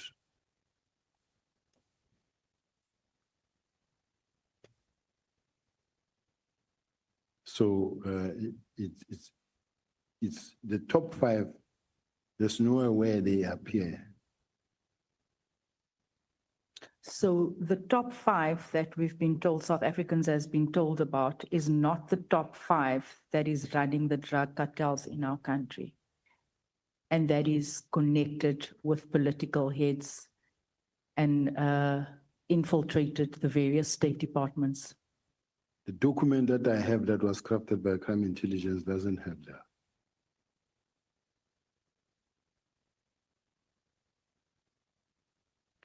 What is the composition of the counterintelligence operation? You know, when we have operations, obviously it composes of NatJoints. The composition of this counterintelligence, who serves on there?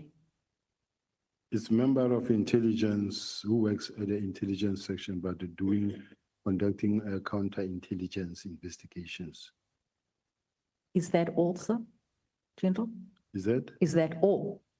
Yes. So the members are only from within SAPS. So when one does intelligence, you haven't roped in NPA and you haven't roped in all the other role players that usually serves on an operation of this nature. Counterintelligence is not necessarily a multidisciplinary structure. This is intelligence, and you may find that they work with NPA. For them, remember it is their investigation. So if they have a prosecutor who deals with them, who works with them, they will consult with such a prosecutor so that he gives guidance to their investigation. So prosecutor NPA is part of the team then? It's possible. Does this team fall within your section? Used to, but not now, not anymore. Why not, sir? Because now crime intelligence reports to the National Commission, no longer to NASA. Okay. My final question. General, my second last question. General, you also mentioned that you're not aware of any political interference within SAPS. But you responded to a question when you said you waited with bated breath to find out who's the new minister, because usually when ministers come in, you could possibly lose your job. Is that not political interference? Not. Not. Okay. Yes or no, you attempted to obscure the obvious reality that there are factions within senior management of South African Police Service. Given that there are no holy cows, is it not possible that some of these internal cabals are working in collaboration with drug cartels? I really can't sit here, National Chair, and say it's not possible or it can't be. Up until it is tested, someone being arrested connected to the crime, then they must be arrested. In closing, General, General Kwanaze told us, I'm not sure if you heard, that there's only one scanner. One scanner, 3,000 containers pass through. We are not able to detect if children are in those containers. We are not able to detect if there's drugs in those containers. Is it true? How many scanners do we have at our ports of entry? And also, how many private landing strips do we have in our country? It's a dangerous statement to make in relation to the fact that whether we have one scanner or how many scanners, because we cannot really go out there and tell the public that we are ailing and we don't have this, we don't have this capacity, we don't have this expertise. And there's no way that the public should know our strength. So as to whether it is 1 or 2 or 3 or 10, I don't know. But the landing strips, we have too many landing strips in the country. It's many. There are private landing strips as well that are really, I don't know whether I should say more than 1,000 or more than 500. I forgot the number, but I do know that there are just too many landing strips. Some of them are private, of course, they are not known. Thank you, General. I ask these questions in the interest of South Africans so that they can feel secure, but I'm not sure why you're not able to answer. I was gonna bring that type of information if I knew that such a question in relation to the landing strips can come up. I would be in a position to respond. Thank you so much. Thank you, General. Thank you, Chief. Thank you so much, Honorable James. Thank you, General Sibiya. We are taking a break. We are coming back at 21 hours. Thank you so much.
Members, is 21 hours. We must resume our proceedings. We will then take Honorable Sangon.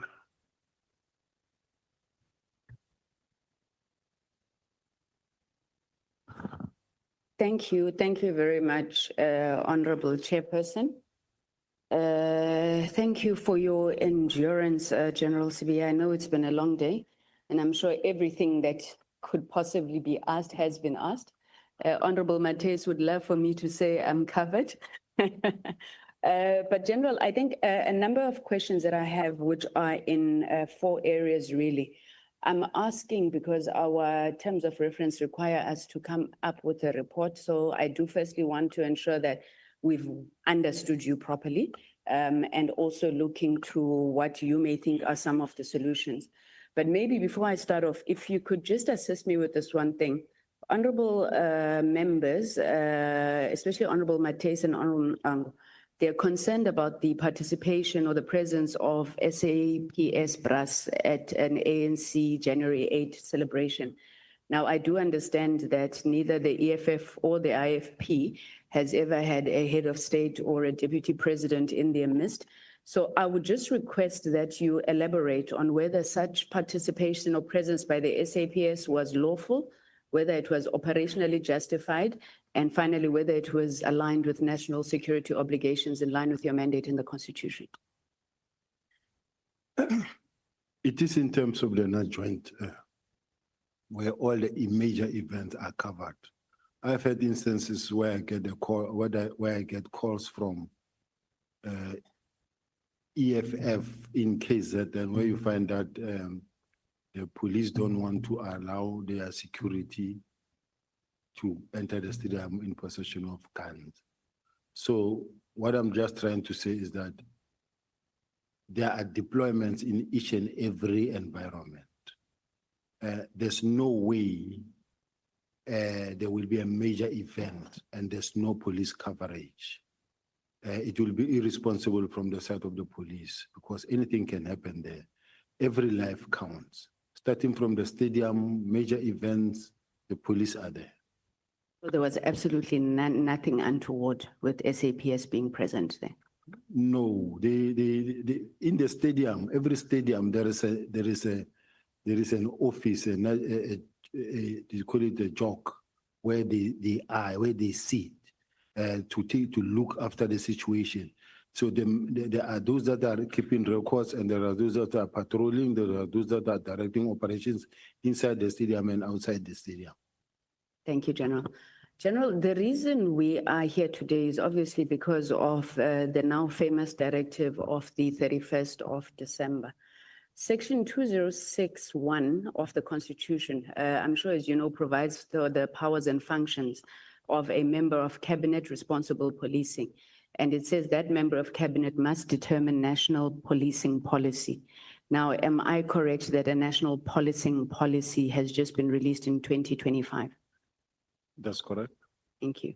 And then section 2072 under control of services provides that the National Commissioner must exercise control over and manage the police service in accordance with national policing policy and the directions of the cabinet member responsible for policing. Is that correct? That's correct. So what is your understanding and what in your view would constitute policy versus control and management of the police service? Where exactly is the line drawn? Because, I mean, we're sitting here and I think it's that line that we keep coming back to. Where is the line drawn? At this present moment, I think it must be understood in clear or in no uncertain terms that the bottom line is that the minister, as the person who must actually determine policy with the National Commissioner implementing policy, the two are interlinked in such a way that the National Commissioner reports to the minister, and the minister has got interest in what is going on in terms of the implementation of the policy. So what is happening is that the instructions that was given falls squarely and entirely within the scope of the policy of the minister. As far as I'm concerned, what the minister did, personally, I don't see anything wrong. Thank you, General. Now, okay, so you said you didn't see anything wrong. Did the minister engage you or consult you about his decision to de-establish PKTT? So did you know beforehand, before the letter, that that is what he wanted to do? Not at all. I wasn't even around. I was operating in the Western Cape around December. Minister was in KZN. Okay. And we never communicated. Even if you can check our communication, there was no communication around that time. Thank you, General. Okay, I'm going to skip my next question because I was going to ask you about whether you thought that instruction was lawful, but you've already said that you thought that it was lawful. So General Marcel Mula, in his testimony, argues that the use of the word immediate by the minister in his directive amounted to operational interference. What is your view on this issue of immediate? But I've also been asked to ask you that, can you explain what you meant when you said immediate does not mean right now? When you say immediately, and your letter addresses things that must happen over a period of time, it means from now. As we say immediately, the process starts now. And that process can stretch.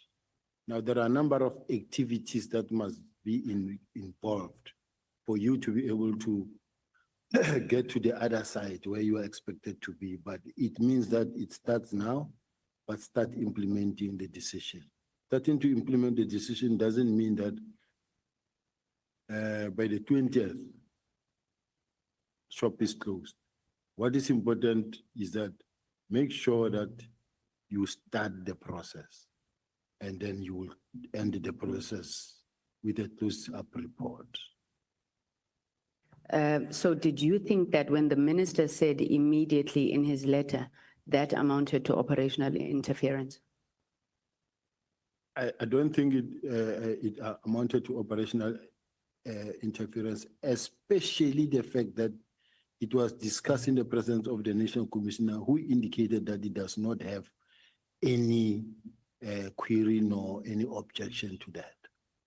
Okay, thanks, General. So you said in a response to one of the members that you were not surprised when the directive came through from the minister. Were you surprised, though, that General Masemula asked you to implement it? Because according to your testimony, you said you were not involved in PKTT. It was just General Masemula, General Kumalo, and the KZN commissioner. So were you surprised that General Masemula asked you to work on this? No, I can't be surprised when I get tasking from the National Commissioner, their official tasking. He can task me on anything. So I can't be surprised. Despite the fact that you haven't had anything to do with the PKTT?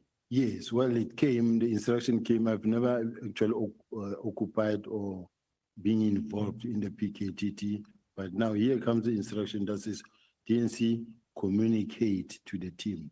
So this is an instruction from the National Commissioner that must be complied with. Now, General Sibiya, this is where I get confused. So on paragraph 28 of your testimony, you indicate that once you received that email from the Office of the National Commissioner, your office directed an email to the DCCI, General Kumalo, to develop a closing report for sign-off by the 13th of January. Did you have any discussion with General Kumalo regarding this directive to disband? If you did, what was his view? If you didn't, why not? I didn't have any discussion with General Kumalo. What I did, same email that I received, and I wish that we get to it, because what I did, I forwarded it same time. I forwarded in the same email. You will see that it is the National Commissioner's email, then my email on top that directs now General Kumalo and say, below see the email from the National Commissioner's Office for Compliance. Please comply with the above. And due to the fact that the National Commissioner office, they wanted mine on the 14th, and we say, you need to give it to me on the 13th so that I can see it. Then thereafter, On the 14th, when I meet the National Commissioner, I give it to him. Okay, so you didn't speak to him about the directive, you forwarded the email. Tell me, is a closing report and the implementation plan the same thing?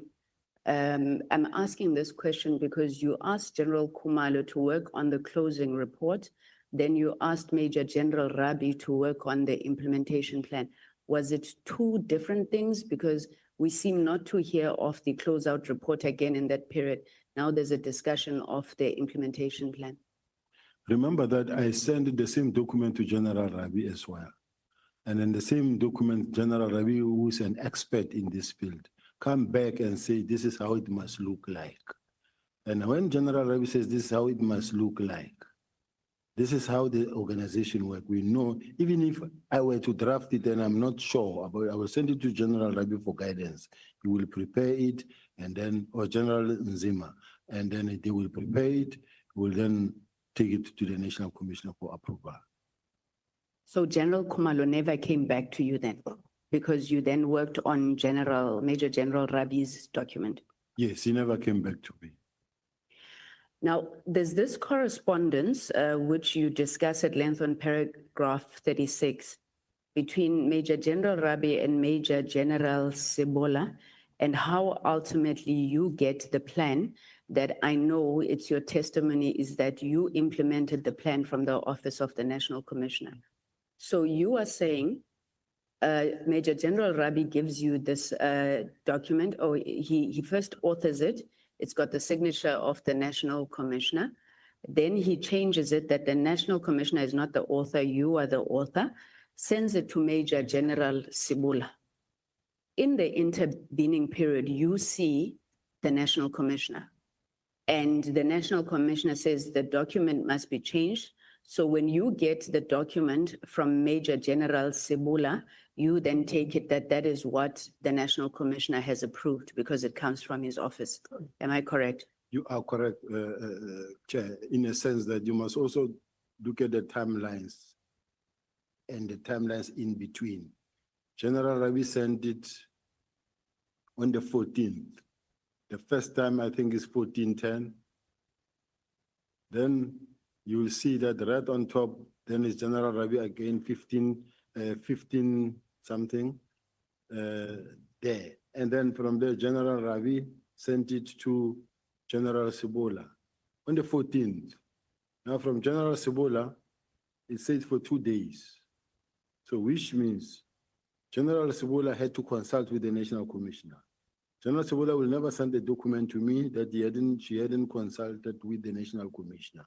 Now, General Sibiya consult with the National Commissioner. And then after that, when the National Commissioner is satisfied, let General Sibiya sign this thing is operational. General Sibiya come to her office.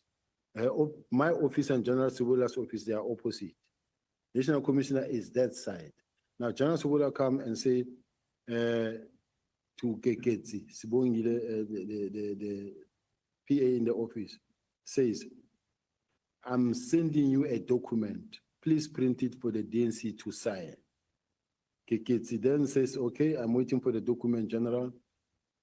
She forward the document to my office to print and sign. Now, if the National Commissioner was not in agreement, that document would not have left General Sibiya's office to me. The same applies to the email that was sent by Brigadier Lotoko to my office. She will never send something like that, having not confirmed with the National Commissioner or acting National Commissioner. So which means if the National Commissioner completely was against, how can the document be cascaded further down? If you agreed, it will be. If you didn't, there's no way it can go down. Okay, I hear you, General, but here's my problem now. It's SB6, those emails in your submission. Is it standard practice in the South African Police Service that emails are just sent with no trail? So on the emails we've got here, there's not even a hello, General, or hello, Captain Sibongile. we just literally just have from sent to. What happened to the rest of the email? Because here we see the trail, but we don't know what is being said. Maybe if you could assist me with that. And then secondly, if Major General Sibula is sending this very important instruction to your office, she doesn't write this instruction that print this out for the general to sign and send.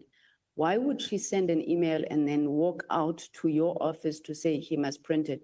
Why are these emails blank, not reflecting? That is a cause for concern. Personally, I believe the National Commissioner knew what he was doing, because there's no way that as the National Commissioner you can say, let Rabi help you. Rabi, who's in the office of the National Commissioner still, helps me craft a document. That document was crafted on instruction of the National Commissioner. The same document is the one that gets sent to General Sibola. The same documents that was discussed with the National Commissioner, the same document that gets sent to me. This is operational, let the General sign and send. Then I send. Then the next thing, I stand accused that I turned a document where the National Commissioner was supposed to sign, I turned it into my own signature and send. To me, this was a booby trap. So General, is it your testimony that these emails, as you have put them for us, before us, none of them contained any instructions? It was just forward the document, the email is blank as it appears here? The first one of General Brigadier Letogo says clearly that as directed, the DNC is directed to do. DNC creditation has directed that, okay. It says, as directed, DNC requested to accordingly communicate the deactivation to the relevant team. Your office is further requested to submit a close-up report to be submitted on 14 January 2025 for NATCOM's consideration and sign off. Now, this date of the 14th is the date on which the National Commission is back on leave. And when I spoke to the National Commission, he said yes, because the minister says he wants the report by the 20th. And now we ask Rabi to assist. Rabi is assisting. General Rabi drafted the report. This report that was written is a professional written report by someone who's qualified to write work study reports. And he wrote a report that actually the National Commissioner said. So now the National Commissioner said, I saw it and I did not really read it or browse it. I just browsed it and I read down there below, and it's not something that I read. But the National Commissioner said at the commission, he said, when they asked him, did you read? Did you go through this? He said, no, I never went through it. But the bottom line is it comes from whose office? From the National Commissioner's office. All these emails that came to my office are a direct instruction of the National Commissioner. The same way the National Commissioner say, if I didn't comply with the minister's instruction, I was going to be accused of insubordination. I am here today, I say, if I didn't comply with the National Commissioner's instruction, it was going to be like, this man doesn't listen. We instructed him and he didn't do what we want. So I complied. But General, you do appreciate that right now it's your word against the National Commissioner and Major General Sibula, because on the final emails that you provide as evidence, there's no instruction. I can't agree, Chair, on that, because if the National Commissioner, quite honestly speaking, does not agree, from here must go back, not backward, not any further. Here, from me, it go back. And I say, National Minister, I don't agree for the following reason, and let me engage you. Why then have it still forwarded, cascaded further down? Number one. Number two, it's confirmed and it's consistent with the fact that even starting from the meeting of the 27th, when the National Commissioner said, yes, this is just a task team, it was not meant to be a permanent structure. It was just a task team that was supposed to evolve into a murder and robbery unit. So let's go to the parliament, to parliament now, where parliamentarians are involved in. Here's the Honorable Ian Cameron was the chair on the day. The national commissioner was there. The project manager and General Mkwanas was in the meeting as well. Presented that the national commissioner has received a directive from the minister to disband. And there has been subsequent meetings, several subsequent meetings in that regard, and that it is going to happen. We believe that the task scheme has achieved the purpose for which it was established, and that it can be used as a benchmark because it has been operating well. And then as a result, we are going to be transitioning into murder and robbery unit, and it shall be done in phases. Done. The next morning on the 6th, they come up with an action plan that the National Commission says it was approved by him. And the minister also partially approved in a sense that the minister says, I see that you've done what you say you're going to do. But what I'm not happy about is the fact that you're saying the court docket you will still keep it, because now the court docket may take 5 to 10 years, which means we'll be still waiting. But it was partially approved. Now, true to their words, General Kumalo, as they presented, on the 28th of March, they sign a handing over the report. I didn't even know. They went and they met and they did an exchange somewhere. And then now General Sintumule's got the docket and then called me and say, I've signed for the dockets, 118 dockets. All right. Then after plus minus a month, on the 23rd of April, General Kumalo bring the last 3 dockets of Umtata, Namhlamtwa. Now it brings us to, that makes the 121 dockets. Now, we have now 121 dockets that must go to KZN, to the station where they belong, which is the murder and robbery unit. General Mkwanazi get a call that says, General, we are bringing the docket over to you. Say, I don't want those General, dockets. I'm going to stop you. I'm going to stop you. I do apologize. No, I think we're clear on the sequence of events. Before you proceed, just to hold to the Honorable Skosana wants to say something. Thank you, Chair. I just wanted to find out, because I'm confused a bit now, that the answer is given to the Honorable is different from the answer which you gave me about this email, about the signature. If you remember well, when I said to you that the brigadier, you said she, the talker, all those emails, whether they are signed, and remember I asked you whether you verified that. And you said there's nothing wrong as long as it comes from the office of the National Commissioner. That was a concern. And I think what she is raising now, the answer is different of what you told us earlier. I think I just wanted to say that we must have one answer when we leave here, to say, is it a tradition or is it allowed? They can issue emails irrespective, as long as they come from that, they are authentic according to what you presented earlier. Thank you. What you said, Honorable Member, is exactly what is the case. Yeah, but remember, I said, is it right or wrong? You said, no, it's right. But now we are not saying that. No, I've never said it's not right. I've never said that. My statement is consistent. It's something that will never change. This is how it is. Yeah, but now what I'm saying now, on Hansard, perhaps you missed that. But I wanted to help you on that, to say what you told her now about the emails, because she's raising the same thing, maybe differently, but the answer are not the same. He's asking the same thing which I asked about the emails. I stand by what you repeated just now, Honorable Member, that for as long as an email comes from the National Commissioner's office, and not any Tom, Dick, and Harry, from Brigadier Letoko, whether it comes from Millicent, whether it comes from General Sibola, we know it comes from the National Commissioner. And it's not something to be questioned unless there is something that needs to be challenged or not being understood.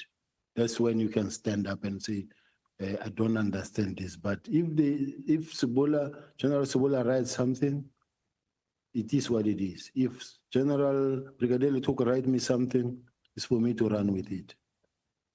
Okay. Thank you, General. Sorry, just as an aside, you had initially said that WhatsApps can be manipulated.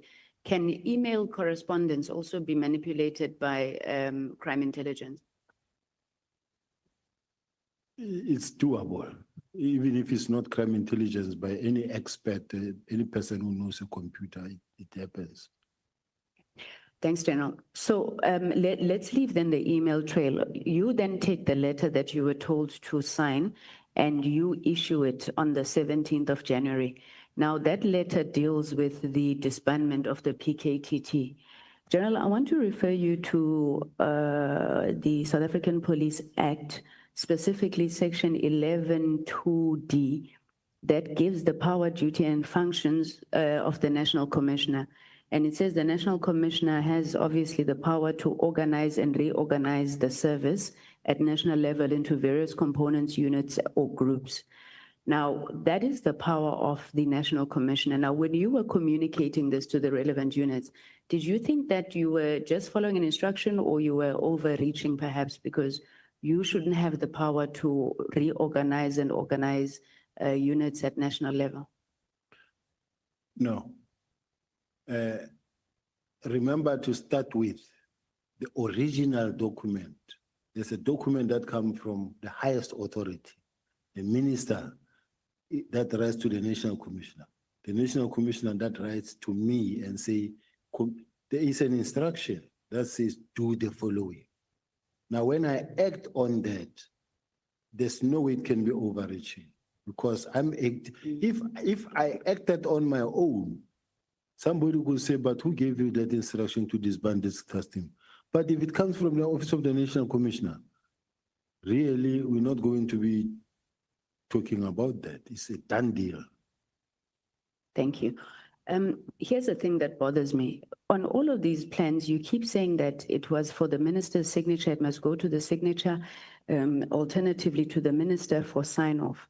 Now, this minister's signature was for him to approve the disbandment plan, am I right?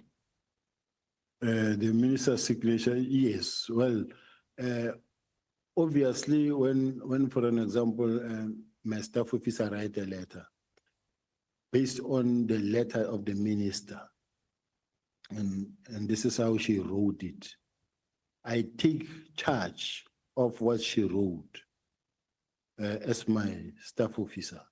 The same way what was written by Brigadier Letoko, the National Commissioner cannot distance himself from that one that was written by Brigadier Letoko because this is our staff that act on our behalf. So I take charge of that email that was written by Colonel Afanant, but let's say she could have said for signature by the National Commissioner, but she said for signature by the minister. At that time, because of the fact that we never thought this was going to result at any given point into this situation, you find that it will be a question of neither here nor there. It does happen. The same applies when you see when General Motsepe's team were writing the Motsepe report. That report that was actually responding to General Mukwana's press briefing. They said the DNC received an instruction from the minister. And when in fact I did not receive an instruction from the minister.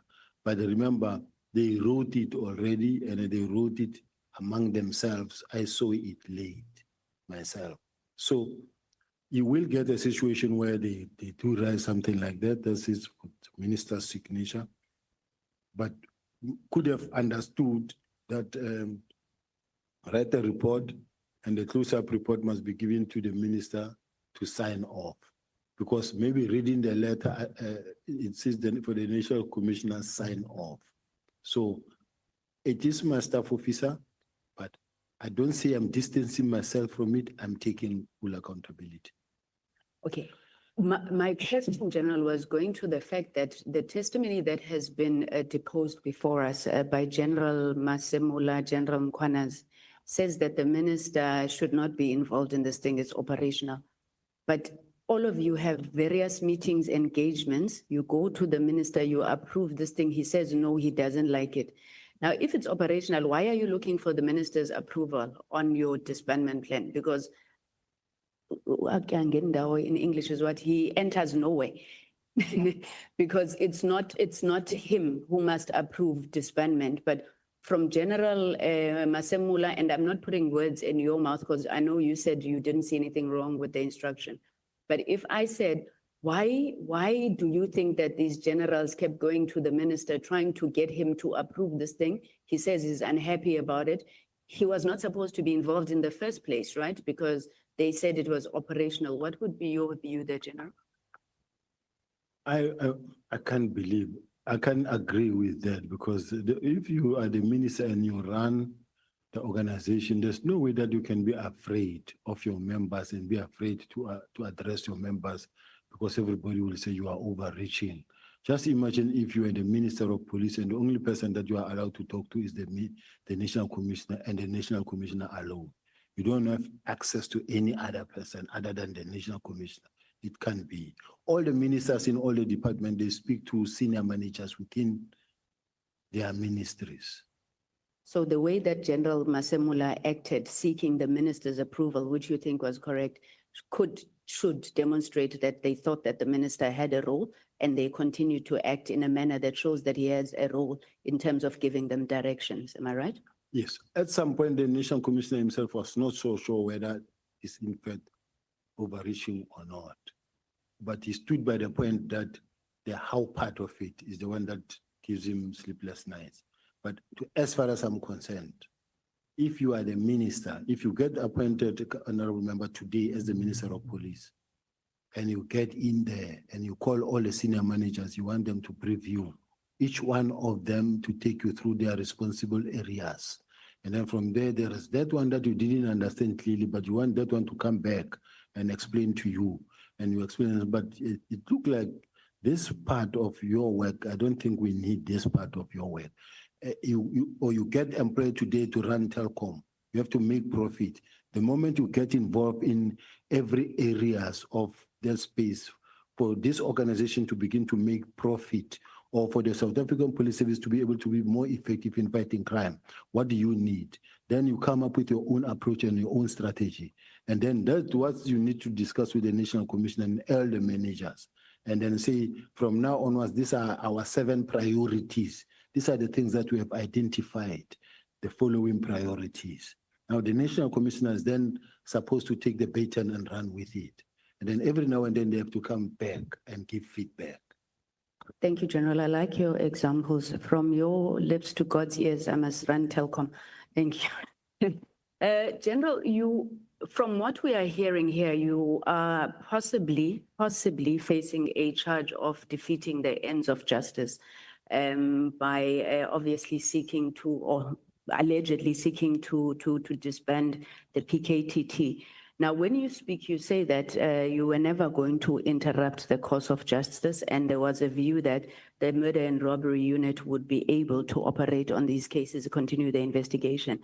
But you confuse me because every time you speak, you said we needed to establish the murder and robbery unit. So was it in place already, or would the disbandment have then led to the establishment of a murder and robbery unit? The disbandment, remember there is a document already approved where the National Commissioner says it must be expedited by DNC crime detection. Says I must expedite that. In some areas, the murder and robbery units exist because they exist. And then at the same time, already there's a work study approved by the National Commissioner that says it must be done. And that work study investigation says when it comes to the murder and robbery, the mandate of the murder and robbery unit will be to investigate serial murders, taxi-related killings, police killings, including political murder. Now, political murder is the same political killing task team. Now, which means they must be established in the areas where they are needed most. Thank you. I just want to move quickly to the issue of crime intelligence. So our terms of reference mandate us to seek to evaluate the reason for instability within CI. Now, criminal intelligence falls within your responsibilities. In your view, what is causing instability in criminal intelligence? And then as leader of that component, what have you done about it? You see, there's something called interpersonal relations. If you are a leader, you must have interpersonal relations, number one. You must have people management as well as administrative management. You must be able to be that kind of a person who's able to interact with people. You must be able to know how to build a team, work with your people in such a way that they will support you, they will work you, and they will lift you up. But if you find yourself, you are a leader and you're fighting with all of them, and they are all fighting you, challenging you, taking you to court, leaking information, you fighting with them, you taking them to court, they're taking you to court, that's instability. Now, where is General Khan? The relationship is not good. It's not good. It's been up and down court. It was court, he won. Where is General Moodley? He's outside. And the fight is been up and down. Where is General Tio? Is out. He's been fighting. So I can sit here and list of all of them that have been involved. More than 5, General, the Eastern Cape as well. Unfortunately, I think is now boarded. He was sick. But there are many generals, including brigadiers inside crime intelligence, that have been fighting with General Kumalo himself. Now, they took him to court, some of them. In some instances, I said, General, don't go to court, you're going to lose. He didn't listen to me, he went to court and he lost.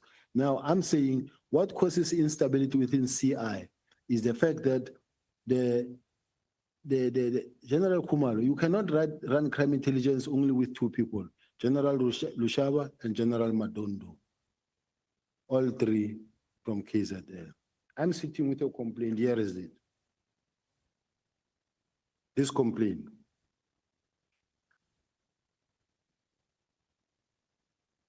This is a nepotism by Lieutenant General Kumalo and Major General Lushaba.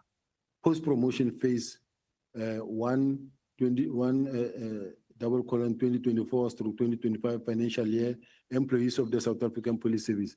This is a complaint, and it is accompanied by letters, post-promotions phase. Now, they telling you here that these are the people, group of people that were employed. They will tell you that General Kumalo chaired from brigadier to constable down there. He chaired all these promotions everywhere in all the provinces. Now, all I'm saying is that here is it, if the chair, anybody want to see in this ad hoc, but the bottom line is, there's been challenges because there's been situations where some of the people feel that, but General Kumalo is bringing everybody from KZN here to head office. When he was charging Khan, how I got to also differ with him, I say, all right, General, you are charging Khan on a 2021 matter, but you say you are doing it expeditiously. Why do it expeditious when it's a 2021 matter? Sorry, General, the Chair, I think Honorable Skosana is trying to get your attention. Thank you, Chair, once again. And thank you, General. I'm not sure what you have there is part and parcel of what we have in our document, because perhaps we can have a look at it, not on the side, all the members, because we are lost a bit now. I'm not sure whether the honorable member is comfortable, because as members, we are trying to find out where can we get that, what you are raising now. Thank you, General. Thank you, Chair. Can I assist you, Chair?